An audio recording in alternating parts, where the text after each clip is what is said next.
Good morning and welcome. Day 4 of competition for the Bioglan Bells Beach Longboard Classic. It's finals day.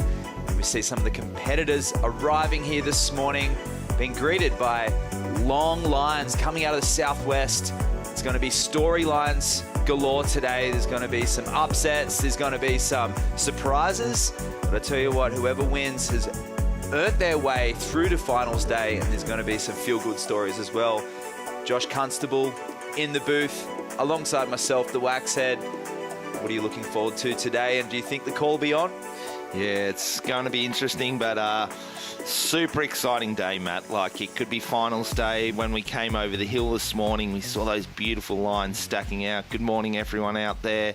Hope you're doing well. But yeah, Matt, it's cold this morning. That's always a good sign when we're down here in Victoria, offshore breezes. So it's going to be an interesting day. Yeah, so we can see in the inset behind us, there's still waves here at Bells. It's offshore and it's breaking into the bowl. And there's the Melbourne flight cam as we see Winky Pop in the distance and Bells on the inside. Got some beautiful waves rolling through today, and the different colours of blue that are coming from the southwest, wrapping through. It's got that green, it's got that dark blue, and of course the sand mixed in with the shore break. There's still a lot of energy out there, Josh. It's looking good. Yeah, we've seen the free surf go down this morning. All the heavy hitters are out there getting some really nice waves. We even saw a couple of barrels in the bowl this morning. So exciting day, and it could be possibly finals day. We're waiting for the call, but yeah, it's really groomed and lined up. Compared to what we saw yesterday, we saw a lot more swell yesterday, but a bit of a kind of wild ocean where look at this drone shot. Well, let's go catch up with Berlin. She's got the call. She's with Chloe Calmon. All right, well, good morning, everyone here at the Bioglan Bells Beach Longboard Classic. I've got Chloe Calmon down here. Chloe, what's the call this morning? It's pumping bells, and we are on for finals day. I think this is the dream of everyone, pumping waves for finals day. I'm in heat 3 of the quarterfinals, and I'm so excited to surf. Yeah, surf is pumping. 7:35 start this morning, and yeah, we are on. So we're on. So bring it. All right, best of luck, and we'll see you all watching amazing surfing today. Back to you boys in the booth. Wow, there's some enthusiastic stoke down there on the stairs. We'll see Chloe coming up against Sole Erico in Heat 3 of their quarterfinals. That one will be fantastic. We have some phenomenal matchups this morning and into the afternoon. So it's finals day, Josh. It has been confirmed. Let's take a look at the finals bracket there. The women's side, we'll have Rachel, Tilly, and Hiroka Yoshikawa in that semi-finals. Vying for that semi-final number 1. Avalon Gal, Mason Stremmer, the Goofy regular foot battle.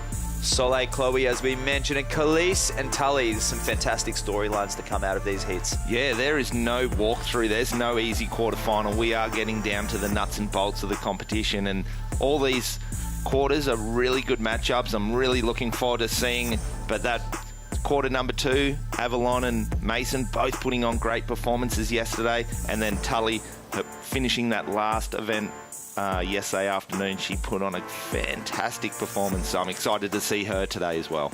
And what do you take on the 3 goofy footers that have made it through to the quarterfinals versus the regular footers? This is a right-hand reef, but more conducive to goofies than other right-handers? Yeah, I just feel like those goofies are just in form at the moment. We've got Avalon riding off that momentum of her win in Huntington Beach. She's been practicing. She's been out here getting a lot of reps in, so it's just going to be a great event for all of the surfers. But Rachel Tilly right now, this morning, she was jumping around. She's buzzing. She's ready for finals day. And yesterday, Hiroka Yoshikawa suffered an injury as she was coming in against that round of 16.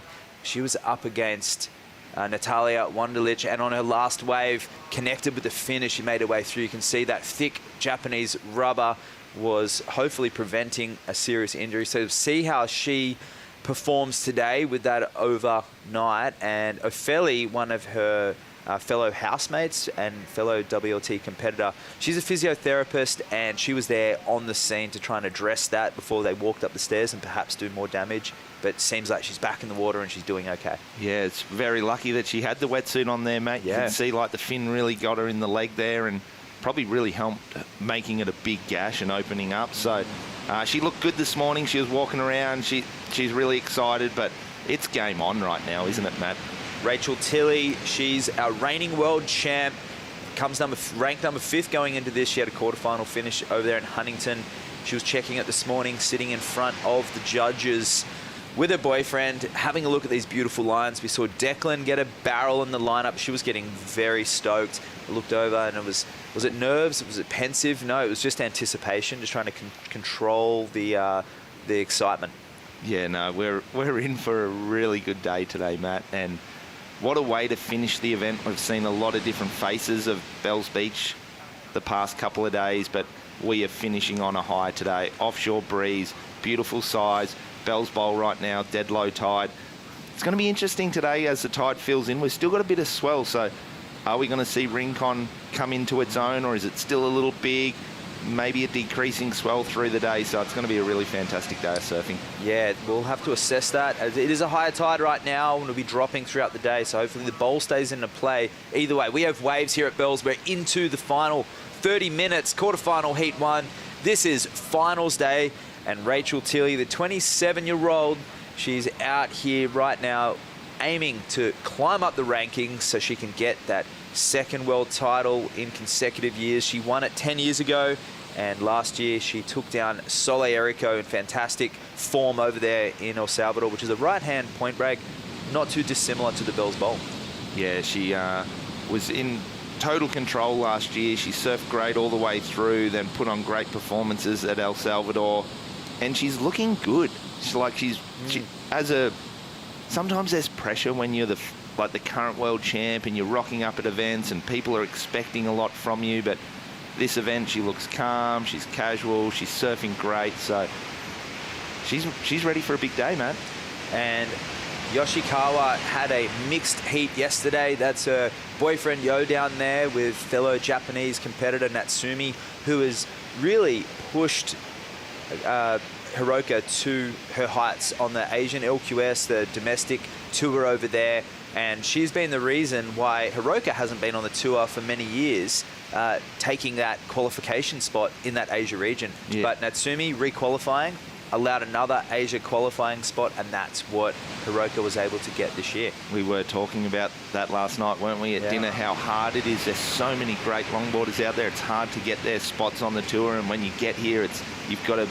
Every event matters, every heat matters, every wave you have to capitalise. You need to stick around. You want to be here because we have some of the best waves in the world. But talk us through this judging elements that the judges want to see, especially today because we've got different conditions, Matt. Yeah, you can see on the left side of the screen, major combos with variety, nose rides on the steep sections, committed rail surfing with speed, power and variety, smooth transitions with good timing and control, and of course style, flow and grace. That good timing and control has been key throughout this Bells Beach event. And here we have first wave of finals day, Rachel Tilley gliding into this wave, committed hang 5 on the front of that surfboard. She walks back and controls it as she goes into a steep Bells Beach bowl, grabs the rail, and it gets a better of it. And here goes the Japanese competitor throwing it all on the edge. Long nose ride there. She steps back into the bowl, gets through it. Mid-board control there. Yoshikawa. Matt, what an opening to finals day. Quarterfinal number 1. 2 really, really strong nose rides from both surfers there. We've got to give the edge probably to the Japanese surfer right there, completing that wave.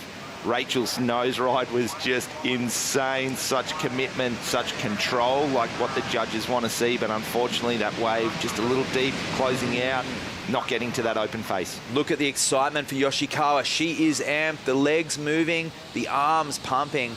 And a lot of the surfers will be doing that to get back out today because the jet ski assist won't be on offer, I believe, as that unless they make it all the way into the shore break. And here we have Rachel on the replay. Yeah, just a beautiful bottom turn, generating that speed down the line. Look how controlled, nice little soul arch, that hand up in the air, but just getting eaten up by this whitewash here. But this is a great angle, Matt. You can see just how controlled she is on the nose, getting nice lift. That board looks unreal. And then, yeah, just a little deep on the bowl and not coming around it. But really great start. Good to see that she's in form. And this is a nice wave here. Not as controlled as Rachel. Looks like she's holding on and wow. But that's still getting great lift. She's flying. Nice little turns, giving a variation to the judges and then back up again. Nice nose ride. So great wave. 3 manoeuvres. Rachel with 1 manoeuvre. Look at the smile when she finishes that wave. Just joyful as she completed that. Got knocked off at the end. A great exchange there for the 2 regular footers. And Hiroka stepping up to the plate. That wave was really drawing across the bowl. So these surfers really committing this morning, not pulling back, recognizing that they're going to need excellent scores. The judges will take their time to process that, given the criteria we just went through. A little lapse of control perhaps for Hiroka, but a completed wave and that commitment to the nose ride should score very well. Yeah, and we noticed yesterday the second wave of the set was a cleaner, more perfect wave. And then today, we see that again. Is this going to be a trend for today, that the second wave is the one that has a better pace? Only time will tell, but in that first exchange, I believe that the Japanese surfer is going to get the edge. Beautiful surfing there from Hiroka. Score starting to lock in for Rachel. Looks like a 4.5 across the board, which she'll take some solace out of just with that single long nose ride and the wave shutting down as it entered the bowl.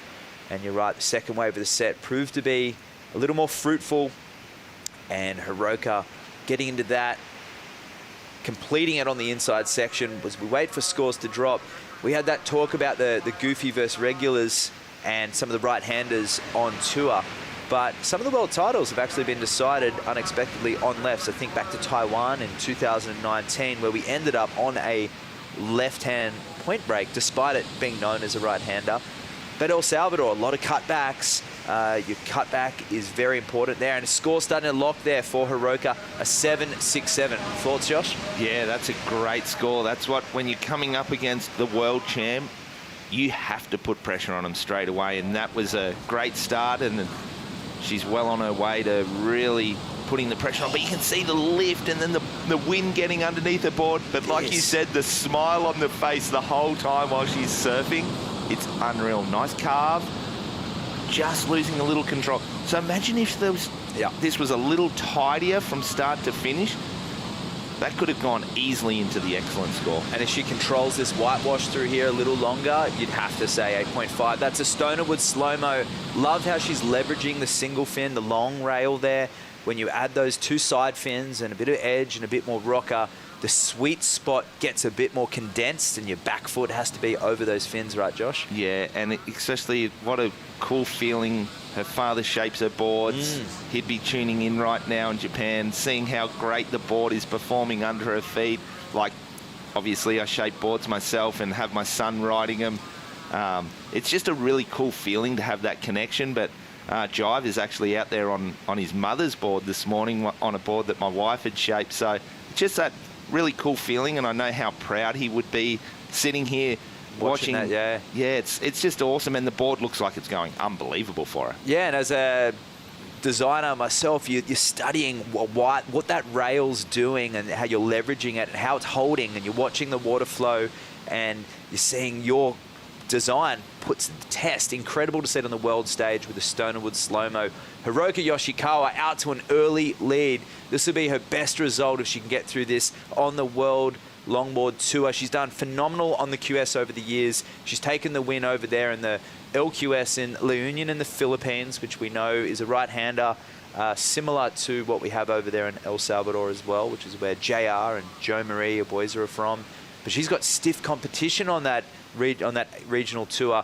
Daisy Valdez from the Philippines, Aping Agudo and her sister, of course, Natsumi Teoka, all knocking on the door. And there's some great surfers coming out of the Philippines as well. And it's really tricky to get that single spot. She did phenomenally to get back, and it's so nice to see her renewed. She's been competing for over 15 years at the top level. Yeah, she definitely would like to make it through this heat. They really want to sit in that top 10 and hold their spot for the following year. And this is a great result. But she definitely needs to get over the world champ, Rachel Tilley, right now and solidify herself into that semi-final and give herself the opportunity to go to the final. But the judges loved that first wave. There was a couple of 8s throw-in, one low 7, that gets dropped off, so comes out at the 7.67, putting the pressure on Rachel Tilley. But Rachel Tilley, she's no stranger to be put under pressure and then rising to the top and making it through. So this is going to be a great finish to this quarterfinal. And you see the cameras, they'll be out in force today. It's a very picturesque Bells Beach here on finals day. The wind, though, is something we haven't talked about. It is gusting. It's changed direction a little more to the west-northwest, and it's coming up the face, so creating a little bit of air under the board, which is what Yoshikawa had that lapse of control. But here she goes, under priority. Great looking wave here, up already for a second nose ride. A lot more committed in the pocket, smaller wave. But this is how you put the pressure on the champ. Probably a better turn than we saw on her first wave. Oh, little head dip. Oh, stay on it. Oh, that was, although loss of control would have been cool. And her fan club, they are tuning in, watching the scores, getting locked in right now. And Rachel on the outside looks like she's paddling, but Hiroko will make her way back out. It was a great backup score. It was, and I like how she's just really getting busy, taking that opportunity. She was sitting a little deeper on the reef, but here we go, Matt. Nice nose ride to start with. Straight back up. This is a really nice nose ride. A lot of lift coming back and possibly a better turn, a little more driving back to the pocket.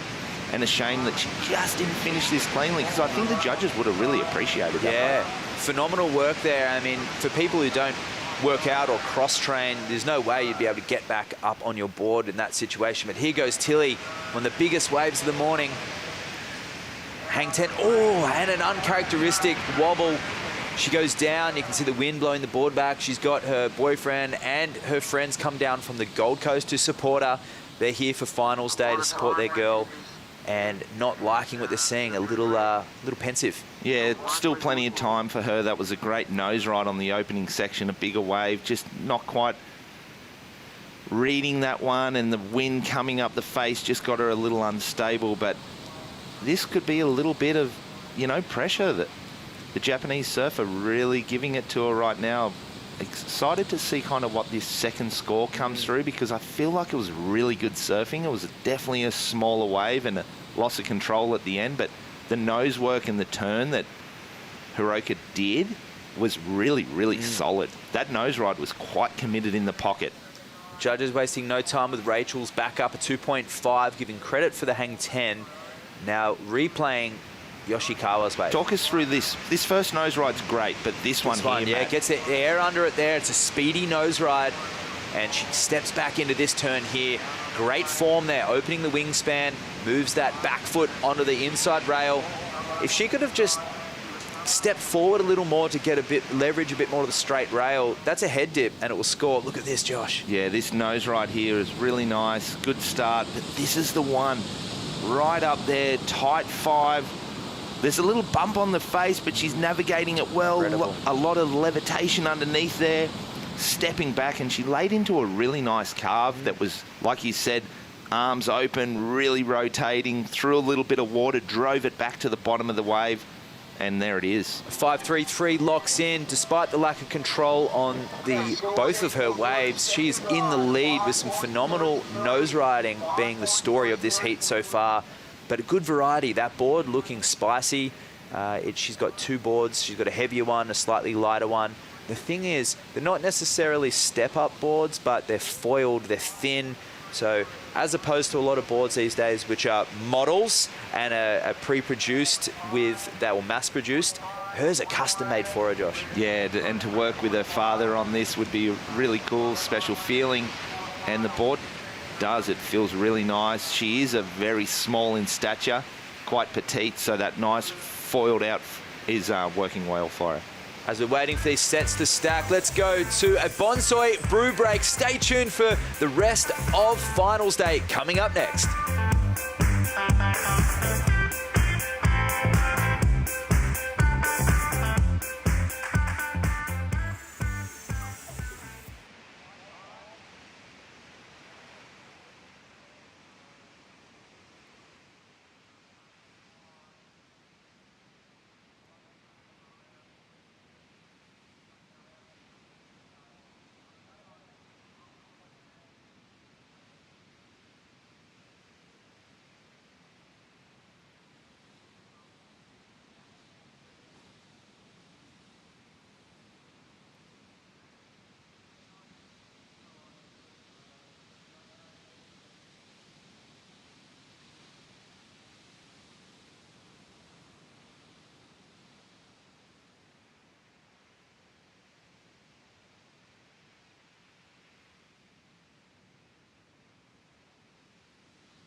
Victoria, the state, down the southern state, and Melbourne. It's a place where we've got vibrant activity. It's buzzing with the culture, the colours, but it's also rich. An hour and a half down the road, you've got the Great Ocean Road, where we've got those sand beaches.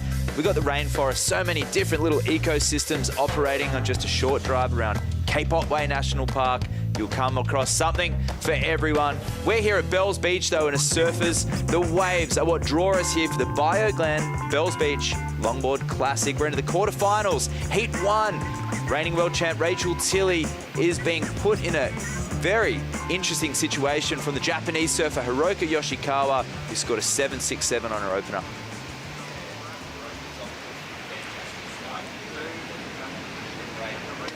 Got a really nice so as wave. we see that Rachel now requiring an 8.5 in that second position and just a 2.5 to go with it. She was on one of the biggest waves of the day, but fell, handing priority back over to Hiroka with a near excellent 7.67, and she fell on the 5.33 to recap. So now looking just to consolidate that lead and perhaps regain a little bit of that control. She's feeling confident this year. She took out the qualifying series at the beginning of the year against fellow countrywoman Natsumi Taoka. She'll be carrying that momentum through to the semi-finals, so she can just get another backup wave and put that pressure on the world champ. But it's not going to be easy. Rachel, well, she's looking forward to a finals berth. And as we see coming up, we'll have Chloe Calmon, who's staying with Hiroka Yoshikawa. And they've got a team that's really boosting in confidence. And as we see Rachel moving on her way back out. Yeah, we can see Rachel there paddling back out. Looking like a really nice wave here. Here it is on the replay. Great nose ride. Holding on to this one, Matt. A much larger wave than we've seen the Japanese surfer on. Coming back in a big carve down to the bottom of the wave. Judges are going to like that. They want to see you use the whole height of the wave, the bottom to the top. Great nose ride again. This is a great comeback wave. Wow. Strong surfing from Rachel. While she was on the ropes, she was able to pull this out under pressure. You see the feet all the way over the front of the nose, really using the rocker and the curve of that board just to hold up a little bit longer on the nose ride. Leveraging the flex of that board as she was stepping in the middle. Now she lines up for this carve, gets on the heels, opens up the wingspan there and guides it back. That back foot over the inside rail. Technical surfing there for Rachel Tilley. She goes to the nose for another one. This is going to be a fantastic score. It locks in. It's an excellent one, Josh. An 8.23. And given what we saw from Yoshikawa, there was very similar lines, but she made the completion Yeah, that was a great wave match. She was really stoked on that one, and you could see the cheer squad going bananas on the stairs. So this has got Rachel right back into the heat, only needing a 4.77 now, and she can get that in her sleep. So this is game on, 10 minutes remaining. Natsumi tuning in on the WSL app, watching the live action. Should be seeing herself any second right now with a few seconds delay, and they pull back the screen, and we're looking at those beautiful corduroy lines. The swells come around just a couple of more degrees. It's still west-southwest, but a tiny bit more south in it, which means the Bells Bowl is starting to open up with that offshore wind as well. So we saw a tube ride before the contest begun, and that's typically what we can expect from Bells. Josh, you've ridden the barrel out here too. Yeah, we've had a couple of nice days with offshore breezes, which holds that lip up for a little bit longer, moves in on the bowl, and then really throws. So typically not known for barrels, but when that strong offshore's blowing, there are opportunities. So we saw Declan get a really, really nice one this morning in the free surfs, but man, this is setting up for a really, really good finish of quarterfinal number 1. That section that gets across for some of the surfers and becomes a little tricky to make. There's Mason Schremer on screen right now. She'll be coming up in that second one against Avalon Gal. We'll see her next. There's Avalon with her California crew. She's got she's really spiced things up this year with her travel arrangements, traveling with a smaller crew. Her dad Ray is still in attendance, but the student studying real estate management, she's looking refreshed after that Huntington Beach victory, and look forward to seeing that matchup. Yeah, this is going to be a really good matchup. All of them are great matchups, aren't they, Matt? But Avalon yesterday was surfing so well, and we're not surprised by that performance that Mason put on yesterday, but she was up against Honolulu. They've had a lot of heats together, and Honolulu always sort of seemed to get the edge on Mason, but Mason was ready to fight yesterday, and she got a couple of really big waves, some critical nose rides, yet so effortless and smooth. So surfs kind of like a minimalist sort of style, doesn't she, Mason? So this is going to be a really good heat. Avalon a little bit more animated with her hands. Mason definitely a little more calmer, so it's going to be a great matchup. But this last 8 minutes, here's Rachel. Really, she's still in second place. She's had the highest scoring wave of the heat, but still needs to back it up. The ocean can go sleepy here. Long lulls in between set waves. Definitely needs a good wave still to get that 4.77. And as you look up to center side and point at us, what's your indication of sets that are coming here at Bells when you're out here with nobody? Yeah, we can see those waves start to break over there, but we need that swell line to move over to the Bells Bowl and come straight in. Those seem to be the better waves rather than the ones pushing down the point. But then when we're over at Rincon, later on the higher tide, it's a different look. You're looking for a different wave, and you want that sort of longer wall that's going to come down that reef. And we might see that come into play. So we see the tide starting to come in, and it's going to have a high tide mid-morning. So we might see some surfers under priority move over there. Rachel only needing a 4.77, so basically a 5. If Yoshikawa completes on her 5.33, this would be a very interesting scenario. But going down at the end of that wave, there was a little barrel section that got the better of her. And when it is a little larger and the swell direction is a little bit straighter, the tube ride, we mentioned it before, does come into play. The way that you're able to come from behind the section and through it instead of around it. Yeah. Hiroka needs to play a smart game here, because a 4.77 isn't a gimme score. You've still got to work for it. You still need to get yourself on a halfway decent wave. So Rachel's going to be sort of moving through that lineup, just trying to get anything, but I still think you need a decent wave, because she got the 4.5, Rachel, on her opening wave. That was a big set wave with a beautiful nose ride. It did close out, so the wave choice is tricky. It's not like one of those scores that I can get it on any type of wave. So yeah, this is going to be a great ending, and Hiroka, if she plays her cards right here, she might be able to hold Rachel off and then get one good wave and up her score. Here we go. Melbourne flat cam, you can see Rincon breaking up on top of the screen there. So this could be an indicator of a set coming over onto the Bells Bowl. We talked about the 2 different breaks here. If you're just joining us for the weekend and finals day, we are here at Bells Beach in the bowl. So there's 2 separate waves here, and up on top of the screen is the high tide wave, and where the surfers are now is typically known as what Bells Beach is famous for, the Bells Bowl. And that has been providing some phenomenal waves this morning and throughout the whole week. One of the most iconic and memorable World Longboard Tour events in history, Josh. Yeah, definitely. We've had so many different faces at Bells Beach this week. I mentioned it earlier, but you've got to be a complete surfer. So winning the Bells title, it shows versatility. You can be a small wave surfer, a big wave surfer, surfing in all conditions. And I feel like you earn your win here. So it is special to get this title. Absolutely, and you've got to come through the cold weather. You know, everyone's travels here. We only had 2 surfers in the draw, both Ben Considine and Beatrice Conroy, who live within a half-an-hour radius of the place.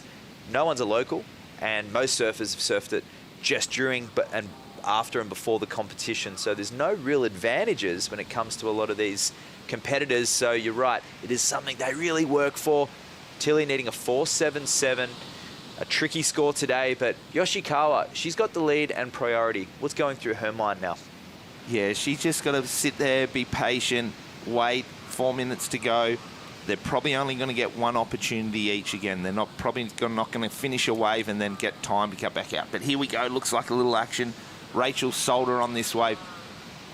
Hiroko really needs to capitalise here. Yeah. She has to up her score of the 5.33 and doing good so far, Matt. Activated, start to this, it closes out. First wave of the set, she goes down.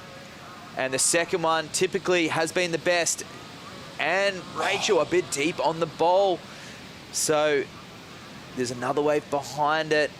And there's her fan crew. There's Yo and Natsumi. Wondering if the joy of the win has been lost there with Rachel. She's got a frontline view to it. You can see the pullback angle. This is a pretty cool angle. We haven't seen that, but a great nose ride to open. Another one here. Looks like it's well on its way to the score. She can finish off here cleanly. Yeah, that's going to be real close, isn't it? Yeah. It wasn't a huge wave. Took off a little bit wide on the bowl because she was too deep on the previous wave.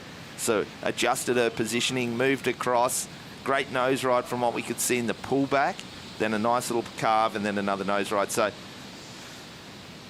like to see a replay of it, man. Yeah. And I don't want to throw it out there straight away, but this was really setting up. She needed to capitalise. She needed to improve on that 5.33. Tell you what, she does go down here, unfortunately, but some great work done. We saw Rachel with the 4.5 on her opening hang 10. I don't think it'll surpass the 5.33, but some good work for Yoshikawa. But this wave, Josh, smaller, a bit more manufactured, but some great moments. Yeah, 2 really nice nose rides, and then snuck a little 10 in there, finishes clean. So I think it's, we've got to compare it to that 5.33 where Hiroko was kind of deep, driving through, a little deeper in the pocket. Rachel there just playing it a little safer because she's trying to get a score on the board to turn the heat. So she needs 4.77. Hiroko, remember, she pulled into that little head dip and kind of tipped her off and didn't complete, but the nose rides, 2 really good nose rides.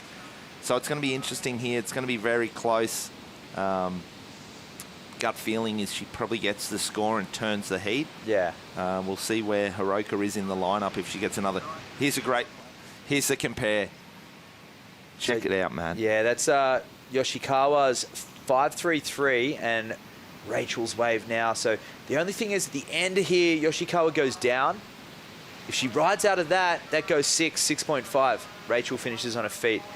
So that nose ride of Hiroko's was really committed, super clean, tight footwork. Yeah, this is now looking at those splits.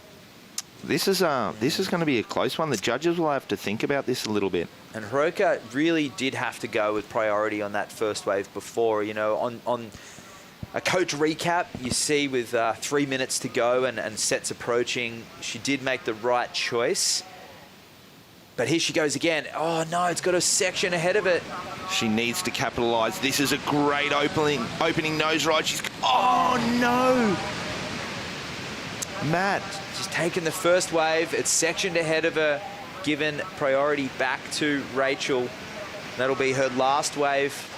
Just got a little stiff-legged and on her toes and just losing the balance. She was trying to engage that inside rail and try and just generate some speed down the line because she was deep on the bowl right there. But that first up, she's nose riding insane, really committed, getting great lift underneath that nose of the board. 10 seconds remaining. Rachel's going to get into this. Can she get up in time? 5. You hear the beach announcer. She's up. She's positioned herself well. Oh, wow. Tilly on what should be the victory lap here. She can complete this. Great opening wave here. Great opening start. She needs to finish. Early indications, maybe her score on the previous wave is coming under, Matt. We can see a 4.3 drop, so this wave is very important. She needs to finish strong. Great carve there. Great opening nose ride. Again, a little bit wider on the shoulder compared to what we have seen from Hiroka. The previous score is coming under. So, wow. So that wave, she needs that to count to turn the heat. Wow, tense times here. The Rachel Tilley fan club, there they are. All right, let's see, Matt. Bigger wave, great nose ride. It is a little more committed in the pocket. Her first wave was a 4.5, similar kind of nose ride, but it closed out. A little sleepy here, but getting some nice work done and not just standing and trimming. Yeah, it's touch and go, but she finishes strong. We'd have to compare it to the 4.33, Matt. Yeah. That is pretty sick. Yeah, it is, but our camera angle is cropped here, and it is a little tricky. It's a bigger wave. It held its intensity throughout. I think it is better than the 4.30 based on our camera angle. We'll have to wait and see. But Rachel's sensing she needed a score, but Yoshikawa, poor wave selection in the last 10 minutes. Yeah, unfortunate. That 5.33, we keep going back to that.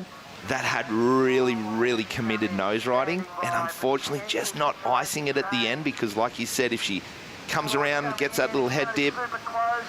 It's under, just falls under. 2 judges say yes, 3 say no. Yoshikawa progresses through to the semi-finals based on her work at the beginning of the heat. She's stoked. Yes. She's seen Rachel on both of her waves thinking, oh no, I'm in the shore break. What have I done? And Rachel, she can't believe it. Yeah, I'm just going to put it down to that little bit tighter nose riding in the pocket, really getting that elevated nose. Oh, wow. That's really cool, isn't it, Matt? Because this is her best result. Yeah, absolutely. She's been putting in the hard work over the afternoon, surfing when it's bigger, windier. Really cool. So do we think back to that pulled back angle where Yoshikawa has fallen? She's looking at Rachel 2 times thinking, oh, I've lost the heat. But Rachel just maybe not sending it enough on the hang 10s, with Yoshikawa getting the hang 10. Oh, that's an awesome finish. You like to see that. And she did. From that first wave, she really put the pressure on the world champ. Rachel fought back. She got herself on some nice waves. She got some great nose rides. Possibly just playing it a little safe, and the judges just not quite giving her the scores. Really touch and go, but what a great finish. And hey, it's finals day, quarterfinal number 1. It's 7:30 in the morning, and it's just Action intense. galore. Stay tuned for quarterfinal number 2, Avalon Gale, Mason Schremer, coming up after the break.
The Bioglan Bells Beach Longboard Classic is brought to you by Bioglan, official vitamin partner of WSL Australia.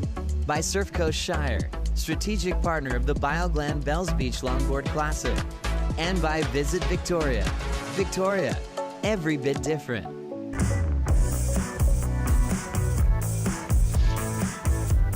Finals day here at the Bioglan Bells Beach Longboard Classic. We're into quarterfinal number 2. This is Avalon Gal and Mason Schremer out in the water representing Laguna Beach.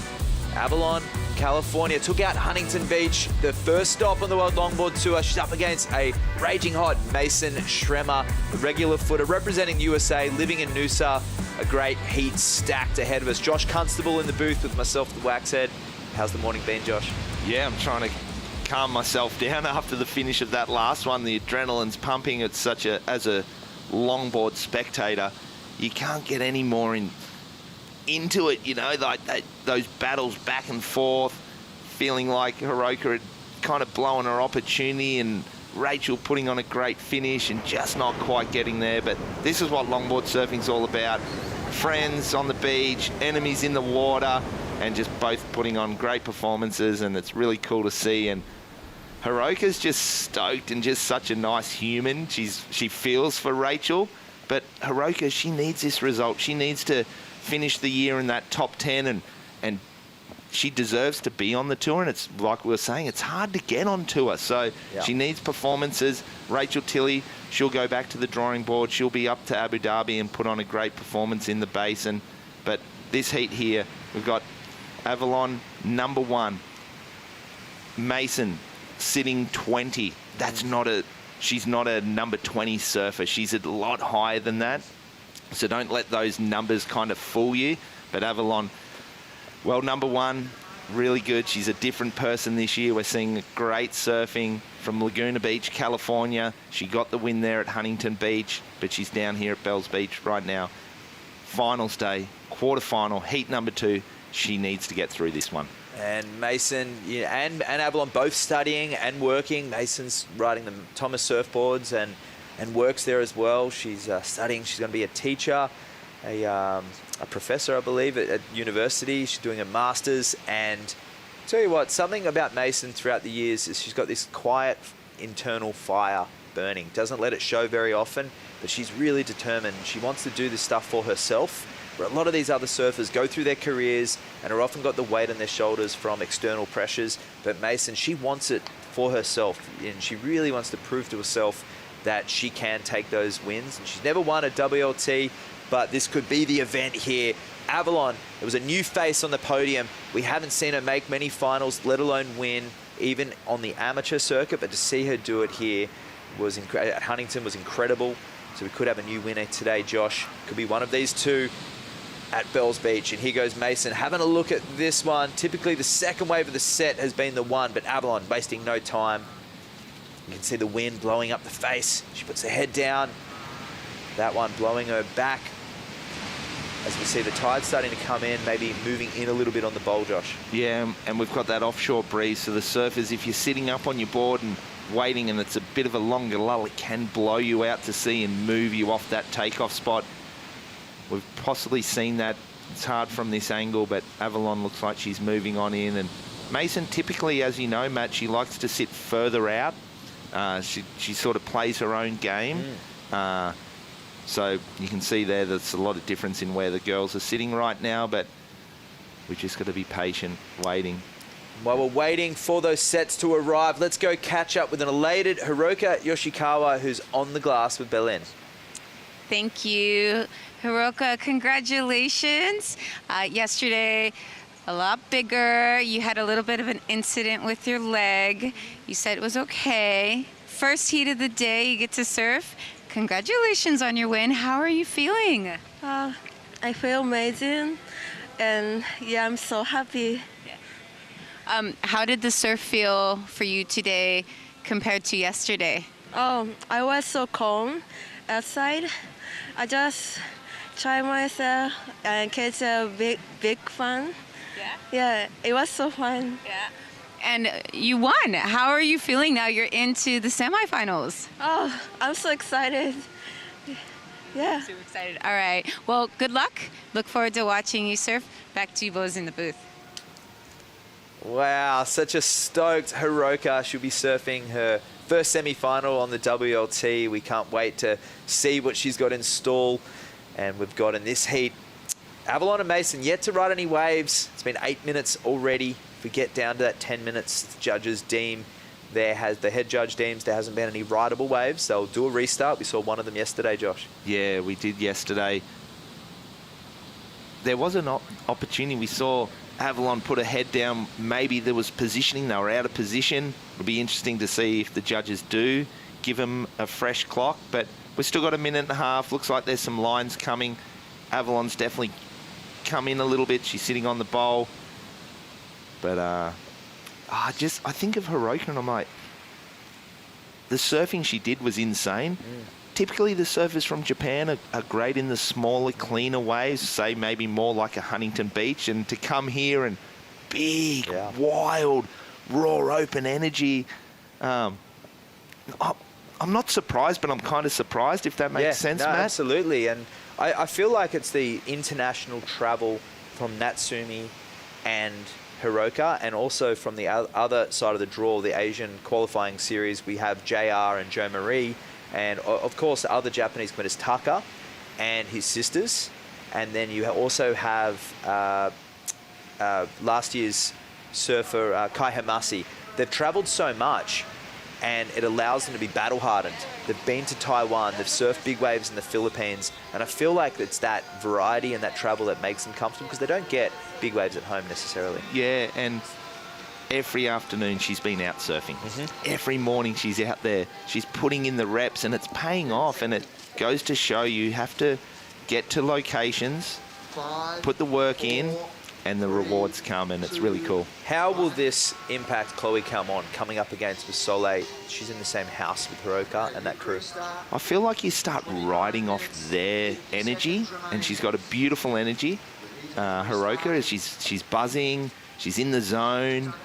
Her partner's here. He's got a great energy around the contest zone, and I feel like that's probably a nice thing for Chloe. She took a break last year, needed a reset. She's coming back in with hunger, yet a different approach, a little more relaxed, and trying to live in the moment and enjoy it. And she's surrounding herself with positivity and fun, and we're seeing it. Like Chloe's performance yesterday in big wild waves, she had ginger. They were a little bit out of position for some of the bigger sets, but then when she did her wave riding, she was on, and she just spent some time over there in Bali and surfed some big waves. So that'll be a great heat. Yeah, Chloe's still, she's in form, and looks like we just heard that restart, Matt. So the clock's starting again, and look at this straight away. Nice set coming. So yeah, we did allude to it. The heat has been restarted. 30 minutes, and here goes Stremmer. First wave of the battle. Gets the hang five. Nice poise. Beautiful tail turn there, and she gets back into the pocket. Working her way round the white water, stable, carving it back, looking for an inside connection here. She walks up the board, looking for another nose ride, adding a few more points. She want to get a little more critical in here to show the judges some risk, and she'll ride out with control. Yeah, I really like that inside, just dropping, climbing. There's boyfriend, Kim Bexon, Thomas Bexon's wife. They're down here cheering her on. It's great to have Mason's really good with that. She needs a good little crew with her. She's got Thomas, her shaper.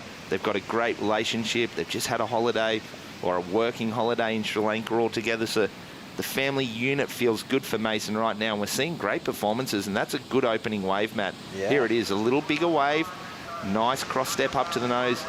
Didn't get the opportunity to hang on the nose, but this turns really nice, but just bringing it back a little bit and getting a little stuck here. Judges aren't going to love that, but then this work she does through the midsection is really nice. And you can see her back foot when she's doing these turns, gets it on the inside rail, and then drives and moves it onto the outside, like the footwork of her back foot, side to side on the stringer. Really cool. That's something that Mason used to have when she was on the more performance style craft, where she would load and set the fins.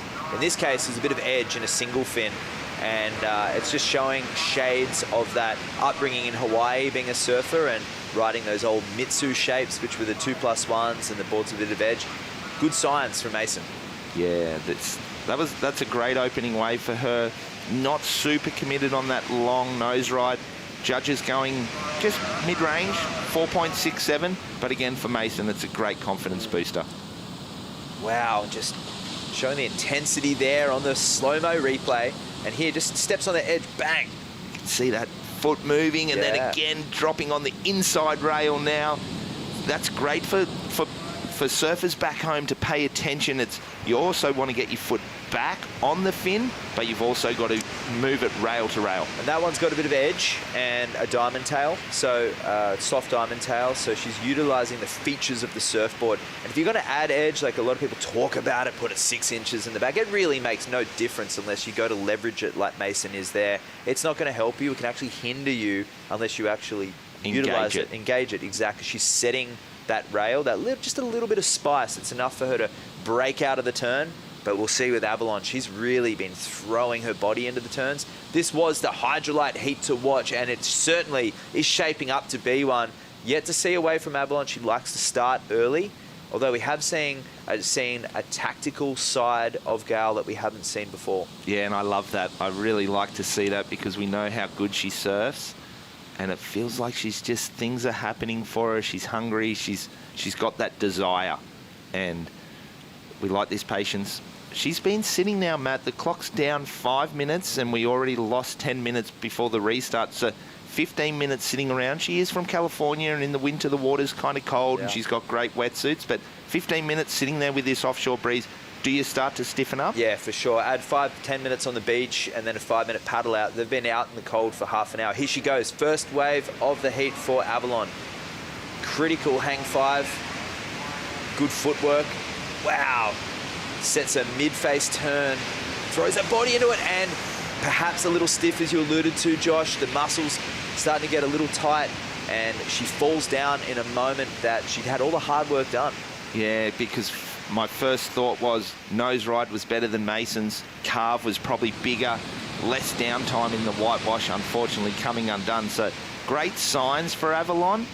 I feel like she probably wanted to finish this one and just really put a good score on the board, but great nose ride there. She'll still get some decent credit for this as well. Yeah, ripping in, nice driving off the bottom turn. Yeah, just a bit, probably, like you said, cold and stiff, not activated, not getting cleaned up there by a wider set. So Mason sitting out the back. She opted not to take that wave, but this looks like a nice one, Matt. And there's one behind her, but Avalon won't get out in time. What does Mason do here? Okay, lets that one go. It comes under her. This is a cool angle. This is a really good shot. This is kind of a little bit of the vision that the judges this is what the judges are looking at. So it's a different view to what we're seeing on the screen and our fans back home are watching, but beautiful morning here today at Bells Beach. And as the tide comes in, where Mason is, we had waves breaking out towards the buoy or close to yesterday and a little bit to the left of the screen, where right now it's breaking in a little more. So changing conditions for these surfers. They've had many different faces. This is a place where you've got to adapt to the elements. It's a real sensory connection to the spot. You cannot go out and just fudge a couple of waves. You've really got to immerse yourself into that energy and adapt to what the conditions are giving you. Yeah, we're definitely a little bit more on traditional Bells Bowl right now. Yesterday, they were sitting well and truly past the traditional Bells Bowl and some wide ones swinging down towards sort of Winky. And we talk about some big waves and some wash-throughs and ending up down on that southern end of the beach. And you got stuck down there yesterday. You got a couple of big waves yesterday and caught inside. Talk to us about how gnarly that was yesterday and the stress on mentally, physically and emotionally for the surfers, and then to bounce back today. Well, you look at Tully White, surf before the contest and then last heat of the day. She knew what to expect, as did I. Surf beginning of the day and the end of the day, waiting all day to go surf. I paddle out, things didn't go to plan. Caught 2 in the head, look behind, and I'm going really fast to Winky Pop. I have to make a choice. Do I punch through the next 5 sets? Do I go in, tail between my legs, walk 500 meters back up the beach, use all that energy, which I had to because it was a safety protocol, but it's real out there. I had the right board, the right fitness, the right mindset, but the mother nature, I didn't work with it. I didn't time it right, and it threw me back onto the beach. And it can happen in a heat. We saw Tucker do that yesterday as well. And we saw JR. JR as well, same thing. How do those surfers regroup overnight, fitness-wise now, to come back today and be energised, possibly surfing 3 heats today, quarters, semi, final, cold, paddling around with thicker rubber. It's fatigue. Yeah, it really fatigue, is. So 3 heats today, and it is an exhausting scenario. We saw a lot of the surfers free surfing in the afternoon as well, and this morning. That's why they train. You have to train. If you do have pre-existing injuries, they become apparent in conditions like this under fatigue. Not to mention the stairs, Josh. There's about 120 stairs to go up and down with those wetsuits, and the sand, it's so soft. But that's what we love. And the wind in the face. The earplugs, one fell out yesterday. I'm feeling it in the ear. I can't stress the pressures on the body, but when you get a good one, you paddle out and you do the same thing all over again. Yeah, it's well worth it. You're stoked when you get that one wave. So great signs there for Avalon going down. 4. Yeah, and Mason riding it all the way to the beach for the 4, 6, 7. So Avalon without priority, just trying to make a little move here. She's probably missed that wave, but paddled into the perfect spot. So here we go, having a look at this one. Larger wave, looking really nice, paddling really hard. She's committed. She's activated. And into it is Avalon. Nice, long nose ride there on her Michael Takayama. Steps back onto this, moves her back foot around and transitions nicely under pressure. Great poise. If she can finish this, it'll be the best score of the heat, you'd imagine.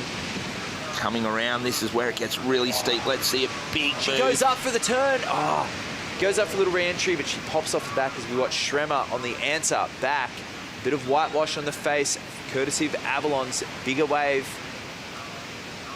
Looking to put a bit more risk on this. That wave's not going to be it for Mason. We'll have to break down the replay, but good signs for Avalon.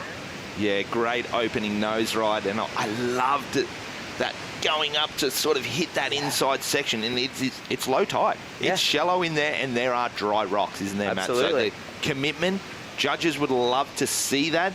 Obviously, you've got to make the maneuver, but look at this nose ride, this opening nose ride, so solid, deep, committed in the pocket. No stranger to bigger waves. She did win a Vans duct tape in solid Brazil one year, so she likes these bigger conditions. Great nose ride again. This is going to be a huge score.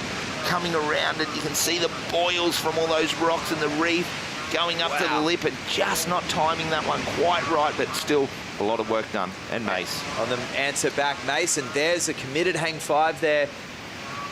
Nice rail carve as she moves it back to the pocket, but this wave just dissipated and filled up with all the energy that Avalon's wave was causing. You'd see the whitewash disturbance. She kicks out of that.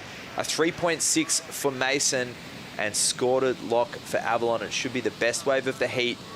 20 minutes remaining, remembering we did have a heat restart at the beginning of this. The women a little out of position and a slower amount of sets. We're going to go to a break. Stay tuned for the Avalon score on the remainder of quarterfinal heat 2 up next.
Bioglan Bells Beach Longboard Classic is brought to you by Stone and Wood, the unofficial beer of the World Surf League Australia, by Bonsoy, the official milk of the WSL, and by Hydrolite, official oral rehydration partner of WSL.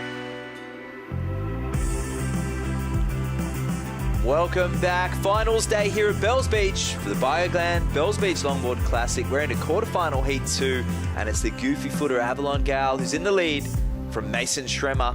We had some great exchanges. We had a heat restart. We've had it all today, but these women are just starting to warm up as we're into the final half of this heat. Avalon looking good with a 6-1-7 on that wave before the break. Yeah, it was a really nice wave. We saw some great nose riding. Looking like trying to just get busy. She wants to drop that 4-point ride. If she could have finished that first wave off a little cleaner, it could have been a huge score. So Mason's really in this heat. Matt, what's the feeling of yesterday? Mason, every wave she took, it just turned into magic. She got scores. She was dropping 6s, 7s, 8s really easy. And today she's doing some beautiful surfing and the scores aren't coming. What's the mindset like, or how do you adapt to today's scoring scale compared to yesterday getting those good scores? Really good point, Josh. We have seen just in the 1.5 heats, a shifting scale. So Rachel Tilley put in a great performance, not get the score required. She'll be a little perplexed. Mason, same thing, had two excellent range scores. The hang 10s are where it's at. They know that. They know that they've got to get tighter in the pocket. The judges are wanting to see the critical element of nose riding, and this is longboard surfing. For those of you joining us not familiar with the art of longboard surfing, they want to use the variety of the board, the tail, the middle, and the nose, and the goal is to do it closer to the pocket, the impact zone around where the wave's barreling. Theoretically, if you're hanging 10 in an area where you can get barreled, that's the ultimate goal on a longboard. Yeah, totally. So Mason just sitting there. She's got priority, plenty of time remaining, 15 minutes. She needs to just reset, regroup, stay calm and composed. She only needs a 5.51 to turn this heat. And then Avalon in the same breath. She needs to sit there patient. She needs to drop that 4-point ride and put a little bit more pressure on Mason. But there we go. Former world champ Soleil Erico coming up against Chloe. Come on, this next heat is going to be fireworks. Regular versus goofy. We did see Soleil sneak out there this morning and get some really nice waves. She's comfortable out here. She's done well. She's a previous champ, 2-time champ going for a 3rd. We haven't seen Soleil put on too many performances in Bell's Bowl. A lot of her heats over the years, she's been lucky in surfing that higher tide Rincon wave that's very familiar and feels similar in a same sort of feel and look to her home break of Malibu. On the judging criteria, we're going through this. We have a goofy and a regular footer in the surf right now, and we're at the Bells Bowl. They want to see if you look down to that second note, nose rides on the steepest sections and committed rail surfing, speed, power, and variety. Both these surfers are adept at those two elements, but it's Avalon right now being able to get a little more critical on the nose ride. You're showing the hang 10, both feet over the front of the board in that critical spot. That's where those big points are going to come from. It's where Yoshikawa got the jump on Rachel Tilley in that heat before, and it's what Mason may have to do to get out of this situation, but only needing a 5.51. And Matt, does it feel harder probably for Avalon to get tighter in the pocket backside, harder to engage that inside rail because it's your heels, feel like the board wants to slip out from underneath you? It's a really interesting sort of approach for the goofy to get tight, high in the pocket, tight, engaging that inside heel rail where when you're front side, you can engage those toes a little bit more, get that rail, you're looking at the wave and looking where you want to go. It is a lot harder, I'd say, backside for the surfers. Absolutely, and we see these sets starting to approach. That's great chat, goofy versus regular foot technical difficulties. We do have a head judge who is a goofy footer as well and understands these waves, has judged these waves and surfed these waves, as well as some phenomenal regular footers on the panel. Let's have a look at the 6.17 from Avalon. And as we break down the details, you can have a look at her on her heels here, Josh. Yeah, so like you look, it's steep, the wave behind her. She was committed to it. Beautiful carve down right there. This is a really, really nice wave. Again, this one's a little more on the shoulder, but it steepens up over that buoy, comes around it. Maybe even if she just does a down carve here and finishes strong. Yeah. I still feel like that score of a 617 is a little tougher score, but wow. There's the hang 10. We just talked about it. On her heels here, gets a little rail carve in. And back to the pocket, back underneath that lip. So the judges like that, drawing that line and coming all the way back to the engine room. Only needing to improve in a 4. She should stay interested here because that was the only hang 10 of the battle so far. And very interesting. She kind of lost a bit of concentration on that wave, but I don't know if she realized that hang 10 will be the key. We'll see where that one comes in. Smaller wave though. Smaller wave, but like you said, the first really committed hang 10 in the pocket, and then the turn, not cutting it short, really driving on that toe side all the way back down to the bottom of the power source. You're saying staying committed close to the pocket, but break it down, Matt. Yeah, look at this. Gets up to the hang 10, high on the wave, smaller size, still head high. A little committed carve there, so should easily surpass the 4, you will imagine, with a good completion. And as she works this way through the inside, Avalon maybe inspiring a Chloe Calmon coming up next, and a Khalees Kaliapaa as well, the goofy footers. The judges here they've got themselves in a really tight spot because we've got the 4 for the first wave that was just a big committed nose ride that the wave closed down. Then the 617 that was like a long 2 really good nose rides and surfed it all the way to the beach but didn't finish. And there it is, just upping the score, Matt, at 4.3, putting a little bit more pressure on Mason now, requiring a 5.81. That's not going to come on a half-hearted wave. She has to wait for a set wave, doesn't she? Judges making it apparent that set waves will score. We thought back to Rachel Tilley with a pair of 4s. She's looking to get that score, and there's a very excited Ophélie and Chloe dancing to some reggaeton on the beach. That's a classic routine of a stoked Chloe. She's happy to be here on finals day and taking some of that goofy foot inspiration. And you've worked with her in the past and coached and travelled, and is this a different look? Have we seen her doing that sort of energy and buzzy feel prior? We see it without the rashy on and in the street and the social media. Not for a few years. Yeah. Yeah, not for a few years. So it's... This is a good sign, right? The 2019 campaign, she was dancing regularly, put it that way. And as we break down the goofy footer coming up next, this is Avalon. I'm Matt Chinosky, the wax head. Josh Constable, 2006 World Longboard Champion, sitting in the analyst seat. We're going to go through Avalon's hang 10, hang 5 here on the backside. So let's go through this, Josh. Talk us through this. Yeah, well, she's got a weight on her heels here, engaging that inside rail.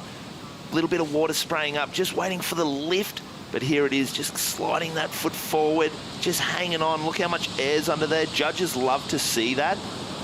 And then the footwork back. How's this? She leverages here the delicate footwork into this cutback. See the toes move closer to the inside rail and then heel back on the inside. Sorry, that was the outside. As she steps forward to complete this one. Just great technique and really using the roll of the bottom of the board. Another nose ride there. The Michael surfboard really known for that lift and hold and great nose work. But that was a really good wave. Beautiful form and technique, and it just goes to show getting that weight and really engaging that rail and getting it on its rail. So and live, this is Avalon up and riding as she's up on the nose, doing exactly what she did in the last wave, a more powerful, defined carve. Stays on the tail here. Has to finish this one, Matt, because so far that's the biggest, cleanest, most beautiful carve. Oh, unfortunately, just filling up a little bit there. But that was a great nose ride, and that's the biggest carve we've seen so far. So 2 big maneuvers on the bowl. And Schremer staying strong with priority. Let's break down this one from Avalon. Yeah, great takeoff there, setting it up, great nose ride. Quick little 10, but this turn right back to the bottom and then driving out of it with a nice bottom turn. Another turn there. Unfortunately, just not reading this midsection and getting that run through to the shore. It isn't a contest about length of ride. We don't judge how far you ride the wave, but when you ride the wave for a long time, you get more opportunities to do scores. But Big nose ride on the takeoff. Big carve. Here we go. Live action, Mason. Up and riding. Crucial wave. Good wave selection for Mason. She's got to get back to the pocket here and look for that steep section. Stalling. Engages the rail. Nice S-turning here. Looking for an inside link up. Steps forward for momentum. On her toes here. Just trying to generate enough speed to get through. She cannot. So that one, I was about to say, she's actually put together a really good heat, but just needs to be on those sets, but that one not materializing. Yeah, just didn't have that link through. Thinking of the nose ride on the takeoff, it was really nice. Committed, fast, not quite holding on as long as we've seen from Avalon, and just not quite coming all the way back to the whitewash, so cutting these turns a little bit shorter than what we're seeing from Avalon. So that's where the judges are she's just not quite matching the scores of Avalon. It's beautiful surfing, great flow. This angle is really cool, Matt. Could she be deeper on the takeoff and maybe backdoor the section a little more, Josh? Yeah, just coming from behind it, which would make the nose ride a little more committed. She could probably stay on the nose a little longer because the wave and the force will be pushing down on the tail of the surfboard. At the moment, she's just in front of the whitewash. It's going to be a really close one. I feel like Avalon, we're still waiting for her fourth wave to come in. I feel like it's going to improve on that 4.3. The 4.3, she didn't link through to the shore either, but it did have the hang 10, the first hang 10 we've seen. So, interesting. Scores drop 4.8 for Avalon. Mason now requiring a 6.3. Sets approaching. That's easily attainable for Schremer, who had a fantastic round of 16 heat yesterday. Some excellent surfing. And a replay of Avalon's, the Stonerwood slow-mo, utilising that width of that Michael Takayama, climbing up and down the board with delicate footwork. You can see here Avalon close nose ride there, the feet close together into a rail gouge. And really active surfing from the Huntington Beach champion, carrying form into Bells Beach. And that flow and finesse that we've come to expect from the Californian. And up and riding is Mason. A bit deeper on this one, driving through the bowl. And this one sections ahead of her. Yeah, just unfortunately that wave not giving her the opportunity, but we asked her to go a little deeper, didn't we? We wanted to see her push that nose ride and be a little more committed. That one, unfortunately, just closing down on her. She's going to have to throw the board, dive under. No stranger to bigger waves, growing up in Hawaii, so she's used to the power and energy of this sort of raw ocean. 4 minutes remaining.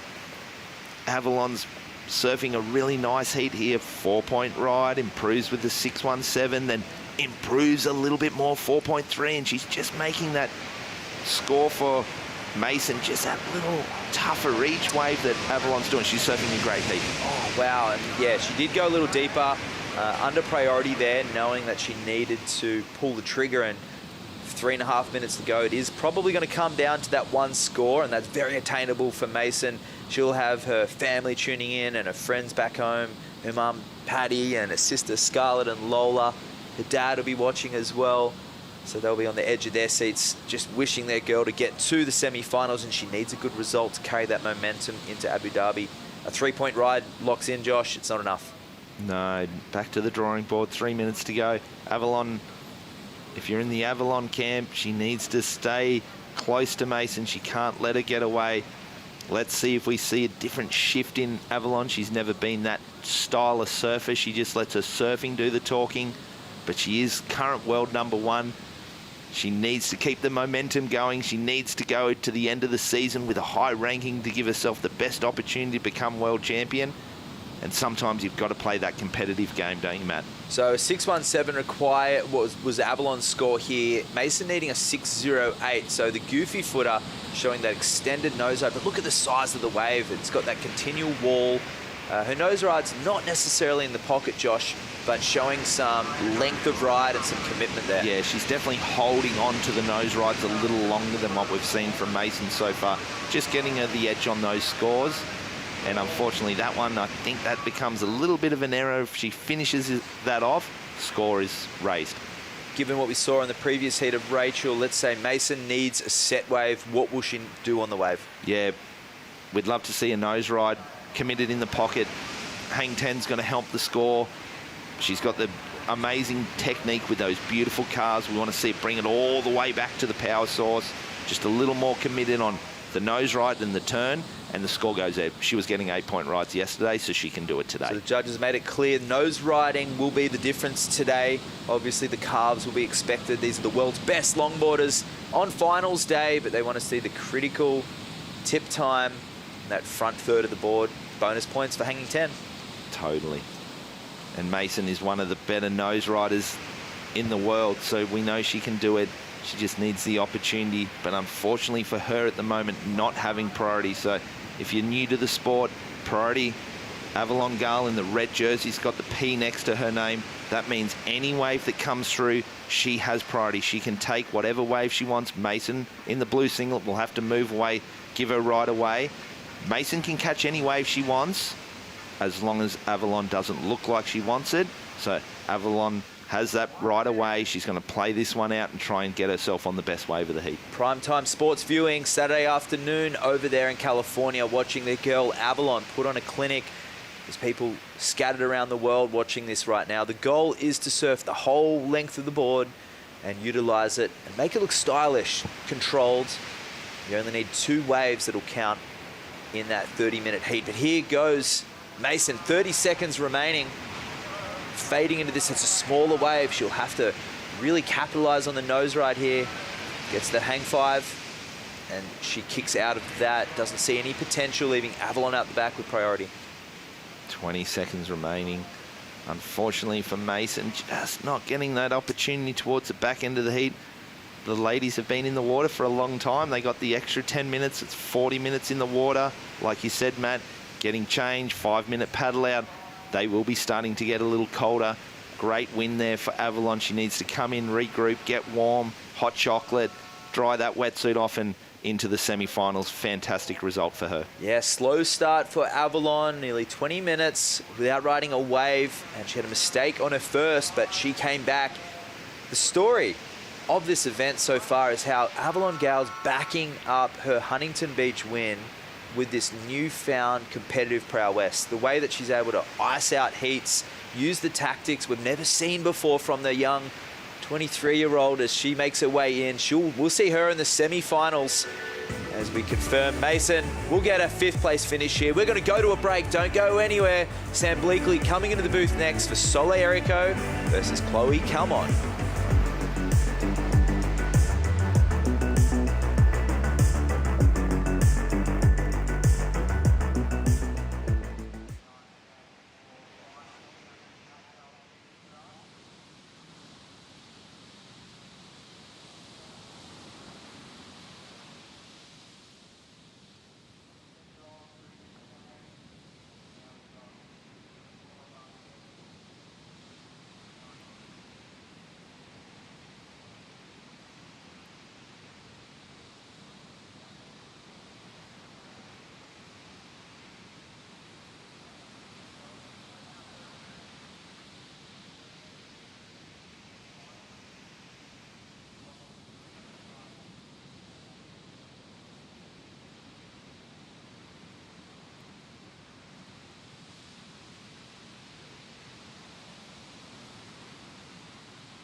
Welcome back to the Surf Coast Shire, the incredible coastline of Victoria. Melbourne just up the coast with a calendar stacked with international events, and then of course the great ocean road to feast on some of the most luscious, incredible landscapes in Australia. We're here for the finals day of the Bioglan Bells Beach Longboard Classic, and the surf is absolutely cooking as we move into the Hydrolite heat to watch. This is heat number 3 of the quarterfinals. The worst the surfers can now do is a 5th, but these two women will want to take it all the way to raising that iconic Bells Bowl trophy made from local ironbark. This is the trophy on the table right here that the surfers are competing for. An absolute wonderful thing, celebrating the Wadawurrung culture here at Jurak, or bended arm as that word means, for the shape of the coastline here.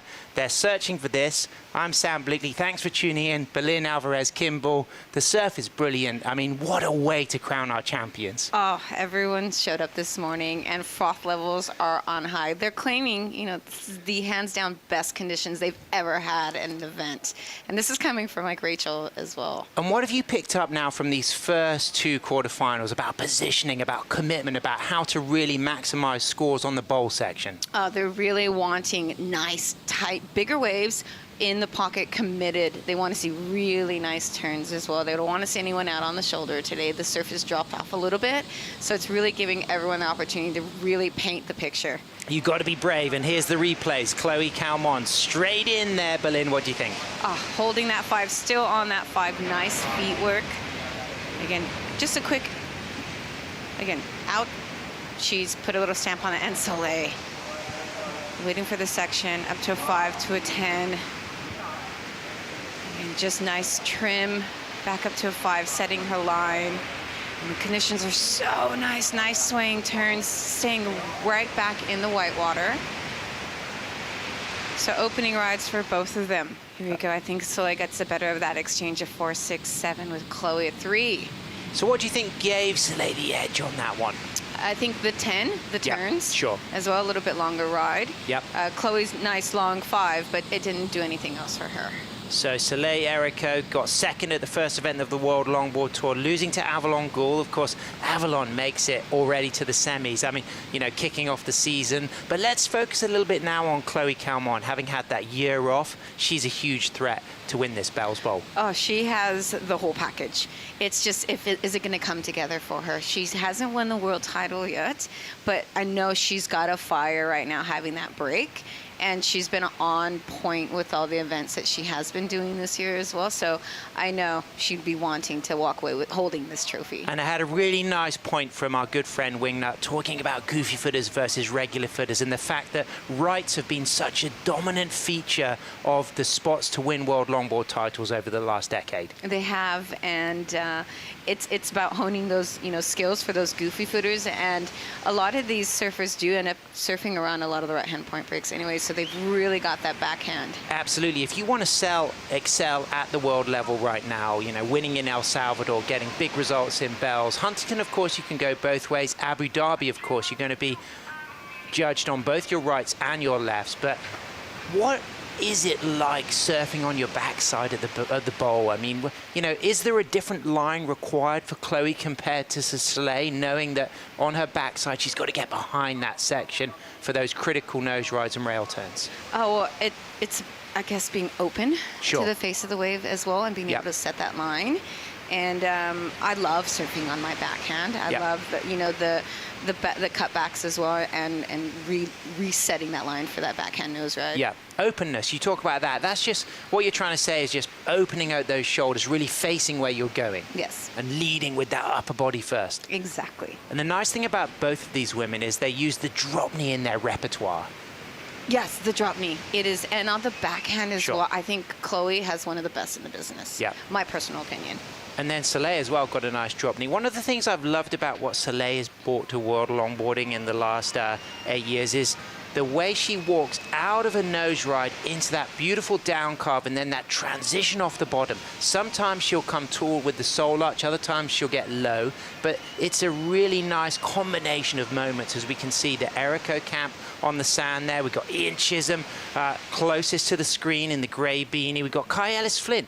He's going to be coming up surfing, and of course we've got Danny Erico pointing there, and CJ watching as well. And right now, live action, Chloe Calmon, 22 minutes, 35 seconds, up and riding the goofy footer.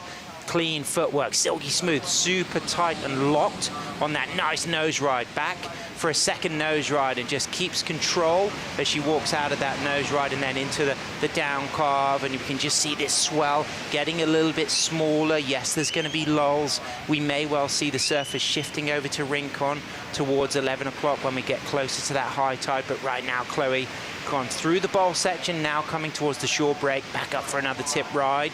Walks out of her new advanced board, nice onto the rail, and she just drives and climbs and drops back down into the shallows. And Chloe Calmon is looking like she's going to back up that 3 with a really decent number. That was really smart surfing, as you see, because I think some people maybe would have just kind of kicked out to get back out.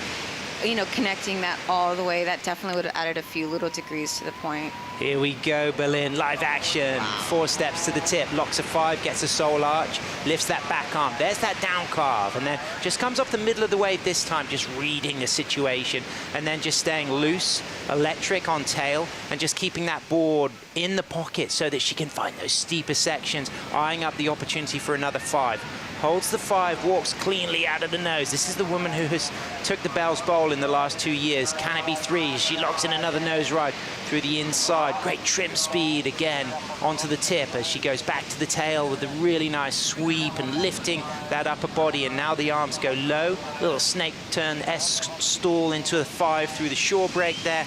A little standing island kick out. Soleil Erico gets the clap. She's going to get a score to add to that. 4-6-7. Berlin on instinct, Chloe's wave versus Soleil's wave on that last exchange, you know, points of difference? Points of difference, the wave that Soleil had, it didn't have a whitewater section in front of her where she had some downtime to make it around that, and she was staying busy the whole time. The wave really had green, nice face on it, where Chloe's, you know, she had a little bit of downtime to make it around that whitewater. And this takeoff for her, nice little tail stall with setting that line up for the 5, and then adjust that back foot as well for that forward speed.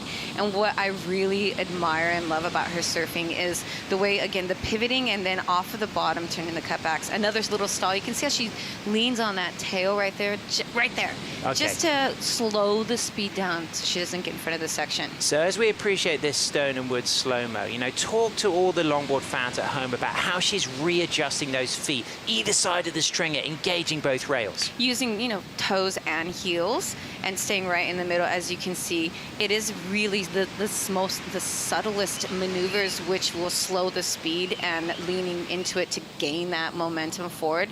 If you don't get a projection forward with your nose rides as well, it has a tendency to kind of bog.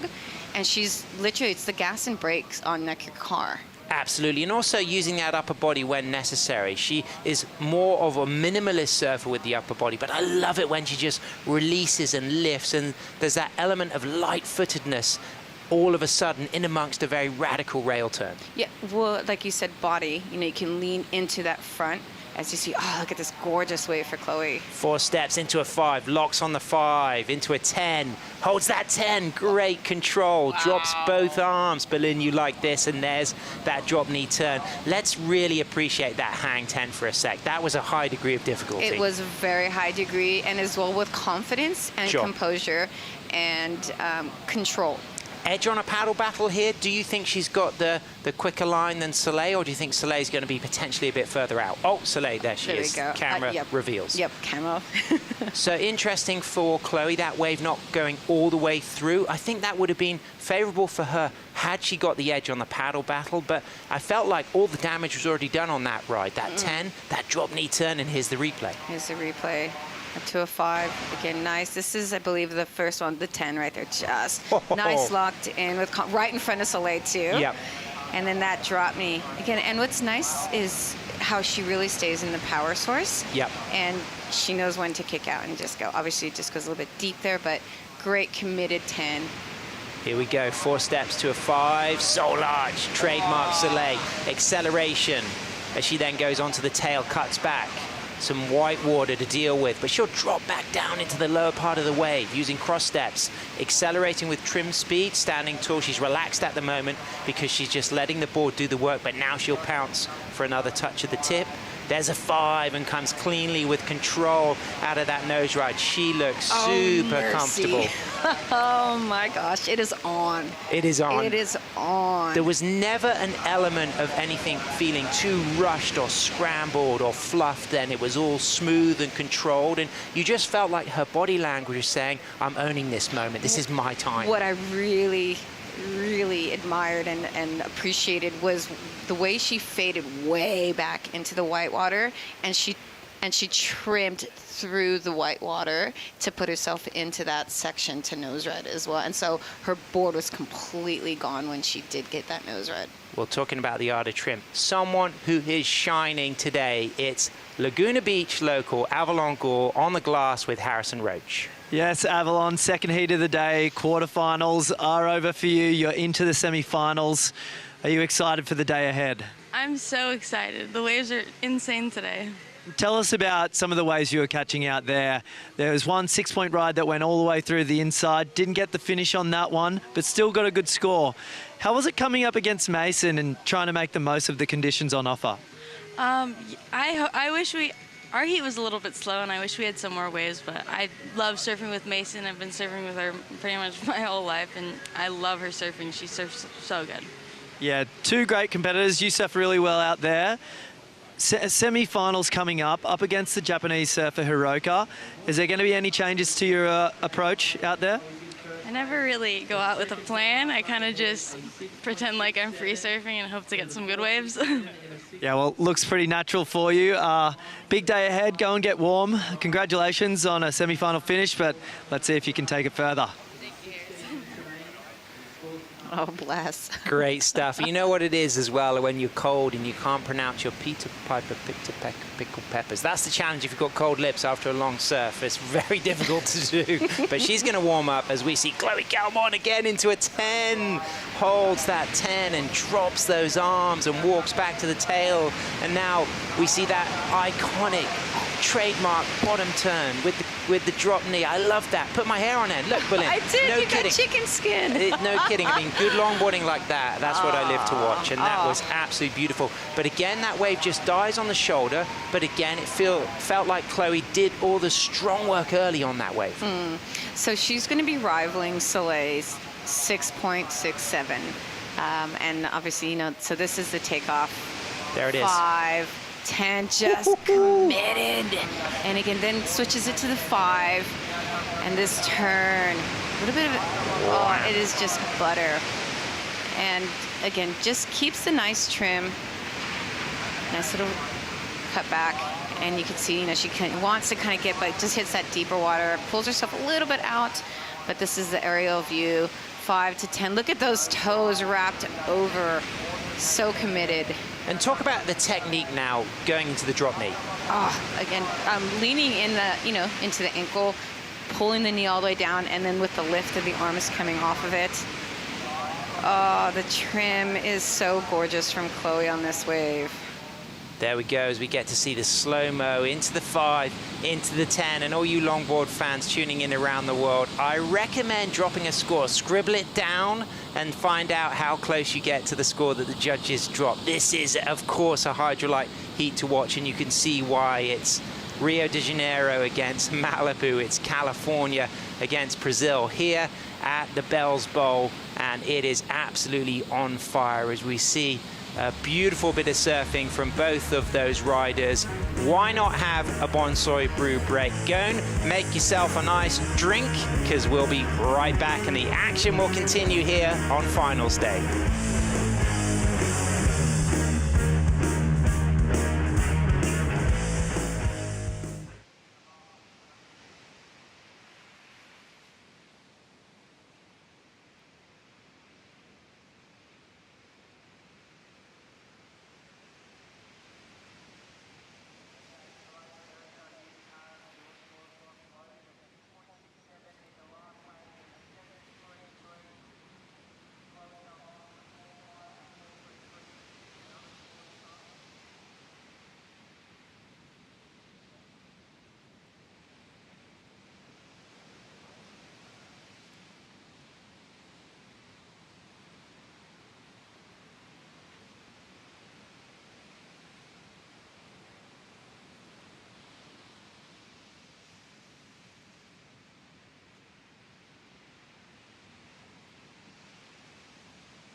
So this was the run at the Bioglan Bells Beach Longboard Classic in 2024 last year when she went back-to-back Soleil. There were some big names in those quarters, the likes of Natsumi, the likes of Avalon, the likes of Sophia Colhane, but then Soleil just took it all the way through to that final, beating Natsumi from Japan in that final and getting chaired up the beach by Chizo and CJ. And there's Natsumi for Japan. Of course, her teammate this year, Hiroka, has already got herself a spot in that semi-final as those scores start to come through for this third quarterfinal last exchange between Soleil in red, Chloe in blue. Soleil drops a 7-3-3 and Chloe drops a 6-1-7.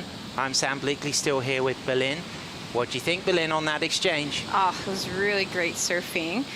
Soleil got the upper hand on that one with this, yeah, like you said, a 7-3. So it'll be fun to see watch the breakdown comparing the two waves. Here we go. This is in the break. Another wave adding to that 6.67 and that 7.33, and this looks really nice and buttery and smooth with that offshore wind just doing the work and that down carve into that low bottom turn.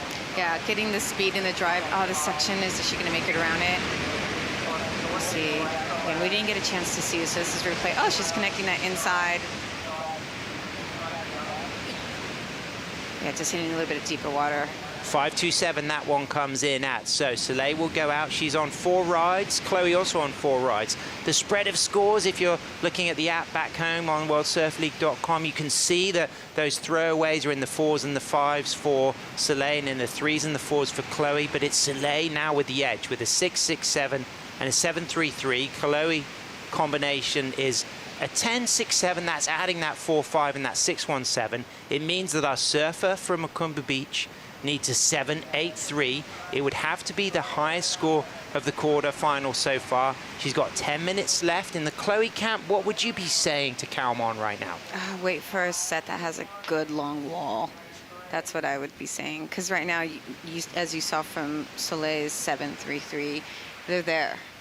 Yeah, the surfing is right there, and she's doing the work on takeoff with those 10s. She's using that incredibly beautiful but driving and dynamic drop knee bottom turn setup after those opening nose rides. But what's been a little bit unlucky for Chloe is that her significant rides have ended a bit wide in deep water, and she hasn't connected through to the inside. And perhaps that's made a little bit of difference with Soleil's waves having that run all the way through to a final kind of finishing moment. You know what I've noticed in this heat as well? I've seen a lot more hang 10s. And I think that's a little bit of a point of difference from some of the other heats. We've seen some impeccable 5s and some quick 10s. But yeah, seeing some of these ladies with these 10s. Here we go. This is the comparison. Berlin, this is a special moment. Okay, so of course we got the 6 range score for Chloe there in blue. And we got the 7 range score for Soleil. Look at that 10, arms drop. Look at that 5. But look at the pocket here. It's steeper, it's more active. And then we see a nice variety of maneuvers. We got the drop knee driving turn. But what's interesting at this moment, Berlin, is the fact that Chloe's wave starts to fatten out and Soleil still have scoring potential. And this is what I was talking about. See how she fades way back into the whitewater, and then she trims and she takes her steps in the actual whitewater stone, goes out to that. And I don't know, from an old trim perspective for me, I think that's just quality, control, being able to step through the whitewater to get into the right spot for the nose ride. And what do you think Chloe could have done just to connect through to that section? I think, again, maybe faded more into the whitewater just for that inside to kind of line up a little bit more for her and hit the sand. But what a great masterclass there of 2 world-class women longboarders showing their style and different styles, both referencing the classic approach of rail work, footwork, critical nose rides and driving turns. But I love the fact that we've got these 2 women meeting up in this hydrolite heat of the day so early. This could be a final as we get to see the replay now again of Soleil back up for a 10, a long lifting 10, and that is really perhaps the best 10 Soleil's delivered in the quarterfinals so far. She goes into the nice down carve bottom turn combos. Wow, that was... She's feeling it. She'd be look at her. She'd be smiling right now too. Yeah. Unconnects this inside as well, so this is the replay. What's she gonna do inside here? Oh, nice work as well. This is great. This is really great. She had the trim speed, to make it through to the inside, but she just knew that there was more to give, and she gets that cool kick out. But here's the 10.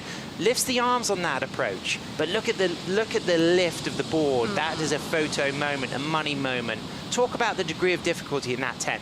Oh, that was very difficult. As well, like, you know, you have so much of the wave kind of dropping out in front of you, and if you don't get that weight back, you'll pick that nose so quick. That turn was out of control. And you know what was nice? Out of the nose ride, down low, but recognizing the need to adjust that back foot closer to that inside rail, just to give that border like that transition of planing edges, that beautiful style of involvement surfing that we saw on the V-bottoms in the mid to late 60s that allowed the surfers to just move that feet to that inside rail and get low as they switch planing edges to engage in that bottom turn. With the conditions right now, the winds are a lot lighter, and it's really giving nice walls, and it's not blowing a lot of people off. Sure. And it's creating a great, I guess, face to be playing with. Can paint on that face, a canvas to work Oh, with. look at this. There we go, 8.5. 8. A high 9, a low 8.5. The average taken. Soleil Erico now really puts the pressure on Chloe Calmon, who now needs a 9.66, and Soleil just really shining in these conditions as that swell started to drop, but those bigger faces still ahead. And let's really appreciate this 10, but also let's talk about the footwork into this bottom turn setup after this top turn down carve. The drive, I love the way she pivots off of her front feet. Sure. To get back into that. And then again, that's really smart, you know, just getting that, some people call that patting the dog. And what about the kick out? You know, looking active, eyeing up sections, and then doing this cool kick out. Ready? On the backhand. That's someone that you know is used to not wearing a leg rope. Sure. Because that's the you don't normally do that with a leg rope on. Shout out to the Kanji's fans tuning in. Of course, it's Tully White coming up next. She is going to be surfing against Khalees Keleopaha from Hawaii. We've got more goofy footers in the mix. We've already seen Avalon get to the first semi-final. She's going to be surfing, of course, against Hiroki Yoshikawa. And then this is now the bottom side of the draw. So the winners of this next heat, Khalees versus Tully, will meet the winner of this quarterfinal. At the moment, Soleil with an 8.5 and a 7.33, looking super strong and seeming to build in confidence and charisma and looking extremely dynamic. And maybe we may see even better surfing from Soleil in later rounds. She's on fire right now. Her score, I believe it's matching Taylor's. I think the 8.5 and 7.33, we'll get some stats on that. What is Chloe eating? A 9.66. Attainable. Sure. 4 minutes. But this Chloe's is a final. Back in the mix. I mean, she's got a third in Huntington. She lost to Soleil in that semi-final. Soleil went on to surf in the final against Avalon.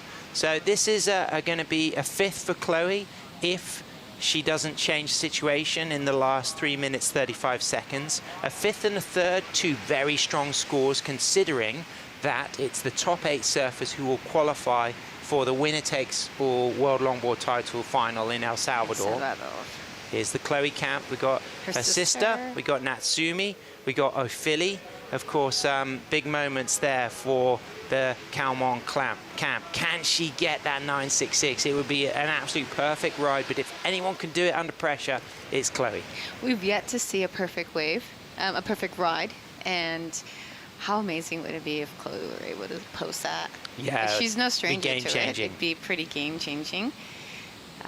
That tide starting to fill in. We got that high tide at 11:07 later this morning. It's 9:14 local time right now. 5:19 will be the PM low tide this afternoon. So we would expect the surfers to start to shift towards Rincon. We've got this Our mid-latitude system continuing to bring this west swell, of course. With it comes the changing weather. We have the occasional rain shower, and we also have a little bit of volatility about the gustiness of the offshores. And I think we've been really lucky this morning for finals day, because it hasn't been too strong and gusty, that wind, but we will expect the sets to slow down a little bit. So quick starts to heats could be essential, because the beginning of a heat may well be slightly bigger than the latter stage of a heat. Yeah, that's, and like you said, quick starts to the heat, because look at this downtime, 2 minutes, a couple waves. What's going to happen here? This is such a great heat. And I feel that the next heat as well, these are like proper finals, and I have enjoyed watching them surf, been so inspired, and for all the young girls in the water right now, and young men, these are the women that you are looking up to and enjoying. I know fans all over the world will be tuning in and watching. A big shout out to my daughter Lola, who's 18 today. These are two of her favorite surfers. Oh, happy birthday, Lola! So she will be feasting on watching Goofyfoot Chloe against Regularfoot Soleil. And Chloe up and riding, chasing a 9.66. She gets a high line, drops down into the Bell's Bowl, cross steps forward into a 5. Locks a quick touch of a type 5 there into a 10, and then back to the tail, and that wave just chandeliers around Chloe Calmon. And with 1 minute, 5 seconds remaining, chasing a 9.66, Chloe Calmon may well be finishing Bells with a 5th to add to her 3rd from Huntington and sit her pretty strong in the World Tour rankings, as Soleil looks likely to move to that semi-final. Yeah, you could see just her foot kind of gets a little bit off on that, and you could just see in her body language as well. It's like, okay, this isn't happening right now. Yeah, that wave needed to cooperate. Soleil getting bowls and reforms and connections, but Chloe's surfing absolutely velvet. And what I have really enjoyed in this performance is Chloe's 10s on those opening nose ride sections, and the use of the drop knee. Perhaps a little bit unlucky that she couldn't link those 2 significant rides through to the inside, because those could have been 8s, 9s. And we both know these ladies are powerhouse surfers. They're strong and technical, and they're both great humans. You know, they both have a lot of humility, and they're approachable, and this is what we want, you know, for our representatives on the WSL. Well, we've already seen Hiroka Yoshikawa matching up with Avalon Gould for semi-final number 1. Now we have booked a berth in semi-final number 2. Soleil Errico takes the win, beating Chloe Calmon. Next up, we got Khalees Kelly-Opaha from Hawaii and Tully White from Australia. Is there still going to be a Goofyfooter left in the draw? We've got Avalon on the top side. Can we see Khalees, or will it be Tully? I know all the Aussies will be tuning in, supporting Tully. She's coming up real soon, but could it be the Hawaiian who takes the win? We're going to find out. Stay with us. We'll be right back.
The Bioglan Bells Beach Longboard Classic is brought to you by Bioglan, official vitamin partner of WSL Australia.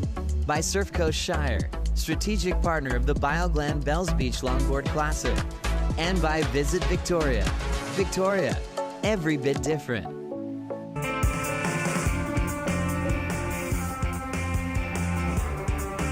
Welcome back. That's a very happy Soleil Erico on your screen. She just took the win against an in-form, styling, goofy footer, Chloe Calmon from Brazil. So Soleil will be in that second semi-final as we sit here at Dirac, Wadawurrung country at this incredible Coliseum of global and Australian surfing as Hawaiian Khalees Kiliopahaf, ranked 7, comes up against Tully White, the regular footer, ranked number 16. Khalees went through the first event of the World Longboard Tour in Huntington with a 5th, losing to event winner Avalon Gould, and a 9th place finish in Huntington for Tully White. Tully down here with her family, mum and dad, Donna and Alistair. Khalees, of course, with mum Malia and Khalees' cousin Coniella, eliminated earlier, but Khalees' shaper Kai Salas, he will be coming up later on today. Kai Salas has got a really exciting semi-final,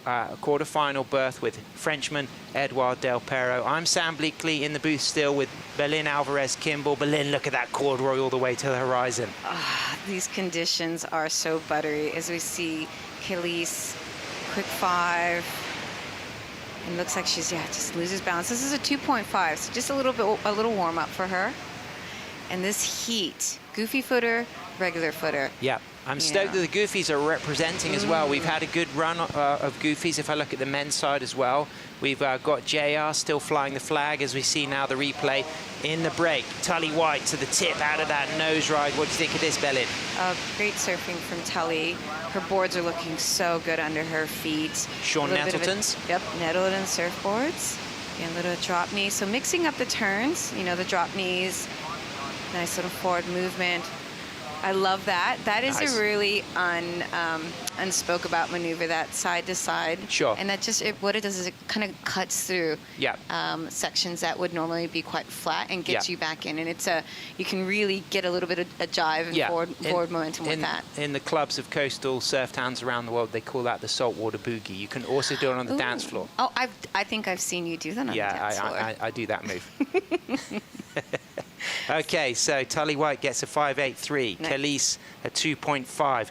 Now let's talk a little bit about Jared House there, supporting the White and the Declan camp as well. So both Tully and Declan getting that support from Jared, really positive force. And we can see on the steps there, Declan closest to your screen, she's got the support here. How much of a difference does that make? From their surfing has had great insight, great feedback. Jared, a former CT surfer, an amazing coach. We had some funding come in from Australia that allowed them to get some great video review. They have access to urban surf as well. Yep. So they've been practicing in that. So it's made a massive difference for them. And what a good heat coming out for Declan. He's going to be in Heat 2 quarterfinals against Kai Ellis-Flint. Yes. But first of all, we got to get through this. Tully, Khalees, there's Jared right watching there. On. There's Alistair Dad. There's Tully's partner in the middle, of course. Nervous moments. Nothing harder than a slow start for both surfers. But with the edge, a 5.83. Tully will be happy with that. Oh, she'll be so happy with that. Yeah. And she's been absolutely on fire this week, hasn't she? She's looked lively. She's looked engaged. Her boards look to be working really beautifully, of course, from the Rhino factory in Brookvale, those Sean Nettletons, and she's got her signature bower model, and it looks to be working wonders for her. Khalees, of course, on her own signature Waikiki model, and we have enjoyed Khalees over the last 10 years. She is such a pleasure to watch. Let's look at Stone and Wood slow-mo and really reflect on Tully's masterclass here. All right, so looking for the section, goes up for the 5. Again, look how in the pocket, really high in the wave. And again, these turns I love. She still has that forward movement. And then in these turns, I love the down carve and the compression. Yeah. And then going into this little bit of a beautiful drop knee as well. And talk about references, which women longboarders use that low bottom turn that Tully would have been inspired by? Oh, goodness. Low bottom turns. Belinda does that. Carla Rowland does that as well. Chloe, you can see she does that nice. Some of the older generation, like the Corey Schumachers and those women as well, did a lot of that really nice low off the drive. Well, it's working for Tully. She's got a 5.83, a graduate of a Bachelor's of Environmental Science and Management, where she specialized in climate and sustainability. That was at Charles Strutt University. And a lull. We will see lulls through today. We already saw one restart in the second heat of the day. Yeah, compared to yesterday where it was non-stop and it was all about timing and really making sure that you get back out. I'm sure the girls would really appreciate having a little bit of a break, as we see Kai right there talking to Soleil. Yeah, that's interesting. You know, she's opting to just stay and watch. She's feeling positive, but I like that connectivity. We see that from Taylor Jensen as well. We see somebody who he stays very much eyes on the waves, eyes on the horizon. He watches a lot of other heats. Yeah, but what I really appreciate about this is the women leaning into the men and the women as well leaning into the women for their insight. Yin yang. Yeah, it is important. I believe that's Kai's mom to the left. I think that might be Tracy. And then, of course, Kai Ellis-Flint really giving some nice detailed analysis there to sections, to maneuvers. Kai will be coming up in what is a very exciting heat against Declan White. And there's so much to look forward to. It is a massive day, finals day, our third run here at the Bioglan Bells Beach Longboard Classic, and we have been blessed every single year since 2023 when we kicked things off here, backed up last year and again this year with fantastic conditions, particularly on finals day. Yeah, this morning Soleil was just coming in from a surf and I was chatting to her. She came up the stairs and I was like, what'd you think? And she said, this is so good. I tell you what's good. Our Surfline forecast is ready to look at, and it is delivered. We have been so blessed at this Coliseum of Australian surfing, exposed to those raw low pressure systems from the Southern Ocean. And Berlin, you can really see how that swell filled in, peaked yesterday. It will start to taper off today, but we're still going to see good offshore winds and those faces still overhead on the sets. Oh yeah, 4 to 6 foot is amazing for longboarding still, even with the drop. You know, everyone's gonna be happy and clean. Yeah, we have scored. We have been blessed, and we had that longer waiting period. We had that opportunity for a lay day, but the Victorian coast delivered. Even on the lay day, we all had great free surfs, fantastic food, and right now, live action. Kaylee's chasing a score. Only needs a 3.34 up to the tip, holds that nice, long, smooth nose ride, and then in and out to a second nose ride, and then cross steps back at the high part of the wave, cross steps forward. So she's got 2 good nose rides, some good rail work.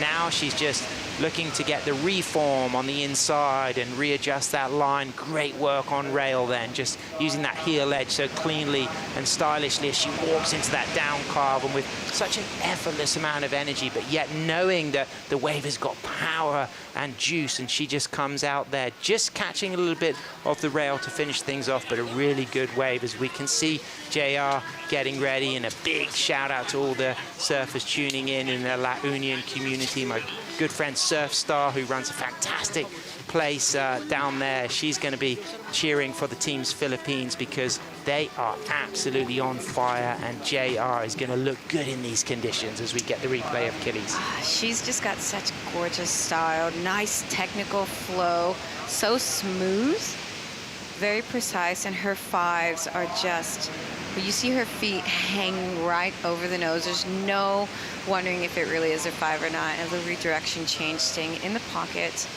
And her transitions are so clean and precise. And look at this nose ride right here through the inside. You could see so much influence of, you know, the amazing likes of the Joel Tudors, the Goofy Footers with beautiful flow as well. Wow, Berlin, I got some big news to share. Hot off the press, confirmed. These women's scenarios, after that women quarterfinal one, Rachel Tilley, of course, she needed to clinch her spot if she made the final. Hiroka clinches her spot with her semi-final heat wins. So the situation is if Hiroka gets through to the final, she'll get a spot in that top 8. As we see now, JR coming up. He's going to be having a heat up against Max Weston, heat number 1 of the men's quarterfinals. Of course, looking to a little bit of insight there for Waxhead. You can see Harrison Roach at the top of the steps as well. Looking through to that quarterfinal number 2, Avalon Gould. She clinched El Salvador finals when she already made it to the round of 16. So we can confirm that our tour leader Avalon will be going for a world title this year. Looking now to the previous heat, Soleil, when she got to the quarterfinals, she's clinched a spot in El Salvador. Chloe, of course, clinched a spot as well. So both of those women will be in the top 8. And now the scenarios for this quarterfinal number 4. Khalees, if she makes this Bells final, she guarantees a spot for El Salvador. Tully clinches a spot for the top 8 if she also makes the Bells final. So a lot to play for these women. Of course, one more tour event, Abu Dhabi, coming up. And right now a 10 from Khalees. Walks out of that 10 and then just goes back to the tail and just keeps composed. And now she's got some blue ahead on rail and just slows down there, and that wave just softening. But after an opening 10, it could be a good score, and she's got a 7.17 for her previous ride. So you think she's going to replace that backup 2.5, and Khalees will be in a strong situation, putting more pressure on Tully. Yeah, I have a feeling it's definitely going to take over that 2.5. Look at this. Oh, gorgeous 10. Just nice cat-like style from her. She's always seems so calm and collected. Again, unfortunately, just coming off there, but a 3.17. Cat-like. Somebody who's also been there with that feline finesse is Soleil Erico. She's got herself a spot in the semifinals, and she's on the glass with Harrison Roach. Yeah, thanks, Sam. She sure does. Started off at Rincon, put the pressure on, then moved over to the bowl. How's the surfing out there today, Soleil? It's really good today. Me and CJ kind of made like a very last minute decision to go to Rincon because we just saw like wave after wave out there. So I started out there, and I think that put me like in a good rhythm for the rest of the heat. And then just kind of moved over to the bowl because there were waves there. And yeah, I enjoyed myself during that. The waves were really nice. Yeah, there sure were waves there. Excellent surfing from you going into the 8-point range yet again in this event. What is it about Bells that works so well for you? Yeah, I think this wave is kind of a blend of all, like a bunch of waves I surf at home. So I feel very comfortable here, and the energy of this place is very calm and soothing, so I just resonate with it. Yeah, it's very calming energy. Yeah, very cool, calm and collected from Soleil Erico. Booked yourself a spot in the semi-finals. Good luck, we can't wait to watch. Thanks so much, Harry, and she's also booked herself a spot in the grand finals along with Avalon Gould. So we can confirm from the WSL team that Soleil Erico and Avalon will be going for World Longboard titles at Surf City, El Salvador this year. They can improve their seeding by big results here in Bells and big results in Abu Dhabi in October. But as it stands, they've already made the top 8. We've got a lot of exciting scenarios to share as well on the men's, but we'll save that for when we move into the men's rounds. We're going to have a break. We got 40 minutes, 30 seconds left. It's Tully White versus Khalees Kelly-Opama.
From the sizzle of the city in Melbourne to the serenity of the coast and the landscape, and of course the adventurous Great Ocean Road, which is one of the world's most iconic scenic coastal touring routes, spanning 243 kilometers along the stunning coastline of Victoria's southwest coast, overlooking dramatic beaches and of course the Southern Ocean and the Bass Strait. We're here on the Surf Coast Shire at the iconic Jirak, the traditional owner name of the Wadawurrung, which means bended arm, describing the shape of the red clay sandstone cliffs here around the beach. And Wadawurrung country covers over 10,000 square kilometers in this area as we move into the last 12 minutes of quarterfinal number 4 on the women's side, with Kelly's from Hawaii in red out there in front with a 717 and a 317, and Tully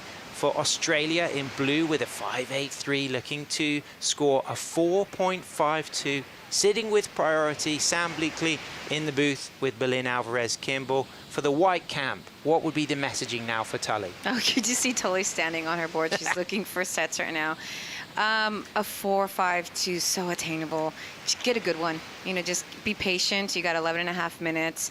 You're going to have to make it count. Yeah, you got to hold your nerve. You cannot leave a space for Kelly's. Kelly's is a weapon. Both of them are. So yeah, get a good one under that's going to run all the way through. Here we go, out of priority. Khalees looking, kicking out, recognizing no run on that one, no wall, no opportunity to really stay in the pocket. Big wave behind for Tully. Can she make the section? Really nice footwork to a 5, high risk degree of difficulty there. Locks and holds into a fast, streaking nose right back to the tail as she goes into a nice sweeping turn on her Nettleton off the bottom, using a drop knee, and now she's got some more trim speed here, and she can navigate the reform as she goes down to the middle of the wave and then drives into another drop knee turn, looks left, eyes up the opportunity for a couple more cross steps. She's got chances now for the float and grabs that rail on that roller coaster float and stands tall. Oh, that's actually Declan's dad. He's absolutely stoked about that, representing the Australia camp there. And I know that also Tully's dad, Alistair, would have been stoked with that as well, as will Mum Donna, as will all of the Australian fans tuning in, because that was a real good wave. And I think this could really swing the heat for Tully. Yeah, look at this, the takeoff. She does well to kind of navigate that bump, and then again holds on so well posed. And then this turn, nice. Again, nice and low, and then the drop knee. Good momentum. This wave, she needed this wave coming down to the 10-minute mark. And again, gets a little bit of speed off of that drop knee. Move a transition. And then goes in for this big float. I love that. Almost sideways. So good. Slide. And this is a little bit of slow down right here. Look at how many steps it takes her, and then navigates that down nose ride. Yeah, and under pressure. And you talk about how hard it was to hold on to that nose ride line, Billy. It was, because she kind of threw herself off balance, and to be able to adjust that and get yourself back in the right headspace, you'd be like, okay, I'd made it. Let's do this. Oh, just powers off that bottom turn as well, but Hawaiian style. Kelly's answering back with a really long 5 into a really nice 10 in the pocket, and a beautiful down carve, and then just velvet smooth as she widens the arms like the wings of a bird to come off the bottom. And now through the foam, she just gets some flex in the boards. You can just see that accelerating as she goes back into some more cross steps and finds a nice 5. This is going to be a really incredible score for the Hawaiian in red, and now things will be evenly balanced once again. Oh gosh, this is going to be interesting. Both of these waves back to back, both beautiful surfing. Yeah. Great technical surfing, nice flow and style. A little bit of a hiccup just at the bit start for Tully. Yeah, that could affect things slightly. Yeah, we'll see. But the finish of Tully's as well was really, it was a hard finish, and she did well to navigate that. There we go. La Union represented Philippines. Luffy rider J.R. Esquivel coming up against Max Weston. Of course, Max is now based in Melbourne, and he knows this wave so well. He was flying yesterday evening in the free surf session. I got a chance to paddle out for a couple of waves, and Max opted to ride his mid-length, and he was just shredding, and it was a joy to watch. And he has been a real informed surfer, and it could be a big day for Max, as we can now see Tully answering back, waiting for a big score to come through. There's a 10, unable to just complete that 10, just stays high in the lip, that gusty wind just holding things up. And now we get to appreciate the replay of Khalees. This was absolutely outstanding. Oh yeah, she's flying on that. And I love the way she backhand tens. Just nice, beautiful, tight feet work. And again, just smooth and continual trim. Look at the flex in the board there. You know, you could just see how that was just shattering, but great read of the inside here. Yeah, and she doesn't stay in one spot when her board starts to get a little bit of bounce. She understands that, and she gets the right weight in the right spot of that board as we see the steps. This is that last wave of Tully. Point of difference between the two so far? Point of difference is Tully hasn't had a 10.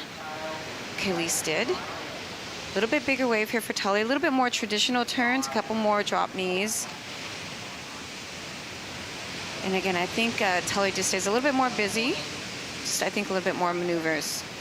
Wow, big moment for the judges. They're going to get the chance to really compare these two scores. I love that roller coaster finish. What I really appreciate here, Berlin, very difficult, locked low down in the middle of the wave in the pocket, but then she gained her composure and stayed on that nose ride, and then just mixed things up with a lot of dynamic rail surfing. Yes, and again, she's just so fast. When you're up on the nose on a bigger wave like that, you're flying, and you hear that from some of the competitors, how hard it is when you're on a bigger wave like that, trying to keep it locked in. Now, you've managed Team Irukandjis, you've worked with Tully before. You know, psychologically, what does it take to get the best Tully White? Well, her boards. Okay. And that's it. I think her and Nettleton have kind of come up with the special sauce now. Okay, a 7-1-0 comes through for that ride of Tully's. So she's right back in the mix, but we have to remember that Khalees is already carrying a 7-1-7, and we're waiting for that last score of Khalees, and I think it's going to be at least in the 7 number as well. Well, we're still waiting, I think, for 2 waves from Tully and 1 wave from Khalees still. Well, I think that last windy wave of Tully came in now as a score, a 0.97, where she didn't make that 10. So the significant carrying score is at 7-1-0. She'll need to improve on that 5-8-3, because I think Khalees is going to have I think it's going to be rivaling that 7, if not higher. Yeah, like you said. Oh, here we go, Berlin. What do you think of this? Big overhead wall ahead. Oh, this is a solid wave. Oh. Locks in the nose, in the pocket. Now back to the tail. Power surfing required, and grabbing that rail on the Nettleton off the bottom and a high line. There's the 5, good read. She's got to stay true to this reform. She needs to get active to just anticipate where the sections are going to stand up. Is it going to be rail or tail, or is it going to be back to the tip? As she cross steps forward, she'll want to take on this last moment. No, she won't, because she's right on the sand. She's done the damage so far, and she's back out for more. She's looking to improve on that backup score of a 5-8-3, but the number she needs will be determined when that wave comes through for Khalees, and sure enough, it does come higher than a 7. It's an 8-1-7, but what do you think of this? I think this is a great wave. I think Tully, this turn right here, I think just needed to fade a little bit more, because it kind of put her out in front of the section just a little bit, and you can see that she's trying to get back into this section right here to get a face to work with. She does well to navigate this part, but unfortunately, yeah, just kind of going into that little bit deeper water right there. Okay, and now she's chasing an 8-2-4 as we get to appreciate the replay. Let's really analyze the lines that she's taking, Billy. All right, there's that 5. And then again, nice turn. But I just think the fade needed to be a lot more into the white water for her. To have a finishing moment. To have a finishing moment, rate. yeah. Especially needing an 8-2-4. She's going to really need to get one of those with a great long wall. Okay, this is our heat leader, Khalees from Hawaii, on a 10. This is the kind of nose riding that got her that 817, which had a really nice down carve after it. That wave's going to get bouncy and foamy, so she's not going to improve her situation. She's now going to open up the potential for Tully to possibly be in priority if she can paddle out in time. I mean, I think it was fantastic scoring from the judges there. That 817 from Kelis, it really was beautiful, and it had a lot long 5 into a really committed 10, back to a 5, and then the silkiness, but the dynamicness using all of the board, rail, and wave on that down carved turn, and a really nice link through to the inside. In contrast to Tully's wave, which was exceptional, but just the fact that it was a little bit tricky on that opening nose ride maybe held the score back a little bit, as we see the stone and wood replay of a beautiful ride from Kelis into the 5 and 10 and an 817. Yeah, that 10, again, just knees nice together, really soft, absorbing all the bumps, and these turns are just so smooth. And again, off that turn into some footwork. Again, a good flow and trim reading this wave. And again, look at her arms, the way when she leans into her turns. It's just nice and swooping, and yeah, creating a lot of forward momentum. Yeah, but Rel Sun power all the way as well. Look at this. Oh, this is Kalia when she was little, right here. So much similarity in the style. You can see the influence right there. That 10 is like a mini Kalia. That is absolutely outstanding. Both heels glued together, the footwork, and I love this down carve. Yeah, the way that the rails transition from right to left through the water, and she navigates the speed as well. Christensen. Finn on the board there in the sand, with Tully White chasing a significant score. Tully a little bit unlucky on that 710, you know, really hunting for that critical nose ride. She dealt with a very fast committed section, high degree of difficulty, and I love the engaged power surfing that we see after that nose ride. But I think the composure and the control Kelis had on her wave with that opening 10 really just slightly separated that and gave that almost a whole point of difference. Yeah, I agree with you on that. Tully's been surfing really early in the mornings, and she's we got some video footage that I got a chance to see of her, you know, getting some really big 10s on some pocket surfing. So she's able to get a great size wave and pull those long 10s as well. She's got a chance for it.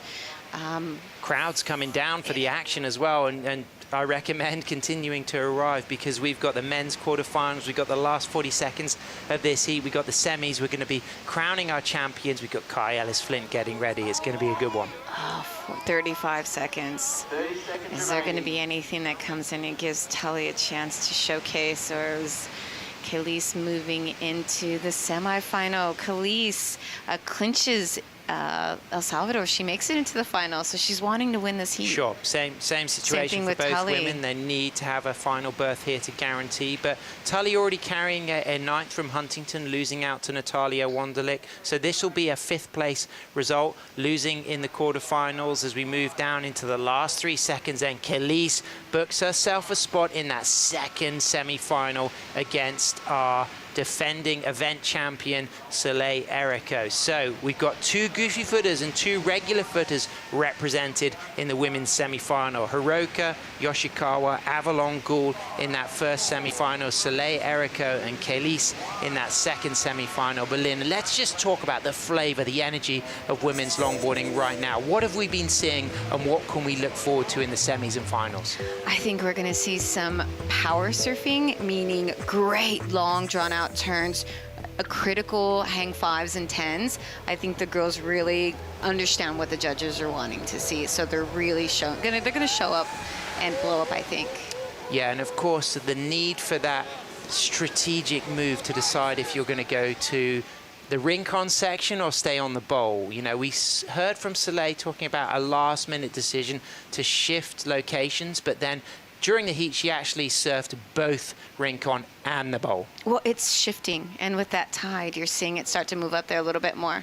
Let's look at the bracket. Let's find out who's doing well and what we've got to look forward to as we can see those semi-finals. Hiroki Yoshikawa, Japan. Avalon Gould, our tour leader from Laguna Beach, California. Soleil Erico from Malibu against a Waikiki Styler Kelis Keleopaha. 2 goofy footers represented. That makes me happy because I love flying the flag for the goofy footers, even though I'm a regular footer.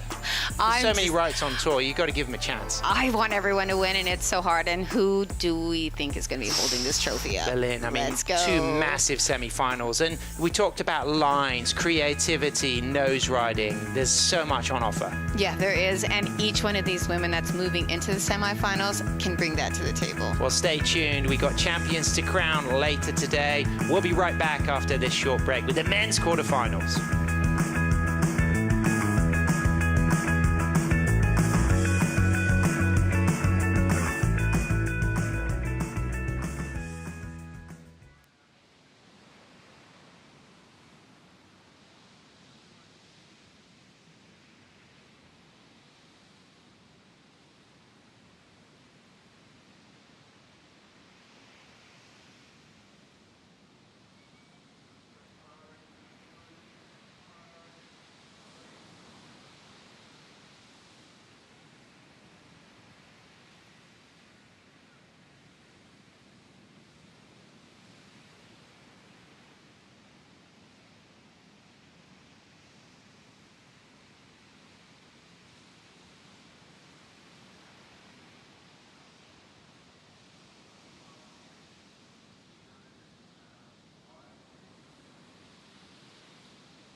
Something really special about Bells Beach, just the history, the raw coastline. It's like surfing a living monument to the sport.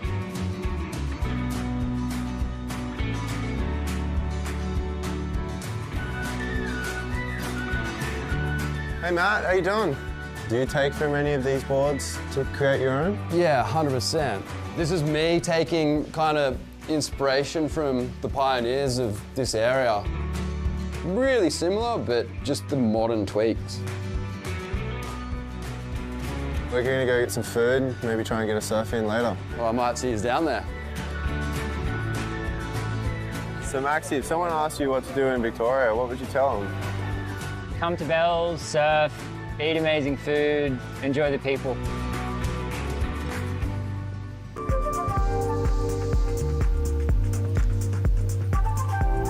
Good morning, welcome back to day 4 of competition, finals day here at the Bioglan Bells Beach Longboard Classic. We're into the men's quarterfinals, and I have 2022 world champ Harrison Roach in the booth, joining myself, Matt Chinoski, the Waxhead. 3rd year down at Bells, Harry, and some of the best waves yet. Oh, I am having such a fun day today already. So much action in the women's quarterfinals, and now we're getting into the men's, and it's going to be a big one to kick it off, Chono. So we've got the goofy footer up against the regular footer.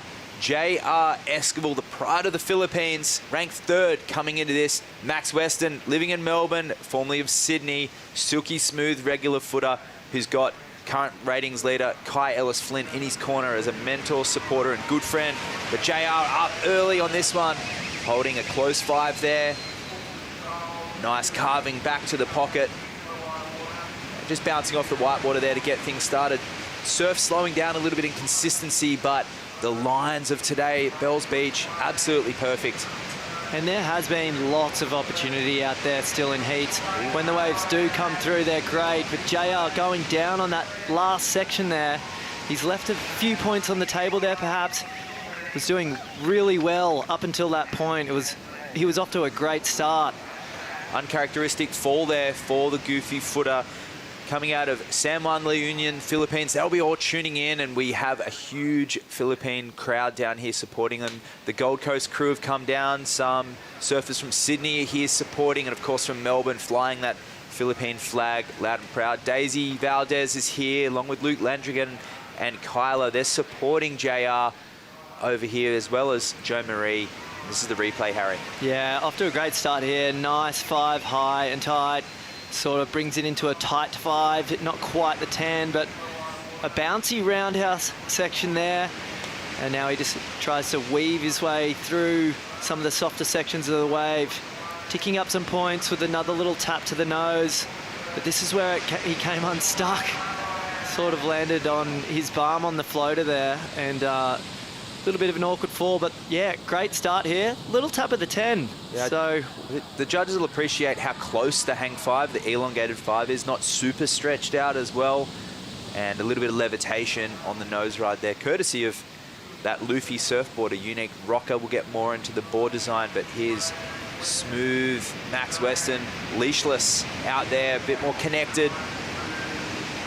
Taking off the leash, but looking to improve that connection to the board. As he trims through the inside, he gets the reform. He's going to want to make stamp a point of difference here by finishing strongly. Doesn't really get the opportunity there to hit it off the lip, but really solid surfing there from Max. He'll be happy with that start. It's interesting, Chono, 2 very different approaches to surfing. We've got the Filipino. He's very energetic, very athletic. You can see it in the group that supports him on the beach, whereas Max is much more cruisy, much more focused on being really smooth, as you can see here. Beautiful start, little tap to the nose and a smooth cut back. But yeah, Max tending to run a pretty solo program down around these events. He's got Kai that he talks really closely with and surfs with all the time, of course, but doesn't travel with a big pack like the Filipino. But he'll be confident with this start. And that is typical of Max throughout his career. A little bit of a solo guy. He's his own person as he's mid-board trimming, but his style, it is very unique.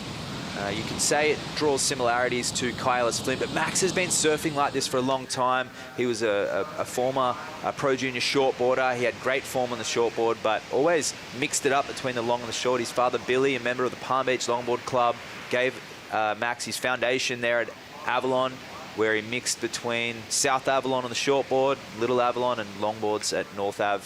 His mum and dad are down here supporting him now. Biomolecular engineer. He has a PhD, so we can call him Dr. Weston.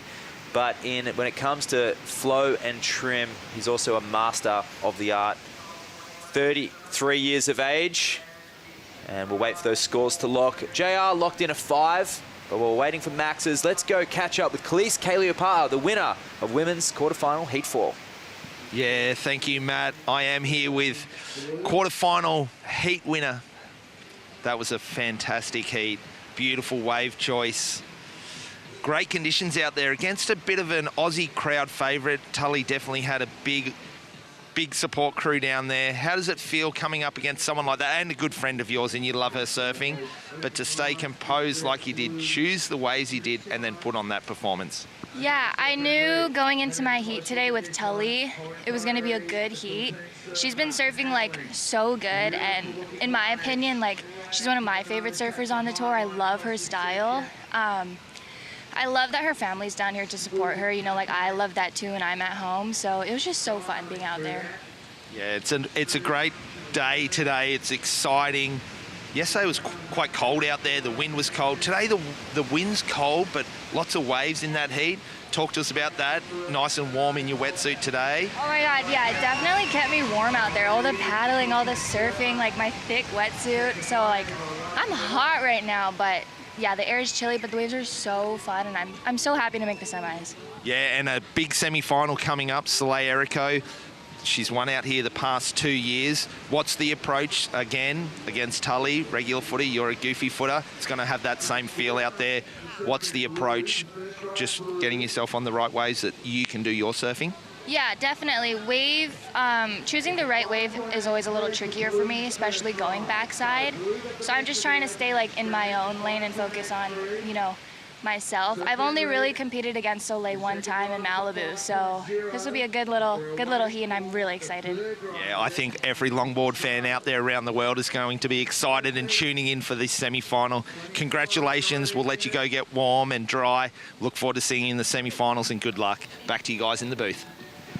Thanks, Josh. Love the GT red stripe matching Khalees's red jersey. She'll move into the semi-finals. But our surfer in red in this heat, JR Esquivel, another stylish goofy footer, had a great wave in the break. Yeah, we're waiting for a score here for that one. He was looking pretty solid there, Matty. Had a good finish, and you could just hear the crowd on the beach hooting for him as he finished it off. We keep saying it, but they are down here in force, the Filipino crowd, a big expatriate community here in Australia from the Philippines. And look at the score that's dropped, a 7.67. That is a great start to his quarterfinal here. Great start to the men's round of the quarterfinal round. It's finals day down here at Bells, and the swell has turned on for us. As we have a look at the replay, during the inset of that interview, Harry gets the hang 10 on the outside. Yeah, the hang 10, you've got to do it if you want to get the high good into the excellent score range. Started off well, and that Luffy board, it's got such a thin foil tail, Matt. I'd love to get a shot down there later today of one of these boards on the beach. So thin, and he's really making it work. Tapping on the nose on the inside again, a really strong wave from the Filipino surfer. A lot of curve in that board, both the deck line and the outline, but it's the rocker in the right place. That board's glass a little heavier too, so it doesn't flex and it doesn't react like a normal performance board would. So he's riding a single fin, but a modern outline and a bit heavier glass. How's this set? Perhaps the biggest one we've seen in competition this morning. Max looking at the first wave, which is typically not the best one, but this one's lining up perfectly. He stays high, gets to the nose, steps back into the turn. Yeah, I think there's a bit more freedom to go the first wave of the set here today, having the lulls in between, but the wave face is still really clean, but he has gotten caught behind a little bit here. It'll be interesting to see if JR's on the one behind him, but he's doing some good work through the inside here, Chono. Great lines off the heels and onto the toes, gliding his way through the inside. He goes up to the Rio and comes down, can't ride out. That board just getting obliterated into the shore break, and you can see the whitewash dissipating as it rolls back off the beach. Hopefully his board is in one piece. But hey, if you don't want to snap a board, take off the leash, because when you free it off, it doesn't get caught in that reverberation back in the shorey. I tell you, he got caught in the reverb, didn't he, though? He might have some sand in the booties on that one. I reckon he got stuck there, but off to a good start. High nose ride, the board doesn't quite lock in, it drifts down, and dramatic down carve in the wind there. This is where Max gets stuck a little bit behind the white water, but he sticks with it, and the wave offers up more opportunity as he comes through the inside with the beautiful carving cut back. I love how he goes from rail to rail on those turns. Bit of a 5 there too. Let's see this finish. It was looking hectic from the drone angle, and it looks hectic from this one too. Yeah, and he had to attempt that, knowing that the wave didn't offer him too much extreme nature to show off his nose riding. He had to do something at the end. Here goes JR. Beautiful hang 10 there through the bowl. The wave's turning on in this quarterfinal. Number one of the men's, a drop knee, bottom turn here. Silky smooth footwork, filling in the gaps, and just can't get down the bottom of that one, but some great work done on the outside, perhaps replacing that 5-point ride. Yeah, look, that was fantastic to watch. He got the big stand tall hang 10 out the back, and that carving turn into the drop knee. Bit of diversity in his maneuvers there, but this is the one that they're looking for. The 10 stand tall JR Esquivel into a big carving cutback and drop knee as he fades back around. Gets another tap too, so getting busy in the most important part of the wave. He doesn't get the link up through the inside, but some great angles coming through the lovely shrubbery around here on the hill at Bells.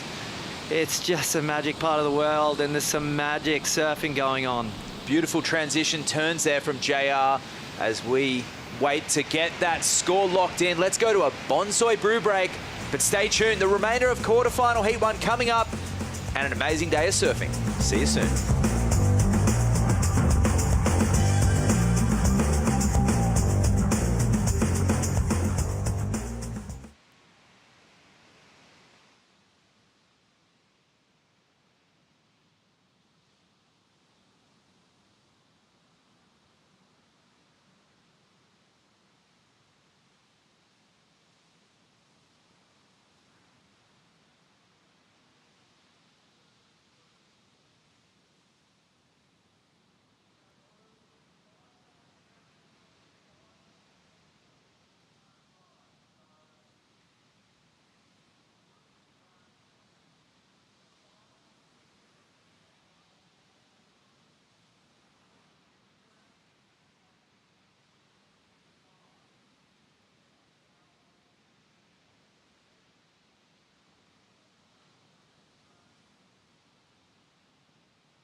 We are here in the beautiful Victoria, the southern state of Australia, the 12 Apostles, the Great Ocean Road, crystal clear water, and amazing empty beaches, something for everyone. Melbourne's got the events, the event capital of Australia, but as surfers, we come down to the surf coast for the waves. So many right-hand point breaks, beach breaks, little nooks and crannies where you can find something for yourself.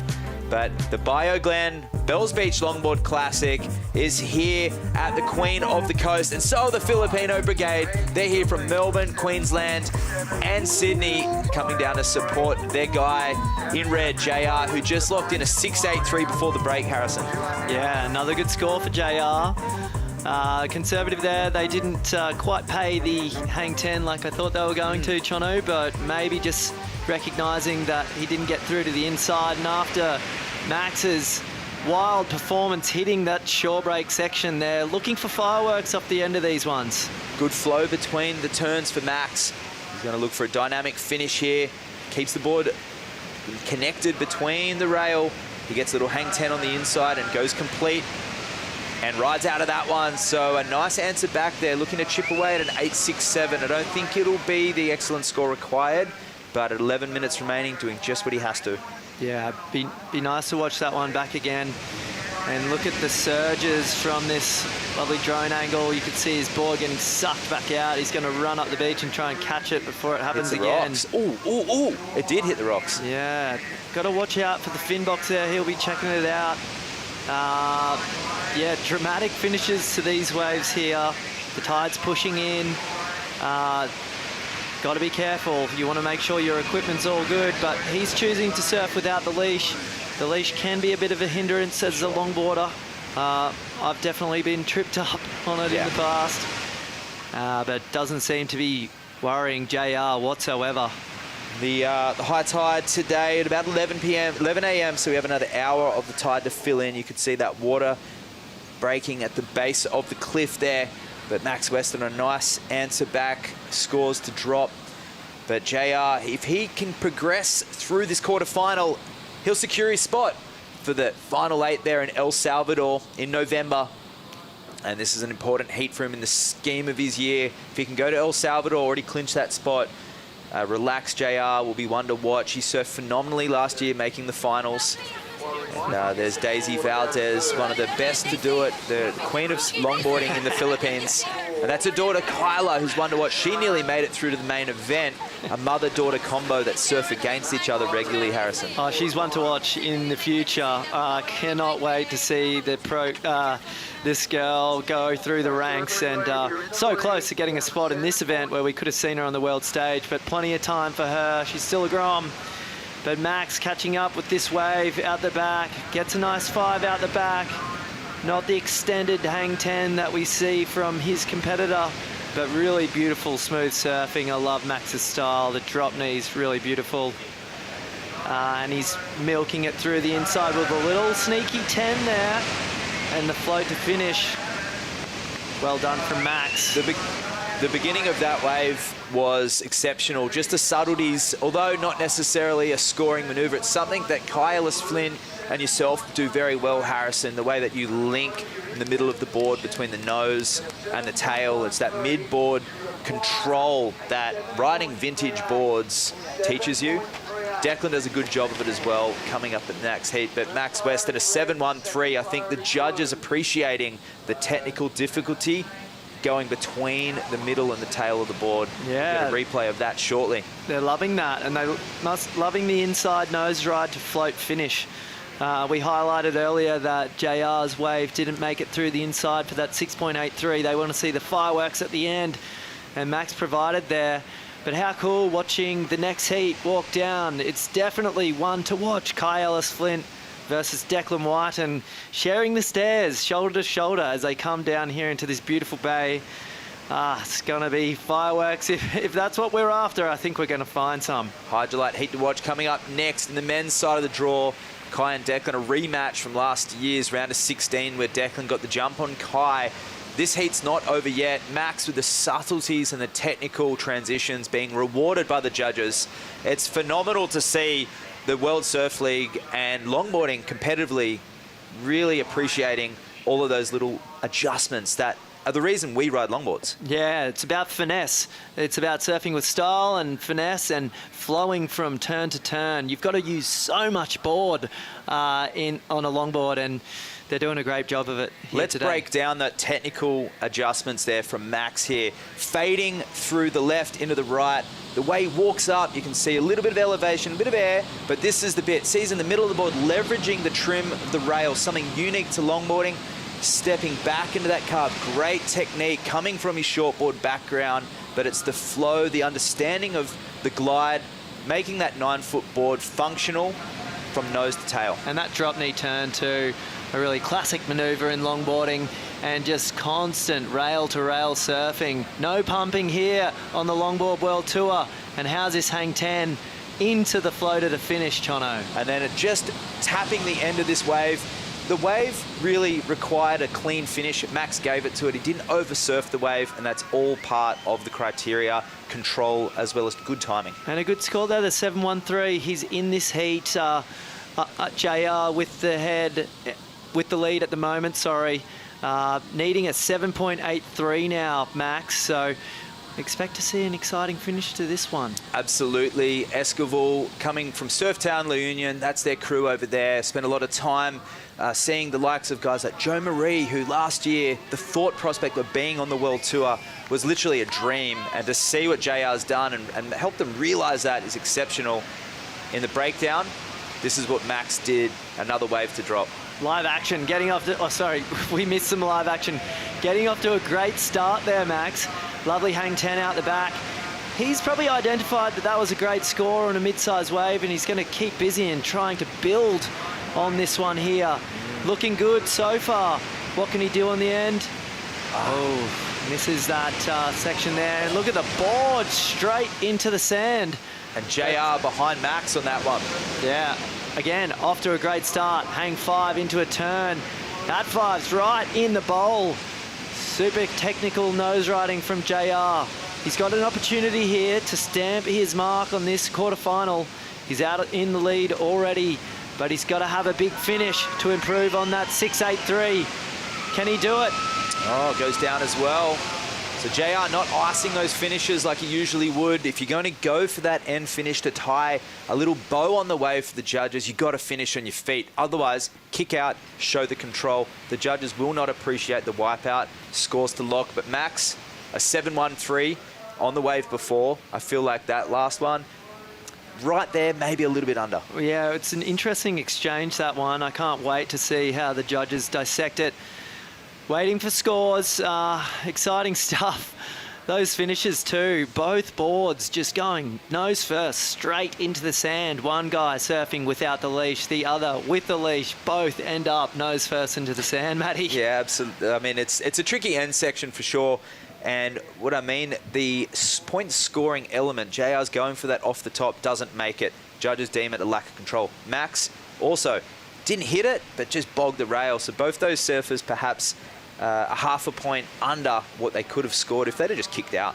And the intensity of the paddle back out has just increased a little here for Max. You can see he's starting to really look at something here. Excited to see what's on the horizon for Max Weston. He's looking for a 7.83. Talk us through this one, Matt. Yeah, fading through this again. Trademark, effortless style. The wind gets under the board a bit, but it pushes him high on the wave. Stretches across the wall on this, looking for a 10. He gets it, just a touch.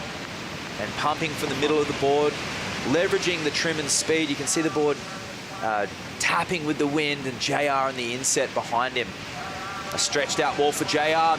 Oh, long nose ride as Max on the left screen works his way through the inside, trying to time those maneuvers. JR goes down. All eyes on Max now. The wave was a good one. Oh, and a dramatic kick out on the inside. What was he thinking there? Try and explain that to me, because he's been doing it a few times here. He's trying to kick his board out in front of the wave so it doesn't get dumped or something. Yeah, he's trying to finish the wave, obviously, and finish the maneuver, but doesn't want to fall with the board, so kicking it away from him and getting it away from the shore break itself, but you're doing the best job you can. I guess the sand is quite soft. Maybe he's not too worried about the fin hitting, but you've got to think there's some risk involved in finishing a wave like that. When you talk about control, I would assume that you could just sort of kick out and avoid that situation. But what a start he got off to here. A little bauble, but this really long 5. I was comparing them in the inset screen with JR. He's so much higher on the wave face there. Got the hang 10 and beautiful trim through that super steep, windy part of the bowl. Just weaving back towards the source here, getting low, trying to trim through. Comes back in, and I can't wait to watch this from the beach angle. Another lovely turn there. Here's where, as a free surfer, you're doing a little nose ride. You're trying to kick out, but... Yeah, good option, though. If he didn't do that, he was going to go down with the ship. This one was a 6.33 from JR. Didn't improve his situation. Incredible long nose ride through the low part of the wave there. And came unstuck as he raced through this section. So a lot of credit there for that one nose ride. Yeah, so that was a 6.33 for that nose ride. Interesting. Looks like Max has gotten another bump up in the score, but not what he was after there. A 7.03 for his last wave. Oh, we're still locking in scores here, actually. We've got time. Max got the 7.03 for the one before that, so expecting something pretty considerable here. Okay, scores to drop, a minute remaining. Seems waiting on one for JR. He's wasting no time, respecting his opposition. Close 5, gets a 10. On his heels here, trying to hope this wave will open up, calm, turn back, but bogs the rail a little bit. Non-stop action in this heat. I can't believe we're in the last 30, 40 seconds. JR coming through the inside. He's trying to stay busy. Look at the water in his wetsuit from a previous fall. Looks like he's wearing flares. Again, onto the shore. It is radical on the high tides out here. The guys are putting it all on the line. Last exchange, 15 seconds remaining, and Weston potentially chasing a score up on the nose, carving it back. He's going to need a dynamic finish here. And it's been fireworks in this heat with the shore break. Stepping back, and now the inside, it rears its head. He's up on the nose, and he's going to go for it on the end. It's racing away. Well, expect something. Oh, and another one. That board has copped a beating in this heat, Matty. The Bellsby Shorey. Lucky it's high enough that we're up and above some of the exposed reef there. Look how deep the sand is, how soft it is. The boys have just been rolling around in the shore break, giving it their all. Look at the leg. Got the flares. And and Max too, look at the wetties tied up. Every surfer out there can rely on, you could get smashed in the shore, you know that you're going to end up pounded like this. Max got an 8.83 on the second wave to last, which put him in the lead, which means JR was chasing an 8.3 on his last score. I've got to say, fantastic performance from both surfers here, but it's looking like the Australian might get the nod. An 8.3 for JR's last wave. It's a big score. It's in the excellent range. We're going to get a replay of the last two waves coming up here, but take a look at Max. He's wondering what's going on. There was such a big flurry to finish. And JR, he was putting it all on the table. A nice hang 10 to start, trimming through the inside here. Little bit of a bog there. Not what he wanted. It looks like that's where the water got up in his wetsuit, because it just appears out of nowhere. But he's weaving through the inside, riding that awesome loofy board, big nose ride, but just a couple of baubles. It's not looking like excellent surfing. Yeah, that one came in at a 5.1, and this is the Max's wave before last. So we haven't locked in a score for this yet. Beautiful carve back into the whitewater. He already had the lead. Needing JR was requiring an excellent score on the one before last. So this one coming in as a 6.8. And the judges confirming that Max Weston did do enough to take the win. So all that commitment on the end section proved to be the difference there with the Melbourneian Max Weston taking the win. 15.96 heat total from J.R. Esquivel, 14.5. The Filipino with a really strong performance, getting beaten by the stylish and flowing Max Weston. The anguish when he first heard the scores of knowing that he didn't do enough for it, but as soon as they announced the winner, straight into congratulating Max Weston. This is a great sport that we're a part of, Matty.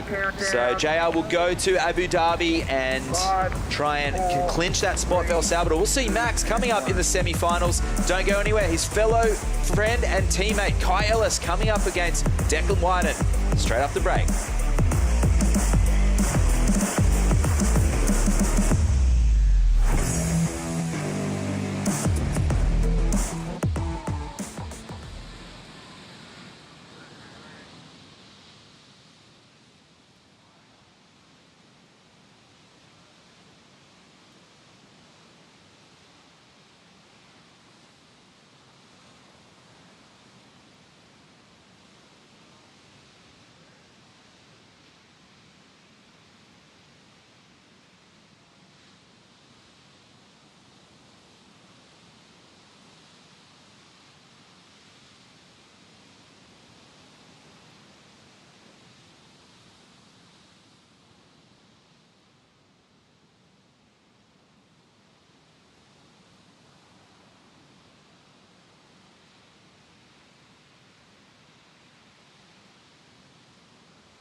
Welcome back. We're in a quarterfinal heat 2, but great scenes there. An upset, Max Weston taking out J.R. Esquivel, the Filipino, quarterfinal heat 1. Smooth surfing there from Max.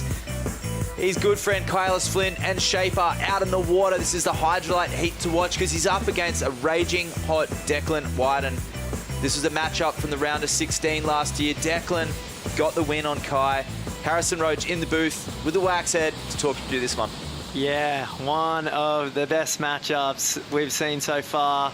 If these guys came up against each other in the final, you would not be surprised, but it's the quarters here and it's a big one for both of these surfers.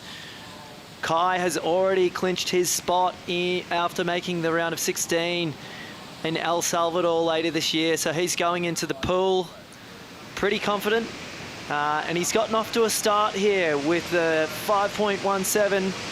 Lovely casual style from the Australian surfer, Kylis Flint, riding his own surfboards.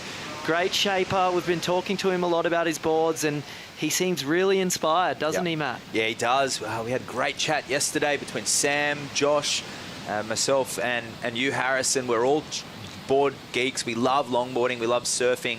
But Kylis Flint is someone who's really been capturing our attention with his really in-depth talks about equipment, and he talks about it in a competition sense, and it's refreshing. It's something that we haven't seen very often in professional surfing, and Kai is that exception. But he's up against Declan Wyden. He's takes a real athletic approach to his longboarding, his training, his background. He's a lifeguard down there in Manly. And he really has been putting in the hard yards and earns every little bit of whatever victory he takes. Yeah, he's a master competitor. Always a tough man to come up against, and these conditions really suit him. Big Bells Bowl yesterday, he put on a clinic, and he's going to be hoping to do so again today. He's going to have to, coming up against Kylis Flint, current world #1. Well, let's go catch up with the silky smooth Max Weston and get some insight on the conditions. Yeah, Matt, I am here with the silky smooth Max Weston. What a result. this is your best result at a CT event. Out here at Bells Beach, maybe 8 or 9 waves in the last 10 minutes. It was a crazy flurry coming up against JR with the big support down there on the beach. But that surfing was just unbelievable. Talk to us about that heat, making it this far, the possibility of coming up against your best friend and shaper, Kai Ellis, in the semi-final. Yeah, it was an unreal heat. Still kind of trying to catch my breath after it. Awesome finish. I was really stoked to luck into a really good set and chase JR down. It always feels good when you're coming from behind and you can claw your way back into the heat. So yeah, I'm stoked, and hopefully, I don't know how he's going, but if Kai can get through this heat, we'll have a awesome heat together. We had one a couple of years ago in Huntington and it was unreal. So yeah, we'll see what happens. Otherwise, I'll be stoked to surf against Declan too. You know, we're from the same area. We've surfed so many heats together. So yeah, looking forward to it either way. Yeah, and for Aussie surf fans and longboard fans, looks like we're definitely going to have an Australian into the final, which is really cool. Talk to us about that coming from behind, 883, excellent surfing. That wave, just the lines you're drawing and the approach that you're doing out there. It's some of the better surfing we've seen all week, and it was really nice to watch. Thank you, yeah. At that point of the heat, I don't remember much, to be honest. It was all so non-stop. Just got lucky with a good set coming to me and drew a good line off the takeoff, and it all panned out. So yeah, stoked. And a little smaller, little cleaner conditions today. Did you opt back to the board that you rode day one, or similar board to what you were riding yesterday, Max? Yeah, jumped back on my 9.8 sort of daily rider log. Clean conditions sort of mean you can ride whatever you want out there, and that'd be my board of choice, so that's what I chose. Yeah, fantastic surfing, mate. Really, really excited to see how far you can go. Let's get dry, watch your mate in the next heat, and hopefully you guys can match up in the semi-final. Back to you guys in the booth. Thanks, Josh. Thanks, Max. Great insight. A relaxed Weston. If he wins the final, he'll secure his spot over there in the final 8 in El Salvador. He needs a good result here at this event, moving into Abu Dhabi at least, and his friend Kai, he's already clinched his spot, and he's just going to be increasing his position as he moves through this event and into Abu Dhabi. But a tough heat against him, Declan Whiten. So if Declan makes the final here at the Bioglan Bells Beach Classic, he'll clinch his spot in El Salvador later this year. But a couple of big ones to get through before that. And it starts here with Kai. Great interview there with Max Weston, a good mate of his. He's not bothered who he comes up against. No. Declan, been in the same area. These guys have all been competing against each other forever. So there's some grudges when it comes to man-on-man competition, and they each want to win, that's for sure. And when we talk about the LQS, which is the qualifying series, Max took the win at Noosa earlier in the year, which got him on this world tour. But Max is somebody who you don't see in a lot of the amateur events or the invitational events. He prefers just to surf in those WSL qualifiers. He's obviously busy with his studies and his work behind the scenes. And when he comes and puts the jersey on, it's like this. I mean, I surf with him all the time. I see him around the traps, free surfing, and he doesn't draw a lot of attention. You wouldn't know that he's on the World Longboard Tour, especially the way that he holds himself in public. But when he hits the water and you watch those little details that he put in that heat beforehand, you begin to realize that he's a world-class competitor, and he really is a surfer's surfer. Great to see him get some really high scores and go into the excellent range here. Yeah, pumping conditions, a different style of surfer comes out and can perform and put on a show. It's always tough when it's a bit of a grovel. But it's been a slow start here. Only Kai with the one wave. Declan yet to get a ride, but it looks like there's something coming through. And look at the wall stretching down the line here at Bells. Declan up on the top of this wave, trying to get down it, and it blows him off the back. And that one, a little gusty, they were pretty far out, and Kai pushed the envelope on that one and really wanted to make Declan go. So Kai with priority, he'll have the choice of the next wave. I was very surprised at the consistency of that heat beforehand, but it's died off a little bit. While waiting for more sets, let's look at the schedule. Kicking off at Huntington Beach in August. Then we have Bells Beach, which is where we are now for the Bioglan Bells Beach Longboard Classic. Abu Dhabi coming up next, and El Salvador in November. Yeah, great tour for the longboard competitors this year. So much action, so much variation in the surf. We've got the beach break at Huntington, this bowl here at Bells, along with Rincon. Abu Dhabi surf perfection, and then another big right there in El Salvador. So apart from the lefts at the beaches and the lefts in the pool, two world-class right-handers, we've seen some success from the regular footers at this event so far, but one to watch from the women's side of things earlier today, having great success out here is Khalees Kalliopa'a. Some big heats coming up today. So much going on out there and just pumping surf. Harry, for all of those surfers that are tuning in right now who want their chance to be on the World Longboard Tour, if you go to the WSL website, have a look at the event schedule and click on the Longboard Tour, you'll see the qualifiers. We got the Surfing for Hope Longboard Classic, which will be the American qualifier, the Belair International Pro over there in the Philippines. That's a tentative event. The Haleiwa qualifier for the Hawaiians, and all through January, February, March, April will be that qualifying time for the other regions.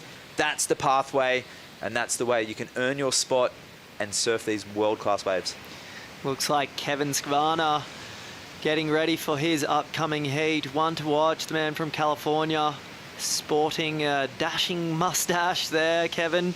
The staple of his vibe, and his goofy-footed backhand down carves, also a staple of his vibe. Here at Bells, I saw him get a great one in the warm-up session this morning, slicing through the bowl, Chono. Harry, when it comes to Bells, we talk about some legendary performances in the past. We had an iconic Australian titles here in 2004. A name that sticks out to you that we don't mention very often, that was an influence? Wayne Dean in that one. I've mentioned him a couple of times. I've had the opportunity in this, but a legend of surfing, a fantastic shaper, father of one of the best surfers in the world currently, Noah Dean. He's got the most dangerous stall I've ever seen. But yeah, Wayne, his rail surfing out here, really beautifully put together. Never put a foot wrong in that event, but it was Josh Constable who took the win that year in the Aussie titles. And yeah, the level has only gone up from there. Declan and Kai just looking for an opportunity to put on show just how good they are at this wave. Declan will be upset with his start. Just got a little caught up in the wind, uncharacteristic error. I think the pressure might have something to do with it. Well, we're waiting for these sets to roll in. Let's go to a Bonsoy brew break and come back for the remainder of quarterfinal Heat 2 very soon.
Bioglan Bells Beach Longboard Classic is brought to you by Stone & Wood, the unofficial beer of the World Surf League Australia, by Bonsoy, the official milk of the WSL, and by Hydrolite, official oral rehydration partner of WSL. Welcome back. The Bioglan Bells Beach Longboard Classic. This is a Hydrolite heat to watch in the water at the moment. Kai Ellis-Flynn taking on Declan Whiten. We have world champ Taylor Jensen walking down the iconic Bells Beach stairs, coach's corner there. And we will see him up next against fellow Californian Kevin Scavana. But in this heat, it's been a slow one with waves, but Declan up and riding, just looking to build up his 2-wave total. Here he is, live action, slicing carve, springing into this turn into the Bells Bowl, trying to carry his momentum through to the shore break. Gets the footwork through to the inside, carrying that trim into the shore break. He gets an extended 5 here, looking to ice this one, and a strong finish for Whiten. That was a really nice looking wave for Declan. And the theatrical finish as well, straight onto the sand here at Bells Beach. It gets hectic in there, but it hasn't bothered him. He's straight back out, trying to duck dive through a little bit of whitewater here, but what a wave. Fantastic wave selection, Chono. That wave just peeled off perfectly for him. Under so priority much opportunity. as well. Yeah, surprising to see him on this one. Up there, 10 to start. That's what we want to see in this carving cutback. Really powerful surfing there. Spring loaded off the bottom. Just moving back and forth out onto the face and back into the pocket. Now he's setting it up high and tight to get a lovely nose ride extended through the fatter part of the wave. He makes the most of this wave here, Matty. Wow. Well surfed from the Manly boy. Competitive animal is Declan Whiten. He's thriving the way that he just motored back out. You could feel the adrenaline coming through the screen there and putting a little bit of pressure on Kai, who let that one go under priority, looking for that special wave. This was always going to be an amazing heat. And these surfers surfing still in the Bells Bowl haven't made their way over to Rincon, which is typically the high tide wave, which we have actually just coming into the high tide very shortly. This heat's slowing down a little bit, so tactics coming into it. Yeah, now Kai out the back. Okay, so both surfers have one solid score. Kai's 5.17. I've got a feeling Declan's going to go a little higher than that. Some scores dropping. It's looking good for Declan Whiten. So, Kai Ellis-Flint, he's got to think, what am I going to do now? Declan's dropped a 7.83. I've got the 5.17. There's 12 minutes remaining. I'm going to need to get an excellent score. I'm going to need to put the pressure on Declan big time to have to deliver at the end of this heat. And there's some sets approaching. But he's surfed one wave in 20 minutes so far. So the body's getting cold and you're cramping up. We saw Avalon Gale waiting 20 minutes and took off and fell off. She did end up winning that heat, but a long time to wait. Declan on the inside. Tide coming in. He's on the bowl. On the paddle back out. Why not? Wave comes in underneath Kai. He's going to make the most of it. Gets straight to the nose. Just dropped a healthy score and he's backing it up here. Classic surfing from Declan Whiten. This man back against the wall. He delivers time and time again. Coming through the inside. Goes for a little down carve finish, but Kai's on a wave out the back. Kicks out. That one not working for him. So you've got to say advantage Declan here, Chono. Absolutely, yeah. Kai only needing a 3.34, but Declan about to drop a good score as well. So the momentum switching to Whiten. Kai waiting a long time. You can see his head down, perhaps knowing that decision to let Declan go on the wave before was a mistake, but still a long time left in this heat, and this is what happened with Kai on the outside. Yeah, so fading in. It's a little hard to tell from the angle of this camera, but he's in a bit of a middle section out here at Bells. He's not really right on the bowl. You can see all the white water from Declan's wave, making this one really challenging. Declan, however, off the back of the 7.8, paddling out, identifies an opportunity here and pounces. Great start with the nose ride into a lovely full rail turn and back up to the nose through this fatter part of the wave. Looking for the big finish, doesn't get the opportunity to hit it, and just has a little bobble on the down carve there. But exciting stuff here. Still a long time to go. We had that really, really busy and, in fact, a super busy heat previously. You always sort of think if you're a professional surfer about to go out and the heat before yours has had a massive flurry of waves, you think, okay, it could get a bit lully in my heat. It always happens. A really, really wave-rich heat, and then it follows up with a bit of a wave-starved one. But it's been 20 minutes now, and we're starting to see the sets roll through. Declan capitalising on it. So a good backup score dropping for Declan. A 5.33, needing Kai requires nearly an excellent 8-point ride to move up into the lead, a 7.99. 10 minutes remaining, so we have a third of this heat remaining for the Hydrolite heat to watch, and it really has been one. But Declan with the lead at the moment, the powerhouse from Manly Beach. As we said, it's a matchup for the round of 16 last year, where Declan got the nod on top of Kai, and this is the Stone and Wood slow-mo, the 7.83, a hang 10 at the top of the wave, Harrison, and he pushes down with one of those trademark turns. He does. That was just a awesome start to this wave, and an awesome rail carve too there. Just laying his hand on the rail, not really wrenching it, because he didn't need to. All the power was loaded up in those legs of his. He's a strong surfer, Declan, and yeah, that was a great start to that one. The judge is loving it, 7.83, and importantly, his backup score, the 5.33, has gone higher than Kai's best, so it's making it that little bit more difficult for Kai. He's going to have to do, you know, convincingly better surfing than Declan on that one there, with the big hang 10 and big carve to start. It's a hard act to follow, you must say, but if anyone can do it, it's Kai. Kai Ellis-Flint can.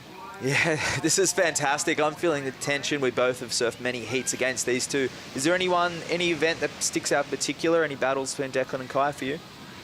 Between the two of them, or between you and them? Kai Ellis-Flint, we used to run an event called the Deus 9-foot single that you came over and did a lot. There was a period there where a lot of these alternate events were having some great performances. Kai had me on the ropes every time he showed up. Declan also, Sydney, Manly at the WSL event. I mean, Declan on the WSL for me was he was the guy I never wanted to come up against, just because I knew he could manufacture a heat. Even if he wasn't in total perfect form, he would get a score, you know, and you had to be so on your game. And here goes Kai with a great looking opportunity to just show us how much he's on his game, Chono. First wave of the set, gets a nice hang 5, hang 10 combo, falls into the bowl. It's sections ahead of him. Grab rail. This wave doing typically what the first wave's been doing all day, but Max had a good one earlier, so we'll see if he can convert and take after his mate's wave. He's got an inside reform here. He's going to need something. Yeah, he's going to have to get busy. I love the setup for this, but the board accelerating. Missed the nose ride section there. He's going to have to whack it. And he does. Wild finish there for Ellis Flint. And that one would have felt good. Yeah. We're clubbing up here in the booth. This is entertainment at its best. Max and JR went pretty hard, and I'm sure Declan will too if he gets the opportunity to hit the end section. But Kai, he just let the board run and take its course and loaded up that speed, and opted for the leashless run as well. But he's going to make his way back into the corner, paddle out. Can't wait for the replay on that. Declan out the back. He'll know Kai did something radical, but only needing to drop a 5.33. There's so much drama when you're finishing on the sand, isn't there, Chono? I love seeing a competition where surfers are riding all the way to the beach, but it's not a grovel. It's pumping surf the whole way to the shore. And what do? I'd be terrified going up against that shore break right now. But it looks like every single surfer in this event has zero fear. And Kai really putting it on the line there. Coming up, standing up right after the whitewater. But he got some work done out the back. A lovely tight 5. Up into the wind, through the Bell's Bowl. This wave running off really fast. Shampoos some of those lovely Goldilocks there with a bit of a head dip. Kai Ellis-Flint, classic carving turn there, and just waiting for this wave to get done. Chono, this bottom turn to set up. The timing here, the patience, just to not overcook it, wait, loads it up here, sees the section, and just lets the board run out. He pokes the nose up, comes down with it, and he did everything he could to ride out. I feel like the judges will appreciate that and almost call it a make. What else could you do? I'll call it a make. You know, I don't think the judges are going to agree with me, but I'll give him points, extra kudos, whatever I've got, he can have it.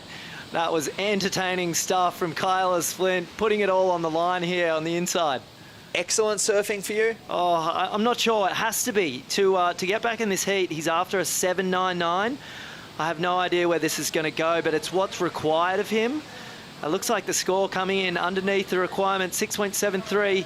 The judge is critical of getting caught behind on the section out the back. The theatrics on the inside, Chono, they're entertaining to watch, but the money in this surfing is right out the back on the Bell's Bowl. Yeah, it was that in-between section. If it opened up for the tube ride, we might get another action here. This is the fitness for just under 5 remaining. Declan standing up. It looks like there could be 3 waves in it, that big second one. But there's one behind it as well. Longboard fans across the globe, this is it. This is what we've been waiting for.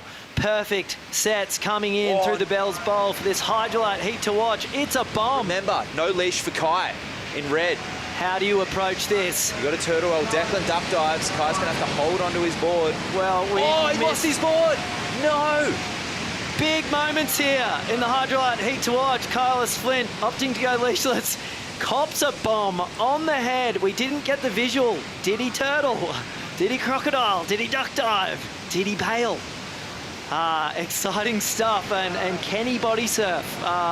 He can certainly body surf, but hopefully for him it doesn't go all the way. And it's got a poke.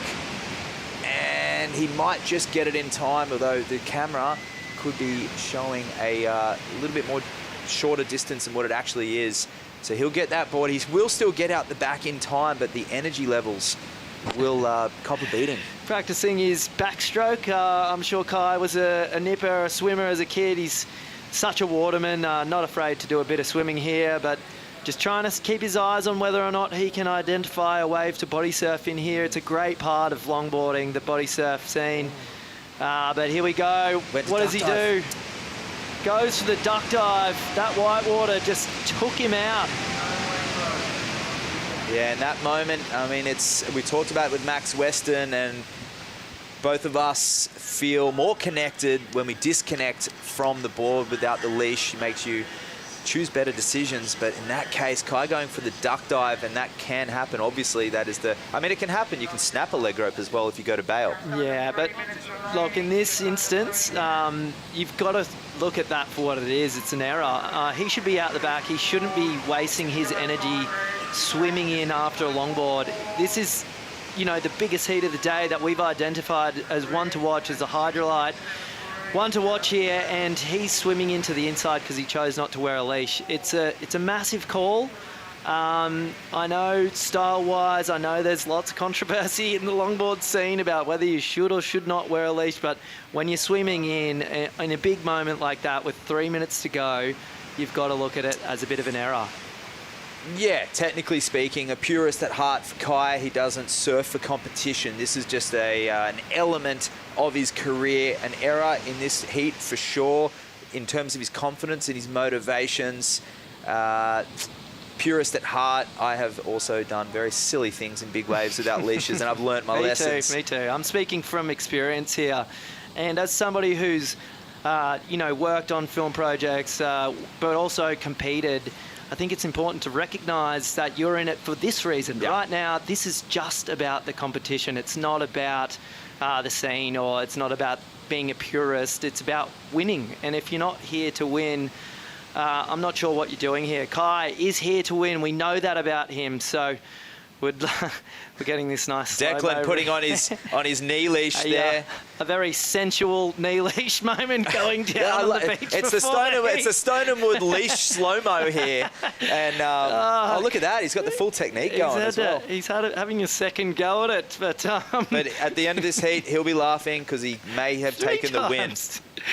Oh, some entertaining stuff down here. But, you know, I've just bagged on him a little bit for making an error by not having a leash and losing his board, but at the same time, going into that shore break and being able to eject from your board in a pretty sort of dangerous situation, you kind of want to stay away from it. A leash can be quite dangerous with the board flinging back to you, so there's lots of thoughts going through these surfers' minds, trying to make it more black and white than it probably is, but yeah, we're hoping to see another opportunity for both of these surfers here, because they're two of the best and they've been going at it today. And the other thing was, there was a wave before that they paddled over. Both of them got caught inside on that set. Kai had an opportunity on that smaller one to at least take off, but in this case he didn't get it. Declan retains the lead, and an error by Kai in those last 3 minutes. But as it turns out, there was no waves missed in that opportunity. So it looks like Declan would have been able to hold priority as it was. So if there was some solace in that decision, it is that the ocean went flat after that set. And a good battle again between those two. The Hydrolite, heat to watch. Two Australian natural footers in form, and it definitely lived up to expectation. But it is Manly's Declan Wyden who gets the win on top of Byron's Kai Ellis Flint. We'll see Declan moving forward into the semi-finals against Max Weston. Stay tuned. Taylor Jensen and Kevin Skavana up in quarterfinal, heat 3. And we'll have Sam and Josh in the booth. Thank you, Harrison. That was a heat to watch. So good. It's going to be a great day. Let's see it.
The Bioglan Bells Beach Longboard Classic is brought to you by Bioglan, official vitamin partner of WSL Australia. By Surf Coast Shire, strategic partner of the Bioglan Bells Beach Longboard Classic. And by Visit Victoria. Victoria, every bit different.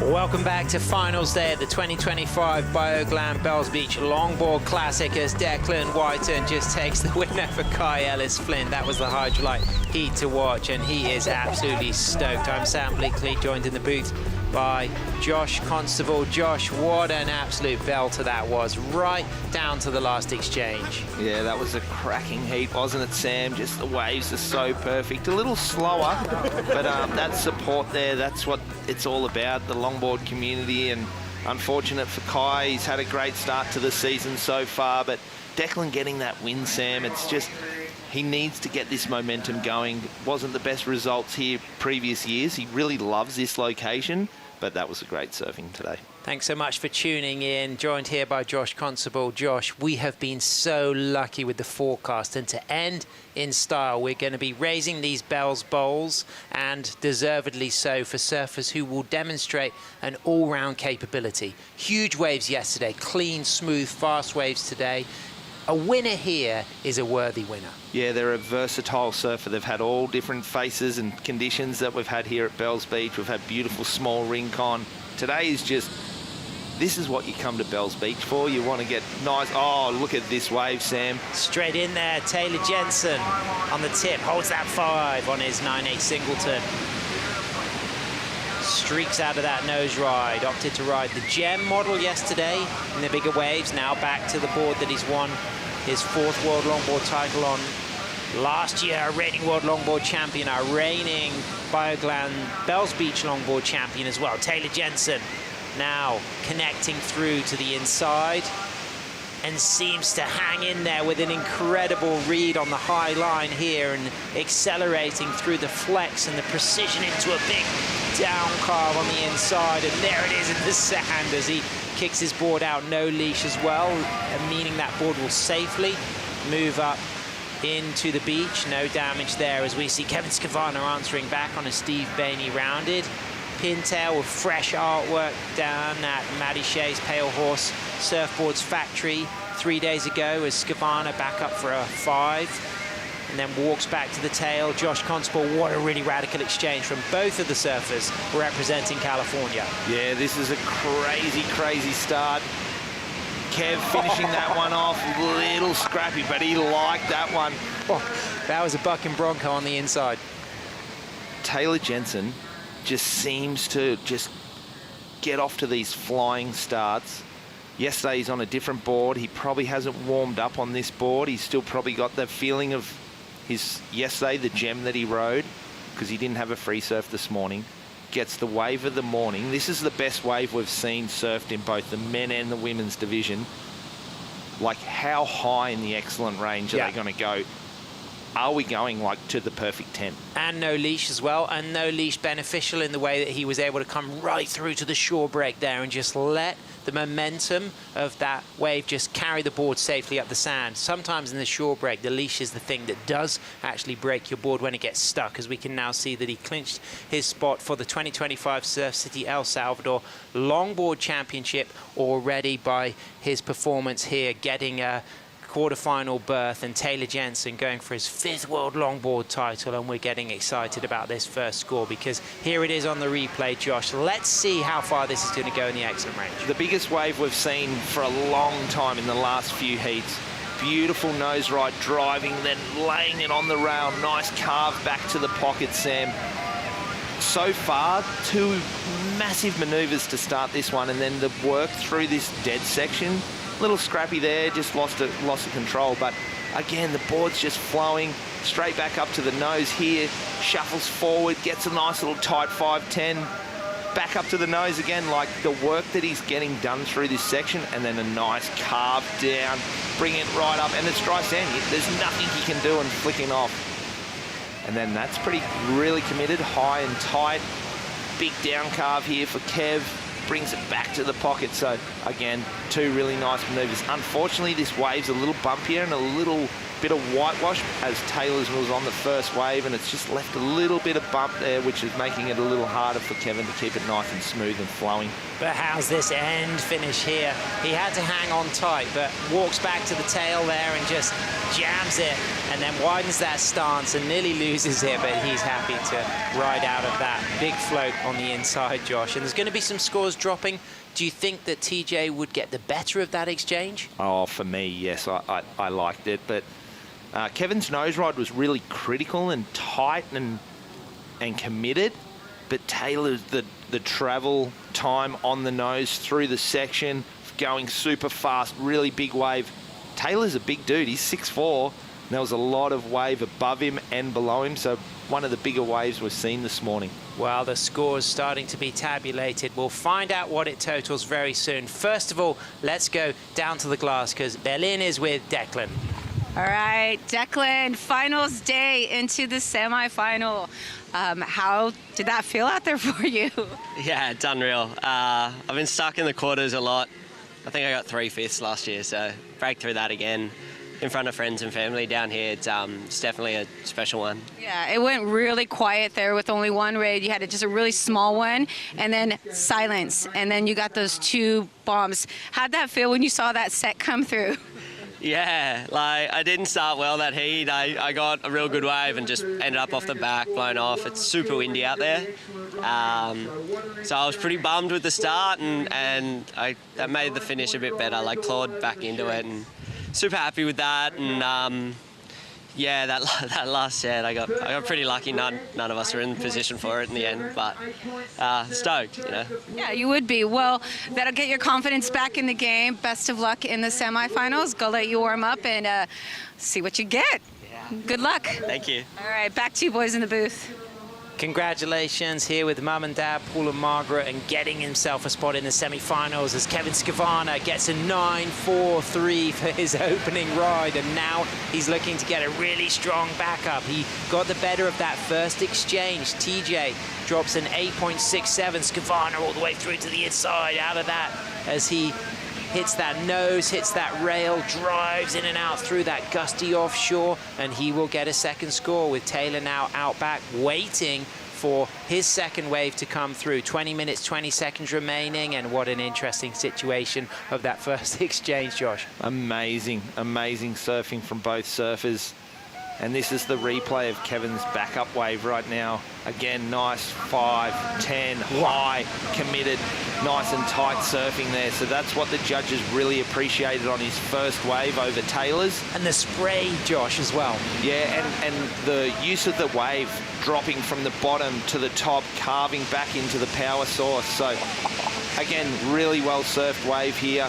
Shame he couldn't finish off and bring it all the way to the shore, but feels like the wind's picked up a little bit, Sam. You can see that offshore really blowing. He needed his windscreen wipers on then. I mean, that was absolutely insane. The spray off the wave in front of him was just blowing so hard, and you could just see how he was really having to battle and hold that squat, powerful stance. But he did a really nice critical nose ride on takeoff, and potentially a more dynamic nose ride than his opening wave. But I think that 9.43, something that really, really helped was that finish. Yes, he had to control it, but that dynamic finish for Kevin seemed to really separate the score from Taylor's. Yeah, and here's the Stone and Wood slow-mo. So you can see this is the 9.43, really committed high on the wave face. Big wave, and then this carve, staying low and bringing all the way back to that right there. That's the power source. So the judges don't want to see you cut it short. They want to see, but for me, while I was watching it, I loved that opening moves, but then a little bit of like this, here it's bumpy, the wave was tough, wind was really blowing. That's why I sort of thought maybe Taylor's, but looking at it now on this slow-mo, again, a beautiful swoop back to the pocket, wrapping off that. And like you said, Sam, this finish, committed, nice. So, pretty cool. Yeah, really good. Great surfing. Now that it's slowed down and we see that, that was epic. Yeah, and I agree. So what I really recognize now on the Stone and Wood slow-mo was the 5 and that cutback, because it was extremely tight. It was hooked, it was driving, and he was right in the power source. And it was one of the more critical changes of direction I've seen on one of those outback cutbacks. It wasn't just that down carve where they're walking back to the tail and then coming down to the bottom of the wave. It was a complete redirect in that mid part of the wave in the pocket, extremely steep, high degree of difficulty. Yes, there was the slip, and I wondered afterwards if that slip may have a bit of a dent in the scoring potential, but I think that finish was the icing on the cake, and it did came out higher than Taylor's 8.67, and Josh, what's he backed it up with, Kevin? Yeah, nice 6.67, so he's really put four-time world champ under pressure here. Taylor only needs a 7.44. I'd love to see Taylor's replay again just to see the differences. Now we've seen Kevin's slowed mode, really beautiful surfing, so Taylor's it was really impressive at the start, but let's have a look at the comparison between the two right now, Sam, in this replay. Yeah, so Kevin already up on the nose, committed, but stepping back, Taylor still on the nose, flying. Kev doing his second maneuver in the Bell's Bowl, big carve back to the power source. Taylor's still on the nose, flying, but the wave slows down a little bit. But Taylor on rail, driving back to the pocket. Kevin doing his third maneuver. So maybe here it gets a little slower for Taylor and backs off. Kevin back on the nose. But here it is, isn't it? You can see it.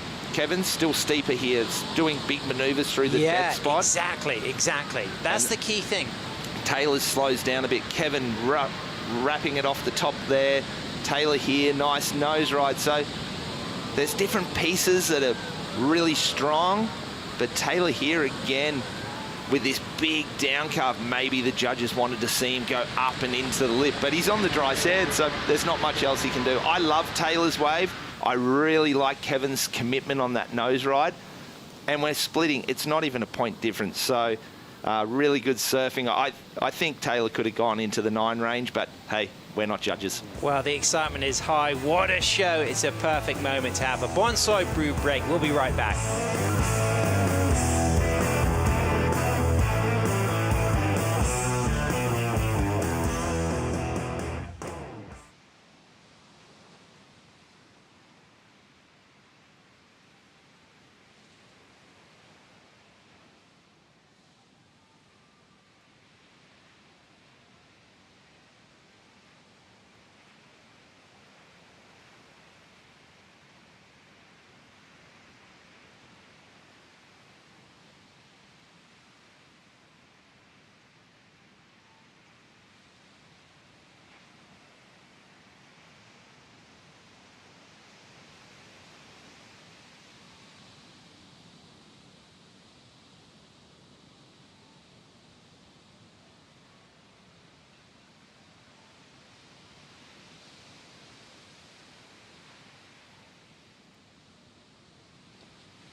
Taylor Jensen, who shares his year between Oceanside, California and Gary, Australia, with his wife Nava Young and his daughter Jagger and his other daughter Zion, took the win last year at the Bells Beach Bioglan Longboard Classic, and that was a stepping stone to go and win the second event of the World Longboard Tour at Huntington, and then win his 4th WSL World Longboard Title at Surf City, El Salvador, adding to those 211, 212 and 217 World Longboard titles. And he was just super smooth, and you'll recognize the spray, the rail, the 9-8 Singleton designed by Stu Kenson that he is riding in this heat today as he comes up against Kevin Skavana. That's his world title board as Declan chaired him up the beach, and he lifted that Bell's Bowl, beating John Michael van Hoyenstein in the final. And Josh Constable, he's on that trusty board, and now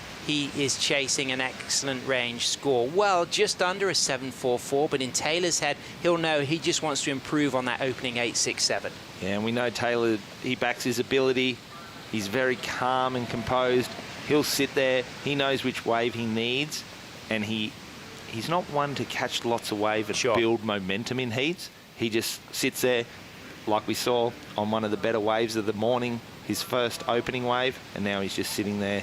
Kevin's moving around in the lineup, trying to unsettle Taylor, but Taylor won't buy into that. Taylor's just going to sit and wait, and we'll see him get another good wave. And Kevin, definitely, he can't rest. He needs to drop that 6.67. He needs to try and put more pressure on the champ. Needs to get another excellent scoring wave, because we know Taylor will go there. Kevin Skavana from San Juan, Capistrano, regular at Salt Creek, Sano, surfs North Jetty, Oceanside, and he is looking to improve on the 6.67 out of priority. Skavana, the goofy footer in blue, and a Steve Bainey rounded pintail, 4 cross steps, holds a 5, and in and out of a nice tight double 5 there with a really critical nose run. Look at that big sweeping cutback there, just right behind the section as he goes deep and then drives out onto the face, and then a top turn as Taylor gets 10 on his Kenson out back again, his world title board, as he streaks through this fast bowly section with speed and control, and then hooks back a really nice top turn cutback and cleanly cross steps, keeping that trim speed going as he moves past Kevin Skavana and eyes up the shore break with a lock of a 5, touches it, walks back, and then just stands strong, and then lets his board move up into the sand, benefiting once again from not wearing a leash, knowing that that will just safely wash up with the water, and we would expect a big score for that one, Josh. Yeah, that was a great wave for Taylor, but Kevin's was quite a strong wave also, wasn't it? He's really utilising the whole wave face here in Bell's Bowl, and he's really tapping into the energy. Great nose ride and carve there for Kevin. but we could see Taylor just that calm and composed, beautiful hang 10 on the takeoff, really ticking the boxes of the judging criteria. Yeah, and I think that when we look back at that opening exchange, Kevin's wave just had so much juice and bowl all the way through to the shore break, and we saw that with TJ's last ride. But let's analyze this third wave, waiting for the score of Skavana. 5-10, really steep, tight in the pocket. This is what the judges are really going to love. Late on, not this bit. Where's his turn? Coming up soon. Really just committing. You can see the fin and right on the rail. I think this might be his 667. I don't think this is his previous wave where he just kind of got blown off the back here. Yeah, so that was his 667. And this is Taylor's second ride here. So taking off, nice 5-10, winds holding him up beautifully, and then driving through this one, through the section, holding it. What do you think, Sam? You like that? Well, I like the way he went through the section and then really unleashed. But you know what I like as well is the read and the lines he takes through this section. Yeah, just utilising that length of board and the trim speed. I would have loved to see a little 5, and recognising that Kevin got the high score from finishing with a big top turn. Would have loved to see Taylor maybe not do that last nose ride, drive off the bottom and then climb up into the lip line and finish really strong. You can really notice, though, that second wave of Taylor's, it was a lot smaller. Yeah, but I think it's going to be a significant score. 7.44 as it stands, but that will change if Kevin improves on his 6.67 for his third ride. Look at this He wave, probably will Sam. improve on it. I think he may well go in excellent range on that third ride, as we now see a fourth ride coming through for Skavana, as the judges are still dropping that score for that third ride, which we expect to be good as Skavana goes forward in trim, now locking to a stretch 5, holding his toes over the tip, driving out of that, and then just readjusting low as that spray blows into his face, and he widens his stance and just presses the eject button on his Steve Bainey single fin. Gets the round of applause from the South Africa camp there, of course. Good friend Sam Christensen, Ollie Packham. He's got Shane Furry here as well supporting him, and that is going to be a solid score. But this is the one that we're interested in because we're waiting for this third score to come through, and this looked good as well. Yeah, I really like that cross-stepping on the nose, sort of 5 steps back, then puts it back up. But really nice flow, using the whole wave, driving back to the pocket. The judges are really loving this surfing of Kevin, where it's just, he's always busy. If he's not on the nose, he's really laying that rail in and driving and carving. And this is his fourth wave. It's solid, really big. Whoa. Gets a little stuck, a little shuffly here. Judges might have a little look at that, but man, just using that whole wave face, isn't he, Sam? And the judges really appreciated that surfing yesterday from all the surfers. Yeah, footwork not as clean as we've learned to expect from Kevin. You know, he's often kind of like, you know, sliding those feet in and out of some of those rail turns and nose rides, but surfing powerfully in the pocket, dynamic, and a real point of difference. There's an element of innovation, of creativity to Kevin surfing. He draws a unique line. You cannot compare him to any other competitor in the field. You know, JR also a goofy footer, but they're very different types of surfers. There's a real power to the way Kevin surfs. And look at this Stone and Wood slow-mos. You can just see the lock and the strength in his knees and his ankles. And yes, you'll see some shuffling. There's the footwork, and there's the readjust of the feet. But for Kevin, I think that's intentional. It's the way he will like to move around the longboard under extreme conditions like we get here at Bells. Yeah, really laying that board over as well. Beautiful drive and power through that turn. The judges are really going to like that. And again, nice big nose ride here, bringing it onto the inside, and then this one just, look how windy it is, Sam. Yeah. But great control. Well, you know, you can really see as we get a 7.43 coming in for Taylor's last ride is that Kevin's waves have just had that stronger wind look to them, and I think that's an indication of the size of the sets that he's been getting. They've really kind of picked up a little bit more of the wind out there, and now Taylor's got 2 significant scores, 1 excellent range, 1 just below. An 8.67 backed up by a 7.43. Kevin has all of his scores now on the board. He kicked off with a 9.43, our highest single heat wave score. That's incredible for Skavana. And then he answered back with a 6.67, but then replaced that with his third ride, which comes in at a 7.73. So he's got a 6.9 for the fourth wave. That doesn't go into the top two. So as it stands, a big heat total of 17.16 for Skavana, and Taylor has 16.1 as Kai Salas paddles out, surfing against Eduard Del Pero, the Hawaiian against the Frenchman. Two regular footers. Now they'll be seeing the positioning of Skavana and Taylor. They'll be staying out of the way, they'll be staying wide, but they'll be recognizing the waves that those surfers have got and where they took off. And also the style of surfing. We're seeing Kevin use the whole wave face. Eduard is perfect at using the whole wave face. Beautiful nose ride and the big swooping calves yesterday, and this morning he was on fire in the free surf. As we look at the Victoria flight cam, I can confirm that Taylor Jensen has already clinched his spot in the finals in El Salvador from this quarterfinal appearance. Kevin Skavana clinches his spot to go for a world title if he wins this event. Of course, there's still another event to come under 5 minutes. TJ chasing an 8.5, sitting there calm, 2 waves ridden. He's been in situations like this. If there's anyone calm under pressure, it's TJ. What would be going through the mind of Taylor right now, do you think, Josh?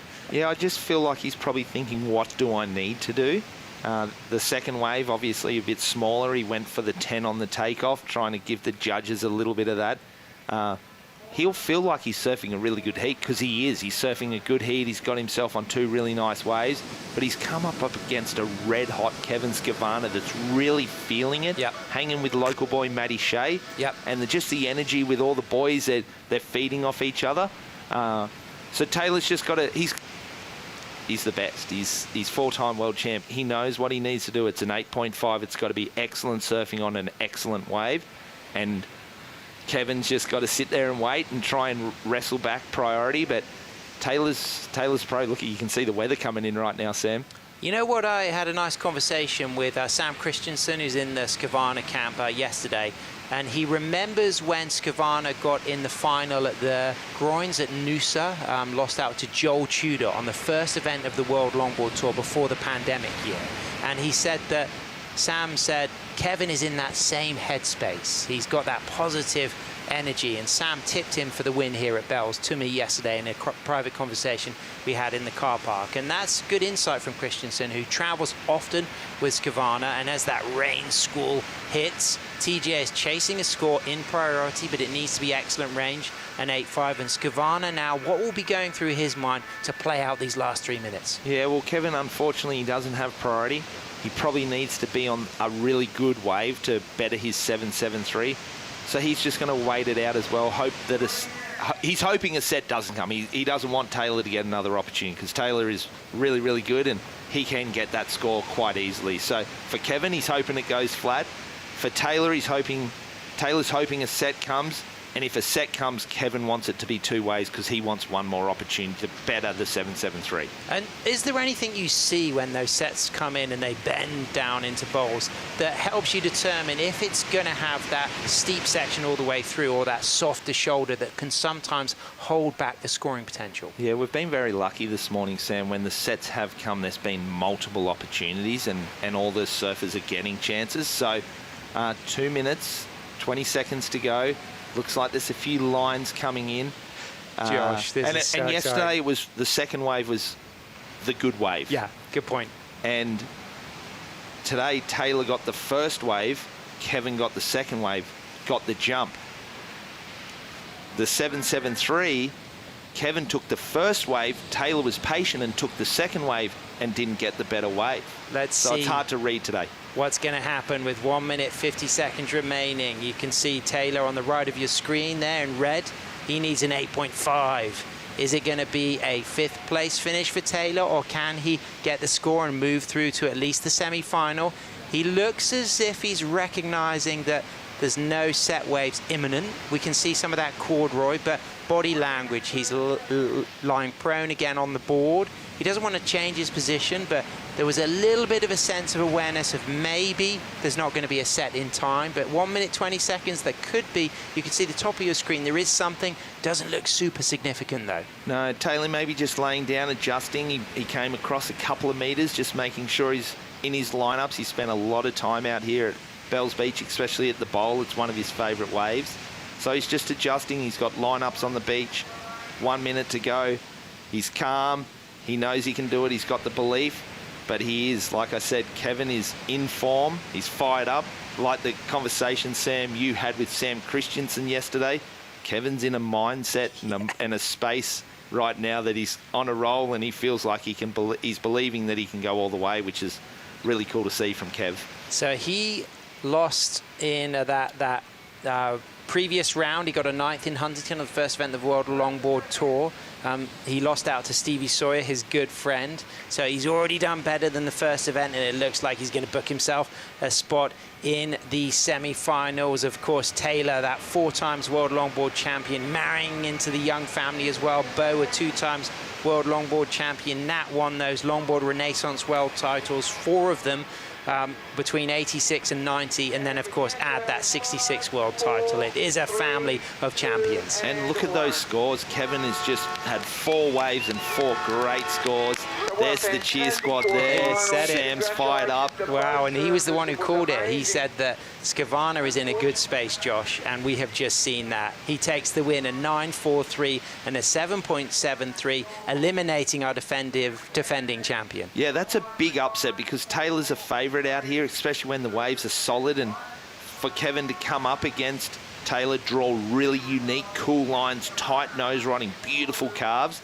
That's a big win for Kevin. We're not surprised. Kevin rips. So really cool to see, and a great heat, and I'm looking forward to the next one. Kai Salas up against Eduard Del Pero. Stay with us. That'll be coming up real soon.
Welcome back to Victoria, capital by Melbourne, of course, the cultural hub of Australia, and Torquay's the official start of the Great Ocean Road on Australia's surfing mecca. And this iconic Great Ocean Road is famous for its rocky cliff faces and steep coastal mountains, and a route that today is considered one of the world's most scenic coastal drives. And we are here at Wadawurrung Country, Jirok, as we can now see that great artwork on his Steve Bainey Infinity board designed at Maddie Shea's Pale Horse Surfboard Factory. There's Maddie in the orangey red beanie, and Skavana on his single fin on fire. A massive result, knocking out our event champion from last year, Taylor Jensen, as we shift gears into our 4th quarterfinal. It's Frenchman Eduard Del Pero. Big shout out to Lindsay Steinride, of course, just become mum of their new baby. And Nico will be listening in with Lindsay as they watch Edouard getting his first ride, surfing against Kai Salas. I'm Sam Bleakley, and this is actually the second wave for Edward already, Josh Constable. So the Frenchman on a fast start on his Minvel speed shape. Yeah, that was beautiful surfing there for Edouard. He's obviously got a short little small 3-point ride, but staying busy, knowing that there's not many opportunities if he goes a little slow. So that was a really good wave. I'm surprised that Kai didn't have a look at that wave, Sam. Kai staying patient.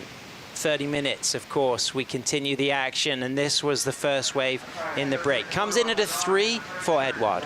Yeah, just a nice little wave here, and just got the wind blew him. It got a bit caught up, but this is a really nice wave. You can see Kai just not interested at all in that wave. So nice nose ride there, fairway out on the shoulder, away from the pocket, but these swoops, this is a little better. Tight 5, soul arch, and then a nice driving that one back to the pocket again. So yesterday, Edouard, he just got himself on beautiful waves and did some really, really good surfing yesterday. He was fired up. He was here early. He was one of the first to paddle out this morning. And again, so this is a really nice backup. He's trying to build the house, put some pressure on Kai Salas. Wow, big moment there. So wave waiting to come through. That second score, of course, originally from the Mediterranean coast, Marseille in France, now based in Bidar, where he runs the Del Perro Experience Surf School at Côte de Basque with his brother Antoine. Shout out to Antoine, who'll be tuning in. And the situations for this quarterfinal, if Kai Salas clinches the win in this event, he guarantees himself a spot in the top 8. Edouard also needs to take the win here at this event to guarantee himself a spot in El Salvador to go for a world title. Of course, there's still semi-finals and finals, and there is the Abu Dhabi event soon to come next month, and Edouard is dropping a good score. Josh, what does it look like? Yeah, well, Edouard, if he keeps doing surfing like that, he's going to go all the way onto the final and get the win and secure his spot. That was a great wave, 7.33, really putting the pressure on Kai early, and I'm really surprised Kai didn't take that wave. And you know what's really interesting about Edouard is with his baby coming with Lindsay, he anticipated that he wouldn't be able to compete here. Baby was born early. They both agreed that with the family support they had at home in France, he was going to come out here and compete and go for a world title. And yesterday when we finished the competition, I paddled out for a free surf. Edouard was out there.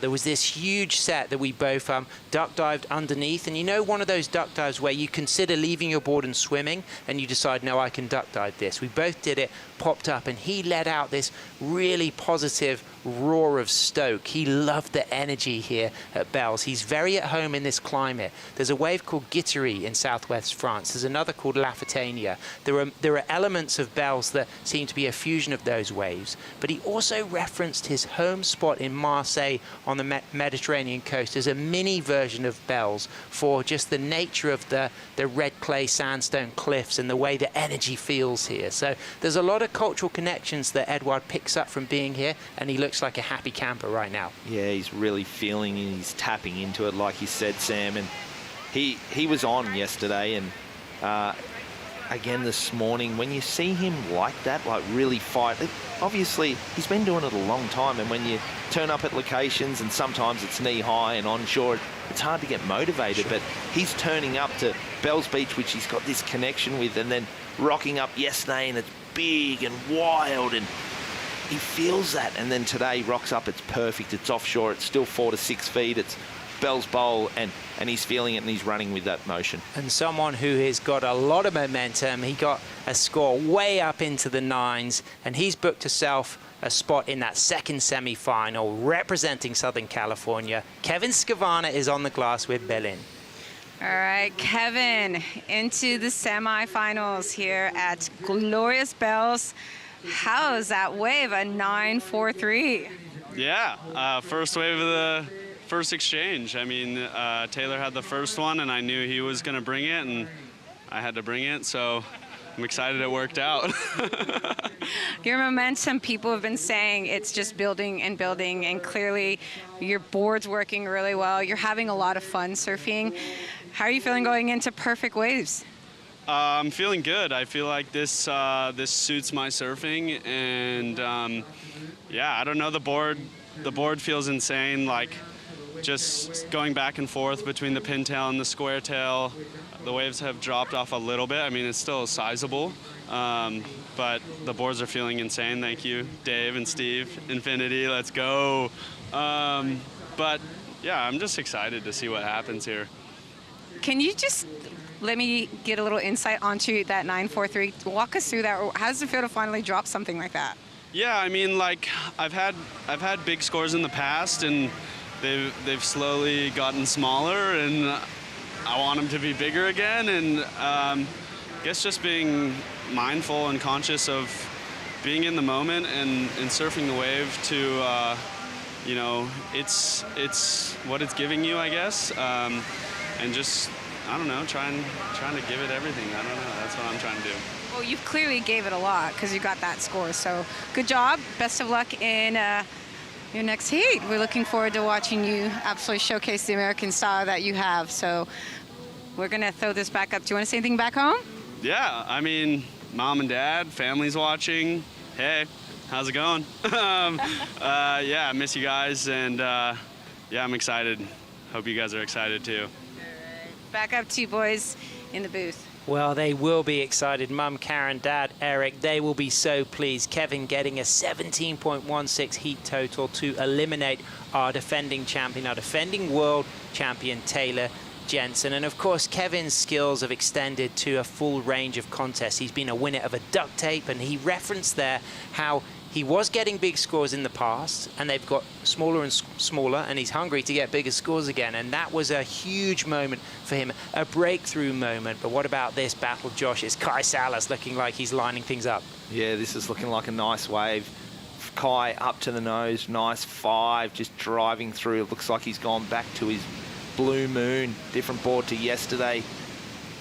Just getting a little wobbly there. There was a little wobble in the wave, which kind of threw the momentum off for him, unfortunately. And if we're comparing this to Edward's 7-3, Edward was carving through those sections. So unfortunately, Kai playing the patience game, waiting just over 10 minutes to open his account. I don't think that's going to be a great score for him. We had a really great conversation 2 nights ago, Josh. Of course, we're sharing a house together. We're getting to do a lot of talk. And we looked back to when Kai won his World Longboard Title in 2023, of course, in Malibu. And you looked at some clips of him surfing in Malibu recently. And you reckon his surfing has got even better. Yeah, it's scary to think, isn't it? Because he was world champion 2 years ago, and the surfing was phenomenal. And then a clip popped up of recent trip to Malibu. And man, the nose rides, and I got to surf with him and hang with him, and this is what he was doing, these 5s, but he was nose riding, hanging 10 from the start to the finish at Malibu. But look how fast he's going right here, really committed. But unfortunately, just here, just trying to engage that rail, and there was just a little bump, and it just kind of, still super smooth, super nice surfing, but I just don't think he's going to need to drop 2 really good scores, and that one's not going to count right now. Of course, from Waikiki, the area where Queen Iluia Kalani built her summer home, and that's why it's known as Queens, and that's the training ground, the proving patch for Kai Salas, and he's got a great team here still represented. Kayleigh still in the event. She will be in one of those semi-finals as we wait for that score to come through, and it's a 4-3-3. So Kai Salas, 1 wave ridden, better than the backup wave for Edward Del Perro, as we can now see Avalon Gould's board being taken down to the beach with our singlet in red being worn by our Japanese surfer, Hiroka Yoshikawa. And JC, let's reflect back on the fact last year Natsumi Teoka made it all the way to the final. Great representation for Japan. But this year it's all about Hiroka. She's been incredible off the back of a pretty big incident yesterday in the shore break where her fin sliced through her wetsuit and caused a big bruise on her thigh. Yeah, that was an intense wipeout, but look at her. She's walking fine. She's pacing up and down the famous stairs. So, really excited. And every time you see her, she's smiling, she's stoked. So there it is, Sam. There's the wetsuit. That's a 4 mil wetsuit. Yep. And that's sliced through. So very lucky that she had the wetsuit on. Fin slice there, and she did get bruised under that, and she did get some good treatment from the medical team here at the Bioglan Bells Beach Longboard Classic as teammate Natsume Teoka just ties the singlet at the back. And one of the few surfers who's opted to use gloves. We saw Ginger Kaimi going for gloves as well. It hasn't been affecting her performances. She has been on fire. And I will admit that the thing about wearing gloves when you're surfing is you do lose a little bit of grip and control when you're paddling, when you're popping up, but there's nothing worse than having cold hands. If you are suffering from cold hands, that's the important decision Hiroka has made. She's recognized that she wants to keep her hands warm, and it's paying off. Her surfing has been really, really dynamic. Yeah, and she also is wearing the booties. Myself as well, coming from Noosa, I've been free surfing with booties, gloves, and even a hood. It is cold, the wind's cold. You want to stay warm, you want to be loose and limber and warmed up, so she is one of the only surfers really wearing the gloves, but it's great to see. Well, if you're feeling cold, it's time to have a bonsai brew break. Go make yourself a nice warm drink. We'll be right back after these messages.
The Bioglan Bells Beach Longboard Classic is brought to you by Stone & Wood, the unofficial beer of the World Surf League Australia, by Bonsoy, the official milk of the WSL, and by Hydrolite, official oral rehydration partner of WSL.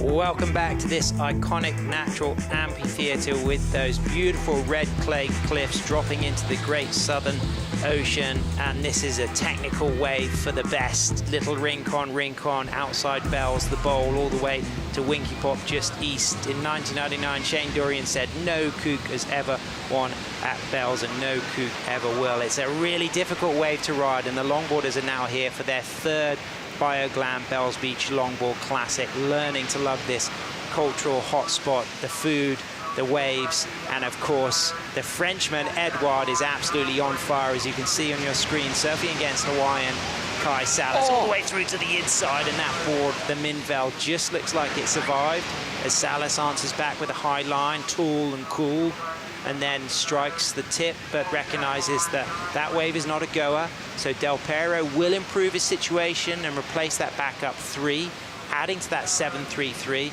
as Salas now shifts gears, high line into a 10. Long time locked in that lifting 5, walks out and then into a nice cut back, and then just comes off the white water, takes a high line. He'll now drop lower into the wave, keeps that trim speed going. And there's another 5. Can he hold it into a 10? He walks out, and he just doesn't quite come through to the finishing part of that wave as he gets into the shallows. But he did drop some good footwork, some good nose riding. But what about the Frenchman? Yeah, that one of Edouard's was a crazy finisher, wasn't it, Sam? I was worried that he was going to drive the nose of that board into the sand and buckle it, but great wave from Edouard. The difference you can see is Kai's really calm and smooth and almost looks a little disinterested at times, where we're seeing Edouard, he's energetic and he's drop knee and he's swooping and really working over the dead sections. But here it is, Sam. Nice nose ride here. a little bit out on the shoulder, but here, like driving, and he's drop knee, and he's just swooping, and he's staying busy through these sections. Yep. The judges are appreciating that surfing. Great 5 here, bringing it all the way through to the inside. And it's just here he comes up into the lip line, completion, but then has to eject. And then Kai, a little bit bigger wave, nice 5, really committed, like tight in the pocket, high on the wave, really nice nose ride, and then driving back to the pocket. So Edouard, a little bit more speed and acceleration through the waves, and Kai's just trimming. We saw Edouard a little busier. Nice 5 here, big 10. And then just not quite getting down, a little bit incompleted nose ride, but in control. But this was a big part of the wave right here, Sam. Yeah, amazing nose riding from Kai Salas. High in the lip, hooked on that really tight lifting, clean, critical 5 there as he pulls out of that and then goes down into the cutback, and not able to ride this wave all the way through to the inside as Edouard Del Pero drops a 5.67. So there'll be a score coming through for Kai, and he's chasing an 8.67 to go to first, but now it's going to be about Kai's backup wave. You imagine it's going to be something decent. Is it going to better Edward's 5.67 that he just dropped, that currently is his lower scoring backup wave? It's really hard to compare the two because it's the apples and oranges. It's such different style of surfing, different approach, different board shape.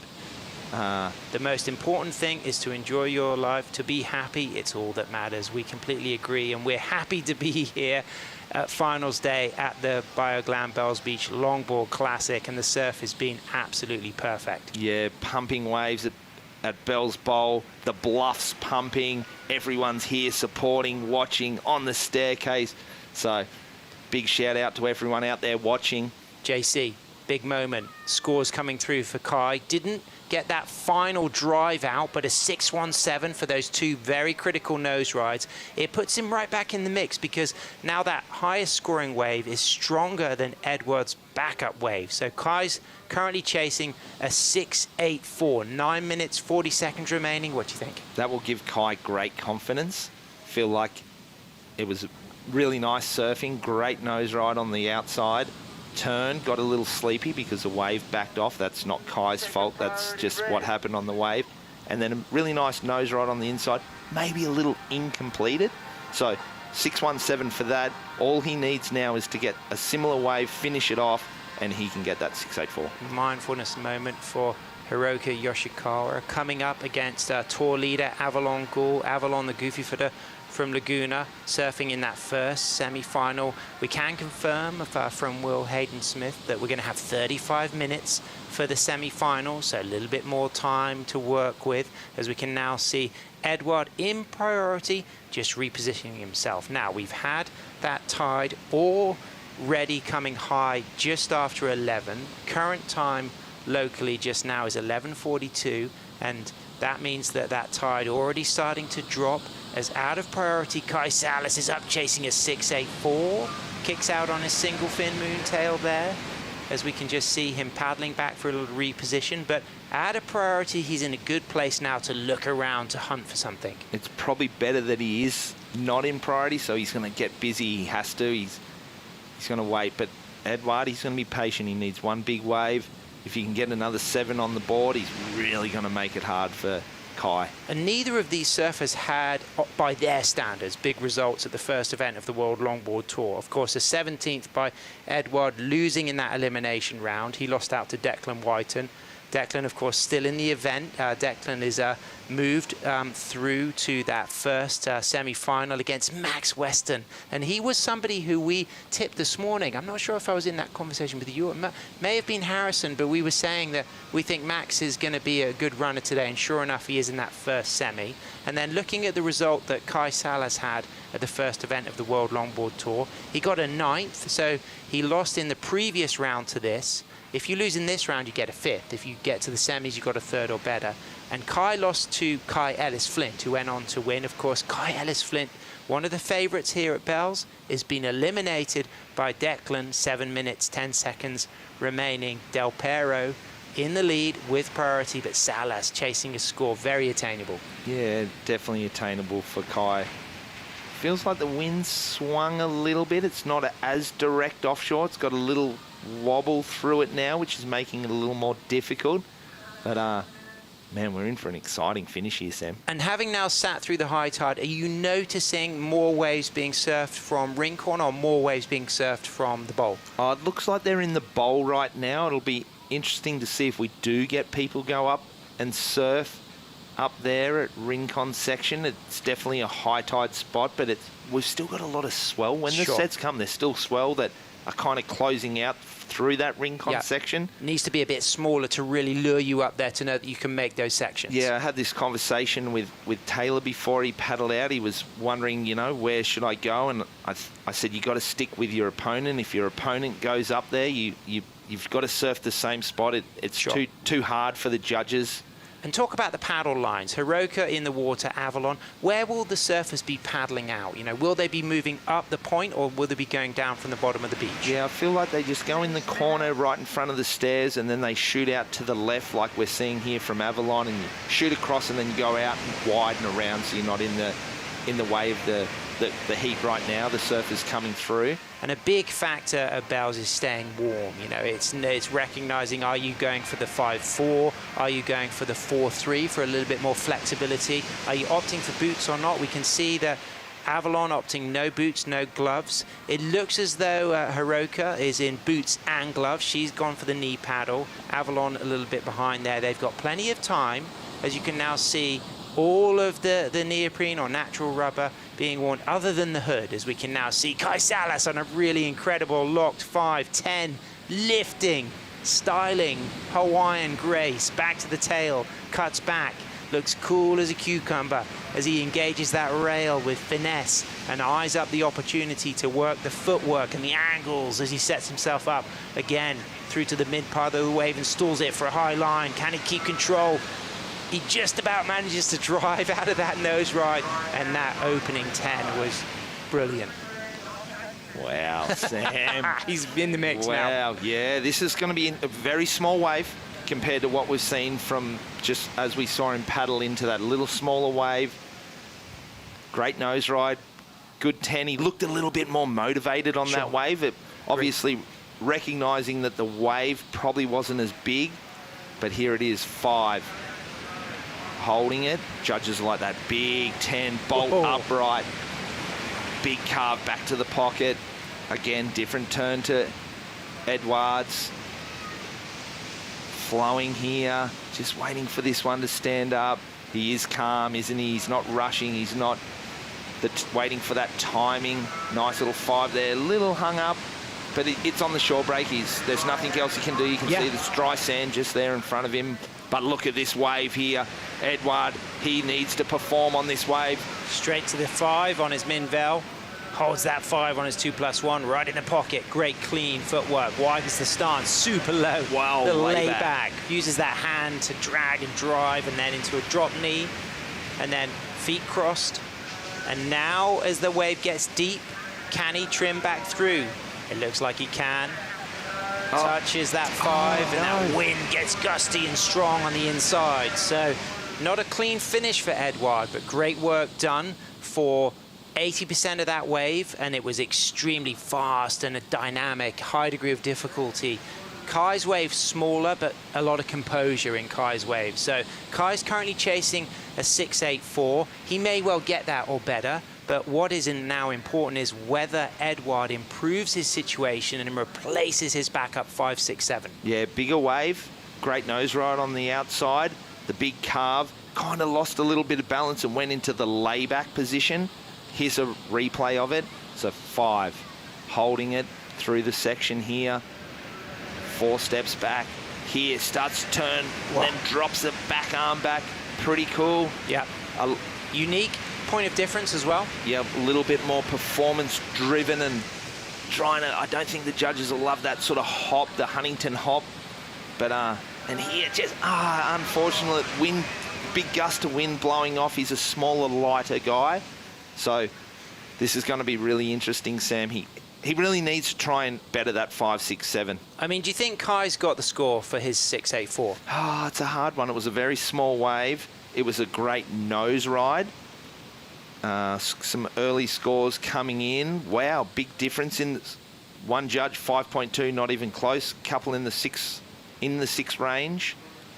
2 minutes remaining. Looks like Edouard.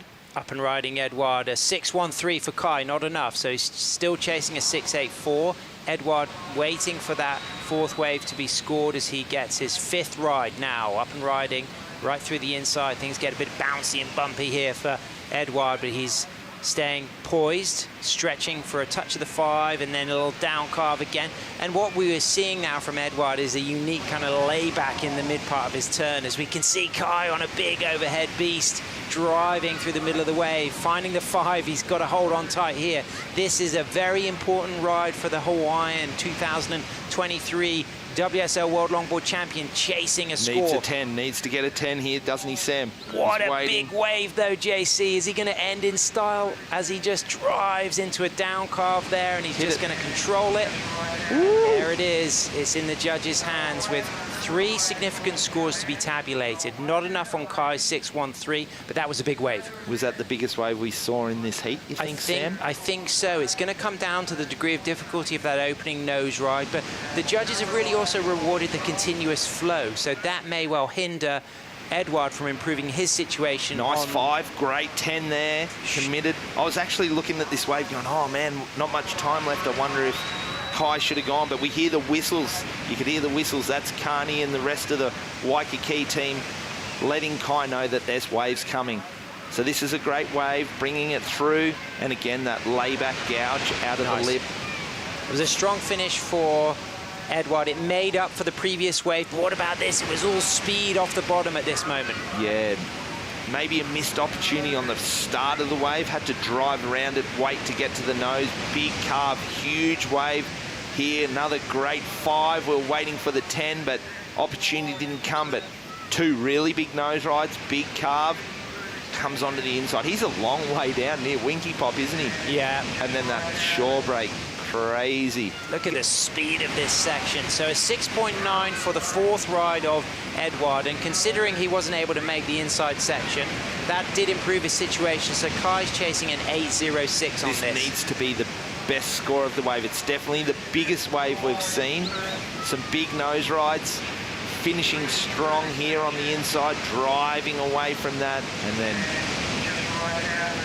I think Edouard may well have improved his situation on his last ride as well, because his 5th score is still not tabulated. So we can see Antonio Dantas from Portugal just congratulating Edouard. There looked to be a bit of confidence then from Antonio that he maybe is got what he needs to get to the semis, as we appreciate the stone and wood slow-mo here, Josh. Yeah, great nose ride, big carve on a big wave. Again, straight back up to the nose, holds this 5, driving, little different sort of nose ride because he's in that, it's a lot bigger wave, so it's wider into the midsection of the bowl. I like this wave. Really good. It's a big score. It has to be the best score of the heat. Big carve there to finish. Rides out of it with control and then hits the eject button. Okay, so there's a possibility that Edouard is going to improve on his situation, and he does. He gets a 7.2. So now Kai waiting for a score. It needs to be an 8.36. You know, my only thoughts are about getting the 8.36 was those big bouncy bumps enough to really be critical to just give that lifting 10 or really engage the rail in and out of the bottom of the wave? And just missed a little opportunity on the opening part. He had to take off and drive around the section before he went to the nose. Edouard sort of took off and went straight to 5.10, but it's hard because it's a big wave. It's a lot difference in wave size. He had to ride the wave. He had to read the wave, and that was what the bowl did for him, and he had to drive off the bottom. I like the way he was able to drive off the bottom and go then high and get what was one of the best nose rides of this exchange.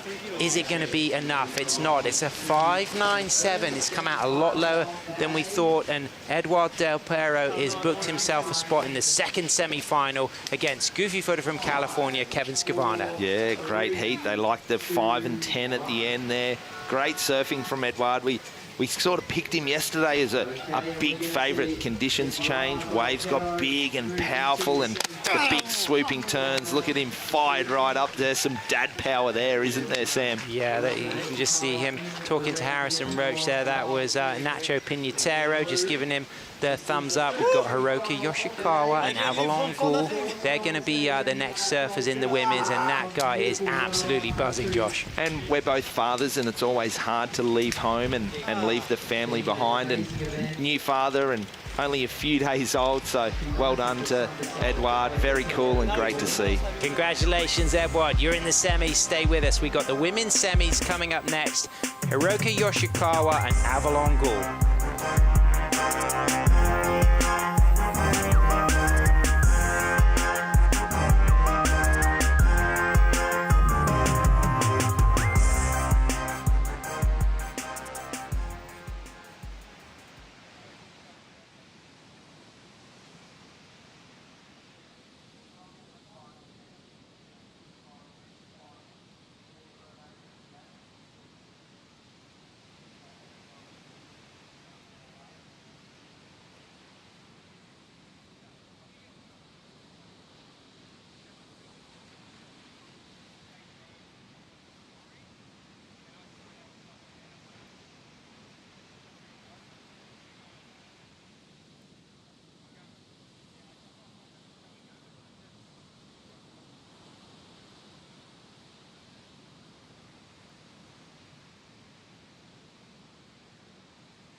Welcome back, and getting congratulated.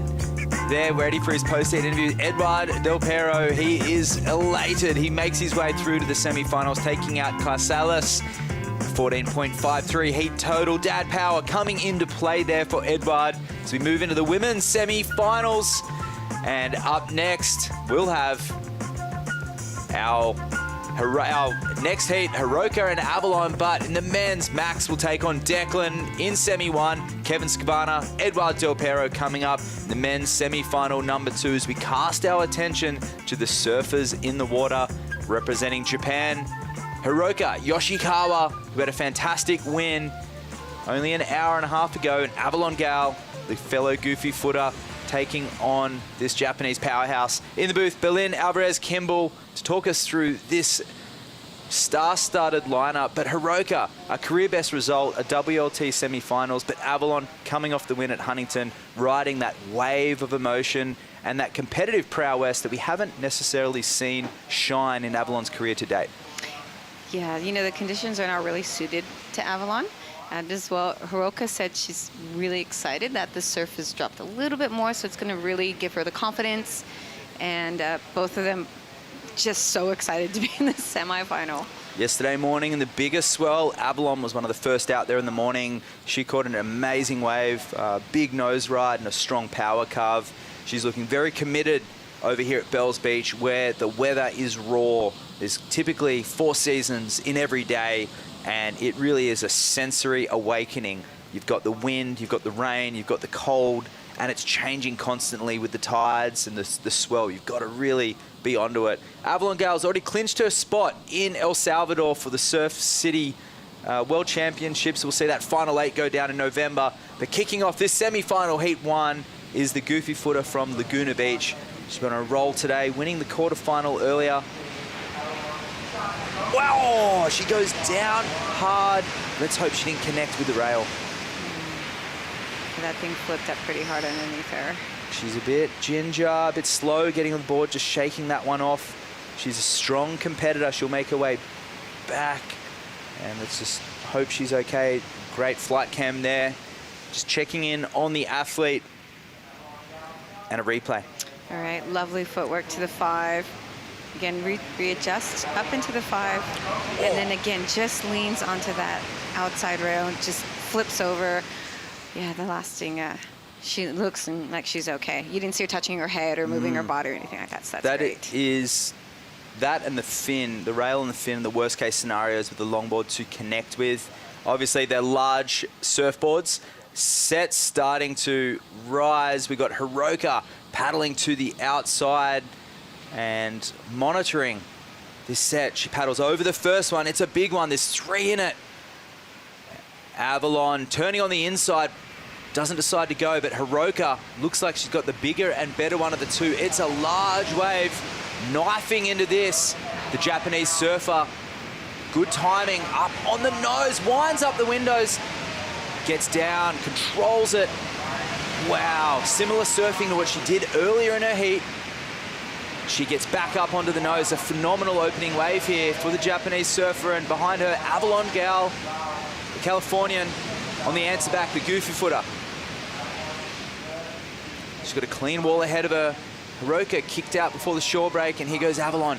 Gets a hang 10, holds the 5, and she pushes it through the shorey and straightens out. A fantastic exchange to kick this one off. Yeah, that was a great exchange. But she went through a little bit of a foamy section, and then it kind of cleaned up for her again. She was able to get into the inside, and then, yeah, bring out those lovely hang 10s. And as we wait for those scores to lock in, let's go catch up with Edouard Del Perro, who's on the glass with Harrison Roach. Yes, Edward, big heat there, mate. Over the high tide, slow start. You got busy, though, and you took out one of the form surfers of the event, Kai Salas. How does it feel knowing that you're in the semi-finals here at the Bioglan Bells Beach Classic? Yeah, definitely. Thanks, Harry. Definitely feels super good to be in the semis, and looking forward for the next heat and the next conditions coming up with the tide going lower. So it's going to be fun. Yeah, we'll probably be focused still on the Bells Bowl. It was a little tricky there. Did you consider whether you had to paddle over to Rincon at one point of that heat? Not during the heat, but definitely before the heat. That was definitely a strategy or an option that you need to explore. But no, the heat before, they got so many good waves, Kevin and Taylor on the ball, so I just figured it was there. All right, so your best finish this year, how far are you hoping to go today?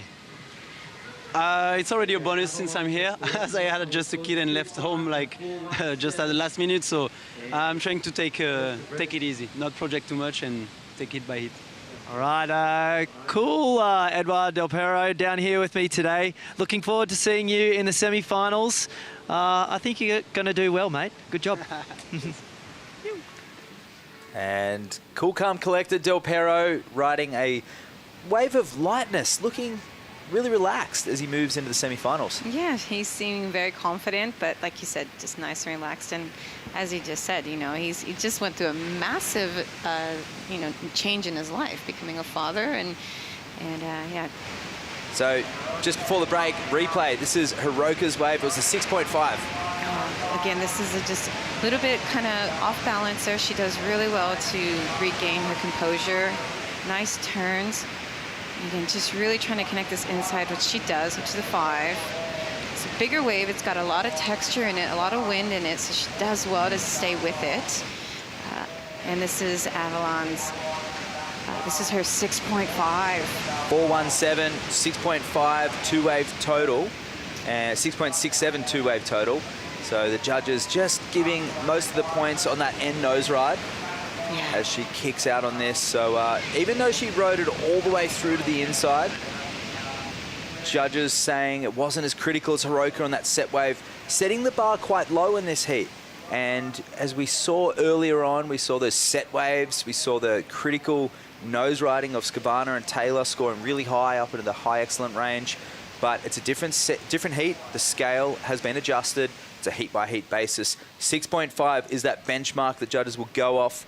And she'll clinch her spot in El Salvador with a semi-final win. If she can just edge out Avalon in this one, we'll see her in El Salvador. And that'd be great, carrying that momentum into somewhere like the Wave Basin at Surf Abu Dhabi, where the tension is high and that intuition, where we're dealing with that long period ocean swell coming from the south. You've got these cliffs, you've got the wind, you've got the cold. Very different over there in Surf Abu Dhabi with controlled elements. Yeah, and look at this beautiful landscape here. at Oregon Country. Look at Jirac and bells. Look at the watercolor. It is just magnificent down there, as we can still see, you know, the golden colors. Look at the landscape. You can see the trees in the back. This is beautiful territory down here. And it's a vast difference to go from Huntington Beach, Surf City, stop 1 on the World Longboard Tour, straight into the raw nature of Bells Beach, the wave basin of Abu Dhabi, and finishing in the tropical El Salvador. I love the diversity on the World Tour. Yeah, the country here is magnificent. We've had some beautiful downtime exploring the area. Matt, did you get to do much during your downtime? Yeah, I like to sleep and surf, and surf so much that I need to sleep when I'm not talking about surfing, and that's why they call me the wax head, because it is the surf enthusiasm that keeps me up at night. But I'm a daytime guy, so I need to get that rest. And Froth, how about yourself? On our downtime, yeah, we went and explored a bunch of the beautiful restaurants, great food, some nice coffee. Walked around a little bit. This is, if you get an opportunity to come down here, and there's just so much on offer. And look at the reef.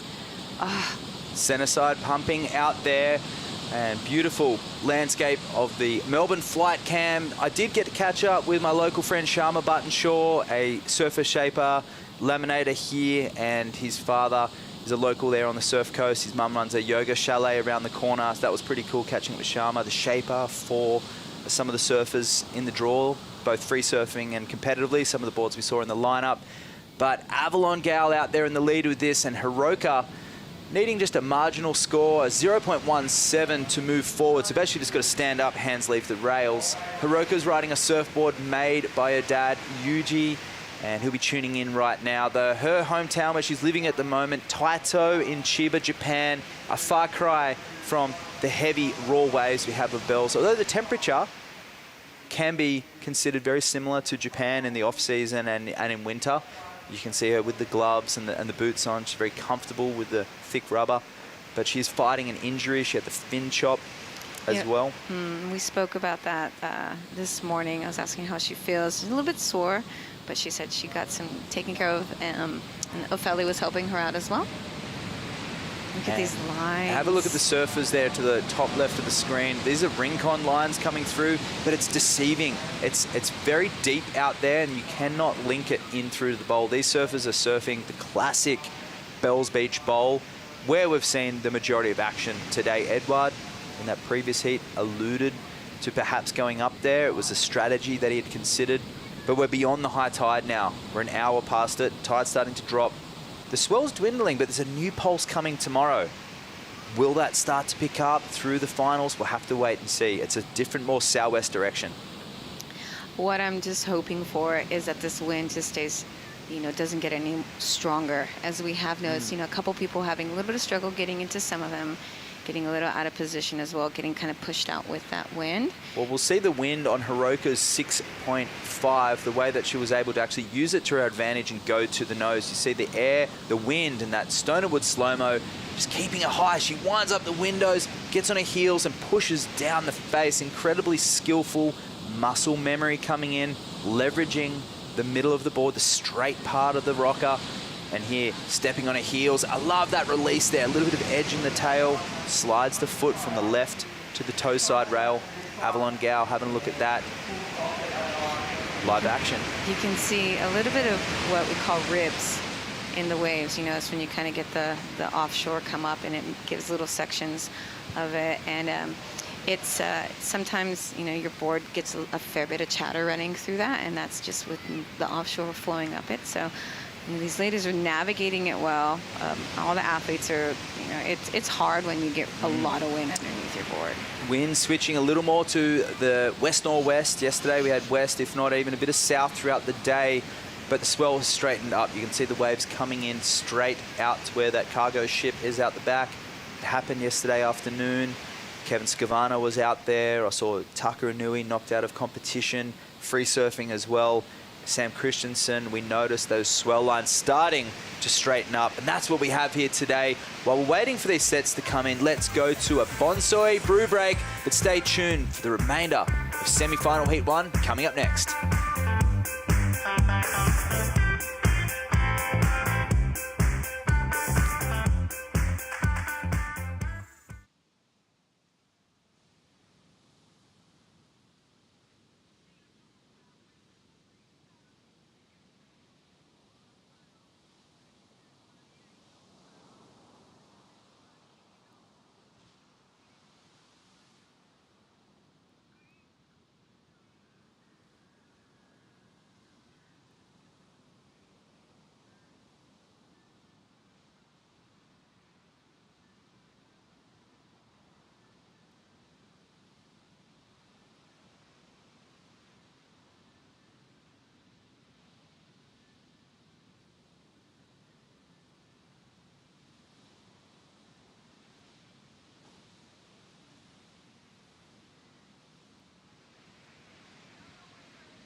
Victoria, the southern state in Australia, the Great Ocean Road, 243 kilometres.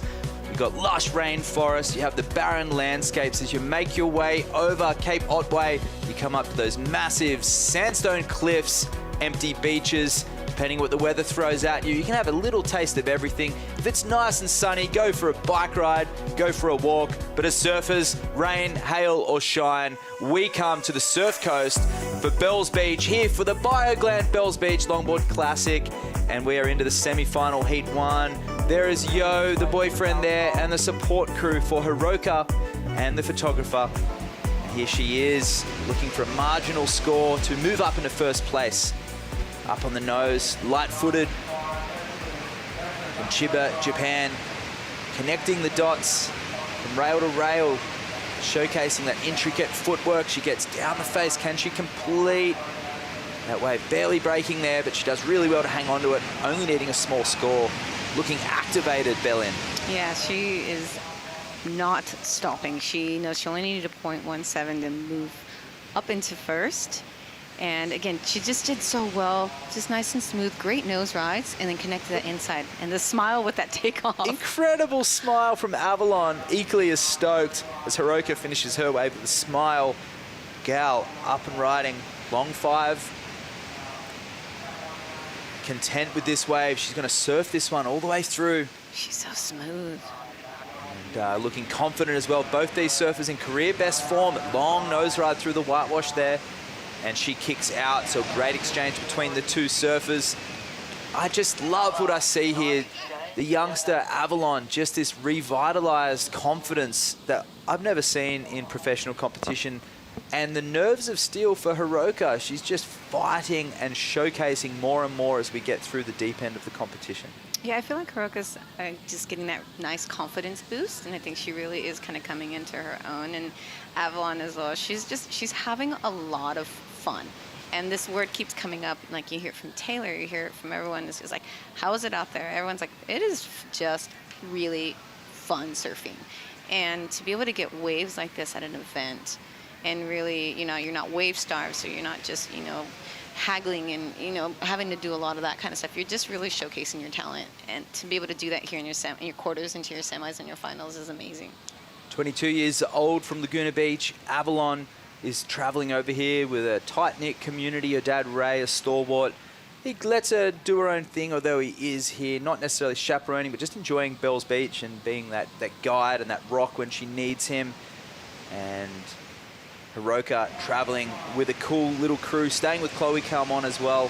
Fading into this. Talk us through the replay, Bellin. Yeah, nice opening 5. Back up to a quick 5. Again, just using nice S turns, trying to get back into the pocket.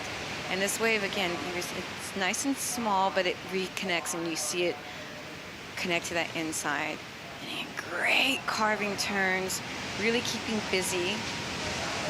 And then we see this takeoff for Avalon up to a lovely 5, just nice and collected, balancing herself with her arms as well, as you can see. And then, again, just great carving turns. She's looking back, fading into that. And I love her nice little tail turns. And to set her line up to this 5. And both smaller waves, nothing like the height that we saw in previous heats, but at this time of the heat, halfway through, just doing what they need to get back in front. And Avalon looking to drop a low of a 2.5, currently in the lead, but we expect Hiroka to go into first place using that red singlet. Hiroka's been competing professionally for over 15 years and competing through the Asian qualifying series. She got a win over there in San Juan, La Union, and finally got back on that World Longboard Tour where her class just suits these world-class waves. Yeah, coming sorry about that, with Hiroka and Avalon being in here right now. You know, I think both of their styles, Hiroka, Japan, you know, you do get a lot of nice, great points. And as well, Avalon, you know, she's living up in Laguna, you know, to get next to the Dohos and the Sanos and the lowers as well. So it's just waiting for them to get a little bit bigger size set, I think. Yeah, Avalon spending a lot of time surfing at San Onofre, where she's confident going left, going right, using the whole length of the surfboard. She's never been one to favour specifically the nose. She's always had a great cutback. She's always been strong, using her body to her advantage. Hiroka, on the other hand, she has dabbled in the high-performance realm of surfboards. She's had to surf that way when the criteria was more towards a shortboard style of surfing off the tail, but I've always had that dainty, flowing, elegant style, which a lot of the Japanese surfers have always had, and been a huge influence on the industry. Yeah, that's a really valid point. There is a lot of studying of style. You know, you got the David Kinoshitas, you got the Kenji Webbs, the Seitaro Nakamuras, the Rios, and the great shapers as well. Like, they really love the longboard culture, and they value the style and the technique. And with Hiroka's dad being a shaper as well, like, it's she's the generational now, representing Japan, and the female ones too. Absolutely. And Yuta Suzutsu, one of the most stylish surfers to ever come out of Japan. He's from Taito, and he was a massive influence on both Harrison and myself, and part of our generation. And here goes Hiroka, very familiar with the smooth style of Yuta, as she holds that hang 5 through the section, stepping back into that carving turn, trademark wingspan open, just guiding the turn back. Bottom turning here, wow, just copping a chop, activated surfing there from Hiroka, and completes it. That one will feel incredible. And there's part of the Filipino crowd. They're there to support one of their fellow Asian competitors. They're there for her. They've been down there for a lot of her heats as well, which is really nice to see the Asian contingent hanging together and supporting their own. Yeah, it's important to have your crew. You know, you don't want to just be down here by yourself. And, you know, scores are being dropped. As we see, Avalon's last serve is 6.30. So now she was chasing a 5.54, but we're still waiting for this last wave of Hiroka to drop. So that'd be interesting, which was a really great, well-surfed wave. Look at this set. Yeah, big wave here for Avalon. Nice 5 and 10. Whoa, winds up the windows, hits a chop. And that one, we'll wait and see what went wrong on that one. A great start though, a missed opportunity. She was looking for a 5.54, and that may be extended because we haven't locked in Hiroka's last wave, the third one. But great signs early for the Japanese surfer. And here goes the replay of her third wave. Yes, going up, yeah, nice nose ride. Setting it up for the 5, holding that 5, just driving off of it. Again, just really, she's just nurturing this right now. She just doesn't want to fall. She knows she needs to better her, you know, keep up with Avalon on her 6.3. Navigates this inside bump chop. She's doing so well, and I love this little kick out. Smart. That was really smart. She couldn't exactly pin drop because she was already in the sand. Let's have a look at the aerial view there of Hiroka. A lot of variety, which is in the criteria, but this wave, a lot of control, which is something she's cleaned up from the quarterfinal. She had a few wobbles and bobbles, but this one, carrying the momentum, you see the back knee tilted forward, goes back to the pocket, controls this inside really well. Good timing, the length of the board, and some rail turns. Won't be surprised if that goes, no hang 10s, but if that goes near excellent, I wouldn't be surprised. And look at this replay, just holding that 5 down the face. She is in such a deep section of that wave. Really critical, and the turns, again, really powerful surfing from Hiroka right now. And you can see again, this is that side sweep that we were talking about, so you can get that forward momentum. And you can see just how she leans into her hips going left, and then a little bit of a skip out. Yeah, that was awesome. Does well, her fin, and then again, you know, this is where it goes into that kind of ledge inside section. She does so well to navigate that nose riding the wave down the face and this down carve and then kick out. Yeah, that was awesome surfing there from Hiroka. She did so well to mask all the chops and bumps. The 7.33 comes in. I feel in the scale of the heat, certainly the best wave, but that nose ride, if she was able to get the hang 10 in there, you would have to say it would be well and truly excellent. Yeah, I know that, you know, the bigger waves, the hang 10s, are pulling the big numbers right now. Well, Avalon, still a minor score to drop. She had that big wave with the hang 10 that she bounced off on, but still needing a 7.53. We'll see where that last one came in at. Loving what I'm seeing here from the Japanese surfer. This is Avalon's 5th wave in the replay. As we see, she kind of loses her balance just a little bit there. She does well to recover. Really poised, nice stuck-in nose rides. Again, smart surfing, fading back to the left to stay in the right spot of the wave to connect this inside. Again, nice S-turns. I love a good S-turn. She does it so gracefully. Up to the 5, holding that. Reads this wave well, and again, controlled kick out. Very interesting to compare this to Hiroka's. This was a much easier wave to surf, and she surfed it so smoothly. The really long nose ride and a lot of control on this wave. Yeah, and her feet are quite close too, so just, you know, the technique of that.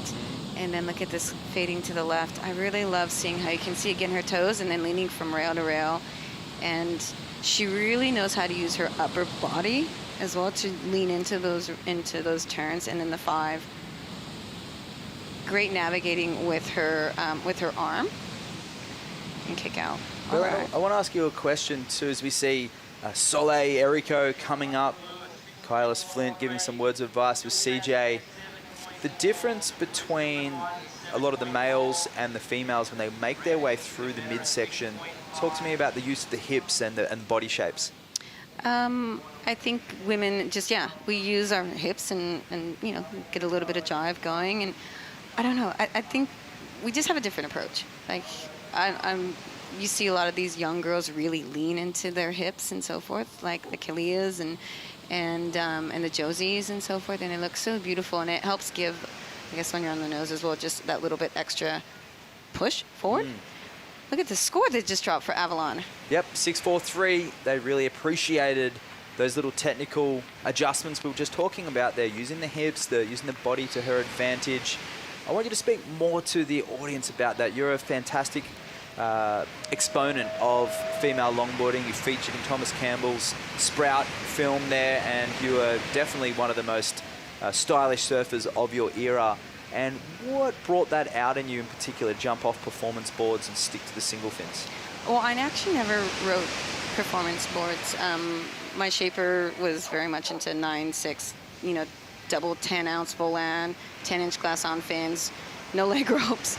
And I grew up surfing around the likes of like Joel and Kevin Connolly and Skip Fry and Henson and all those great surfers. So I had a lot of, it was really about timing and trim and flow. And so it was about, you know, really making sure your feet were over the nose and, not making or forcing a section. Oh, windy wave there for... No. Oh, mercy. Not afraid to send it, and unfortunately for Hiroka, she goes over using her priority. Didn't look like she connected with the board, but she's used to that by now. She has an incredible wipeout rule over the years to go with her excellent waves. Really, she just knows how to send it, and they just go for it. Both Natsumi and Hiroka, two of the hardest charging surfers we've ever seen on the World Longboard Tour. Yeah, both of them. And you know what? You're at this level. You've definitely put yourself in situations where, you know, you're taking off on big waves, you're getting worked, and it happens to the best of us.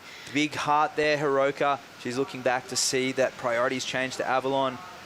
You can see the wind and the rain starting to change their elements. So that position update, she's trying to get that in her ears, try and make the right decision so she can try and use her priority wisely.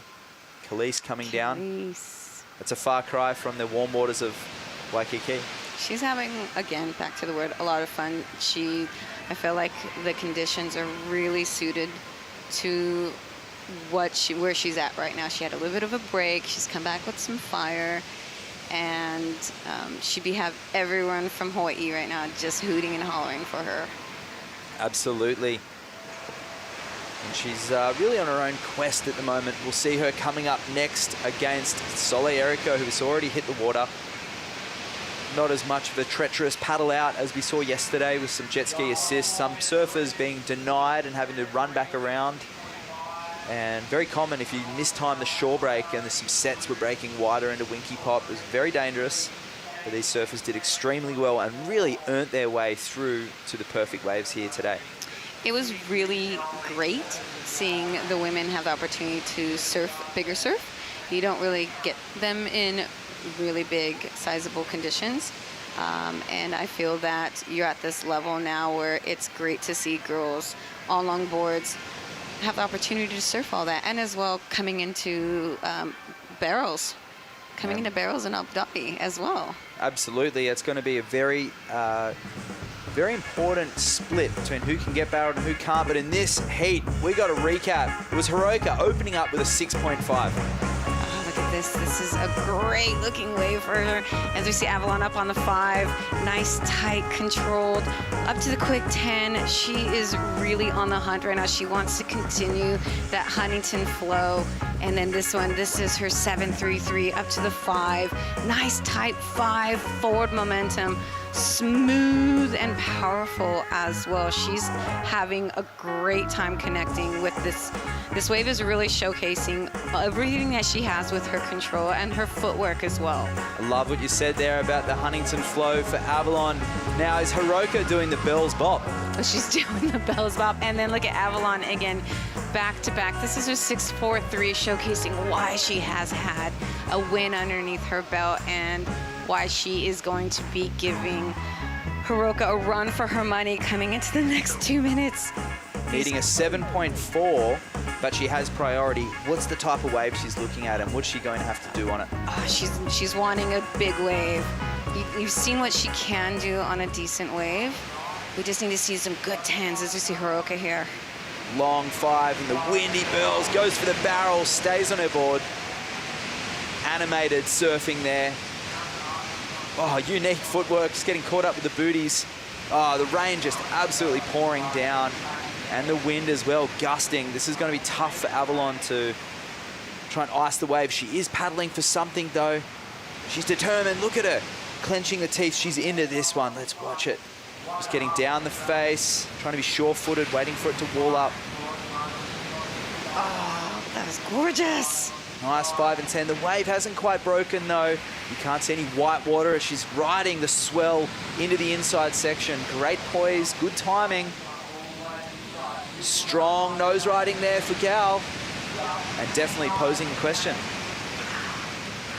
The S-turns that she did and the nose rides, just great. But yeah, unfortunately, that wave just wasn't really giving her the walls that she was looking for. How good is this? That's JR and John Van Michael Hohenstein down there too, and Joe Marie as well. They're down there to support Hiroka, which is so cool, and to watch these finals. And here goes. This is the replay of Avalon's last, needing a 7.4. Yeah, again, set up for the 5, up to a lovely looking 10, feet back to the 5, totally wrapped over the nose. And she's looking for this. Is it gonna open up? These S-turns are so beautiful. What it does is it sets her line up for this nose ride right here. Nice, again, back up to that 10, walks out of it with control, and then, just comes off the back there. Let's look at the footwork here. Delicate, holds the 5, gets the 10, both feet over the nose, steps back, just keeping the footwork moving, keeping the flow of the board running. Beautiful style, which is written into the judging criteria, those S-turns. And that board just looking like a treat under her feet. Scores to lock and icing this one out. This is Hiroka. She won't get another one, so it's all going to come down to that last score from Avalon. And it has been locked in as a 3.83, so judges deeming that last nose ride not to be completed. Obviously, she went incomplete. A 12.73 heat total for Avalon, and it's a Japanese surfer who wins the semi-final, heat number 1, making history for herself. She'll make her way into her first WLT final, and she'll be elated when she finds out the information. Oh, she goes down in the shory. She's just earned her way through to the final. And amazing scenes there for Hiroka. Can't wait to see her reaction in the post-heat. Look at the smile. She would be on cloud 9 right now. She just got to get in from the treacherous shory. She had bad luck yesterday. Watch her navigate in. Amazing performance there from Hiroka. But Avalon Gao, what a performance. A valiant effort in these tough conditions of bells. She finishes here with a 3rd place. We'll go to a break. More action coming up. Heat semi-final number 2, Sole Errico and Khalees coming right up.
elated scenes here. Hiroka making her first final of the WSL World Longboard Tour event, and she's getting congratulations all round. Oh, her boyfriend, he's stoked, and so is Hiroka. She can't believe it. She'll need to try and keep some of that energy, bottle it up. For the final, she'll be versing either Soleil or Khalees. Another goofy foot versus regular foot battle here at the Bioglan Bells Beach Longboard Classic. You're tuning into the semi-finals. Machinoski, the Waxhead, joined by Berlin, Alvarez, Kimball for the call. Oh my goodness, she is ecstatic. And look at this heat, Soleil, Erico, Khalees, Kaliopaa. Wow, here we go. Look at this. This is Khalees's wave in the break. Nice 5. Able to get down, which is amazing. Great turning. She's just like a cat, so smooth and effortless almost, but we don't realize how much she's actually turning into all that power she has to turn that board. Again, hooting and hollering from the beach. This is her 5-3-3 opening wave. What a great start. Great start there from the lady from Waikiki, studying to be a yoga teacher, doing her time right now. She is looking connected and really just traveling with her mum, Malia, and they're with a tight contingent. They've got Kai Salas in their corner as well, and Kaniela Stewart. So really just light on the Hawaiian numbers this year. But Khalees, she's into a semi-final finish, clinches the spot with a win in this semi-final. So a crucial, I mean, it's a great result regardless, but a crucial heat in terms of her career prospects. Trying to get that world title is the aim.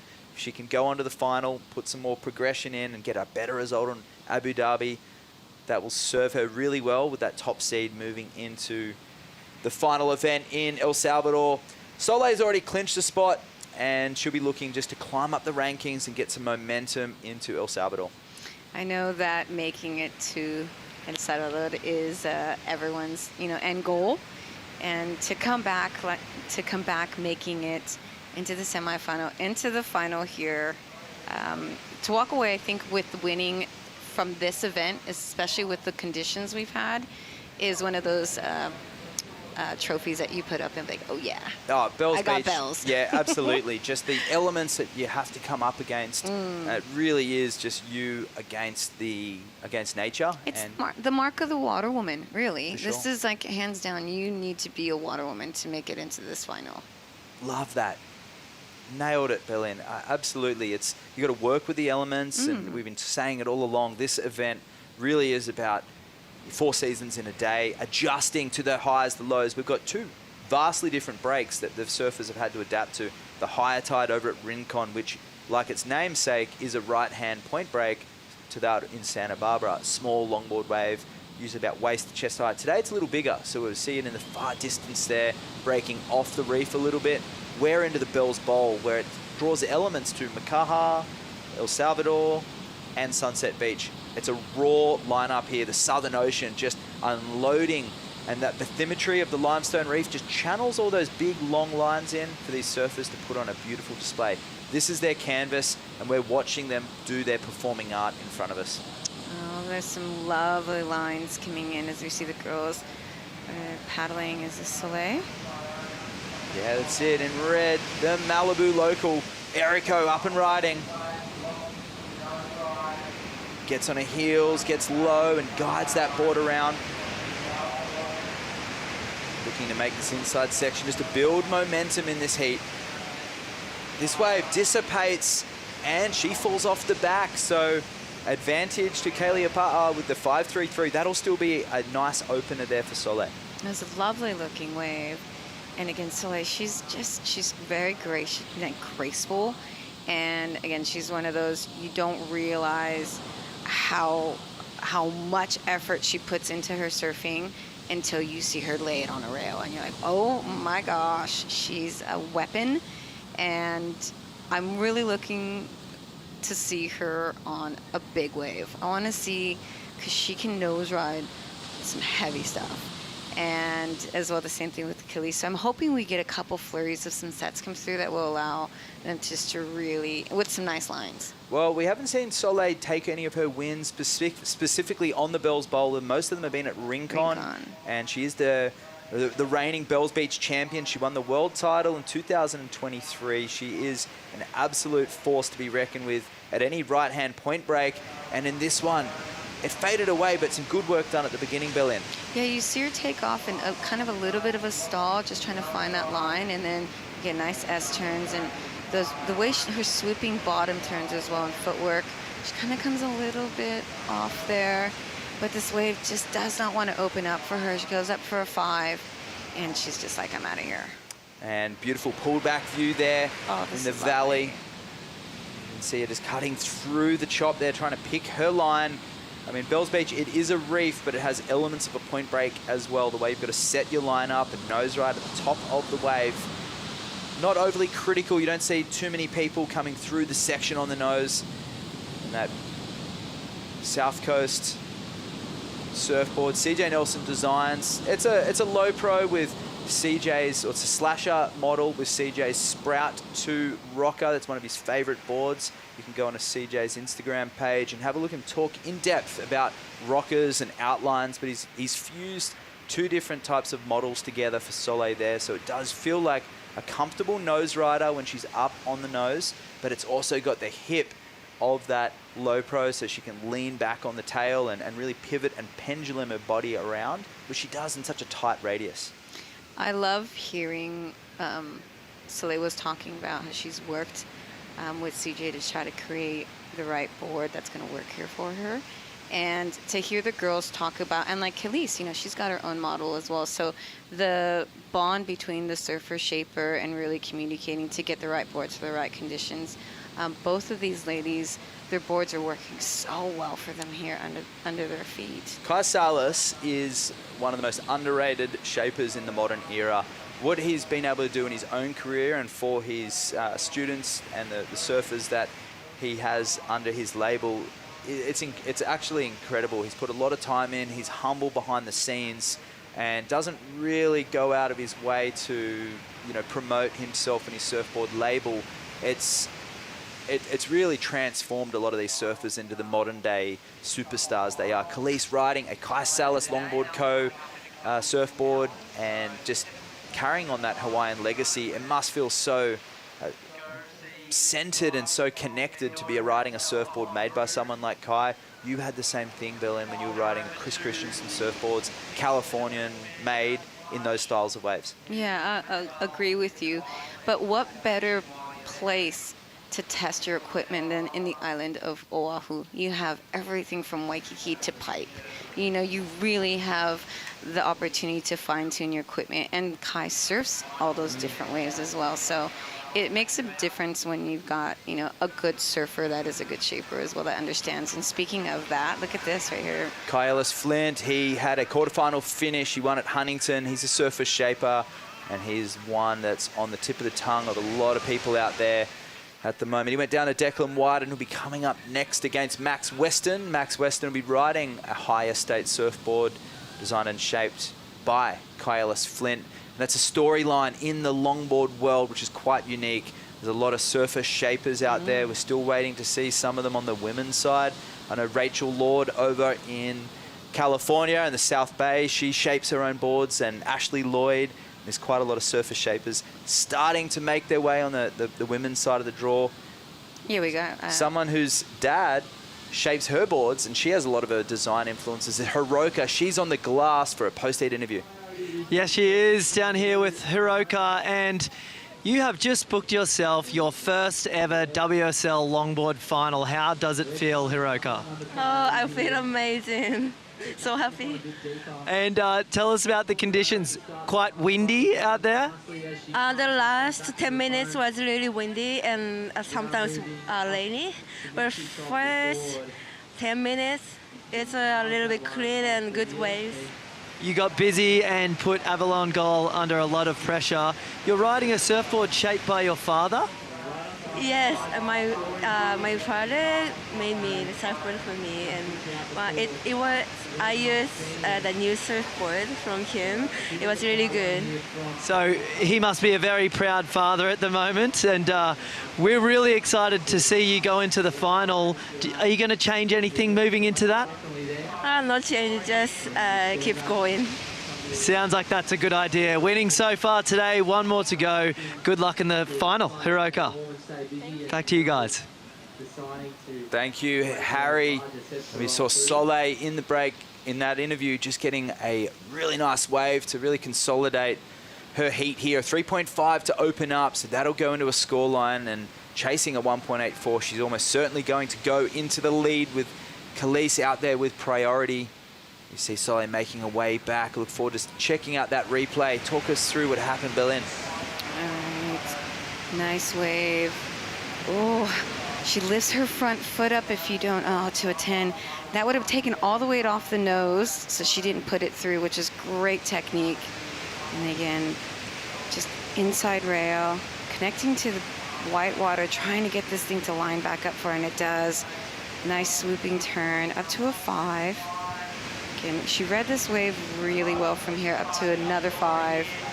Again, so this was Soleil's last wave. Again, look at this. You can see how she lifts that heel up and puts all that weight on that back leg, which is so important, and then is able to put that foot right back up to the 10 and drive off the nose and connect this inside. Look at that hand dug in the water and that foot leading into that rail and driving off of that. A lot of points will come from this transition here. We saw Max Weston do it earlier, where she steps, waits for the trim. Timing is in the criteria of this event. Good timing. She waits, loads up the trim, steps back onto the hip of the board, the belly, and sets it up for this section on the inside. That's excellent timing. That wave was about a 4 when she stood up, and she's manufactured a score with style, flow, and grace. That's the criteria put onto a pretty average wave by today's standards. She scores a 5.57 and she goes to the lead with good surfing. Yeah, she did great to navigate, to negotiate that little bump that she did, and then she just resets herself. And again, just this little flow, like you were saying. I love the step back into the turn. From a coaching perspective, that's really difficult to get somebody to feel that inertia, the change in weight. But here we have Khalees on a set, high up on the nose, wind blowing her off the back, and a missed opportunity. She should be able to regain priority though, and there's another one behind it.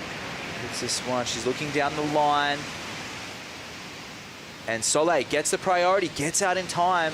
So priority error from Khalees, who's now gone into second, chasing just a 3.75. So a long way to go in this heat. You could say there's going to be at least another wave each ridden. But exciting times for Soleil, showing really good form.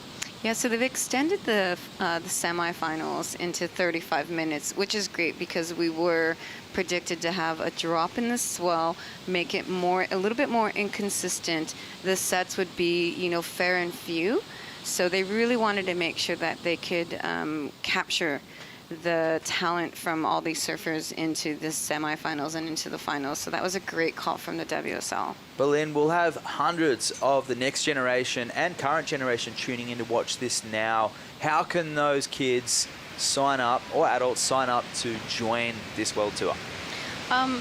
If you live in, different places have different, board riders and different, surf schools or different coaches that you can tap into. And a lot of these athletes right now are really making themselves available with camps all over the world that you can go and get some great insight, get some good mentoring, and as well, get to know your shaper, get to know someone that makes boards that gets to know how you surf as well. And all of these surfers that you see, I'm letting everyone know, they are 100% approachable. You see them on the street, go say hi. You can talk to them and get insight from them. And Soleil Erico up and riding, bouncing through this wave. Good timing, down carve, sets it up off the bottom, and just styling her way through. Relaxed body language, and Khalees behind her on a clean open wall. She's got a long 5. Wow. Elongated nose ride there for Kalia Parr as Soleil works her way through to the inside, needs a strong finish here, and she kicks out. She's going to see Khalees holding that extended nose ride, guiding it back to the pocket. The Hawaiian, she's got a dynamic section on the end. What is it going to do here? Bumpy Bells Beach wall, down carves to finish. Strong surfing there from Kalia Parr. Scores to lock, but a great exchange. This is going to get it rolling now. That exchange, the great surfing, great turning, great nose rides, good sized waves as well. So we'll just wait and see this replay so we can break it down a little bit more technically. As we see Kelly's, she's smiling, she's happy. Look at her.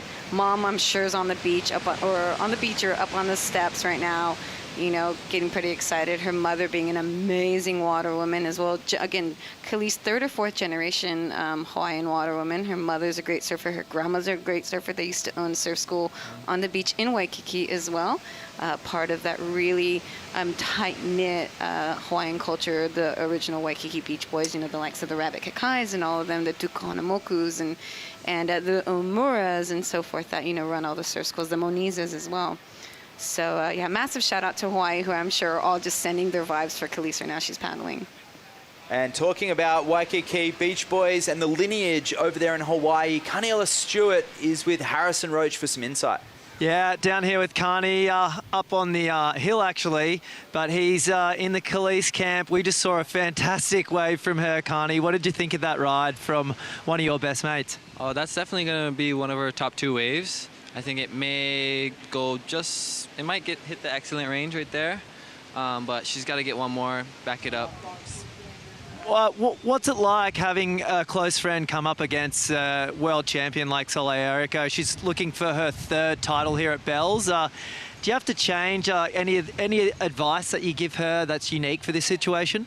Nah, she's got it all planned out in her head. She goes out there and just surfs. That's probably the best way Keelise performs, by just going out and being her.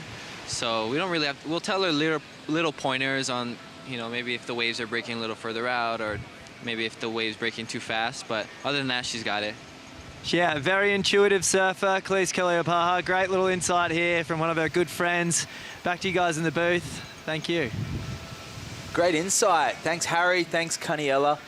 And we have huge respect for both the women in the water right now. Scores have dropped. 7-1-7 for Erico, the Malibu local, showcasing fine finesse as she worked her way through the bumps and the lumps here at Bells Beach, and the replay of the 7-1-7 Bell-In. All right, to the nice 5. Just a quick 5, resets her line. Oh, she navigates a little bit of a ledge. Great cutback. I love how she touches the water when she turns, just to make sure she's in the right spot. And just waiting. She's just nice in time. She sees it coming, heads up for the 5, sees this inside section, kicks out. I believe this was her, and then Khalees. Wow, a 9-2-3 for this wave. Look at this nose ride, so well deserved. She was flowing and just in sync with this wave.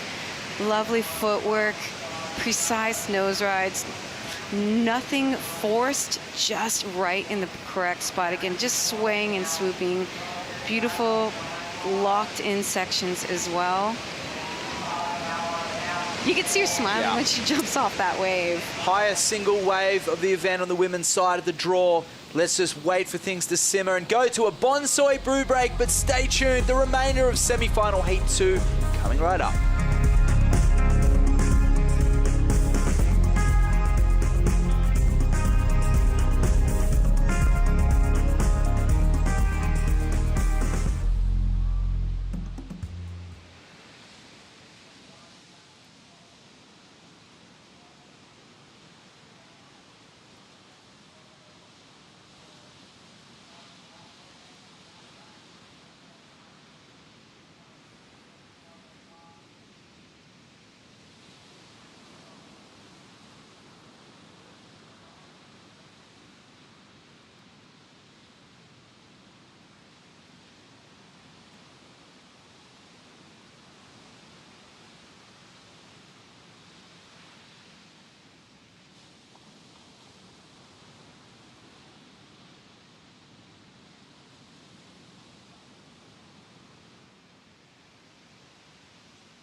We are into the semi-finals, the Bioglan Bells Beach Longboard Classic. We are on the Surf Coast, just down from Torquay in Victoria, an hour-and-a-half drive from Melbourne. Beautiful scenes at the Queen of the Coast, the beginning of the Great Ocean Road. And in the break, we saw Malibu's finest, Soleil Erico, up and riding on this. It was a 6-point ride. Yeah, great 10. She's chasing a 7.40.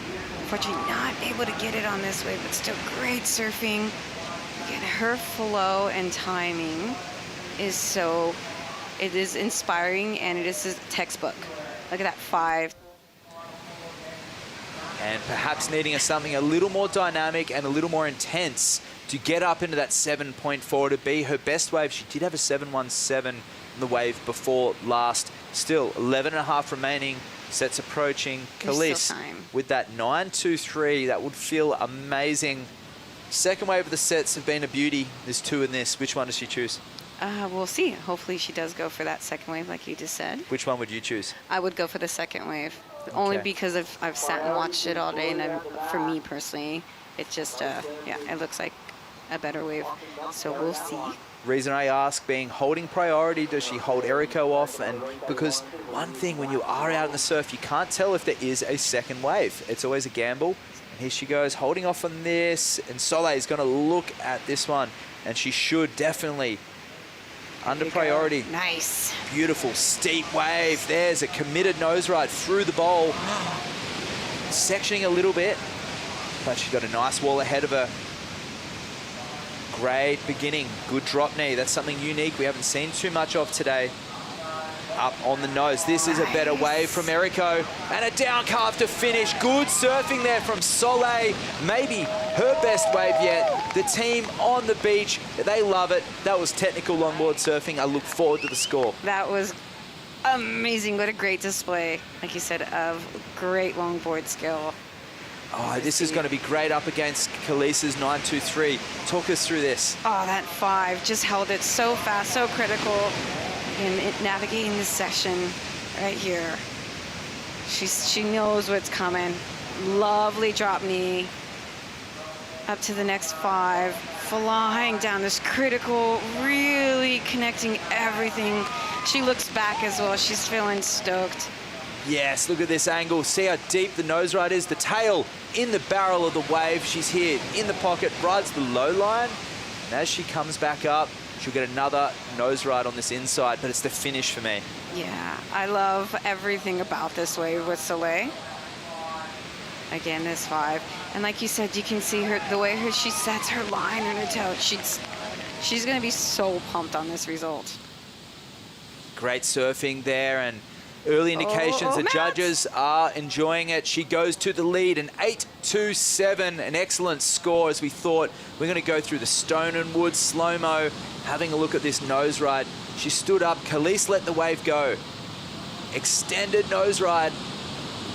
Holds that midboard trim, important to get through this section with control. She does a great job to pull through with momentum, but the footwork doesn't put a foot wrong. She just links this inside section with the drop knee, a bit of variety there.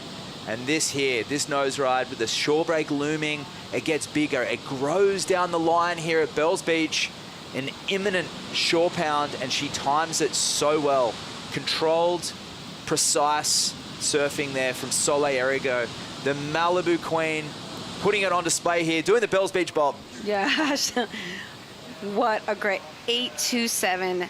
Like you said, we saw there was 10 minutes remaining for that with a couple sets coming through. That first wave kind of went through. She caught the second one. Great surfing. Now Khalees, she's got 6.21 on the there's still a lot of time, you know, and she's out. Soleil's with priority now, sitting there. Khalees, where is she going to sit? You know, in the camp of Khalees, we had Caniella, and Caniella was speaking about her vibe, Khalees's vibe as she was moving into it. This is during the break. This is just a 0.57. No, it can't be. It'll be another score still to lock. And the judges will be loading this one up right now. Looking for a considerable score, a 6.21. And she finishes strong as well. This is a great wave. Yeah, this was in between the replay of Soleil's last win. So judges are still waiting. She needs a 6-2, and that was a really well-surfed wave. Will it come in at that? Maybe around it, hover. 5-7-3, so just under. So she's still chasing a 6-2-1. 7 minutes remaining. Eriko with priority, 7 minutes remaining. Kailis Flint, the teammate for Soleil, is on the beach with Harrison Roach. Yeah, I'm down here with Kailis Flint. Had a heat loss earlier today, but one of your best friends, Soleil Eriko, still out there up against Khalees Kelly-Apaha. We just spoke with Carniella Stewart up on top of the hill. I've run down the beach. Now here to talk to you, Kai. What's going through Soleil's head at the moment? How's she going to hold off this young Hawaiian? Yeah, I mean, she's just wanting excellent scores right now, right? Needs to be on the bigger sets of the day and kind of just put it together. It's just, she's so clinical, she's able to do it, just whether or not she gets the waves. Well, she had an 8.27 her last ride. Pretty convincing. It walled up the whole way through. Do you think she's going to back it up here? Do you think she has time left? I reckon she does. I reckon she's got enough time, and there's seeming like there's a few more sets coming through over this last like 5 minutes. So let's pray for another wave. But you know, Khalees is an amazing surfer. This is like kind of the pinnacle of longboarding right here, right? Like for female surfing, this is it. This is like such beautiful conditions and some amazing surfing. This is as good as it gets for longboarding, ladies and gentlemen. And so with your performance here, Kai, you're currently world #1. How do you go watching the surfers as they paddle out? Declan and Max Weston, one of your great mates. What are the implications of this heat going forward for you? Yeah, if Deco goes on to win this, then he'll tie me, and it'll be on a count back whether or not he goes into first place. If Max goes through, then he'll go into second. Max goes through and wins it, he'll potentially go into second, I think. Ideally, best mate, Max is in the water. I want Max to win for sure, but Australian longboarding, like, this is pretty cool, like going toe to toe. And you know, this is like power involvement surfing at its best kind of thing. We're about to see a great show. Great afternoon of longboarding ahead for you guys at home. Thanks for watching. Let's do this. It is a sports weekend down here in Victoria. It's footy finals for a bunch of different codes, but for longboarders, this is blue ribbon surfing. Kailis Flint said it. This is the pinnacle of women's surfing. Longboarding epitomized out there right now. We have the queens of the ocean. We have professional world champion shortboarders tuning in right now, watching the style, flow, and grace, and taking notes, because flow is in that WSL Championship Tour criteria, and some of the judges that judge that are here now comparing longboarding to shortboarding. Here goes Eriko, currently in the lead, an 8.27, a 7.17, so perhaps a tactical move there to keep Khalees off this wave, but looking to drop a 7.17. Quick pivot there, back to the inside. This one's got a nice run to the inside, keeping the board moving. Judges been appreciating the tempo and the flow through that inside. A lot of tip time on this wave, and Soleil finishes clean. What a great wave for her.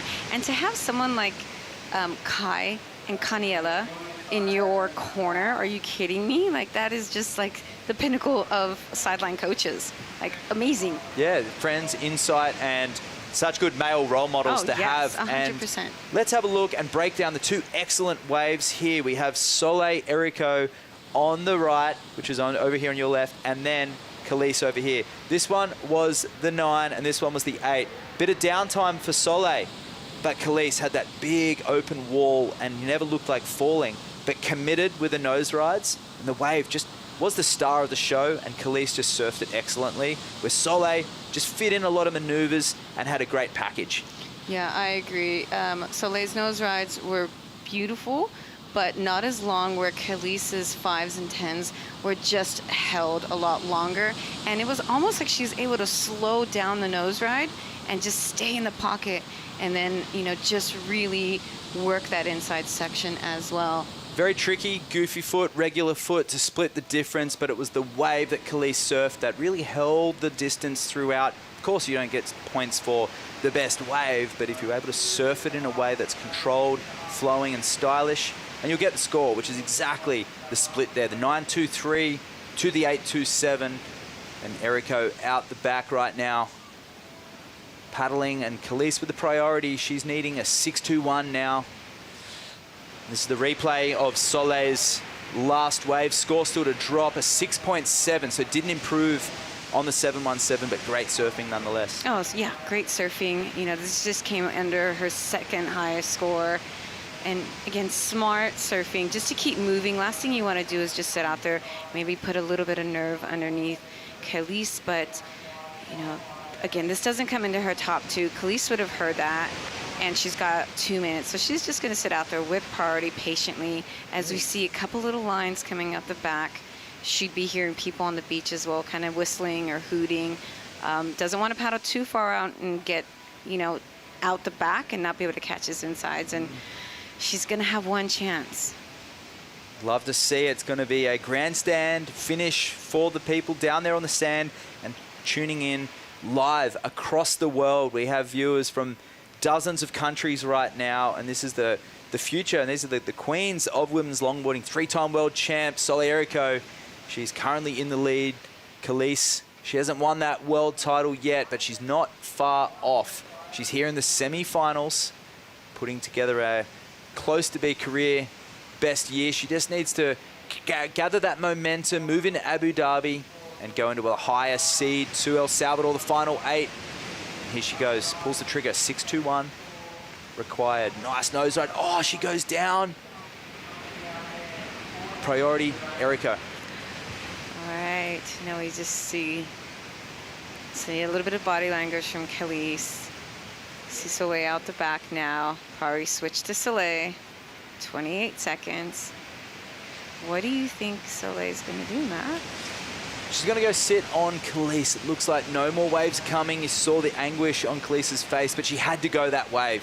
That was a one-wave set to give her that opportunity. Needing a 6-2-1, she could do that with half a wave. But unfortunately for her, the time is ticking down, and she's not going to get another opportunity to pull the trigger. But Khalees gaining momentum, finishing here with a third-place finish against an old sparring partner in Soleil. She's done one better than she did at Huntington. She had a quarterfinal. She finishes here with a semi-final and getting the highest single wave score for on the women's side of the draw. But she goes down with the backup of a 5.73. But it's Soleil Erico moving closer to a third Bells Beach victory. Wow. We'll be seeing her in the final up against Hiroka Yoshikawa, who's had good results in the past, but this is really a career best finish for her. So it's going to be an amazing final setup.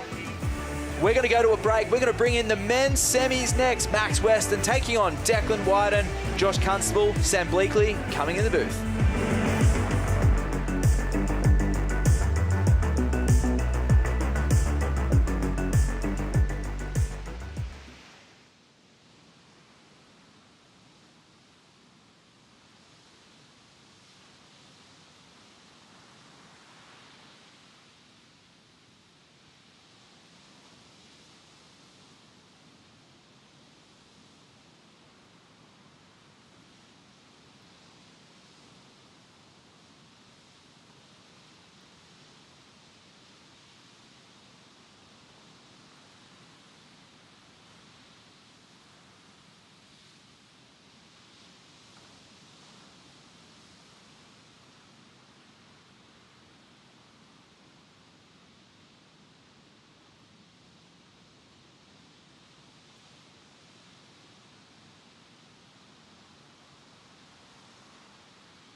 The World Surf League acknowledges that we are here at Jirak on Wadawurrung country.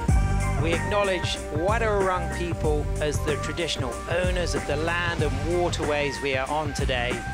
and we pay our respects to Wadawurrung people, their elders past and present, and extend this acknowledgement to First Nations people here today as we continue our longboard finals at Jiruk, of course, meaning bended arm in Wadawurrung, as we see now Declan Whiten from Australia taking on Max Weston, based now up the coast here in Brisbane and Melbourne, rather. Josh Constable, getting my Melbournes and my Brisbanes mixed up. Yeah, Max moved down for work, and maybe it's a blessing in disguise because he's getting down here. He's getting a lot of reps in the ocean down here. He looks super comfortable. Us Aussies, we know what Max's surfing's like. We see him at all the events regularly. But for the world, it's their first time. Max has competed a few times, but to see him here putting on performance after performance, very happy Soleil to get through that one, wasn't it? Absolute big moments for Soleil Erico, going for her third win here across the 3 Bioglan Bells Beach Longboard Classics, and she's got herself a spot in the final to face Hiroka Yoshikawa as we move forward in this 35-minute first semi-final of the men's. No scores yet for Max or Declan, an all Aussie affair. We're just talking about Weston, the regular footer, but Declan also on his front side, and he had to dig deep to beat Kai Ellis-Flint in the quarterfinals. He did, and Declan and Max have surfed a lot of heats together as juniors, both on the northern beaches of Sydney, some shortboard events as they were younger. Max is a phenomenal shortboarder that kind of has that same trajectory as Harrison, you know, shortboard events, and then got into the longboarding and putting on a great display this week. And this is a really cool, for Aussie surf fans, Aussie longboard fans, it's a shame that they're meeting up in the semi-final, but we also get an Aussie straight into the final, which is super cool. Absolutely. Declan, based in Manly, originally from Arundel, now working as a firefighter. He's been over 10 years representing Steve O'Donnell surfboards. He's down here with his team, with his parents Paul and Margaret, who are both school teachers. Of course, he's a proud member of the Manly Malibu Board Riders Club, but somebody who has really adopted to the local Victorian coast is Max Weston. He is in red on the outside. Declan Whiten is on the inside, turning there, but up and riding right now. It's Max Weston, based up the coast, now in Melbourne, up to the tip for a second touch of the low. He's got that unique style that we also see from Kai Ellis-Flint, where he flexes really in the knees, in the hips, and the ankles as he sets himself up on his higher stakes surfboard designed by his good friend Kai, through to the inside and walks into a 5, drops down the wave on that 5, and then just from the middle of the board flexes and gets himself smoothly onto the sand with control. And that was a composed finesse that we saw from Weston. Yeah, really nice wave. When I was watching that wave, thinking it was slow and smooth and composed and really nice. And then I'm thinking, man, Declan, these guys are polar opposites. Declan's fast, aggressive, so it's really going to be exciting. You can see quickly up to the nose. So this is a great wave. This is live. This is a big wave, big slicing carve, Sam, back to the pocket, take it away. Bowl action all the way for Whiten as he drives back again onto the drop knee and now stands tall. He's just going to snake and weave to stay in the pocket as he cross steps forward, increasing his trim speed, and now a little rock and roll roller coaster off those front rails as he just touches the 5. And now he'll accelerate from the tail. Big section on the inside, grabs that rail, blasts it into the shallow sand, and he's swallowed, but he couldn't have done anything more there. That was committed surfing from Declan. Wow, that commitment to that inside, that was wild. It's hard to do anything else. It's hard to ride out of it. But there was no ocean left. No, there wasn't. So let's compare the two here, Sam. This is Max's first wave. You can see just the footwork. It's so precise. It's smooth. It's calm. It's nice and slow, not rushing anything. Letting the board just run and trim here. Little drop knee back to the pocket, but still gets that little bit of squirt and acceleration out of it. Great nose ride here through the inside, and then just brings it onto the dry sand right here. So great opening wave. This will really tell where the judges are going, what style of surfing they're going to like, and it's going to be hard because they both did very similar surfing in their own approach. What do you think, Sam? It'll tell, won't it? I think the opening scores will dictate who wins this one. I love the flow from Western, the control, the composure, but I also like the creativity in those opening sections from Declan as you get straight into the tip. But what about the rail engagement coming up here, Josh? Bang! Yeah, super committed. Little stuck behind there, but then he just nice and patient here, but nice drop knee. We saw one of those from Max, but they look so different, totally opposite styles, but this finish was really exciting. This is a good nose ride here too, fast, smooth. You can see him waiting up into that lip line, drops down, and then what do you call it? That's hard. Is it a make, or there's just nowhere else for him to go? So it's really committed. Sending it Wadawurrung style all the way. Brilliant, committed surfing from Declan. So the scores will come through soon. The judges get the opportunity to study the video replay, but live action, they'll have their eyes on our surfer in red, Max Weston. Couple of looks down the line, one step maybe to just engage that rail, and then a recognition that that was going to run away from him. So demonstrating A, good heat IQ, and B, good local knowledge from a lot of experience at Bells, and there it is. He's still got priority. That was a smart maneuver from Max Weston. That was. So there we go, Sam. There's some opening scores coming through. 6.5 for Max Weston.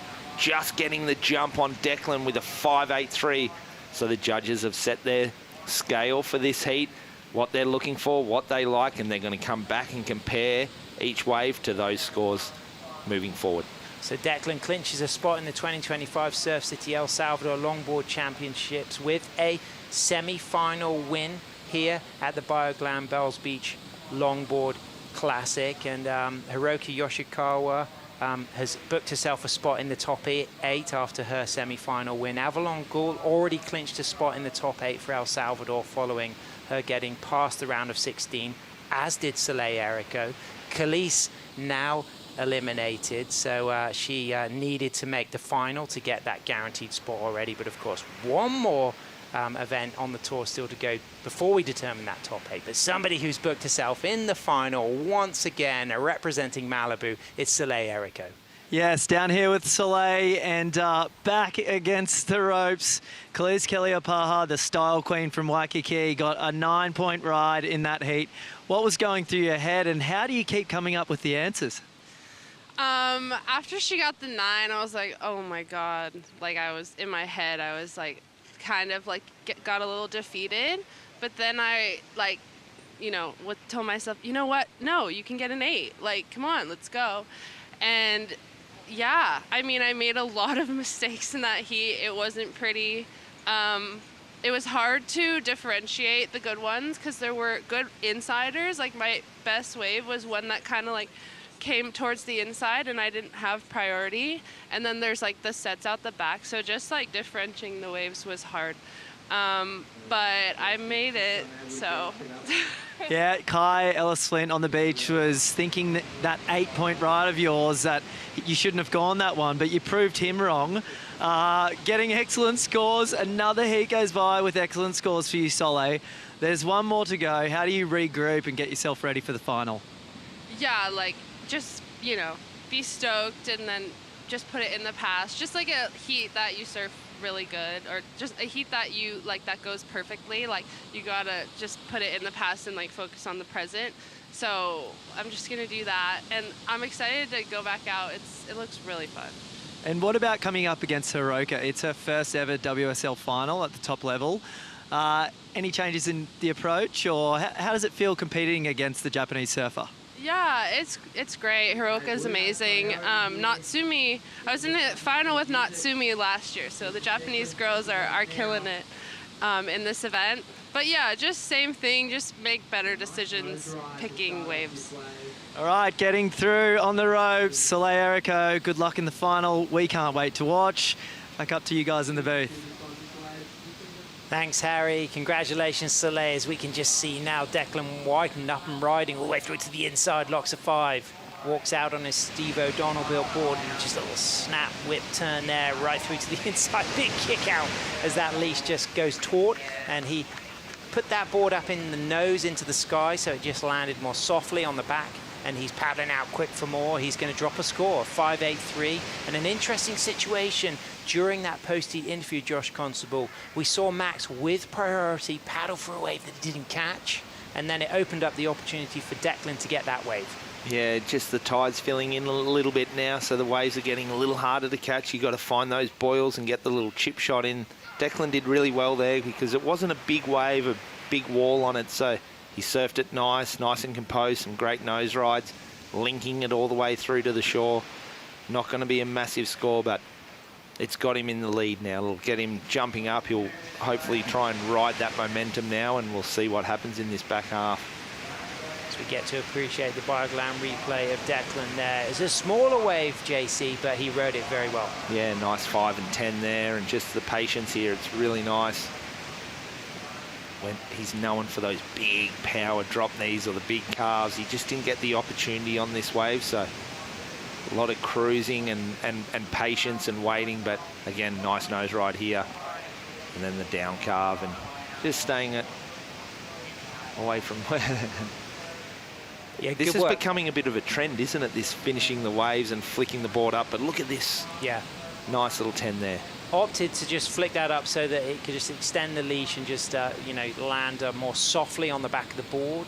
And footwork, good from Declan. And one of the trademark features of Declan is just that slight curve in the fingers, you know, when he's riding. As we can see now, Max Weston, oh, cool.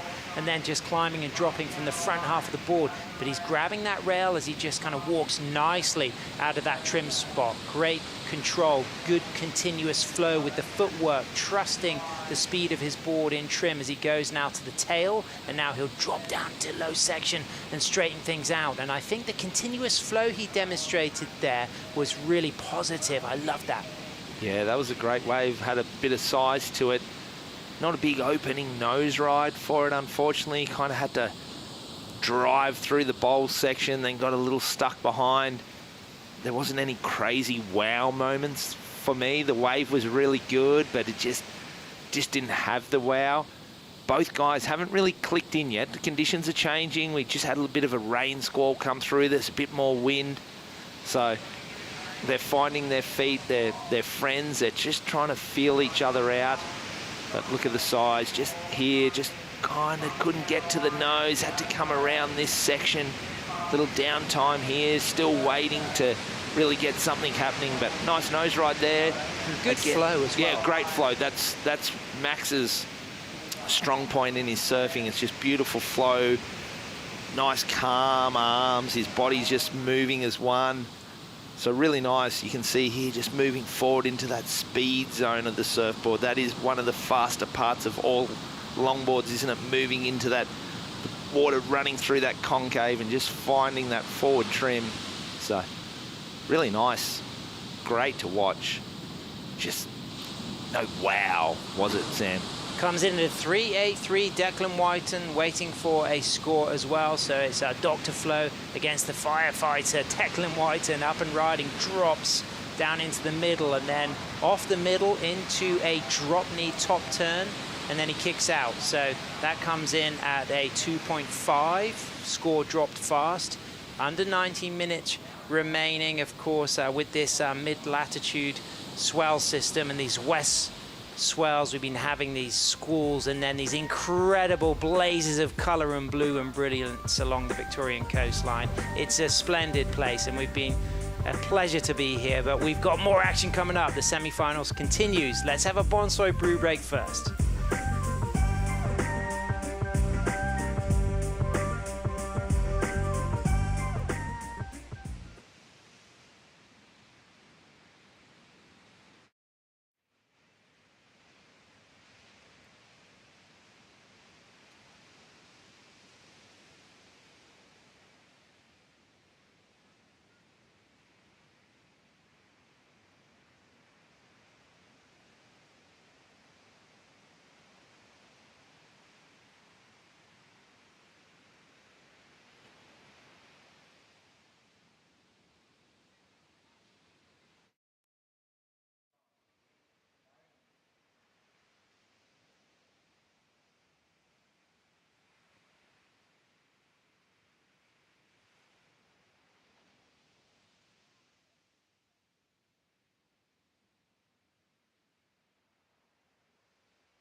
Melbourne, the only city in the world to host both a Grand Slam and a Grand Prix. And then down the coast at Torquay, the 243-kilometre Great Ocean Road. And then, of course, the Surf Coast with that incredible 44-kilometre trail located at the start of this Great Ocean Road from Torquay to Aries Inlet, and incorporating the breathtaking views of Giraffe Bells, the Wadawurrung name for this stunning area, and those beautiful steps that have hosted the toes of so many greats, from Gail Cooper to Midget Farrelly, Nat Young, and of course longboard legends from Josh Constable all the way through to Max Weston and Declan White. And I'm Sam Bleakley, joined in the booth by former WSL World Longboard Champion. It's an all-Aussie semi-final. Josh, who do you think's got the edge?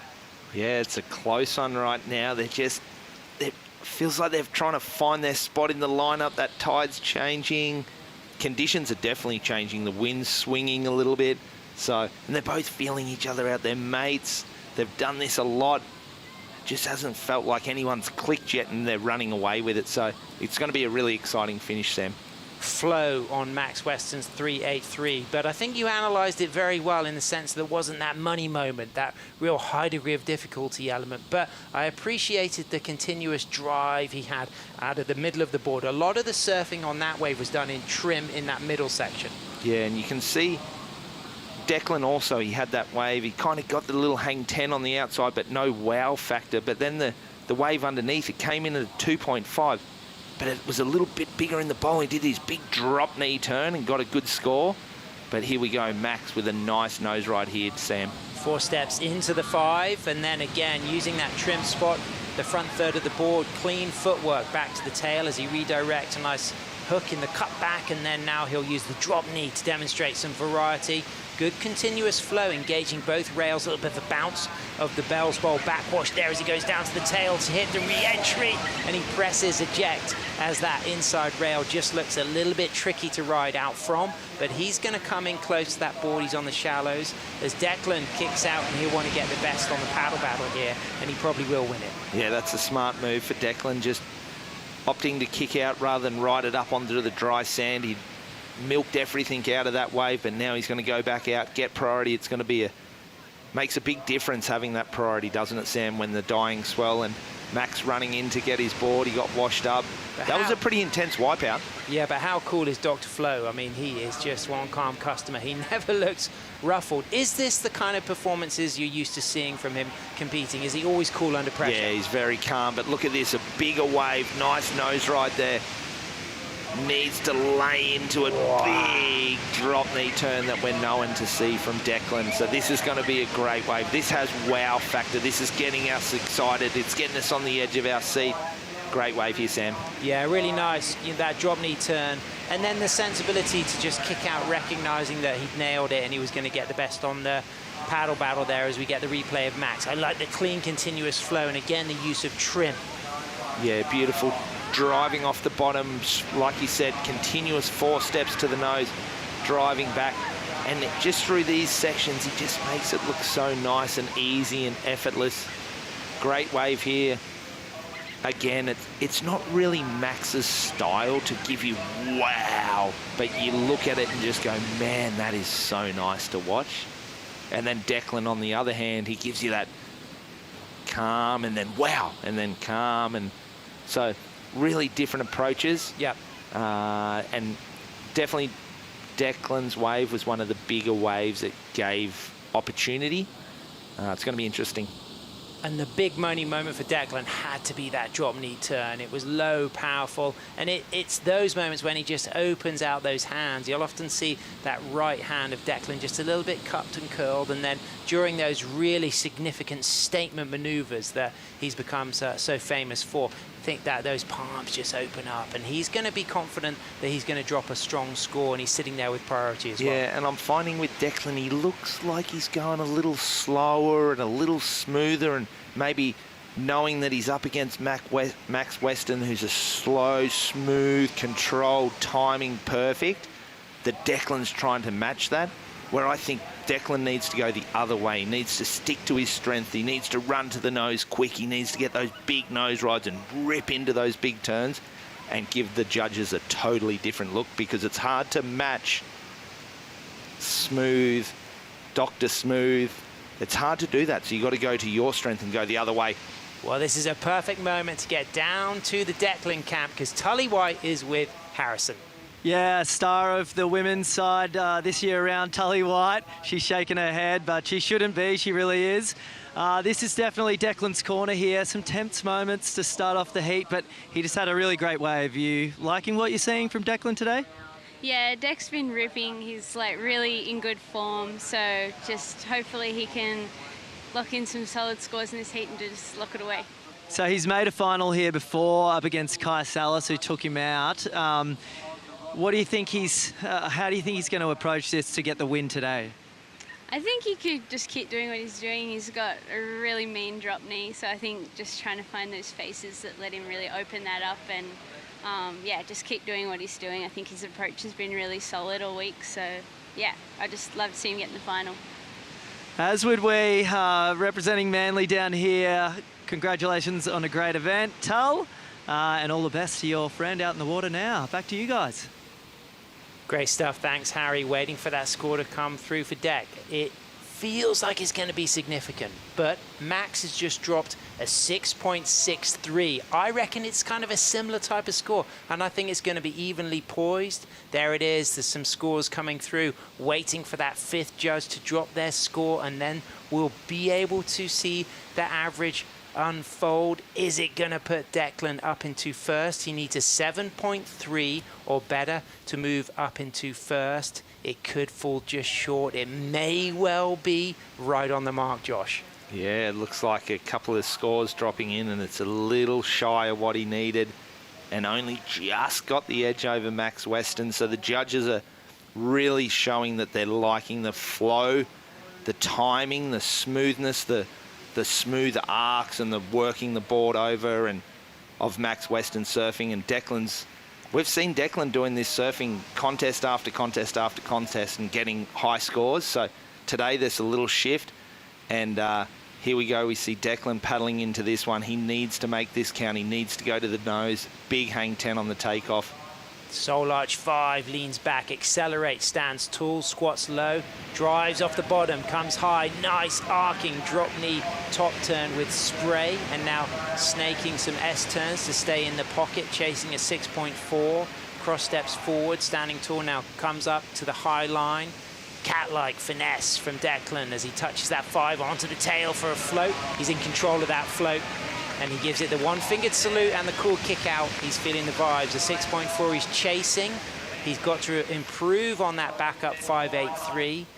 It would even be lower than his last wave of a 6.73. So Josh, we've got a bit of a benchmark now to compare things to, because we know he doesn't need a score as big as his last good score. What do you think? Nice 5. High line comes around with a lot of speed. This turn is stronger than the one on the previous wave.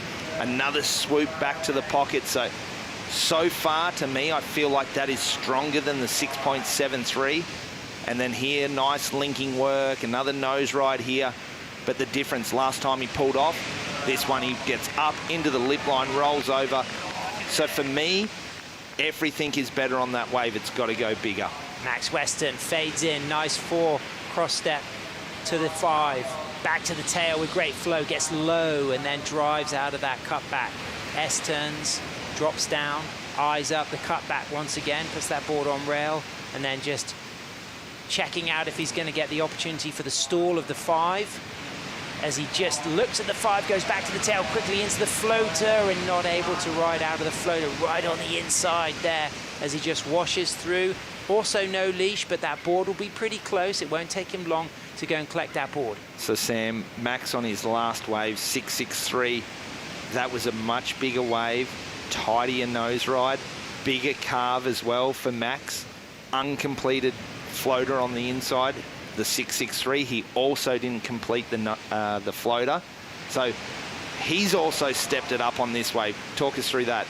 I really like the flow into that first nose ride. I like the control, the footwork, how low he gets on this, the way he drives out And I think that what we're seeing from Weston is a real masterclass of the art of trim. He's really trusting that a lot of the surfing he's doing from the middle of the board and that continuous movement that we see. Here he wasn't able to just touch that 5, but then he locked into that float. And once again, it was a difficult one to angle out of. There was not much water left, but he did take a fall. Is it better than Declan's? As we see Skavana and Edouard coming up next. I think Declan's was strong, comes in as a 7-1-7. I think Max needed to finish with a flourish on the inside, but I really like the opening nose ride, and I like the speed that he trimmed out of that nose ride. I like that low turn. So I think it's comparable to Declan's 7-1-7.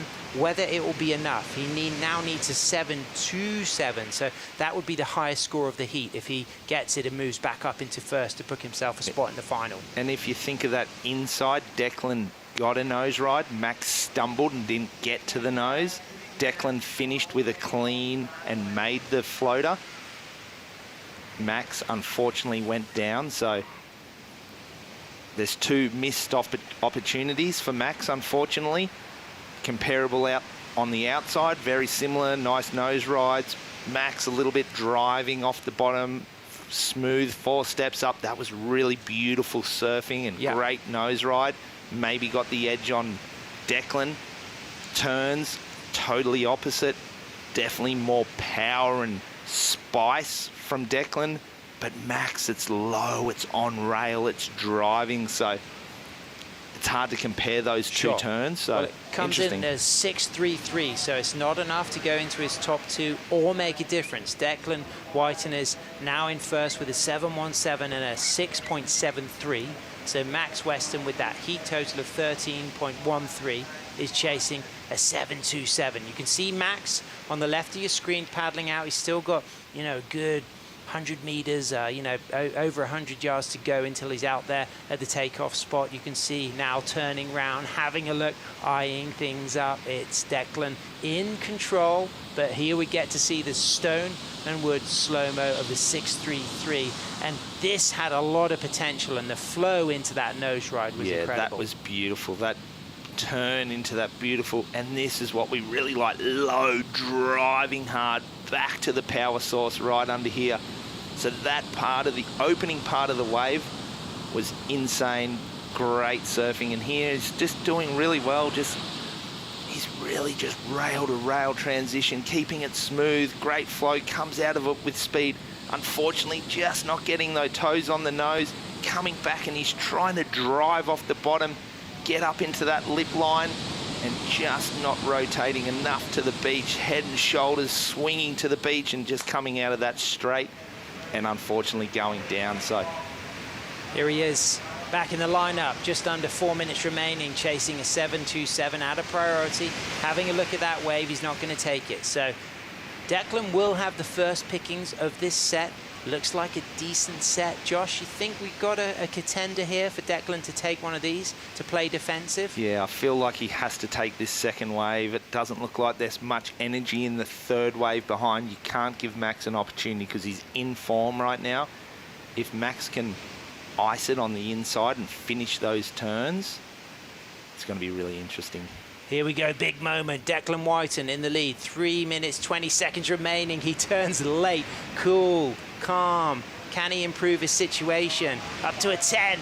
Nice lock of a 10. Drop both arms and now accelerates with a pump turn to a second 5. Walks out. Now he'll drop down to the lower part of the wave, and there's the trademark drop knee. Opens out those palms as Max Weston is on a nice wall out back with a lifting nose ride, accelerating again into a second long streaky nose ride as Declan down calves, and Max's wave is still looking really good ahead.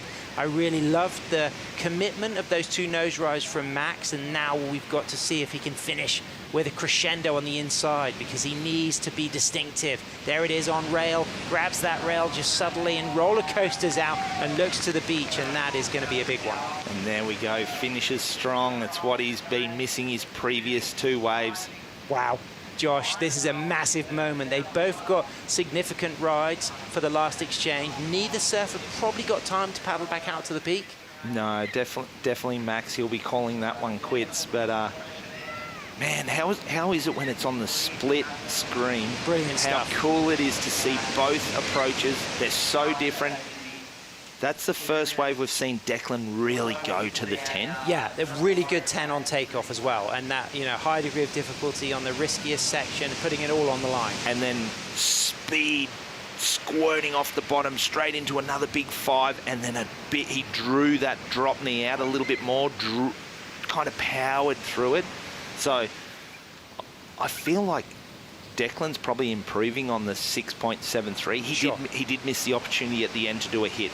Well, let's have another look at the split screen, because this is a really good opportunity to compare. On the left, the 10 of Declan, and then look at the speed drive from the middle of the board after this nose ride from our surfer in red, Max Weston. Yeah, so far you'd probably say Max has maybe a little bit more of the advantage. But well, it's a tough call, isn't it? Declan's got more wall there, but missing the opportunity. Yeah. And then Max here, grabbing the rail, he had to complete. He knew he had. So it's a tough call. It's a 6.73, Josh, for Declan.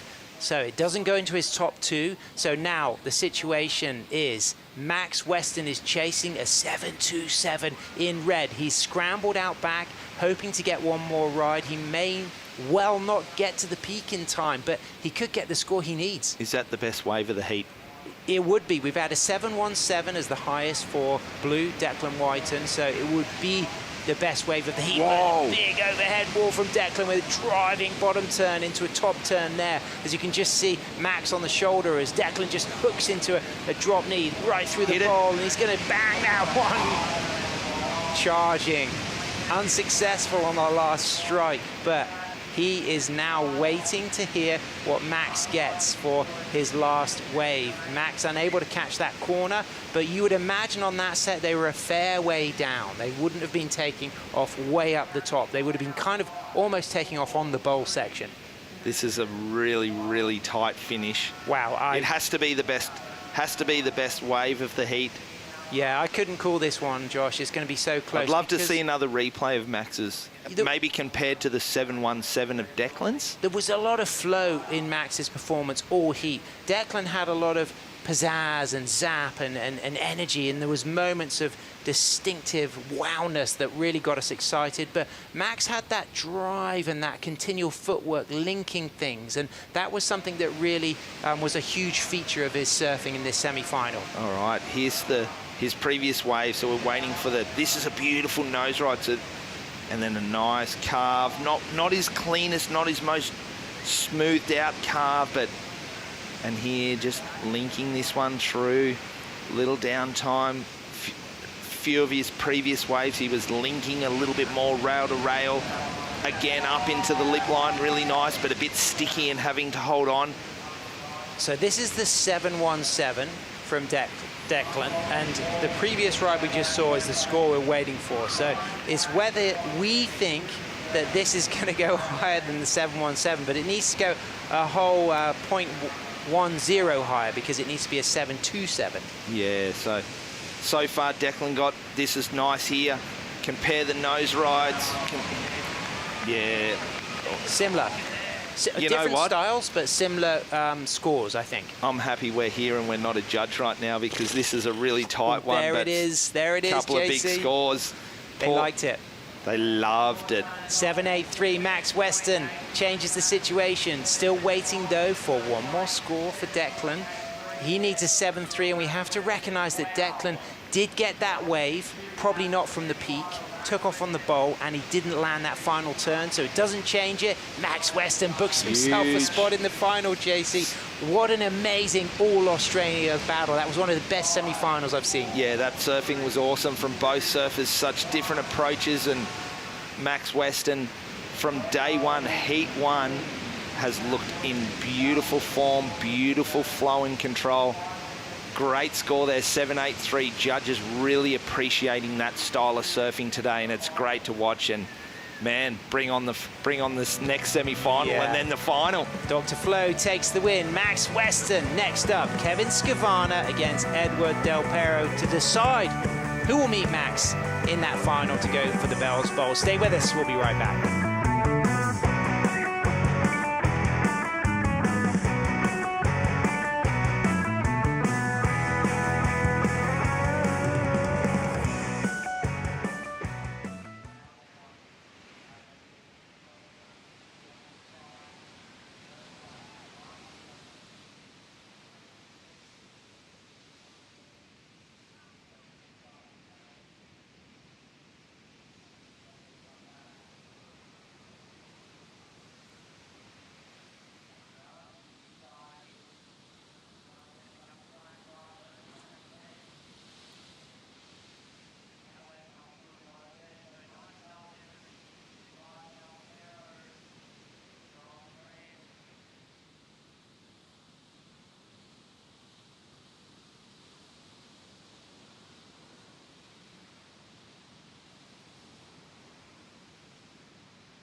Max Weston, originally from Avalon, New South Wales, now based in Melbourne, Victoria. Big congratulations from his good friend, his shaper, Kai Ellis-Flynn. Big hugs with his partner, Ruby, and he is absolutely ecstatic to have the family and friends on the steps watching as he rode his 9A Frisian model to perfection here. The higher state surfboards, taking it to the final. And who will he meet? Will it be Goofy Footer Scavana or Regular Footer Del Perro? It's France, it's California. Kevin from San Juan Capistrano, Edouard from Marseille on the Mediterranean coast, but as a young man moved over to Biarritz, where he now runs a surf school with his brother Antoine, and he's just had a baby with Californian former world champion Lindsay Steinreity, and this happened in the break. The lower, more squat, drivey style of Edouard Del Perro, so different to Max Weston, Josh. Yeah, totally fast, driving, similar approach to Declan, and really nice one here. A bit foamy. Conditions are changing compared to what we had when we first rocked up this morning, Sam, but beautifully surfed here, bringing this one all the way through. And Edouard, when he's on the nose, yeah, look at that. I was just about to say, he's so solid on the nose. Great wave there. And a 6.33 for the big carve back to the pocket. And we saw that with Declan, that style of surfing. Judges appreciating it in this one. Holding it, stretching it, locking it, and then finishing things with finesse on the inside. Edouard Del Perro getting the first significant score of a 6.33 as he puts that Alain Minvel on rail, leaving Scavana out back. Now, let's talk about Scavana as the lone goofy footer in the draw on the men's side. The degree of difficulty, you know, will the judges recognize what Scavana's doing as a goofy footer, and will there be a celebration, a recognition of a high degree of difficulty doing things on the backside? Yeah, we saw that this morning. He was doing some really tight, high and tight nose rides, coming out, and then some big rail swoops back to the pocket. So they're appreciating his surfing. Looks like the swell's dropping a little bit, so looks like Kevin's just going to be patient now. He's got priority, wait for a nice wave, and then the judges will throw their scores at it, and we can really get a feeling of what they're enjoying. Yeah, and we've been enjoying the support from Bioglan. Huge thanks for being the official vitamin partner of WSL Australia, this amazing Australian-owned brand that offers a range of vitamins and supplements backed by science to support our health needs. So I definitely recommend trying Bioglan, available at your nearest pharmacy. And come on down to watch the finals if you're in the neighborhood, because you can meet these longboarders and appreciate the energy as we move through to crown those bells bowls made from local iron bark in this Wadawurrung territory. And those trophies have become sought after, and this has become a cultural high point of competitive longboarding across the last 3 years, George. Yeah, the Bells Bowl, it's such a special trophy and everyone wants to get their hands on it. We're in a really special place here, and the presentation as well, Sam, with the Wadawurrung people putting on their dance for us and welcoming us to their place, and the wave here, Bells Beach, it's so iconic. So we're very lucky to be here, aren't we? And who would have thought, you know, back in '99 when they had the Aussie titles down here, in 2004 when you took the win, Josh, if somebody said there'd be a WSL World Longboard Tour event here, you would be excited. And this woman is in her first World Longboard Tour final. No stranger to WSL Longboard QS finals or wins in the Asia region, but she's coming up against Soleil Errico. And interestingly, Josh, you'll remember that it was Natsumi Teoka who was in the final against Soleil last year. So both Hiroka and Natsumi representing the strength and depth of Japanese longboarding. Yeah, it's amazing. I said it earlier in the call with Matt that you wouldn't think too much of a Japanese surfer performing as well as they have the last 2 years, because it's big, it's wild ocean, and the Japanese are a little smaller in stature and beautiful footwork and comfortable in the smaller waves that they're used to in Japan, more so than this big, raw, open ocean. But I put it down to both those surfers are out here every morning, every afternoon, getting comfortable in these bigger, more powerful conditions. Agreed. And then they're getting the reward. And they're also wetsuit warriors in the wintertime. Japan, it gets very cold there, used to surfing in natural rubber or neoprene, and that's the real draw of bells, exposed to those raw, low-pressure systems from the Southern Ocean, and of course aided by that underwater ridge that extends southward directly offshore from Bells. And somebody who really understands and appreciates that better than most is Max Weston, because he has just booked himself a spot in the final down there with Harrison Roach. Yeah, Max, what a performance, mate. Come up against one of the form surfers of the event, Declan Whiten from Manly. You're no stranger to competing against Declan. Have you ever had a heat with him with that much pressure, though? That's definitely the biggest heat I've had. That'd be the biggest heat of my life so far, I think. So it was a bit of pressure, but I wasn't feeling it too much, to be honest. It's pretty exhausted from the first heat, so it's just one foot in front of the other, really. I think as a viewer, you can recognise that you do look really calm when you're in the water. You do have a calm style on the wave too. The biggest heat of your life, you've just had it, but there's another one coming up, a final of the Bioglan Bells Beach Longboard Classic. You must be excited. Super excited. It's a dream come true. It's like I've been watching contests at Bells since I was a little kid. Surfing, watching all my heroes, and to get to compete here is unreal, and yeah, really excited. So coming up against either Kevin Scavana or Edward Del Perro, who is the one to watch, do you think? I'd love to surf against both of them, to be honest. They're both awesome people, really nice guys. Kevy dropped some hammers in his quarterfinal. He's definitely in form. So did Edward. He surfed unreal, so happy with either of them. Well, exciting times ahead for finalists here. Max Weston, congratulations, mate. We can't wait to watch you. There we go. Will it be MC Hammer Kevin Scavana against Dr. Flo Max Weston, or will it be the Frenchman Edouard Del Perro? 25 minutes, Josh, plenty of time. A significant start for Ed with that 6.33. It's going to calm him, give him a lot of confidence. Kevin, a slower start, just that small score.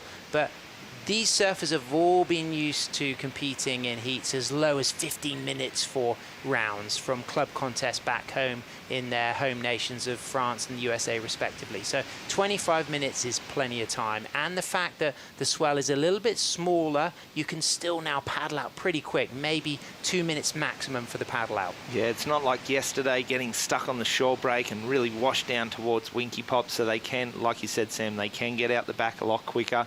It's just hoping that opportunity of set waves come. Looks like a little bit of action here. Both surfers standing up on their board, trying to see what's there. But look at the camaraderie. Two friends been competing together since they were in the junior days and just put on a great performance, both of them. Manly will be proud of Declan.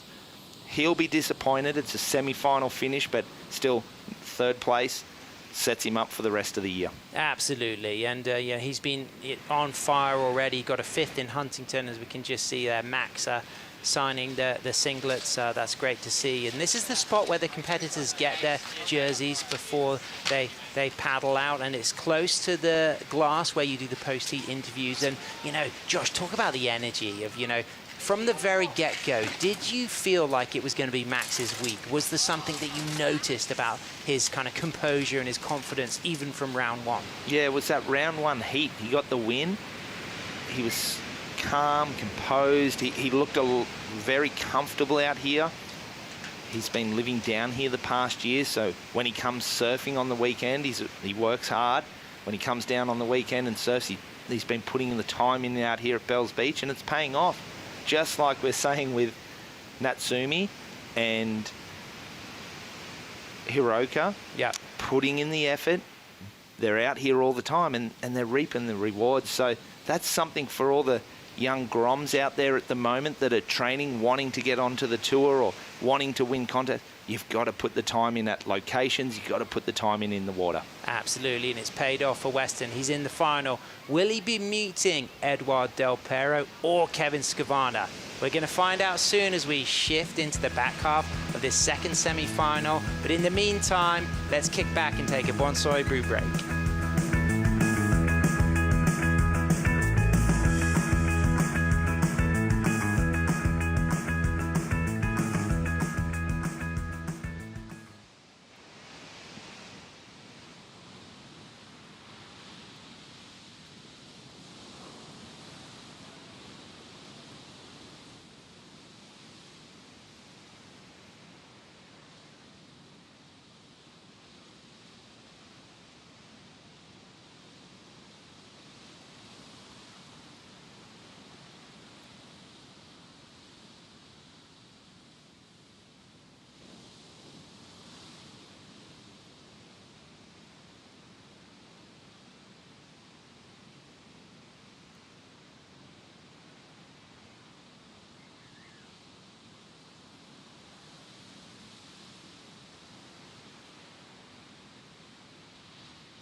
so many beautiful parts of Victoria to explore just outside of Melbourne, immersed in breathtaking Australian countryside, from seaside villages, incredible wildlife, undulating vineyards, to national parks, rainforests, waterfalls, great golf courses, superb right-hand point breaks, reef breaks, and beaches. Victoria's region offers something for everyone, and we are absolutely honored to be here bringing you the live broadcast of semi-final number 2 as French surfer Edouard Del Pero takes on Kevin Skavana, and this is the second ride of Edward. He's got a 6.33 for his opening on his Annan Minvel board here. Josh Constable, he looks to be adding a solid score to that. Yeah, that's a great opening nose ride to this wave, and then a great swoop followed up with a nice drop knee turn there. So Edward is no stranger to the rash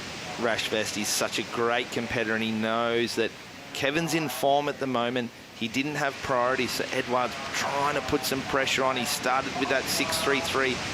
This wave is fantastic. This one could be better than the 6.33, and then he's really going to put the pressure on Kevin. And talk about that kind of flex style that we see from Edouard. You know, he does tend to always have his knees and his hips flexed low throughout most of the ride. Yeah, especially right now, it's bumpy. That turn that he just drove through that thing, it's bumpy, and he's not bouncing around at all. So that's a really nice opening turn. This is going to be a really good wave, Sam. Like, this is going to go stronger, I think, because of the opening maneuvers and then finishing strong on the inside. He's putting Kevin under some intense pressure right now. It's a 7.33 out of priority. Edward Del Pero is now put Skavana in a combination situation. So Kevin, 19 minutes 40 seconds to really get his campaign underway. Advice for the Skavana camp right now, Josh? Oh, he has to get going. He's maybe still sitting there with the mindset of the heat that he had with Taylor. The quarterfinal, there was still plenty of swell. Tide was lower. Or he's thinking this morning, you know, still 4 to 6 feet waves in the bowl. Edward has, with a great heat IQ, recognising conditions are deteriorating, tides coming in and getting busy. So Kevin has to lower the standard a little bit of wave choice, and he has to get going. South African Shane and Sam in the Skavana camp. They'll just be cheering him on. And already in our second event of the World Longboard Tour, we've got Kyle Flint and Taylor Jensen, who have guaranteed themselves spots in the top 8 to go for a world title in 2025. And Max Weston will earn a spot if he gets the event win. Declan needed to make the final, which he didn't, to be guaranteed a spot. And it's the same for Kevin.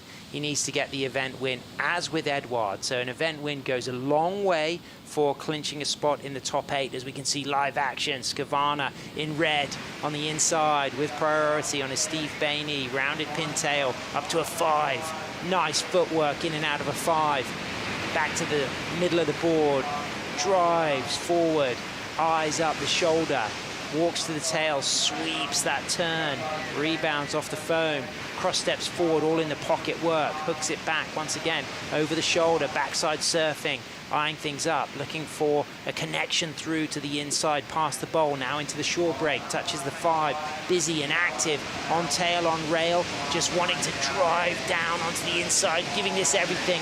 And there's his artwork, freshly sprayed on at Pale Horses Surfboards, owned and operated by local shaper Matty Shea, as he goes out, and it's actually, he's on his square tail, not his rounded pintail. So a little mistake there with my narration, but it's good to see a little moment to clarify that. He's got his pintail and his square tail, and he's mixing them up. Wow, big set wave there, unfortunately for Edward, just a little too deep. But yeah, I spoke to Kevin. Just because of the deteriorating in the size and the swell, he's gone to his square tail. Just gets a little bit more run and a little flow, a little more hold on the nose. And talk about the difference between tail shapes and how that may well affect this ride we're seeing in replay right now, Josh. Yeah, square tail, just a little more surface area, maybe to hold down while he's nose riding. The pintail definitely giving him a little bit more drive and hold. And this morning was a little larger set wave, so nice adjustment here to the equipment. I think for Kevin, it's nice to have trust in both your boards, and this is a really nice wave for Kevin. So finishing strong on the inside. Just got a little hung up with the wind, but again, he's on the dry sand, so that's a complete. The judges will like that one. Here we get to see the drone clip. Look at the lock there of the nose riding and the way he drives around. And talk about the pocket and how close he is to the pocket throughout this entire ride. Yeah, he's really playing even that turn there, bouncing back off the whitewash. This is very similar to the previous heat where it's totally different approaches. We've got Kevin riding more of a traditional style board and really nice swooping turns and nose riding, and then the opposite sort of Declan with a bit more aggression and power through the turns. Not saying that Kevin's not powerful, but just a different approach, and we have Edouard on this one. But this is a nice nose ride. Yeah. And we saw that with Taylor. He got that 5 and then stepped back and then back to a 5 in the previous heat. So nice surfing here from Kevin. Yeah, and I love the pocket work. Look, he's right in the money part of the wave here, walking back just in time and staying in that steep, critical section. And I think, Josh, it was super important the way he finished that wave. He had to work hard to hang on, but he read it well. This is going to be a big score, and we've got a 7.33 as a reference point from Edouard, the strongest score so far. Do you think this is going to rival that? Yeah, it's really hard, Sam, because it's such different approaches. Nice surfing from Kevin. And there it is, a 6.33. So Edouard just getting the little jump there. That 6.33 matches Edouard's first wave of a 6.33. So close heat right now. Absolutely. So now that means that Kevin Skavana needs a 7.34. 15 minutes remaining. So patience or productivity for Skavana right now at a priority? What would you recommend? Well, he still needs a really good score. So it needs to be a set wave. Sure. But we're not getting a lot of set waves, or you can't be too patient and hope for a bigger wave than what comes. So when a set comes, he just has to take it. And what about positioning relative to Edouard? Yeah, Edouard's going to play the game beautifully. He's one of the best to do it, so he's not going to give it to Kevin easily. But higher tide, so they can sit a little bit further up towards Rincon Way. I like this movement from Kevin. Just, you can see there, so Bell's Bowl, middle of the right-hand side of the screen, and then moving up to, they're not in traditional Rincon spot because that's a little bit further to the left, but because the swell's still kind of hanging in there. So I like this positioning from both surfers. Yeah, and I have noticed over the years watching Edouard, both free surf around the world and compete, he's got an incredible good relationship with surf breaks, and he's very good at reading conditions, and he's commonly on the best set waves, and he's a very patient person sitting in a lineup. When he's chosen his lineup spot, he often stays true to that. You can tell that, I'm not sure if he does use land markers, but you can tell that he trusts he's got a way of positioning himself. He doesn't scramble too deep, as we can now see on a smaller wave. Skavana looking for a 7.34. Long nose ride from Kevin. Out of that nose ride and then coming back to the tail with a nice down carve, hooking that board on rail. Really electric surfing on his Dave and Steve Bainey Designs Infinity surfboards, of course. Long history as he gets really nice long lifting 5 to 10, and then really kind of rock and roll on that 10 as well. Needs to finish, Sam. Needs to finish strong. It is on the sand. Whoa! Ends in style. And that was interesting because he got that added priority on a smaller wave, closer to Rincon, but he was super productive as we see Edouard up to the tip. What do you think of this, Josh? Yeah, nice start. A little bit bigger wave than Kevin's. Grabbing that rail in the drop knee turn. Different approach. It's the nice thing we're seeing with Edouard is different approaches to the turn. There was some layback turns earlier. Here he is bringing this one through. Gets the inside connection now. Back up to the tip. So this one would have run a lot wider than Kevin's, and he's not able to finish that final turn in the shore break, but he's got a lot of good work done up to that moment. Kevin opting a little bit closer to Rincon to get a runner that was small but had a great amount of scoring potential. I will admit, when Kevin stood up on that wave, I thought, it's not going to give much, but it just got more and more productive, and a particularly exciting moment was that long hang 10 through the inside section. Yeah, definitely. He got a nice bit of work done on the outside, and then there was a little downtime through the whitewash, and I was thinking the same thing as you, Sam. Oh, bad choice. But for me, I liked it. I think he needs a 7.34. Got some early indications maybe it's under, but I was going to put myself out there and say, yeah, I think he gets it. Here's Here the it is, replay. it's smaller. It's smaller, but the work done is incredible. This Let's is appreciate nice. that. Yeah, this is nice here, and then it just closed down. I'm like, oh no, it's going to close out, but gets around this section here and really digs into that turn, brings it back to the pocket. Again, just surfing nice and smooth and flowy. Maybe a little downtime here, but this is the wow moment, isn't it, Sam? Here's the 10. And the way he just rock and rolls that 10 is pretty impressive as well. And then really putting it on edge on the inside here. You said he's got to finish, and he put everything into that, just ran out of water. Yeah, you got to consider that's a make for sure. There was no more water for him, but really nice. But obviously, a little bit smaller wave. But here we go, Josh, as you get the opportunity on the drone. Talk about positioning of board when he gets up to this 10 through this section as he walks back to the tail and now sets himself up and finds a long 10. 5, 10, and like you said, rocking and rolling, just figuring out over those little bumps and grooves in the reef, and then brings it in here and then up into it and stabs that board, gets it a little bit out of the water, which is nice and explosive. I think that was an opportunity to really demonstrate high degree of difficulty through footwork, critical nose riding and rail work, as we get the replay now of Edouard. Now, it may well be that Kevin gets the score he needs, but his requirement could change because Edouard could improve on his backup 6.33. Do you think this is better than his 7.33 or even his backup 6.33? Unfortunately, he didn't finish, so that's going to hinder the score a little bit. Here's that drop knee low, grabbing the rail. Coming out of it. 8.17 for Kevin Skavana. no. JC, what do you think of that as we still get to appreciate Edouard on the replay? Yeah, that's what I thought. I said I thought he was going to get the score, and then early indications was maybe not, but 8.17, great score. It comes in that nose riding and that flow. And unfortunately, So close for Edouard, Edouard. that was so good.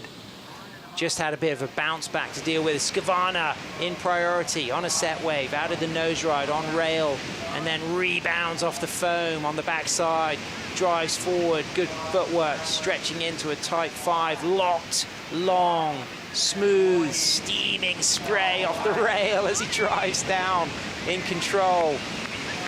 Salt Creek all the way that was. Wow, that was a great wave. Oh, and another big one out here for Edouard. Look at the leg rope wrapped around his foot there, Sam, but soul arching. Look how tight that 5 is.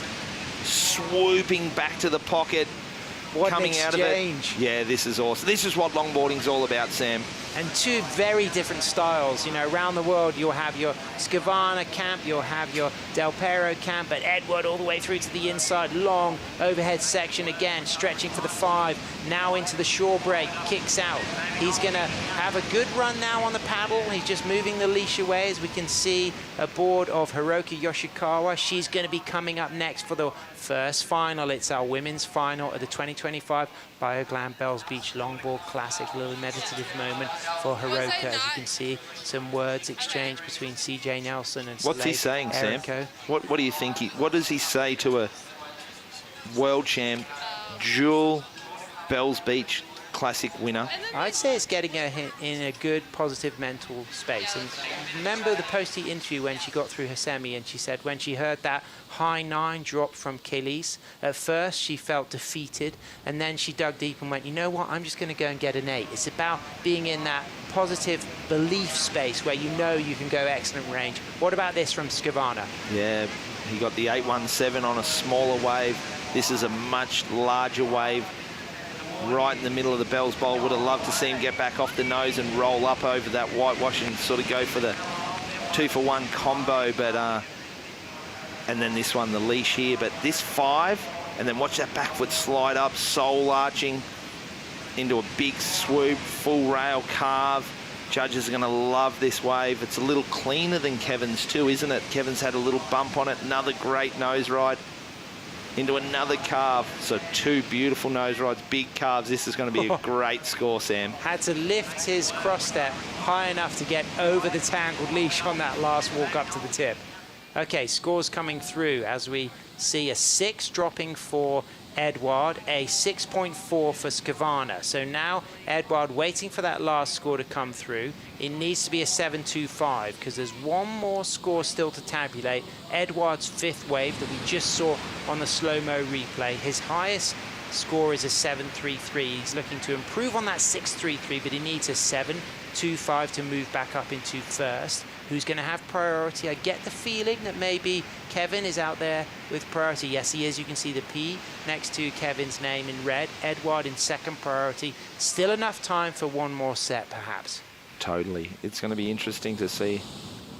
And here's the Stone and Wood slow-mo for Edouard's wave. Beautiful nose ride. You can see that leash. It's just really in the way there, but soul arching back. This turn here, Sam. Leash is on his front foot there. And still to be composed and not get super tangled up, or trip over it. It's really nice surfing. It comes in at a 7.67, so it's enough for Edouard to move back up into first.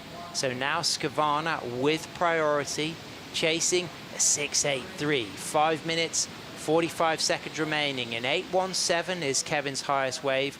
His low carrying score of a 6.4 is what he needs to improve upon, and he needs a 6.83 with Edouard carrying a 7.33 and that last ride of a 7.67. It looks like there's a set coming through, so hopefully we're going to get more action, Josh. This is super exciting.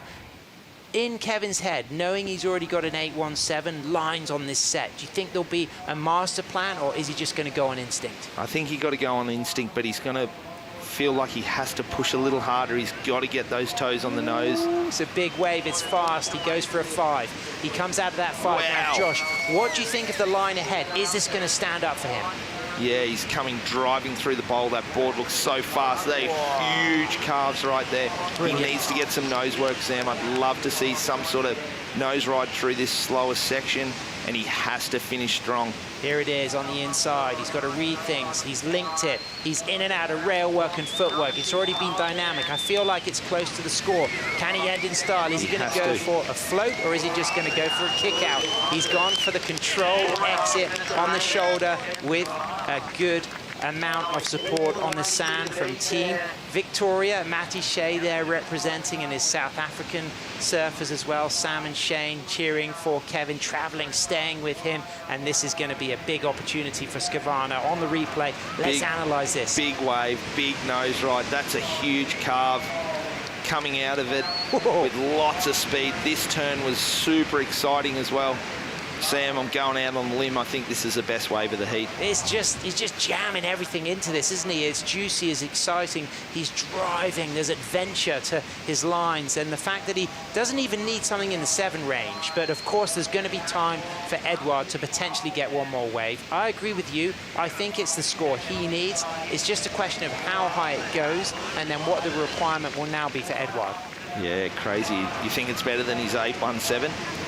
I think his 8.17 was obviously a lot smaller. I think this has much more interesting rail work. I think his 8.17 had that really dynamic 10 on the inside and that strong finish on the end, but it comes in at a 9.57 for Kevin Skavana. Some judges going as high as a 9.8, some judges going as low as a 9. The average a 9.57. California fans, you will be absolutely buzzing because Skavana is on fire, Josh. Yeah, and he needed to do that because Edouard is such a great competitor. He's put him into combination now. Kevin secures his spot into the final with beautiful surfing.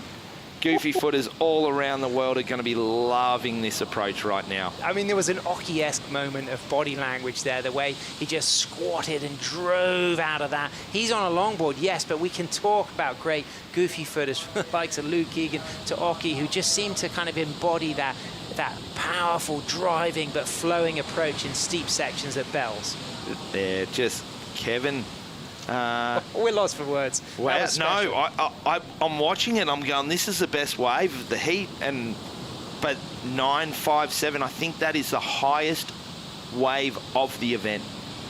And this is a special moment as well because the global longboard community has been appreciative of Kevin surfing for a long time now. I mean, you know, he has been competing on the World Longboard Tour for over a decade, and he has been flying the flag, but he's been getting ninths and fifths, and everybody appreciates on the video clips and his wins at club contests and other free surfing events such as the Mexi Log Fest, the Vans Duct Tape Invitational, that he's got the caliber to win a World Longboard Tour event, and he's looking like he's going to book himself a spot at the Bioglan Bells Beach Longboard Classic final, because Edward needing a combination of scores in the dying minute, already carrying scores in the sevens, but one of those needs to be replaced immediately, and I don't think there's enough time for that. No, unfortunately for Edward, it's going to sting, because Edward was yesterday, him and Taylor were the standouts. Yeah. This morning in the free surfs, Edward was a standout. His quarterfinal was fantastic, and he got off to a flying start in this semi-final and put a lot of pressure on Kevin. It might feel like for Edward one that slipped away from him, but it's still a semi-final finish, and it's put him in a great... Oh, here we go. Switch stance, Victory cross lap. step to the nose there. This is a goofy footer surfing regular foot, also a 2-times world kneeboard champion, goes back into his natural goofy stance as he just gets a swan song, victory lap, parallel stance through to the inside, a 9.57 and an 8.17. Skavana, he is going to be coming up in the final. He is going to be surfing against Australian Max Weston, as Edward in the last 20 seconds gets a wave, gets a 10 on his Minvel, drives off the bottom, goes for a huge re-entry floater. On rail once again, coming through to the inside, but chasing a combination of scores. Holds that 5. And here it is, JC, as Edward tackles the shore break here at Bells. Is he going to end with a big bash? There it is, bang! Nothing to land in, but Edward could be proud of the way he surfed. That would have won many a semi-final over the years. Yeah, that was a great wave, great finishing wave for Edward, and I'd probably say that could go close to his best ride. Beautiful hang 10, big, aggressive off the top. Unfortunately, you can see a bit of disappointment there on his face, but guess what, Sam? He's going home to kiss his partner and go and hold his newborn baby and enjoy time, and life's so much more important than just surfing heats. It's about the family, it's about the whole community and everything. And he comes off the back now of a 3rd place finish here in Bells, which will be a keeper for his options to get in that top 8. And here we go on the replay. This could be significant, but he needed a combination of scores, and this is going to be massive. Yeah, great 5, great 10, but this, look at this turn, Sam. Boom, air dropping out of that one, coming around it again. Beach, you can hear the spectators on the beach clapping and cheering. This is a great finishing wave. And you want to leave the event with a good wave. Yeah. He probably won't get another surf now. He'll be jumping on the plane and leaving. But this is a nice finishing wave. He'll remember that, and when he comes back next year, he'll just tap back into that energy and keep the ball rolling. Yeah, great moments there. Edward and Kevin, they've known each other, competed against each other for so long. A special exchange, of course. Kevin, good friend as well of Edward's partner, Lindsay, who's just had the baby. Nico back home in Côte de Basque, Biarritz, France. And Edward can be proud, but Kevin, he's done it. He's got himself to a World Longboard Tour final with Edward waiting for a score. Comes in, looks to be excellent range, but he needed that combination of scores. But what an incredible heat total for both of those surfers. A 17.74 for Kevin with a 9.57 and an 8.17. And now waiting for that final tabulation to add to that 7.67 of Edward. It comes in at an 8.77. Look at that heat score. A 16.44. It's not enough, though. Skavana takes the win. And as a surfer, you're happy to get yourself out of combination. So he fought back. He got himself out of combination. He just ran, Edward, unfortunately, just ran out of time, and surfing was unbelievable. But that guy there, he's on fire right now, Sam. Well, it's Skavana and Weston, USA and Australia in the men's final. Coming up next is the women's final. Hiroka Yoshikawa against Soleil Eriko. Stay with us. We got Berlin Alvarez Kimball coming into the booth, and we are going to be crowning our first Bells Bowl winner.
Welcome back.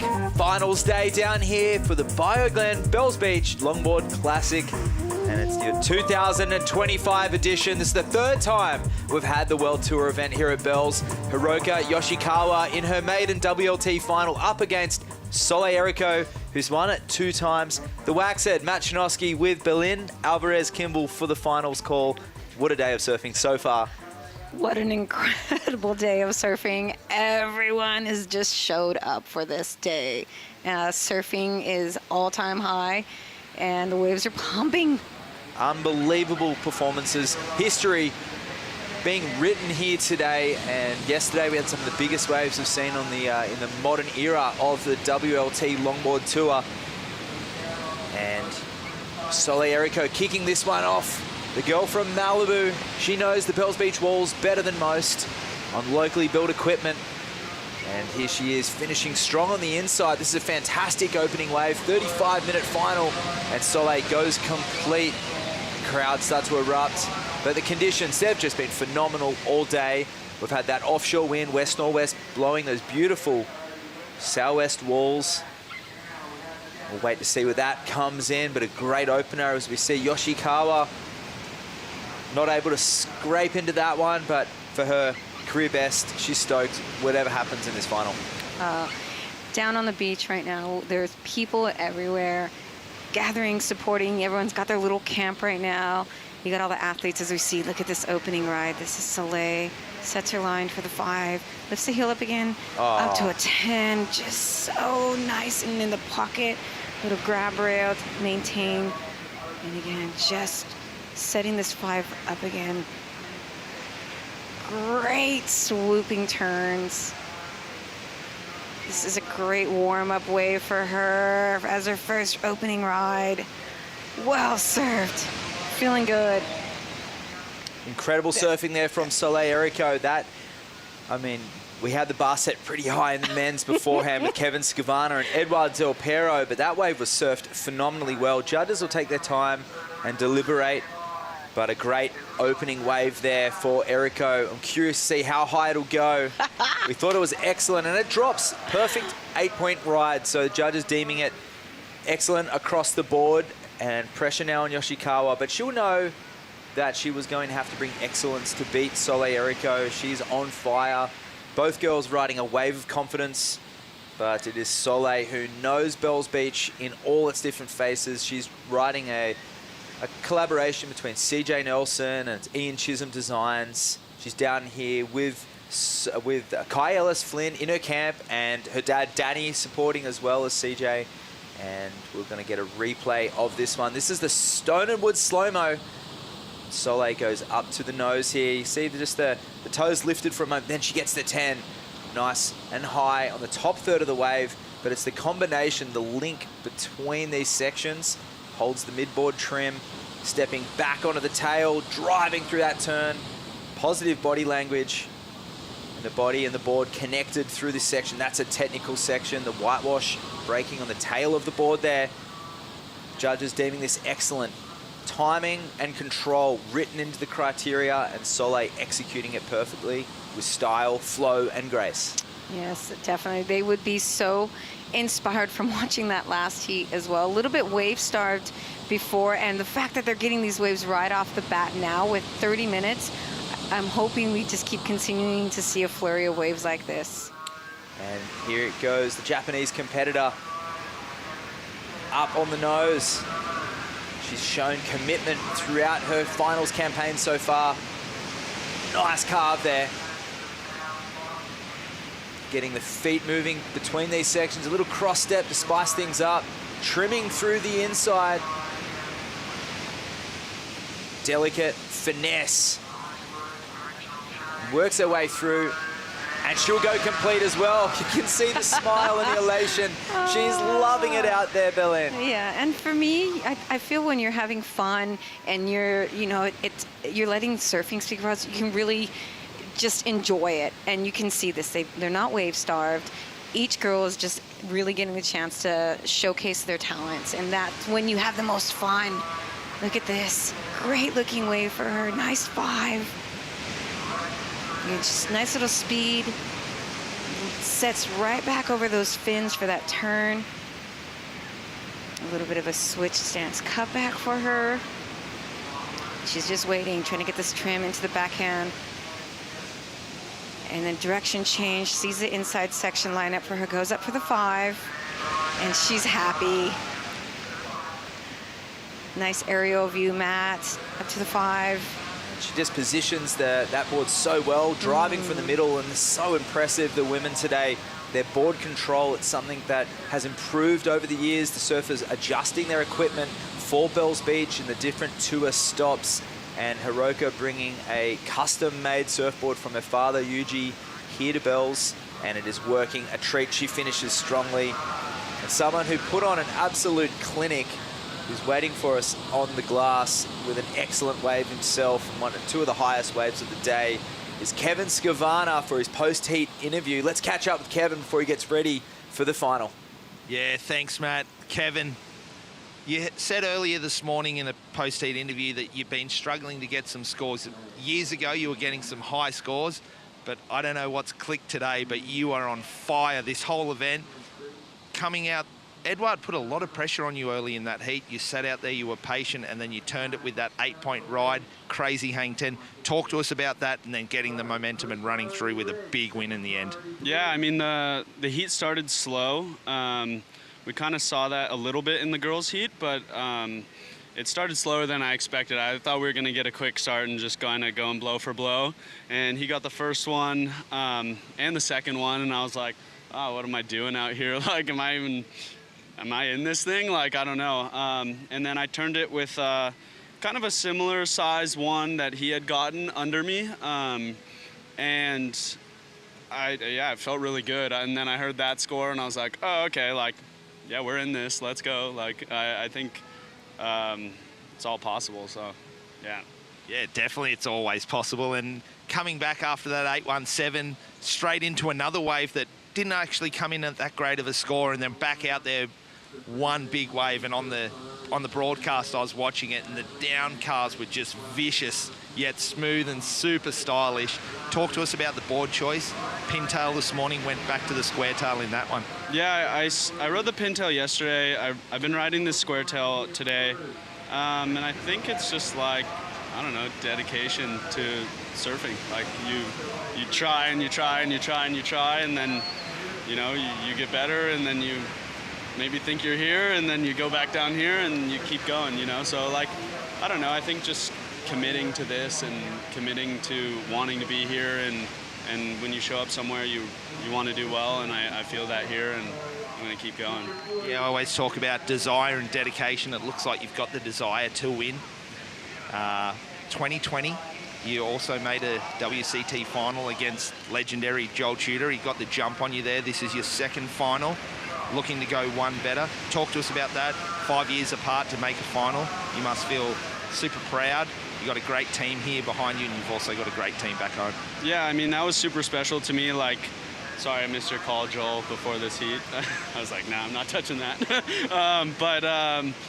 Yeah, I mean, just to like have it be a span of 5 years. I mean, this is a decade on tour for me, and I started kind of strong, and then have gone the ups and downs and off and back on, and requalified and didn't requalify, and I don't know, I want to be doing this, so I'm going to keep doing it. Epic. We want to see you keep doing it. We want to see you go one more in the final. Good luck. The whole of Southern California and the USA will be cheering. Bring it back to you guys in the booth. Thanks, guys. Great insight. And a lot of the competitors are cheering for Kevin as well. The applause was going absolutely berserk in the comp area when Kevin was getting those excellent range scores. Those surfers know excellence and they see it. And we've already seen it in this heat. Sole Eriko with an 8 to kick things off. Had a wave in the break in that replay. And this is Hiroko on the answer back. A smaller wave. A delicate footwork from the Japanese surfer. She'll kick out of that one. And we'll catch up with Eriko's last, but starting to really apply the pressure on Hiroko at the moment. Sole, a seasoned veteran, but still only young in her career. She's already run 3 world titles and taken out that Bells Beach trophy twice. Yeah, and I think the official call is if she wins this, she moves into, and we said this earlier, GOAT status. and I'm really proud for her. She's put the time and the effort in. She trains really hard. She works really close with her shapers, and she's got a lot of fire. And to be able to walk away with back-to-back-to-back wins is a feat. It really is, and I think she really needs to get a lot of acknowledgement for this. And that's if she wins this. And then Hiroka, to have her in the final, this is her first WCT final. So, representing Japan right now, everyone would be just so proud. Her father would be so proud, as a generational surfer as well, giving her the opportunity to be a good role model for all the youth coming through Japan. Yeah, and her family, they'll be tuning in right now. Her mum used to be a bodyboarder, her dad's a surfer, shaper, ex-pro himself. Her younger sister surfs, and she's got a lot of clients that she's given surf lessons to that are tuning in. I know our friend Donna over there is giving live updates. She's absolutely ecstatic. But Soleil Errico right now, this was the 8.83 that locked in, going back-to-back with excellent scores here. Errico, she knows the Bell's Bowl, but seeing a different side of her, just free. The shackles are off right now, and she's putting on a clinic with 2 excellent scores to kick things off here. Oh, she knows what she needs to do. She's fired up from that 8, and then giving her this wave right here. Look at 3. Oh, that 5 just locked in. Strong, powerful, navigating that drop as well. And again, 2 9s came in from judges on that last one. So an 8.83, well and truly. This is a great final. 21 minutes left. Hiroka's pulled out some excellent scores herself during this event, and she'll know exactly what's required to get out a combination situation now. She'll need at least 2 8.5s to move forward. A huge task, but a pressure situation for Hiroka? Probably not. She's already come a lot further than she would have anticipated.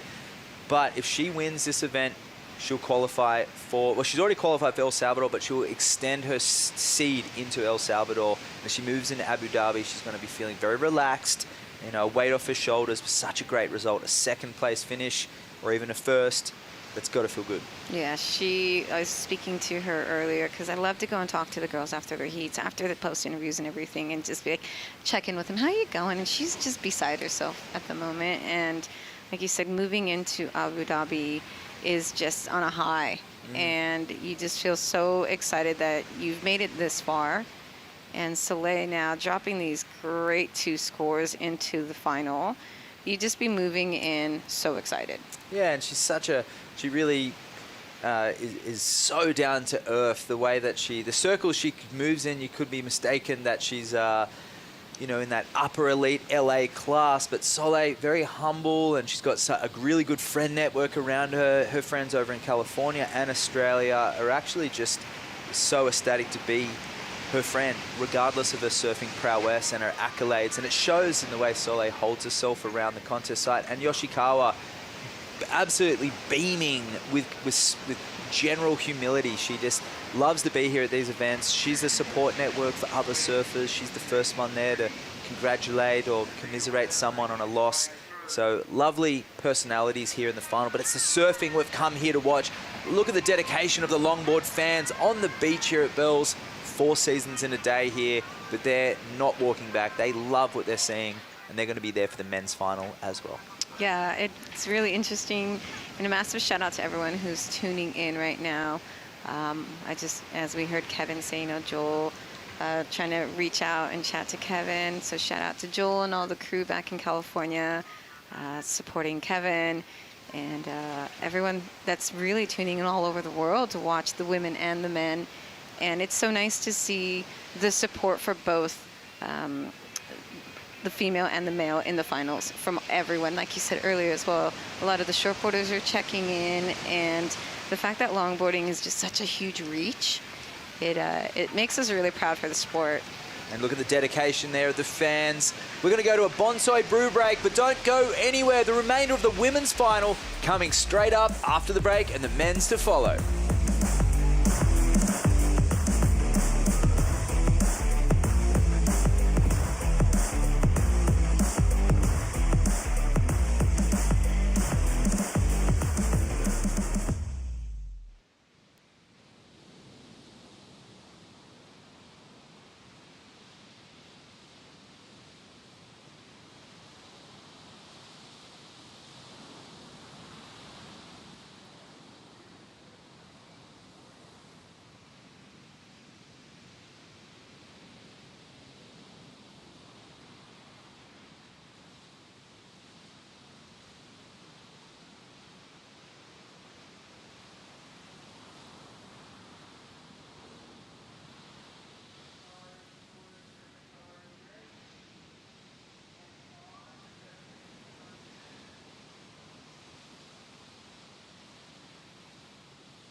The Bioglan Bells Beach Longboard Classic is brought to you by Bioglan, official vitamin partner of WSL Australia.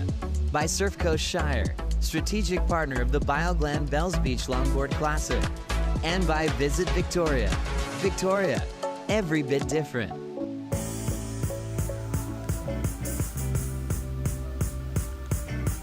Finals day here, and day 4 of competition of the Bioglan Bells Beach Longboard Classic, the women's finals in the water.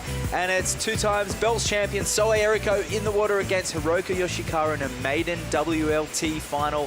History being made today if Hiroka can get the win. And in the men's, we'll have Max Weston and Kevin Skabana, both of those surfers.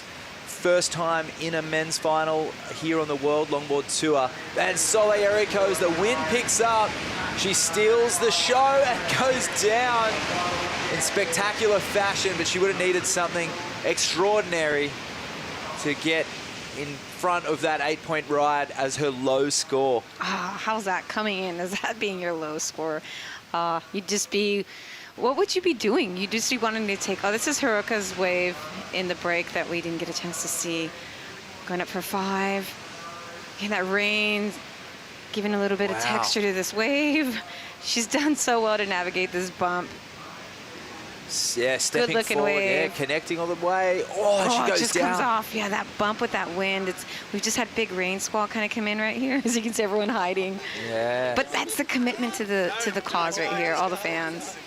The hardy Victorians down there. Jack McKenzie's down there from down the coast, and he's watching in person. He was at Crescent Head at the Australian Old Male Titles last week, where you saw the amateur surfers on the heavy old boards duel it out. And they've made it their way down to sit here and view the best longboarders in the world for the World Longboard Tour. Bringing the community, bringing the fans from Melbourne. We've got the Filipinos who came from Brisbane, Sydney, all the way down. And Soleil's got her crew here from overseas, up and riding again, just looking to apply some pressure and put on a nose ride clinic.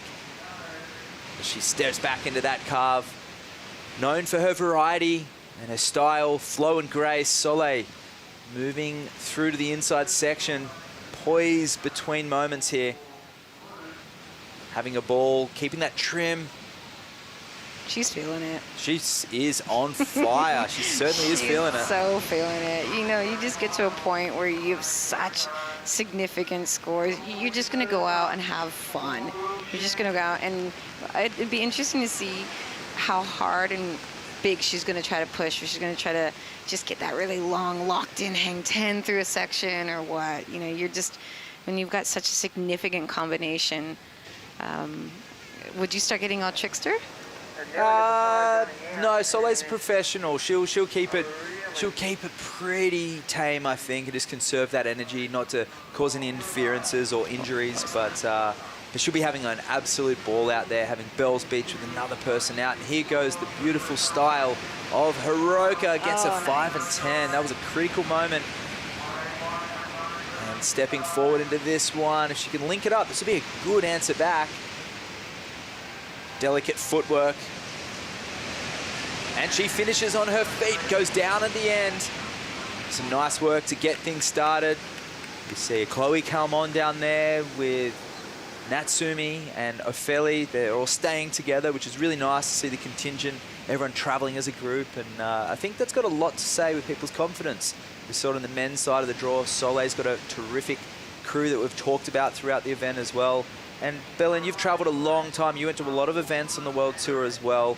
And how important is it to travel with a good, positive, like-minded crew? Oh, yeah. You need to have that really good support and as well get pushed by your fellow competitors and, you know, the ones that are there for your celebrations as well for your downs. But, you know, what's crazy is when you put that jersey on, yeah, you're competing against each other. But at the end of the day, and most of the evenings, everyone's hanging out and doing stuff together. Yeah. Like tonight, everyone's going to be rallying together. That they will. And there's going to be a new winner on the men's side. And it could be in the women's, but Soleil had this one. This is gorgeous looking wave. That nose ride is so, the hips really leaned into it. Just surfing so well. That board is so good under her feet. And just, she really knows how to navigate all the different parts of it to get that forward trim moving. She knows where she needs to stand to stall, and it's just one of those magic boards that you're never going to get rid of. Look at that rainbow. Incredible scenes here down at Bells Beach, and the men's final up next. So if you are in the vicinity, we'll have another 12 minutes of this, then the men's and the presentation coming up. A few viewers at home will have the post-show afterwards, but this is a replay of Hiroka's. Yeah, nice swooping turn. Lines up this nose ride section, goes in for the quick 10 and back.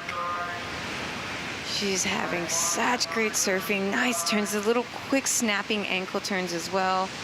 Again, sets the line up for the nose ride. This is a good-looking wave. This should come into her top 2 scores. Unfortunately, just coming off, but this one comes in as a 3.77 for her. Beautiful rainbow there. I mean, I'm almost speechless. An amazing week of waves. History has been made here at Bells Beach in stop 2 on the World Longboard Tour. And it's the foundation that these women are laying for a future generation to come through. If you out there and you want a part of this, you can really join your local club, find about those qualifying events. You can go onto the WSL website as we see that beautiful Victoria flight cam as we look out onto the Southern Ocean, and Antarctica is just a one-way ticket straight ahead down there with Tasmania. Look at the hues of that rainbow. It is a beautiful sight. This place is notorious for the rainbows. Look at this.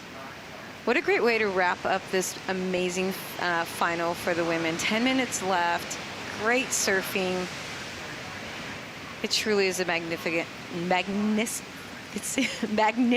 spot to hold an event. You got everything you could ever dream. Look at the colors. I almost just want to take a moment to take 3 breaths and absorb the energy of the day, because look at what that rainbow is providing. Ah, beautiful. In the webcast, a moment of solitude, Mother Nature on show here, and this is what we come to Bells Beach to experience. This is the connection with the elements, and as a surfer, it's the salt on the skin, the wind in the eyes. It's that crusty feeling, but that content, warm feeling. You get back in the hoodie and the warm towel. But it's the stoke of riding waves, and these women are doing it. They're putting on an absolute show. Very symbolic moment. And as we face on camera, you can see a pensive commentators here. It's just so beautiful to be here. Berlin Alvarez-Kimball and I am Matt Chinoski, the Wax Head, getting a little bit spiritual on the camera here. Stop 2, the World Longboard Tour, and just incredible day of surfing and more to come. Yeah, it's been an incredible day. I'm so grateful to have been able to come and be at this event and give some insight. As look at this, a 6.10 dropped for Hiroka, and so that goes into, that replaces that 3.77, and to get a 6.1, a 5.67, these are some great scores for her. She's worked really hard to get into the final. She would be exhausted as well. It's been a couple big days of surfing, a lot of energy getting put out, especially yesterday with that bigger surf. Yeah. And recovering to have to surf a couple heats again today. At this exact moment, they've surfed for 1 hour and 30 minutes, and there's another 10 minutes remaining. Hiroka stayed in her wetsuit all day and her booties, so she was feeling a lot of adrenaline, and right now, their emotions will be riding that wave, and with that beautiful rainbow, that pensive moment that these two both would have taken in, it is Hiroka still in combination situation, needing about a 9 to get out of combo. Well, technically a 6.83, but breaking down into 2 scores that are manageable from a competitive standpoint, going for an 8 or a 9. Yeah, of course she wants to get out of combo, but I think she just wants to get some really good waves. As we can see, some inside. Great line for her on this ride. Wow, long nose ride there for Hiroka. Beautiful line, smaller wave, but great transitions there. Beautiful drop knee, so throwing a bit of variety into the mix. The Japanese surfer makes her way through to the inside. Style, flow, graceful footwork. Gets a little soul arch with the hips tilted forward, and a natural approach here to this wave for Yoshikawa. Could be her best yet. I think so. That was a great inside connecting nose ride for her. Look at, you see her little crew down there, everyone hooting for her. Got Johnny the Ripper, you got Daisy down there as well. Yeah, they've seen Hiroka. She won the LQS earlier at La Union in the Philippines, so that's a place that's very close to her. She's been competing there for a number of years. And on the JPSA domestically, where she's had Natsumi pushing her all the way. They've got a great local community in Taito that'll be supporting her right now.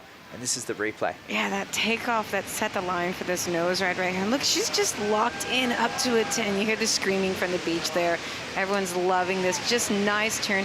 And again, able to just get that little bump, dropping the knee.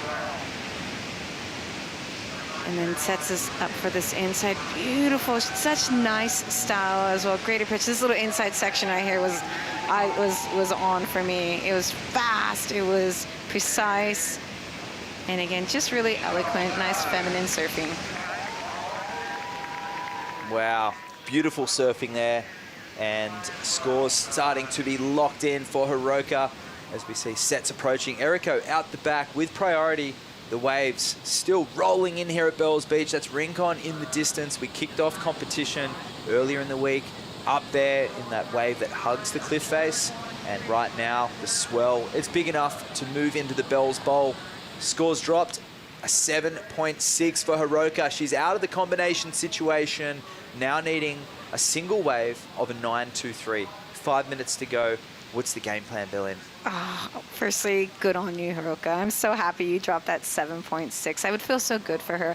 I think now, you know, Soleil's out there. She's going to wait for a bomb to come through. And I think Hiroka's just going to, again, she's just going to go hunt for then better that score. We can see, you know, she's able to get those scores. A 9.23 is going to have to be something pretty massive. I think we've only had 2 9s dropped in the whole event in between the men and the women. So a set wave? Oh yeah, she'd need a set wave. She'd need a solid hang 10 out the back, probably holding and some big turns and connecting all the way to the inside. Easy done for someone like Hiroka, one of the best to do it, but she's got tough opposition. Soleil, she could drop something higher than an 8 and get her back in a combination situation. And here she goes, looking to really put the hammer back down again. Oh, that was nice. Beautiful fade, nose riding. Amazing style there, just using the hips, the toes, the heel. Oh, searing carve, the combo, the grace, just the flowing between the connections there. She is on fire. Some of the best Soleil Eriko we've seen outside of Malibu right now, putting on an absolute clinic. That takeoff was next level.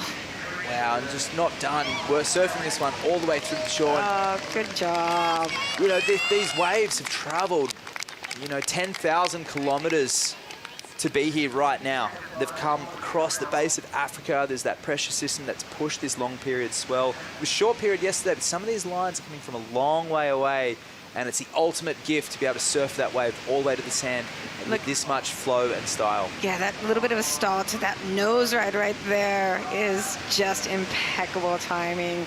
So much style. And right there, this lift that she gets right there and then drives off and sets up her turns. She's still smiling. She's having the best time right now. And just kind of waiting, letting that board just cut through that section. And she sees it come forward to her right here. Just nice wrapped. Not a major finish, but incredible work on the outside.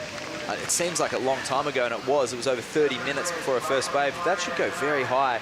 But Yoshikawa still searching for a score. She's not done yet. Yeah. Overhead wave. Oh, she goes down in spectacular fashion.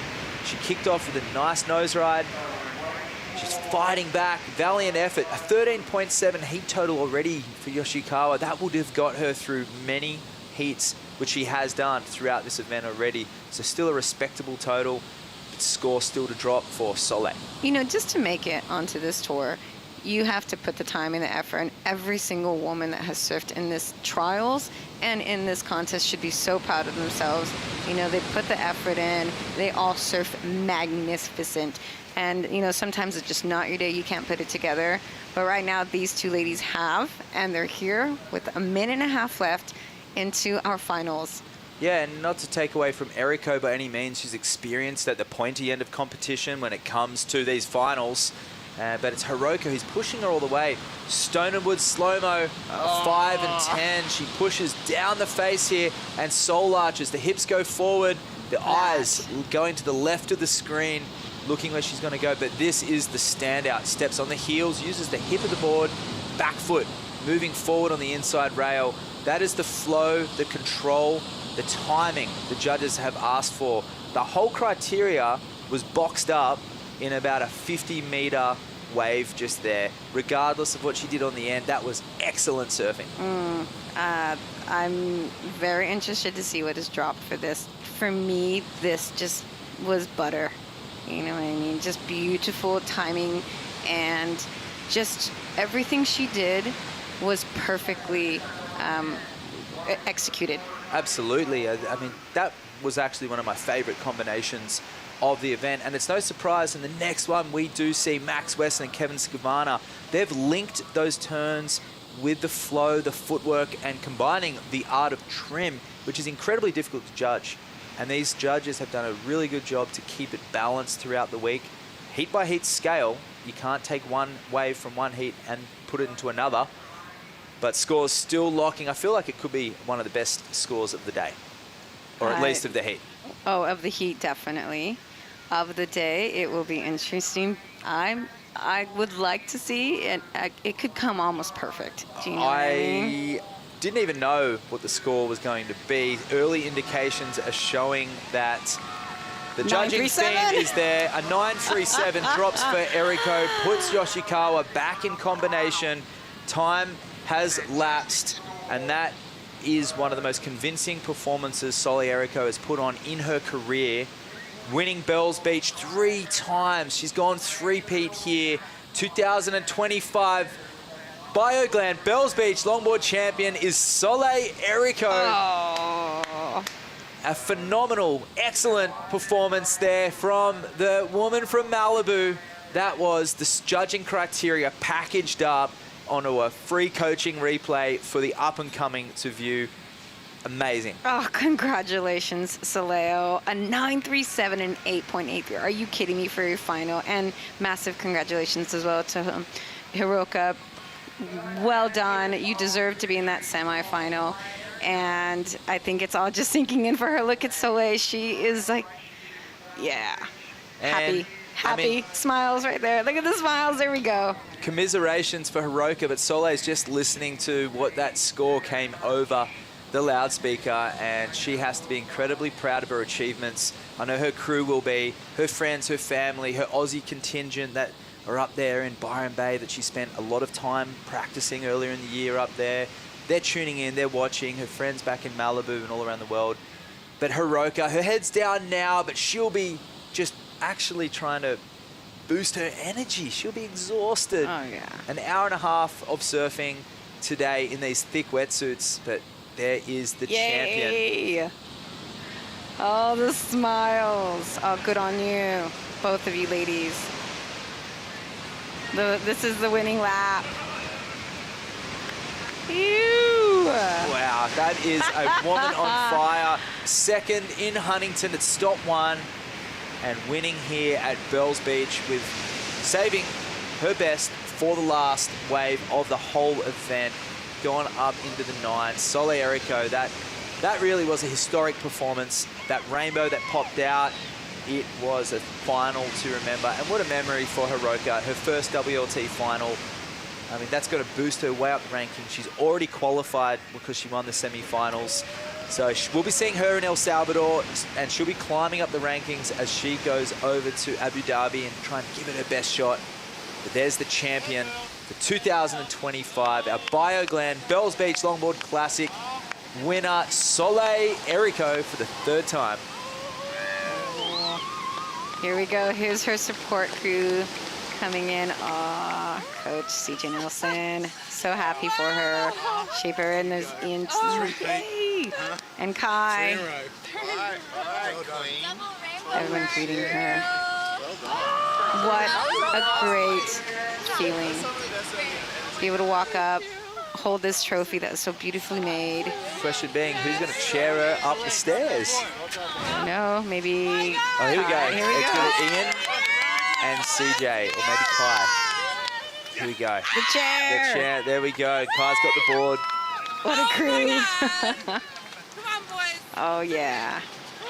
Ice cream man, please. Wow. Well deserved. I mean, that was just a beautiful display of surfing. You can see that CJ Nelson Designs behind her, a phenomenal relationship between the board, you know, her body, her mindset as well. It really is a cultural connection now that she has to Australia. She's been coming here for well over a decade to the warm water of Byron Bay and Noosa, but Bells Beach will forever remain somewhere really special in her heart.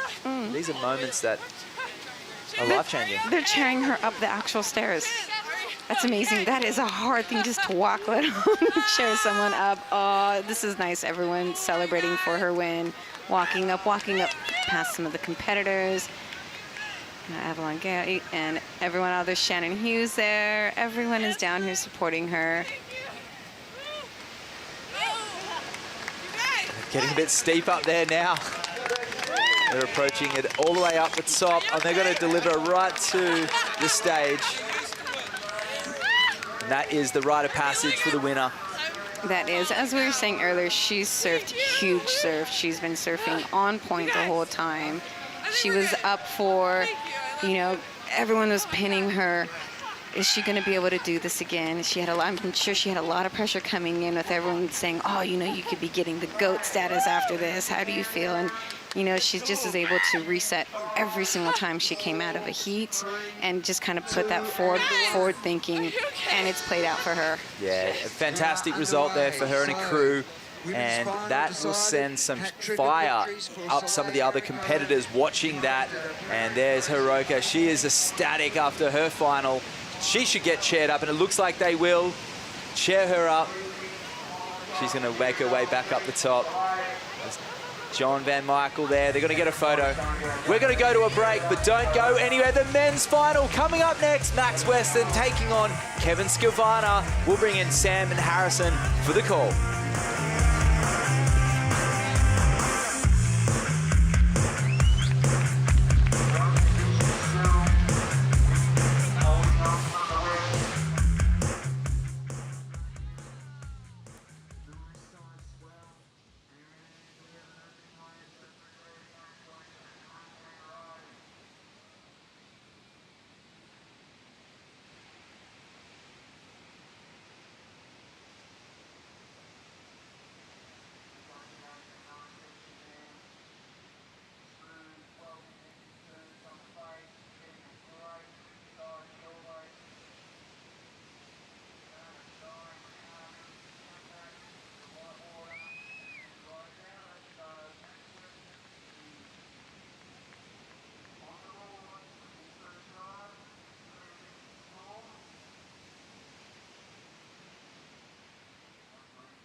Welcome back, and that's our back-to-back-to-back winner, Soleil Erico, taking 3 in a row here at Jirac, our 2025 Bioglan Bells Beach Longboard Classic winner, getting chaired up the beach by Ian Chisholm and CJ Nelson. An incredible achievement. I'm Sam Bleakley, joined in the booth by Harrison Roach. We've got the men's final coming up, but Harry, a quick reflection on that iconic achievement from Soleil. Yeah, what an achievement. 3 times in a row down here. She goes excellent in every heat that she paddles out in, and finished off with a bang too, going into the 9s there, Sam.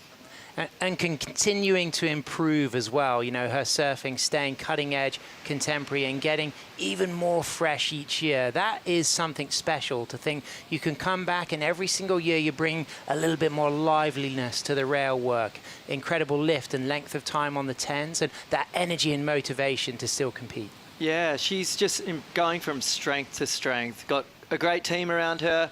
Really loving the surfing I'm seeing her do with Kai as well. I think they're a great team bouncing off each other.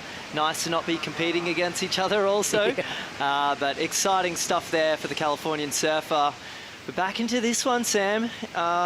There big it is. Heat on our hands. It's the men's final, Harry. It's Max Weston from Australia against Kevin Skavana from San Juan Capistrano, Southern California, representing Orange County. C12 against C10. Skavana, the goofy footer, Weston, the regular footer. Is Max, Harry, someone you have competed against over the years? Yeah, I have. We've been in a lot of the same events. I'm not sure that we'd actually had a heat together. But always around Max. He's been knocking on the door. It's really great to see him get a go at a final here. And how's this, Harry? This comes in at an 8.5 to kick things off for Weston. You're kidding. He's gotten off to a fantastic start here. So excited to see Max Weston getting off to one. He got a great nose right out the back. Lovely rail turns through the middle, but looks like he's putting in the work here too. A nice wally wave, and the rail surfing from Max today has been so on point. He's so casual, he's so calm out there. I've been calling him Dr. Flo, and he's up against who I've been calling MC Hammer, Kevin Skavana, for the way he's hammering those backhand hooks.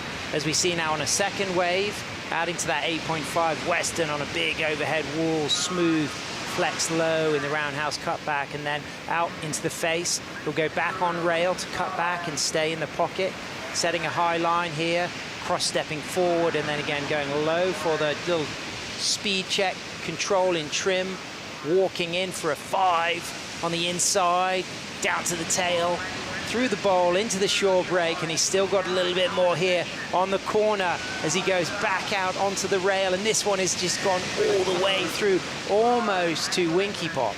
With that trademark kick out onto the sand. Kind of nailed that one perfectly. The board flipped over, landed upside down. No trouble for the fin there, but what a way to start for Max Weston. Local boy down here, been living in Melbourne for the last year or so. This wave was a bomb, and under priority, I'm guessing. Kevin, not looking at this, he gets off to a quick start with a 5 out the back, navigating the bumps there. A little bit of wind coming through this afternoon from the west. Great rail turn as well for Max.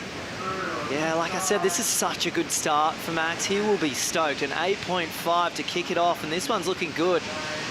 Busy through the outside, busy through the inside. And I love this. Up on the nose and through a steep little section here. The wave just kept going, Sam. Yeah, full corner to end things, and we've seen a lot of excitement in the shore break today, and something that you referenced when he got through his semi in the post-heat interview before the final was how he is a calm surfer to watch. He's got a cool, composed approach, and he's got that nice flowing style. What is the art of that for Max? You know, what is in that repertoire that allows him to look so smooth under pressure? Yeah, I think it's just his style. He's a very casual guy. Yeah, he's not having any trouble. He doesn't make it look difficult, does he? No, he looks good. And somebody who is absolutely on top of the world. She's brought 9+ rides and rainbows to the final. And she's our 2025 Bioglan Bells Beach Longboard Classic winner from Malibu, California. Soleil Erico is with Josh Constable. Yeah, thank you, Sam. I'm here with the back-to-back Bioglan Bells Beach champion, Soleil. What a feat.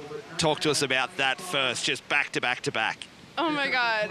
I was so tired, like, before that heat. I really had to, like, gather myself and be like, come on, like, let's go. Like, come on, like, finish strong. And in that heat, I, like, after those 2, like, sick ones, I was, like, in that flow state feel, and I could just, like, really breathe and like feel free. And yeah, I really just had such a good time out there. Like the waves were really good. And yeah, I'm really stoked. Yeah. Talk to us about getting into the mindset of every heat that you've had this event, you've gone excellent. In the final, knowing your competitor is in really nice form too, for you to go back-to-back waves and then go into that flow state and then go into the 9-point range, the flow, the commitment to the turns and the nose ride on the, it's insane surfing. And how do you get into that mindset to keep pushing and each heat to keep the momentum going?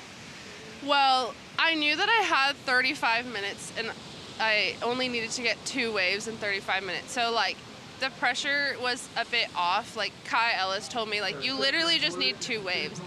And you know, I've been out here a lot the last few days, like practicing, and it's been windy and it's been really windy, and out there like the wind can definitely be a little like off-putting.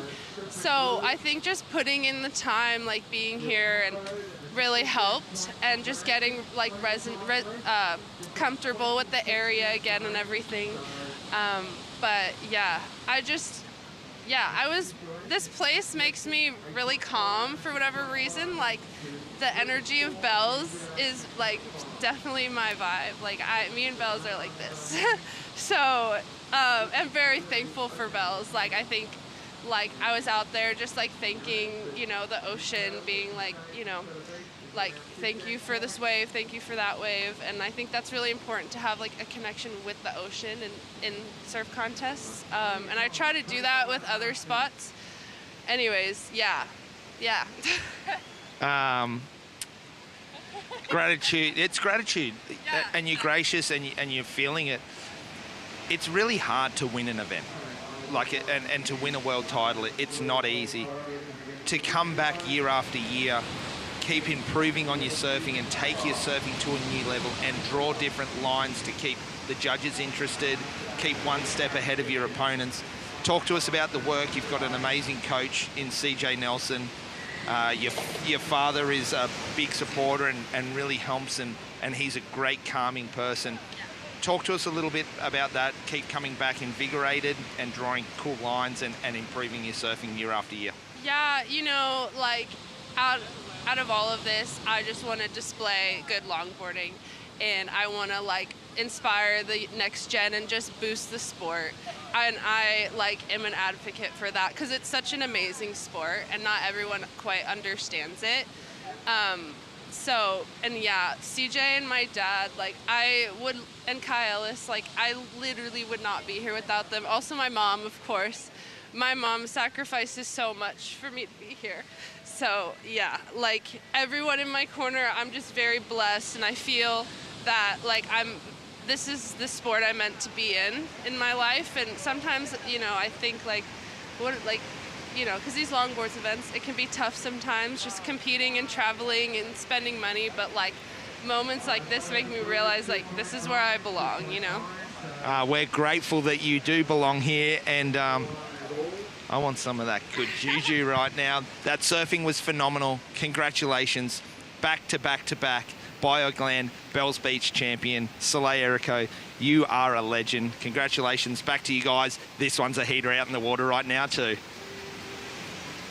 It sure is. We got rainbows. We got scores dropping for Max Weston, an 8.5 and a 6.5. We got Kevin Scavano with a 2.67 and a 2.9 as we see the Victoria flight cam with Max with priority, Kevin in second priority, 23 minutes remaining, and a special moment there with Soleil just celebrating her mum Vera tuning in back home in the USA. And of course it takes a village to raise a child, and she's got the family support there. And Harry, let's shift our attention now to Weston and Scavano, because Weston has kicked things off in absolute blazing form as that rainbow lights up the sea. Yeah, he sure has. An 8.5 and a 6.5, as you mentioned. And Kevin hasn't really gotten started yet in this heat. Just a couple of small scores, had a couple of falls. It's a bit more bump on the lineup out there as some west wind is coming over the top, but Look, there's still 22 and a half minutes remaining. Kevin's going to get a bunch more opportunity, and I can already see some lines out the back. Question is, will Max use his priority trying to improve on that 6.5? Definitely advantage to the Australian at this point.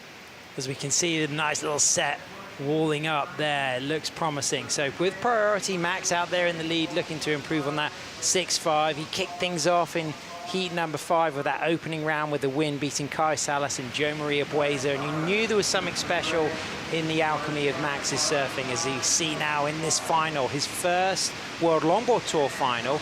A little bit of a deep section, a lot of wind. Now, no leash. Where's this ball going to go, Harry? It looks to me like it's going in, but hopefully a bit of wind gets under it, kicks out the back, and let's see if he can catch this wave body surfing. A thing I mentioned I really love about longboarding is the waterman nature. Everybody on the field, a great body surfer. He's almost gotten there, but it's going to pop off the back here. So great job from Max there. Pretty close though. So good bit of body surfing, got a lot of foam to deal with. Hard when you're body surfing and it's super foamy. You get a little bit swallowed. As you can see, he's still a fair distance from that, but he's already got 2 keepers, that 8.5 and that 6.5. Had he been in a different situation like Kevin, of course there would be a lot more pressure on him now, but the fact that he's got over 20 minutes left of the final and 2 significant scores, he's going to be okay. He's got a lot of time to get his board and paddle back out. He does, and let's just hope he's taking his time. He's got to save his energy. It does zap the energy swimming after your board, but yeah, he's in a good position in this heat, so perhaps not the worst thing to have happened. An interesting choice going without the leash. But Kevin out the back, he's lucky he's got one on. Here we go. Stonerwood slow-mo. So Harry, this is the 8.5. Let's really analyze why this went excellent range. What is unique? What is hard to do? Look, I love the way he sets a line to start. Bells is such a tricky wave, and you've got to be so pinpoint on when you get going. So he sets a line really well, gets a nice 5, a lovely down carve, but it's that bottom turn that I really like in the transition from the inside to outside rail, or outside to inside, sorry. Little high line through the bowl here, and a nice carving turn to follow it up. So beautiful rail surfing here from Max, and getting busy again on the nose as he's coming through the inside of the bowl. It's lovely surfing here from the Australian surfer. Yeah. Another big carve, Sam, just to finish it off with a bang. Yeah, and using all of the wave and all of the board, you know, and that continuous momentum and motion and that calm in the upper body. He gets a spot in El Salvador for the top 8 in Surf City if he gets the final win here. Same goes to Kevin Scavano. We've already got spots clinched for Kai Ellis-Flint and Taylor Jensen. On the women's side, we've got spots clinched for Avalon, for Soleil, and for Hiroka. As we shift now to Kevin Scavano, the goofy footer, the lone goofy footer in the event. Impressive. I mean, you know, the degree of difficulty to surf this well and go this far on your backside at Bells. Yeah, but these surfers aren't afraid of surfing on their backhand, Sam. They're masters. Yeah. Kevin from an area with a lot of great right-handers. I'm sure Max is not afraid of a big pumping left. He'd probably love to try this reverse version of Bells Beach, but it just so happens to be a right-hander. And the goofy footer has put on some incredible performances to get into this final. He's already topped one of the world's best, Taylor Jensen, reigning world champ. He's taken down an in-form surfer in Eduard Del Perro in a nail-biting heat, that semi-final there. So we're expecting big things from Kevin, but he hasn't quite gotten underway yet. And having won duct tapes before in Cape Town, South Africa, having excelled at all level of events across Mexi Logfest, being a regular on the World Longboard Tour, this is his first World Longboard Tour final. What do you think has been the difference for Scavano that's taken him this far today? He just really has clicked into gear, hasn't he? He's just taken his surfing to a whole nother level. We've always seen Kevin put on fantastic performances, but he hasn't quite been able to do it in this format on the WSL World Longboard Tour. He's had great heats here and there, but he's never strung together a full competition like this. He's got one more to go. It looks like the wind's kicking up a bit offshore again. Lots of blustery Blustery breezes out there right now, and Kevin's having a look at a smaller, cleaner inside. It looks like he's got a nice wall, Sam. In the squall, on the wall, tip, riding, 5, locked, walks back, goes back up, and then that wave won't be a significant score. Stay with us. We're going to have a bonsai brew break midway through this final and find out soon, as we've got 17 minutes remaining to see, is it going to be Max Weston from Australia or Kevin Skavana for USA?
Well, Victoria's region offers a massive range of experiences ready to be discovered and enjoyed. So many beautiful parts of Vic to explore just outside of Melbourne, immersed in breathtaking countryside, from villages, enchanting wildlife, vineyards, national parks, rainforests, hikes, bikes, rides, waterfalls, for nature lovers, adventure lovers, or those just looking to enjoy the food and soak up the landscape. This place really is paradise. It's Kevin Skavana from Orange County, Southern California, charging into a rain-squalled, affected face, but driving out of that nose ride as he just comes off the bottom on his Steve Bainey board. It's not going to be a significant score for Kevin. 40 minutes, 40 seconds remaining. I'm Sam Bleakley in the booth with 2022 WSL World Longboard Champion Harry Roach. Harry, has been a massive week. Max Weston's made it to the final. He's looking good.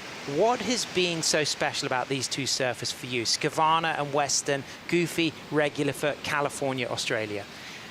So solid, so solid. The performances from both of these guys have really turned heads here on the Bells Bowl. Max Weston, cool, calm, collected, a classics, upright style, and so confident on his feet. Sure. He just hasn't looked off at all throughout this event. He's finishing his waves strong, going hard, putting it all on the line. He's getting the big nose rides out the back in the critical sections. And then Kevin Skavana just going ham on his backhand. Massive carves through the bowl. I would love to see a replay of that 9-point ride in the semi-final, because he ripped into the bowl like I haven't seen it done here today or this week. One of the best performances I've seen on a longboard out here. Not getting off to the start he's looking for. Down to 13.5 minutes remaining. Max Weston in the hot seat. And this is it, the Stonewood slow-mo of that wave in the 9s, and this is why we're calling him MC Hammer Harry. Let's see it. Lovely carve through the middle there. That was so critical, and you know what it was also? The bottom turn coming out off the rail. Absolutely. A big carve down and then straight up high and tight, and following it with another one. Those were two massive money turns there. He's thick, he's got some power in those legs, and he's really putting it to use here at Bells Beach. Lovely to see a wave that can sort of, you know, match the power of this guy. Yeah, brilliant stuff. And of course, both Kevin and Max have pursued their time in education throughout their competitive surfing. A bachelor's degree in business administration from San Diego State University for Kevin, who's now on the tip in the final of the 2025 Bioglan Bells Beach Longboard Classic with a nice re-entry roller coaster, and just coming out of that with footwork to just go onto the shoulder and kick out, and demonstrating that he is back in this final as Max looking to improve on a 6.5, finds the tip, takes a full deep section there. So he's not going to improve on his situation, and he may well have to do a little bit more swimming, but Kevin will get the best score of his campaign, but he's going to have to scramble hard with 12 minutes remaining because he's currently in a combination situation. Yeah, this will be really interesting to see where they go with this one. Max's 6.5 was a really long wave, but Kevin got some really good work done on that. I love the turn on the bowl section there. He whacked it, but it was super smooth still. And here he is again with one of those massive rail turns that we've been talking about, Sam. The Steve Bainey MC Hammer rail turn from Kevin Scavano, representing Orange County, back up for a 5. Holds the 5, long, streaking through this section, and now he's going to drive off the tail, and he's going to clock that. And he's going to hang on, and there's another strong score. So he now is back in the mix. 11 minutes, 10 seconds remaining. You've got Nacho for Uruguay on the Santa. Saw Benny Considine there from Point Lonsdale, of course, local surfer. South Africans, Sam and Shane watching. What about this on the replay? So lovely up on the nose, but the rail turn, second to none in this event so far, I'm willing to say, Sam. Just so committed and putting so much of that 9.4 or 9.6 or however long it is with the inches, but really putting it on rail. He gets a great nose ride and whacks it to finish. So good combination of maneuvers there. He's back in the game. You could just see a bit of relief as he finishes that one off. This is the surfing he wants to be doing, and he's back in the conversation here. I assume he's going to break combination, and Max looks like he's retrieved his board pretty quickly there, so good on him. There's 10.5 minutes remaining. It's going to be action-packed. Yeah, so Max with that 6.5 and that 8.5, his first 2 waves. The next 2 waves both resulted in falls, lost the board, had to swim. Kevin is dropped to 3.83 for that penultimate wave, but we're waiting for this new score. So it doesn't look like it's going to be able to take him out of that combination situation yet. So once he drops this next score, you'd imagine it's going to be by far his best wave, and then it's going to be a big hunt for that next big significant score. And it's got to be well up into the excellent range if he's going to rival that 8.5 of Max Weston. Yeah, that was such a strong start for Max on a really big open face. Kevin more manufacturing the score out of that one. It was a smaller wave, but he stamped his mark on that one with the lovely rail surfing that we've been looking out for from him. It's going to be an interesting call for the judges. Where do you think they're going to go with it? I think Kevin's going to get a significant score, and I think for him it needs to rival that backup of Max's 6.5. It needs to be that or better to give him a real striker going for what could be the highest score of the heat. I think if he falls short of a 6.5, it's going to be a lot of pressure because he's going to need something in the mid-9s. But I think if he gets better than that 6.5, he knows then he's chasing something excellent range, and he's going to be hungry. He requires a little bit of luck with the rhythms of the sets, but he's going to be out back in time, and he's going to be eagerly waiting for this score to drop. And here it is, Harry. It's starting to come through, and it's a 7.07. So now he needs a 7.94, and that's attainable for an in-form Scavano. A great score there for Kevin. Under the pump, under pressure, he's manufactured that one. It wasn't one of the big sets, but he surfed out of his skin. 2 turns and a nose ride. That combination looking really good for the American, and he's back in the conversation here. This is 8 minutes exciting, and 20 Harry. seconds to go.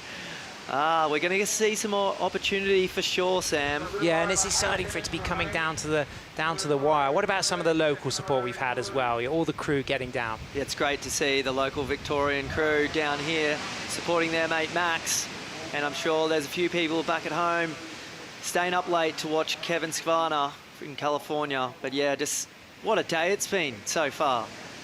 Action from start to finish. Kicked off with bombing sets. It's bumpy and lumpy out there now, but the guys are navigating it and making it look so good.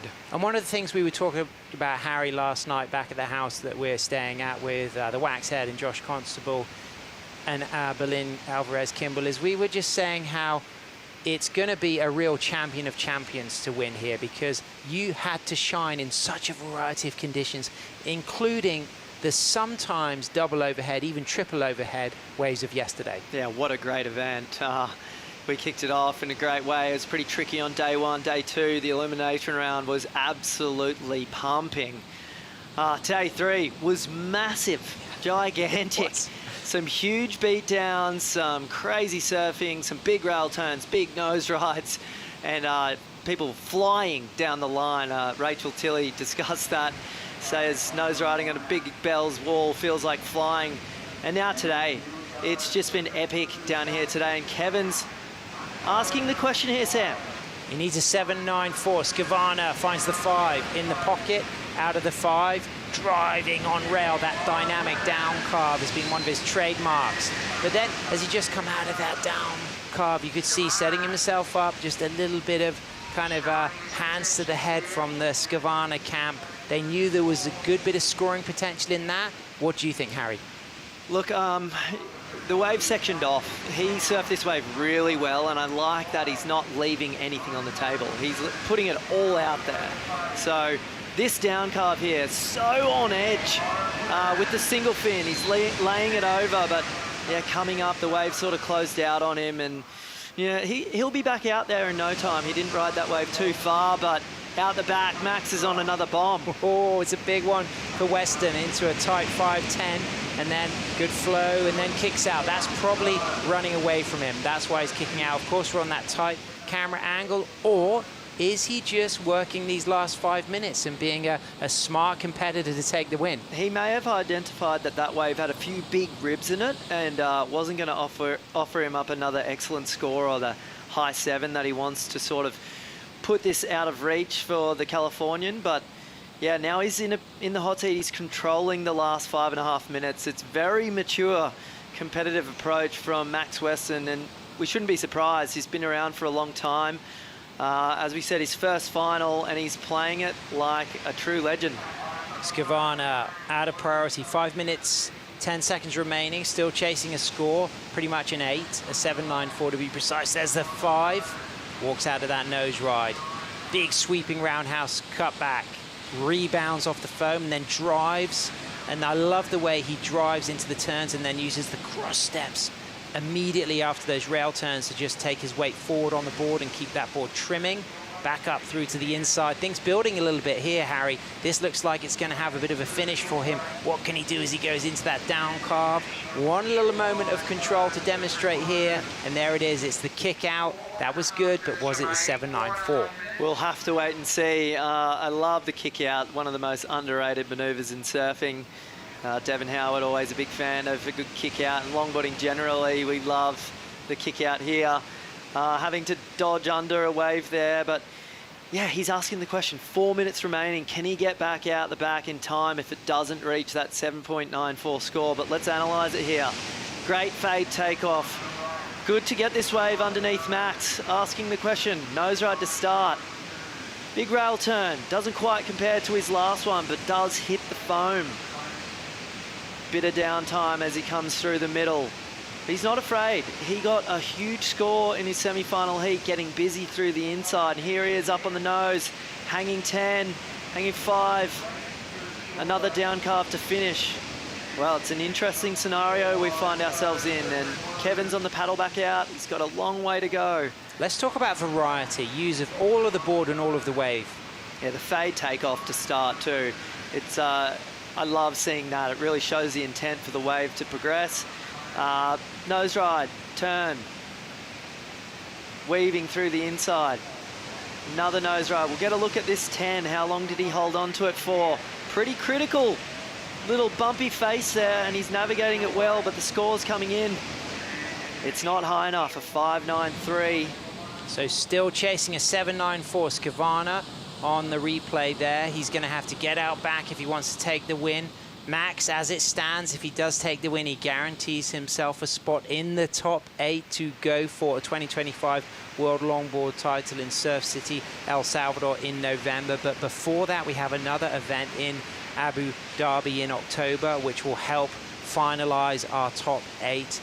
2 minutes 40 seconds. It looks like there's probably just enough time for Skavana to get out to the lineup, but it's now whether the sets cooperate with him. Yeah, interesting times here. Looks like we're still waiting for scores. There's a sign up there on the field, so we'll see what's happened. There it goes. But Max sitting out the back with priority, 2 minutes remaining. He surfed this heat perfectly. Really well done from Max, and that's the position you want to be in coming into 2 minutes remaining of the final of the Bioglan Bells Beach Longboard Classic. You've got to be happy with this performance from the Australian. Yeah, and a 6.5 for the last score of Skavana. So that previous wave we were analysing, that didn't come at the 5.93. It came in at a 6.50. So he's been busy in the back half after that slow start. But we can also reflect back on the fact Max got his carrying scores in the first 7 minutes, followed by 2 waves where he wiped out and lost his board and had to swim in. And now he's sitting here nursing out potential victory here at Bells because there's only 1 minute, 30 seconds remaining and he's got priority, Harry. This is looking really strong for Max. I'll tell you what, it's the way you want to surf a heat. Kick off with an 8.5, back it up with another solid score and control the back end of the heat. Sitting in priority for the last 5 minutes. Kevin got one underneath him. He asked a question, didn't quite do enough, only at the 6.5. Max is happy right now. We'll see whether we have a little flurry though. There's been plenty of surf here today at Bells Beach. So much on offer, so much to talk about, so many magic moments. Oh, what a cool customer, Dr. Flo, as we've been calling him, Max Weston. He is absolutely on fire. He works as a data analytics engineer for an energy tech company, and he now works remotely based down here in Melbourne, surfing the Victorian coast and looking at home in this territory and keeping such a cool persona throughout. Positive, high energy, but hiding all of that. And when he's up and riding, he's just demonstrated a masterclass of trim and flow. Yeah, that's the word. It's masterclass. It's a class act from Max Weston. For sure, experience has really played a part here. He's been spending a lot of time surfing Bells Beach. He knows exactly the type of waves he wants. He took off on a big set before Kevin was on the paddle back out. He identified the wave, wasn't going to offer up what he was after and chose to sit in priority. But that's it, Sam.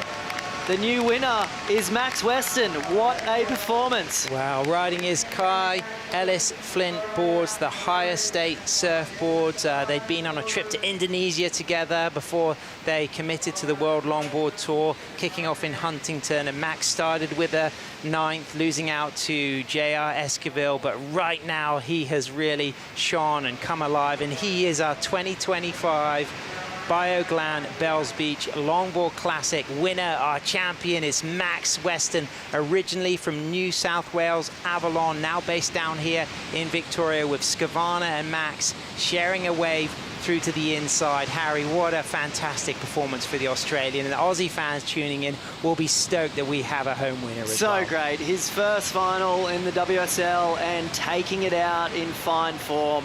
As we said, this is one of the events to remember. So many memorable moments, and this man has taken the cake, coming away with a big win here at Bells Beach. He's going to be so stoked, Sam.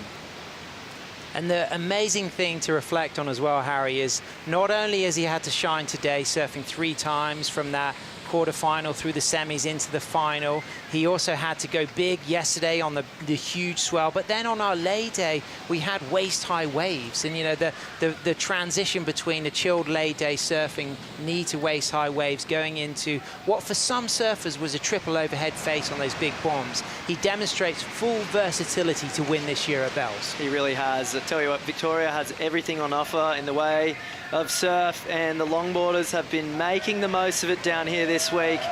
So excited to see the support for the young Australian Max Weston coming up with a smile on his face. He's going to give another high five to Kevin Skavana, who was a star of this event also. missing out in this one, but he'll hold his head up high. Some classic performances from the American. But it's Max who takes And it was the no-leash surfer as well who took the win. Congratulations, Max Weston. Josh, you got some words for us. What's the energy like? Well done, Max. I do, Sam. I'm down here on the beach. The 2025 Bioglan Bells Beach champion, Max Weston, with your best result ever. First CT win. Tell us the feeling, mate. It's surreal at the moment, to be honest. Hasn't really sunk in yet. I'm stoked. I got all my family here and all my mates, and yeah, can't believe it. And talk to us about the surfing you've done all week. Round one, phenomenal performances. Every heat, different conditions. It's Bells Beach. We've seen all its faces this week. Talk to us about the surfing. Yeah, I thought I surfed really smart heats all week and surfed well enough to get the job done, and yeah, just gotten a good rhythm. Feel like that I can do that if I start making a few heats and just build momentum and confidence, and yeah, so. Well, we're off to Abu Dhabi for the Basin. By getting that result today, you've secured your spot into El Salvador, which is really important to go on to become the world champion. Talk to us about that opportunity quickly and how special that would be. Oh, it's unreal. I'm stoked. I love El Salvador. I've got to go there once before. It's looking like Kai will make that too, so it's going to be an unreal trip for us, and hope one of us can get away with the title. Once again, congratulations, 2025 Bioglan Bells Beach Longboard champion. Get around it, you guys. Fantastic scenes down here with Max Weston. Such good times getting cheered up the beach by his best buds. Carlos Flint on the left there. What a performance from Max Weston, the Australian, riding one of his best friend's surfboards, a fellow competitor. He's made Kai proud today, hasn't he? Absolutely, and taking the chair up those stairs that have softened the feet of so many legends, from Gail Cooper to Bob McTavish, Midget Farrelly, Nat Young. Yourself walked up there after junior finals back in 2004. Constable took a win there. Wayne Dean surfing at his very finest here. And right now we've got Soleil and Max taking the wins. A really special occasion and great for the home fans as well, Harry. Oh, so much history down here, and it's being made right now with Max Weston being chaired up the iconic Bells Beach stairs. I think we need to get all the names of our winners now on the stairs because we've had 3 years here. Of course, Soleil, 3 back-to-back-to-back, but across the men's, we've had Kai Salas, we've had Taylor Jensen, and now we've had Max Weston. Yeah, what a list of names, some of the best of the best. And Max coming through with the goods. What a day of surfing.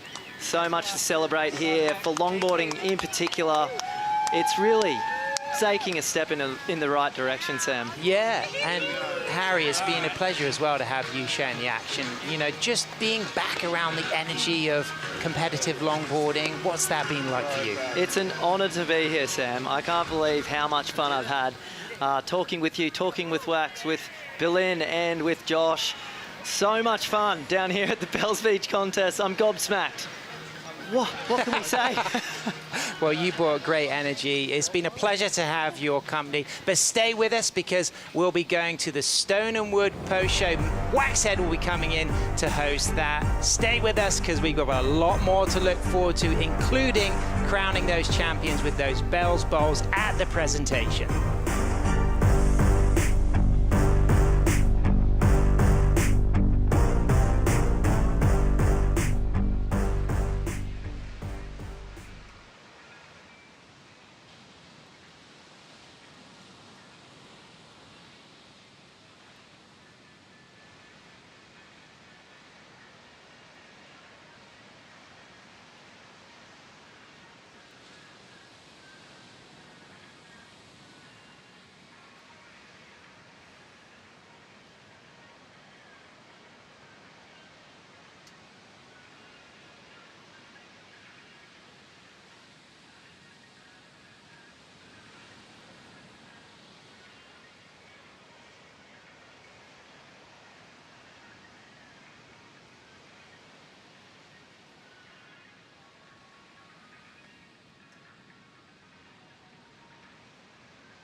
Welcome back. What an amazing finals day we've had down here for the Bioglan Bells Beach Longboard Classic.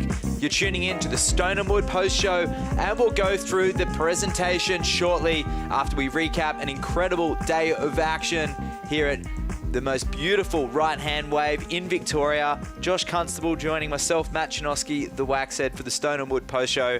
Josh, I mean, where do we begin? We're going to recap it all, but for you, a moment that sticks out? Yeah, I say it every morning. You come over the hill and we saw those beautiful, clean, groomed lines this morning. I knew we were in for a really good day of surfing. Yesterday was big and wild. Today, groomed, perfect Bells Bowl, finals day.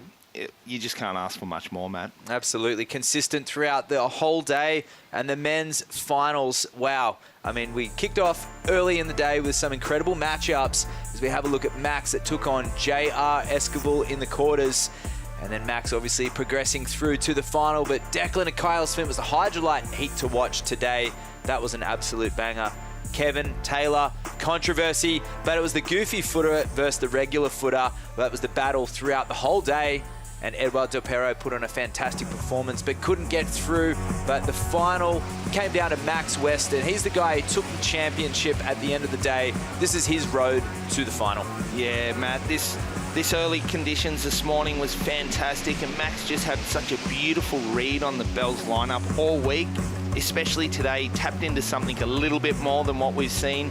Beautiful footwork, beautiful flow, and the waves this morning were just so good, and he was just matching the pace so easily and so well. Yeah, it really was. The tone was set pretty early with the transitions between turns for Max, but he threw in a few more nose rides than we're used to seeing. He's always solid on his feet, but it was these elements here. Just, it seems simple by any means, but less is more in many aspects, and it was enough to really fill the gaps and make the judges satisfied that he had that flow and he had that control when it came down to the pointy end of the scoring. Yeah, and a few different board choices for him this week. He's been working close with his friend Kyle Flynn on boards, and they just look great under his feet.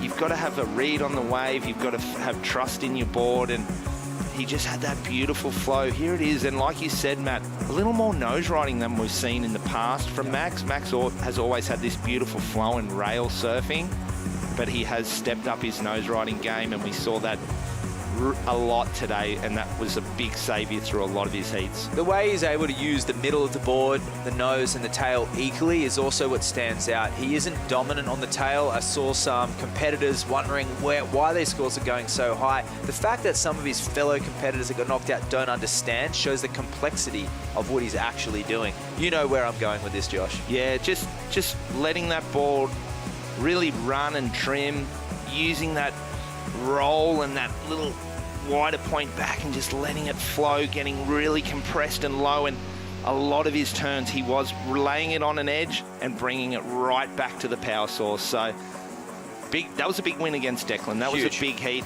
and Declan was definitely a favourite coming into this. He's spent a lot of time down here at Bells Beach, so that was a great win for Max and would have given him a lot of confidence. But that there down carve into that beautiful bottom turn, those are the little subtleties that the judges saw this week, and he just really, really surfed amazing. Struggled with injuries over his career, but in this event, he really shone. Despite a few mistakes, not using the leg rope, stuff like this set wave, he showed no holding back. He was committed to the core, but he really stayed true to the flow.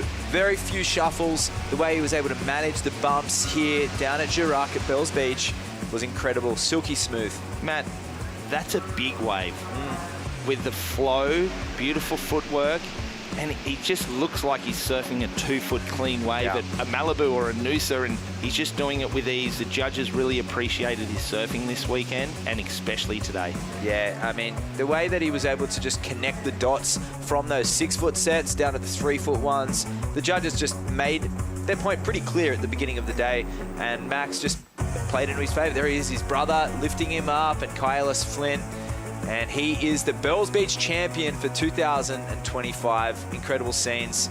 He has been on tour for a few years. He fell off in between, but this is a success story. And we did say that last night, chatting amongst the other commentators. Whoever wins today, it was a hard-fought victory. And Kevin and Weston, two of the hardest working guys on the tour, both working on the tools, but also in the water. Yeah, we saw a different approach. Kevin was a little rushed today in the final. He was really composed in his other heats, and there was a lot of 2-point rides. But to Kevin's defense, he fought back and he really fired those last 2 waves that Kevin got. He got himself back into the mix. Unfortunately, ran out of time, but it was Max Weston's day. Yeah, unbelievable. I've known Max for his whole career, surfing with him at the Palm Beach Longboard Club when we were kids. This is an incredible victory for him and his family, and it'll mean something to all of them. And it goes a lot further. The roots that run deep in the northern beaches, surf culture, that'll be something we talk about for many years to come. And it wasn't at the southern end of the peninsula, it was the northern end. Sam Bleakley is ready for us at the presentation. Let's go and see these awards. The World Surf League and all involved with the 2025 Bioglan Bells Beach Longboard Classic competition acknowledges we are here at Juruck on Wadawurrung country. We acknowledge Wadawurrung people as the traditional owners of the land and waterways we are on here today. We pay our respects to Wadawurrung people, their elders, past and present, and extend this acknowledgement to First Nations people here today. So welcome to the awards presentation for the Bioglan Bells Beach Longboard Classic. It's the second stop of the 2025 World Surf League Longboard Tour, and it's been an absolutely unbelievable competition in exceptional world-class waves. Everybody fighting for these coveted trophies made from local ironbark here from Wadawurrung country. And I want to say a massive congratulations to the 3 World Tour women longboard surfers who have now guaranteed themselves a spot in the top 8 to go for a 2025 title in El Salvador. That's Avalon Gould, Soleil Erico, and Hiroka Yoshikawa. And I also want to congratulate Kai Ellis-Flint, Taylor Jensen, and Max Weston for also earning themselves a guaranteed place in the top 8 to go for a world title this year.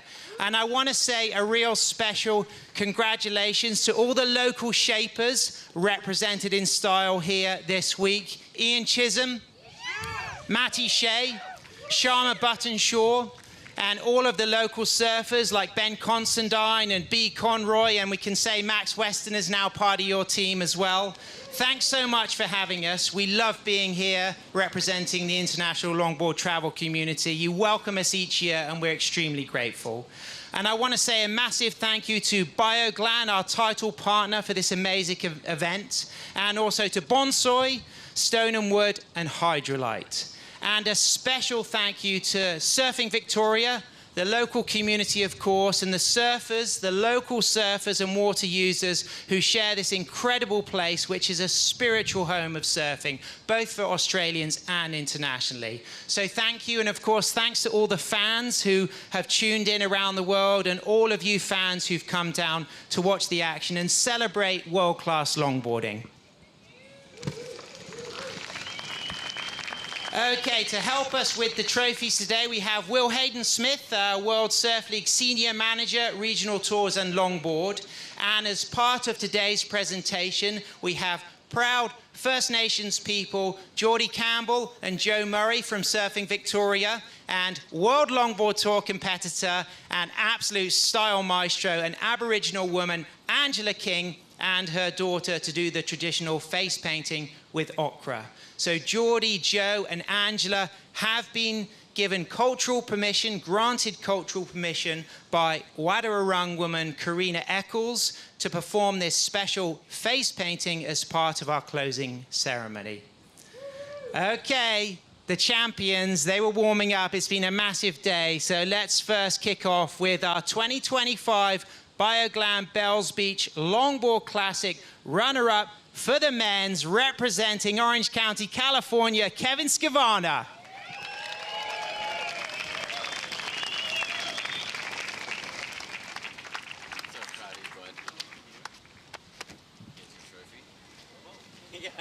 Kevin, congratulations. We know you've been at the top of your game for so long, but finally you made a World Longboard Tour final. You've had an absolutely brilliant event. You seem to be in sync with this coastline, and you looked incredible. Thanks. Amazing surfing, and talk about the energy coming in today and getting one of these Bells Bowls trophies. Yeah, I mean, the energy at the house has been amazing. Here has been amazing. Just in good flow, and it felt good. And warming up now, looking to get in that top 8. Are you hungry? Yeah, of course. This guy's been on fire. Let's hear it for our runner-up, Kevin Skivana. Okay, congratulations, Kevin. And moving on to the women's side, our 2025 Bioglan Bells Beach Longboard Classic runner-up for the women from Unjuko, Chiba, Japan, Hiroka Yoshikawa.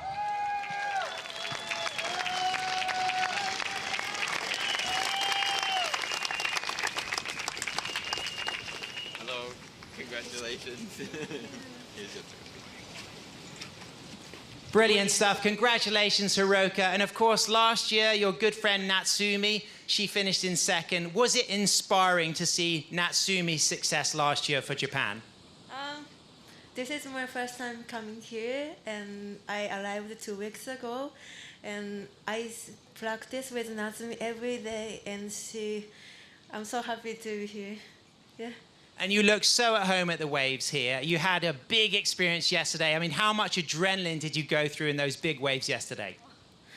It was challenging condition for me, but a lot of friends and my boyfriend support me, and I just tried to do myself. Well, congratulations, Hiroka, and you're in the top 8 as well. You'll be going for a world title this year. Let's hear it for Hiroka Yoshikawa. Okay, let's move on to the men's side of the 2025 Bioglan Bells Beach Longboard Classic. And our winner, now based in Melbourne, it's Max Weston.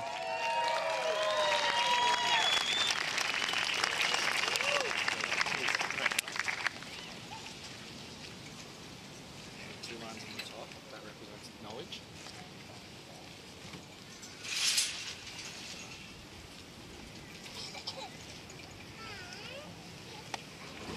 Represent connection to country.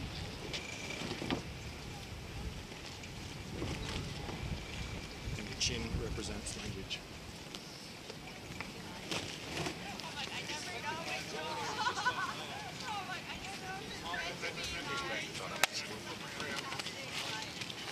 And here's your trophy.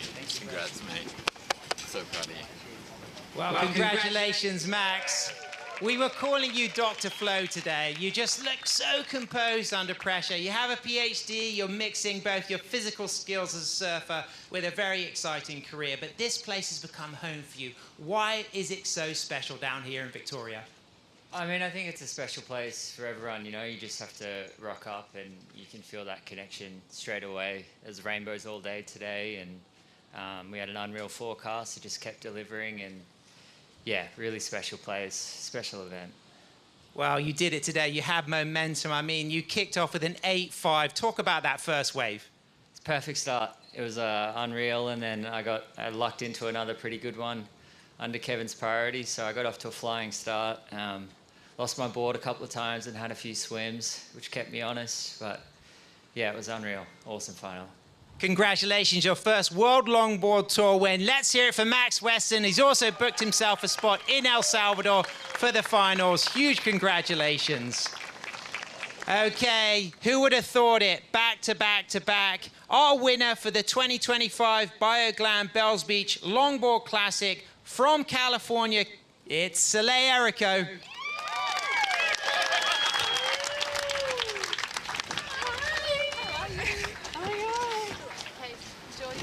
Name again? Knowledge, Soleil, and then connection to country, and then speech. Language. And here's your trophy. Congrats, Soleil. 3 of these, you got a nice collection.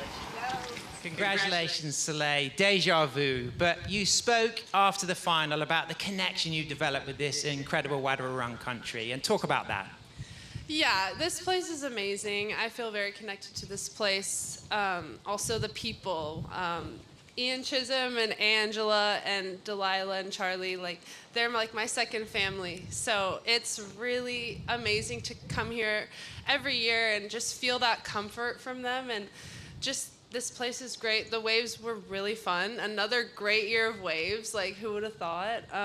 And yeah, I'm really happy to just take it out again. I had such a fun time. Like, I was just enjoying myself. Like, CJ and Kai and I have all just been having fun, but also being serious, obviously. But yeah, I have an amazing team, so I'm very grateful. And you talk beautifully about wanting to inspire the next generation of longboarders, that dance of surfing, that love of longboarding. What has motivated you to improve your game year on year? It seems as though you're surfing better than ever.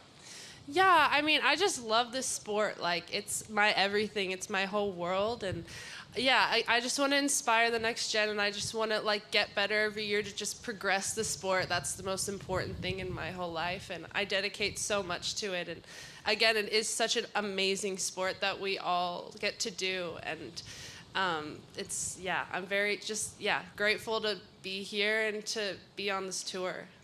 And you've booked yourself a spot in the World Finals to go for your 4th world title. Let's hear it for our 3 times event winner, Soleil Erico. And I always want to share a very important thank you to Visit Victoria. This really is one of the most beautiful places on planet Earth. Thanks for having us. And I'd like to say to all of our surfers, all of our runners-up and winners, to raise those bells bowls as high as possible, and let's hear that round of applause for our finalists here at the 2025 Bioglan Bells Beach Longboard Classic. Oh, wow.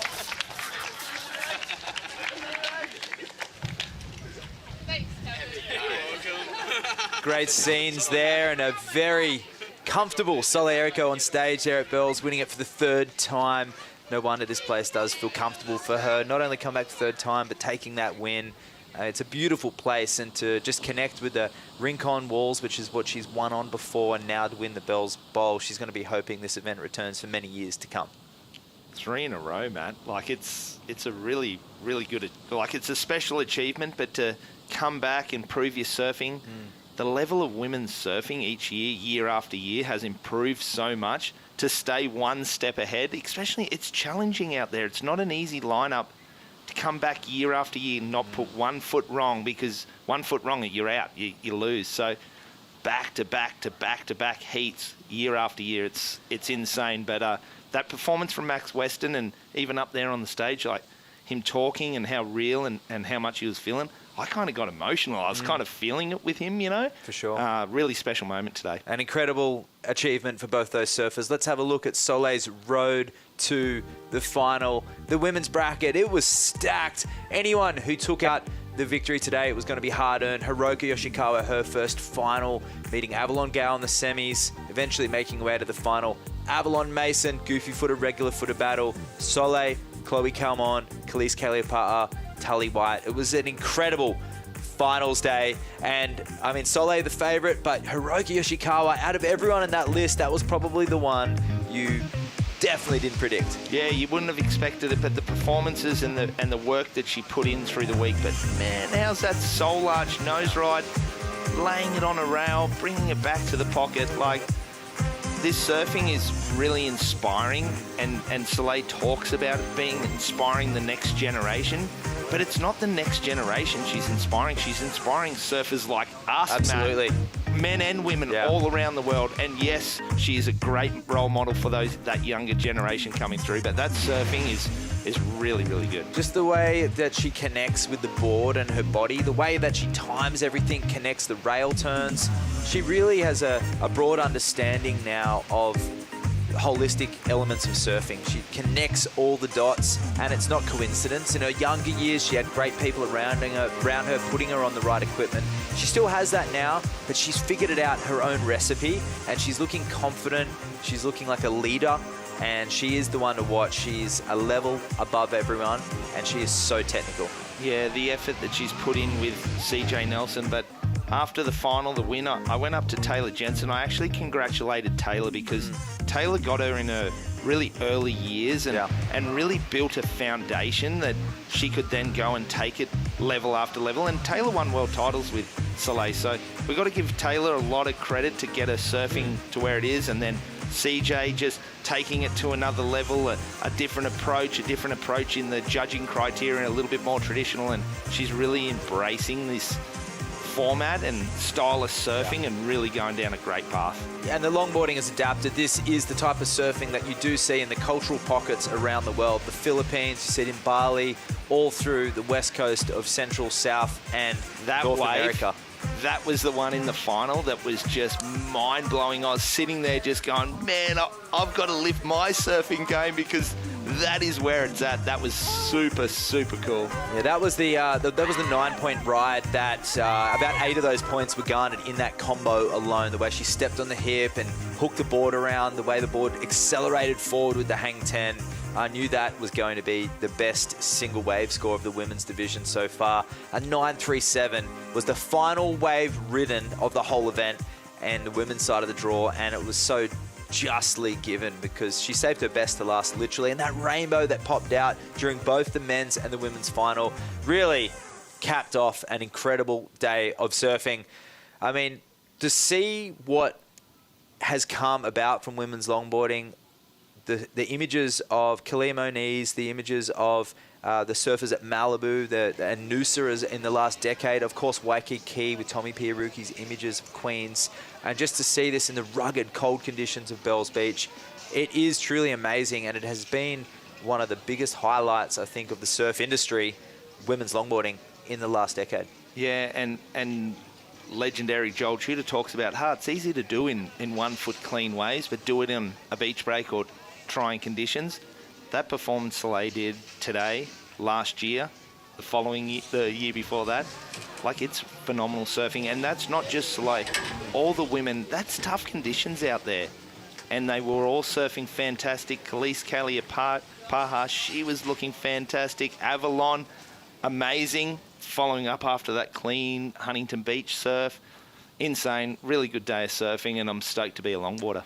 Well, let's have a look at our Bioglan daily dose for the highlights of the day.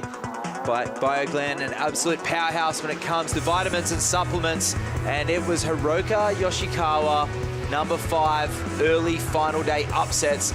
These long nose rides and absolutely sending it on these sets, just throwing herself into these walls.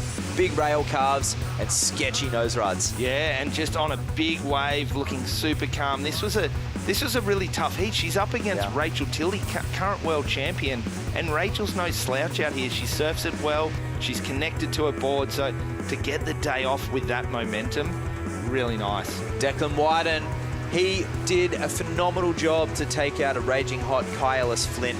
Technical surfing from Declan, utilising the rail, the nose, and a really measured performance by Declan. He ended up going down, but against Kai, that was the Hydrolite heat to watch and certainly stood out to us. Yeah, it was really nice surfing, power surfing, surfing the bowl, really laying into it. Look at that turn, driving out of that one. So Declan, he was a form surfer and definitely put in a lot of time out here at Bells Beach. He was a definite favourite. He'll be disappointed in the result, but it's still fantastic surfing, and it's setting himself up for the next event in Abu Dhabi. Yeah, a lot of momentum, improving on Huntington Beach, finishing here in the semi-finals.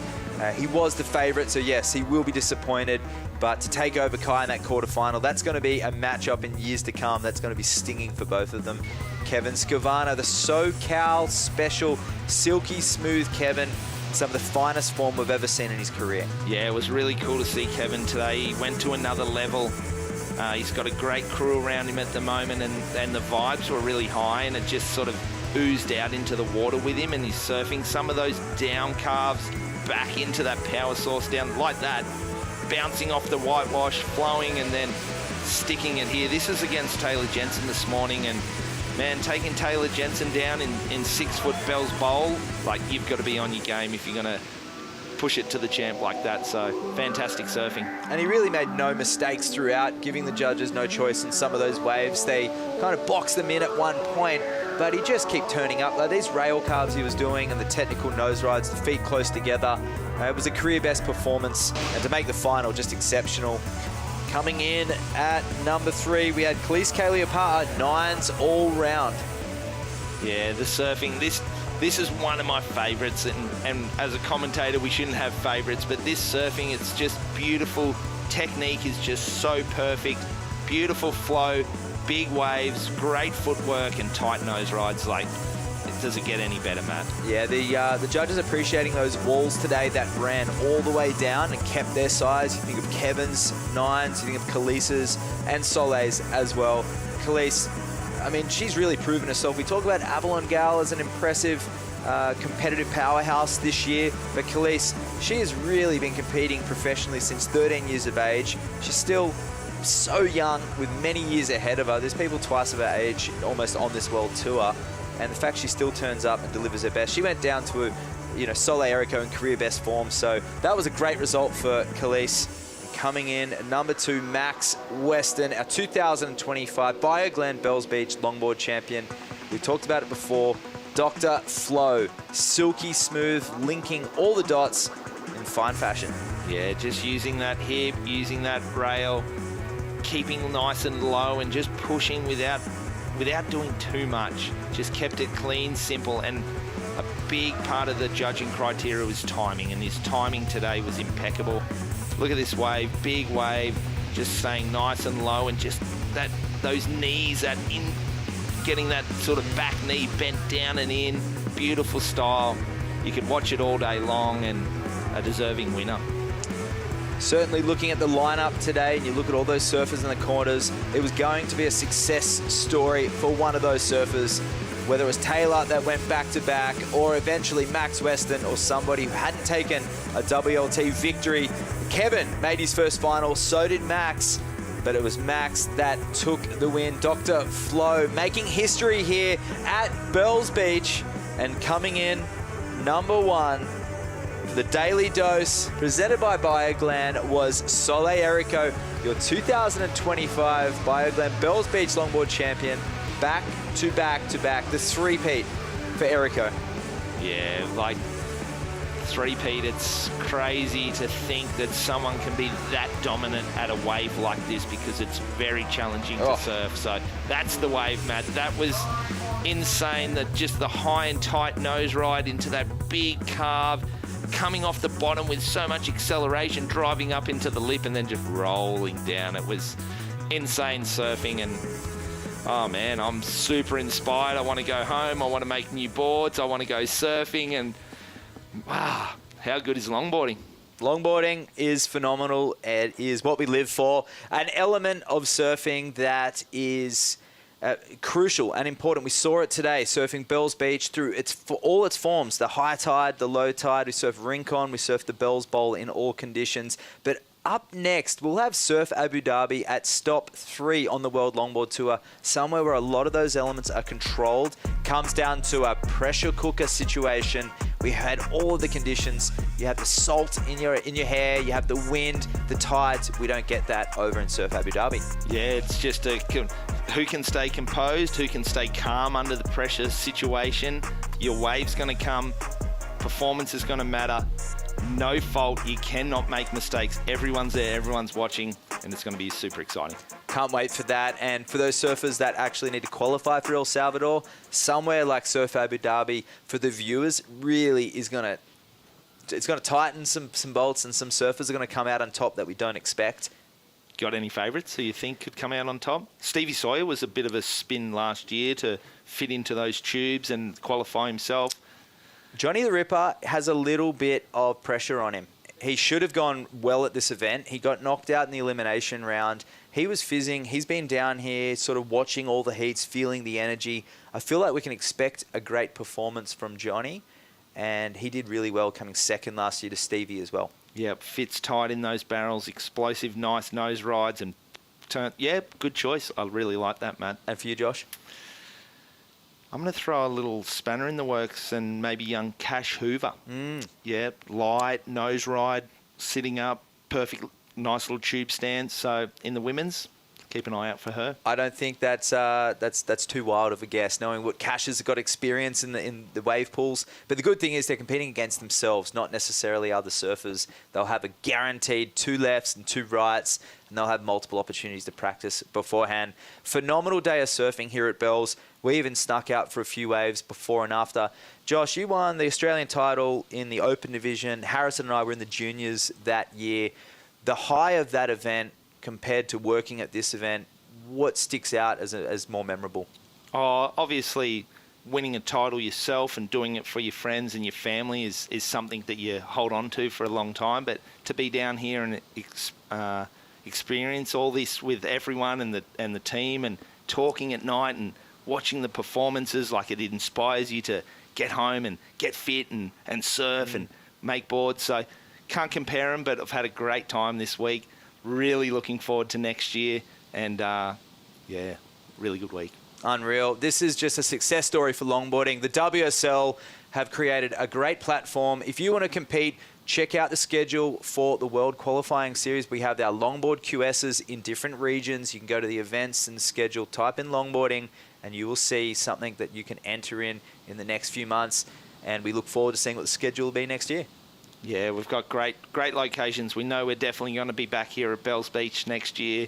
We're lucky to be here. It's such an iconic wave, becoming an iconic longboard wave with the performance that we've seen the last couple of years. We're pretty blessed to be here. It's beautiful, it's country, it's raw, and what a spot. Visit Victoria and Melbourne. Of course, they've got those international events. They've got the colourful nightlife. They've got those cute laneways with the great coffee shops. But as surfers coming down to the Great Ocean Road, the Surf Coast, the Mornington Peninsula, there's so much to see and do. The Airbnbs, you got the kangaroos. Every afternoon, we drive past that on that road, and there's kangaroos on that big grassy field. Pretty cool, huh? Yeah, it's amazing. Every afternoon, like you said, just there at the top of the left of the screen, kangaroos. Look at the coastline. There's so many nooks and crannies. There's reefs. There's the variety in surf down here, and the variety. You don't have to be a longboarder to enjoy it down here. Whatever board you want to ride, you can get great conditions. That point just down there to the right of the screen, that's Winky Pop, and that's where a lot of the shortboarders are on a regular basis. Further down, there's a couple other waves. Jan Juck's a fun beach break. Torquay Point, there's a few other spots a little further down with different winds and swell directions. But if you go the other way, better pack some lumber. There's a lot of swell that is just unloading down there around Cape Otway National Park. Bring your thick leg ropes, and if you're in diving, plenty of that around there too. Yeah, and make sure you tap into the coffee, because the coffee culture down here in Melbourne and Victoria is sensational. But a few surfers are out there enjoying this afternoon, and I feel like we might have to get out there and get a couple while it's still there. Hey, Matt? Yeah, absolutely. It's absolutely cooking right now. And it has been, and it's going to be all week, actually. So I think I'm going to extend my trip and stay a few extra days, Josh. Nice, yeah. You're going to make the most of it while we're down here. But just have a look at this drone footage. It's sensational. The natural amphitheatre, it is just that it's built for competition surfing here at Bells Beach, isn't it? Because you can get the staircase hanging on the cliff. It's just unreal, and it's been a good week. Josh, name a surfer that you would have loved to have seen in this event, past or present, that isn't here right now, in amongst all these surfers. I saw a bit of footage of, and this is, everyone's going to say, oh, well, but Nat Young would be like, his surfing only like 20 years ago, 25 years ago, was almost pretty current that he could still kind of compete, you know, and he's an older guy now, he's an icon of our sport. But some of that footage of him late 90s dropping and climbing on those 2+1s, the footwork, it's kind of a little bit what we saw with Max Weston today. that approach. So that would be insane. When longboards died off in the late 60s, it was Nat Young who was a highlight here in 1967. Shortboards existed for 50 years, but Surf Abu Dhabi is somewhere that we're going to see some phenomenal surfing. It's top 3 on the World Longboard Tour. Make sure you tune in October 24 to 26. That is one of the most unique stops on the Longboard Tour, where we will make sure we get our top 8 for El Salvador, where we'll have our finals. Yeah, like you say, it's a pressure cooker situation. There are surfers that need a result, and they're under pressure, and I'm excited to sit there and watch it as a fan of longboarding. It's game on. Absolutely can't wait. Let's go to the highlights of today. We've got an amazing pack ready for you at home. Look at the swell this morning, starting to roll in. Offshore winds, and Hiroka putting on a show. Thank you for joining us for the Bioglan Bells Beach Longboard Classic 2025. This was an incredible day of competition. The 3rd time we've been here at Bells. We'll see you in Abu Dhabi.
Shine like glow, wide up quick with the too slow flow. Drip so clean, don't need that show. Beat so smooth, can't take this throw. Don't do doubt, just aim and go. Laugh so loud when they say no. Don't wear crowns, just take the throne.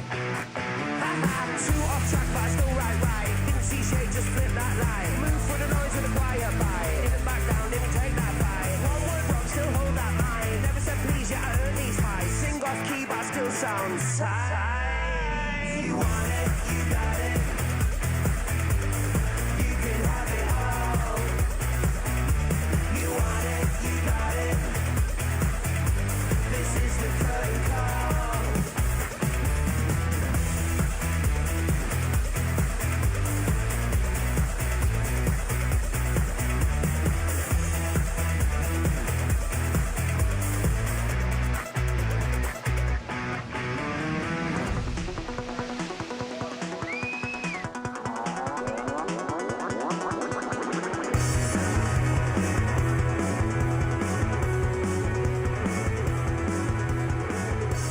This copyrighted event broadcast is produced by the World Surf League for broadcast around the world and may not be retransmitted, reproduced, rebroadcast, or otherwise distributed or used in any form without the written consent of the World Surf League.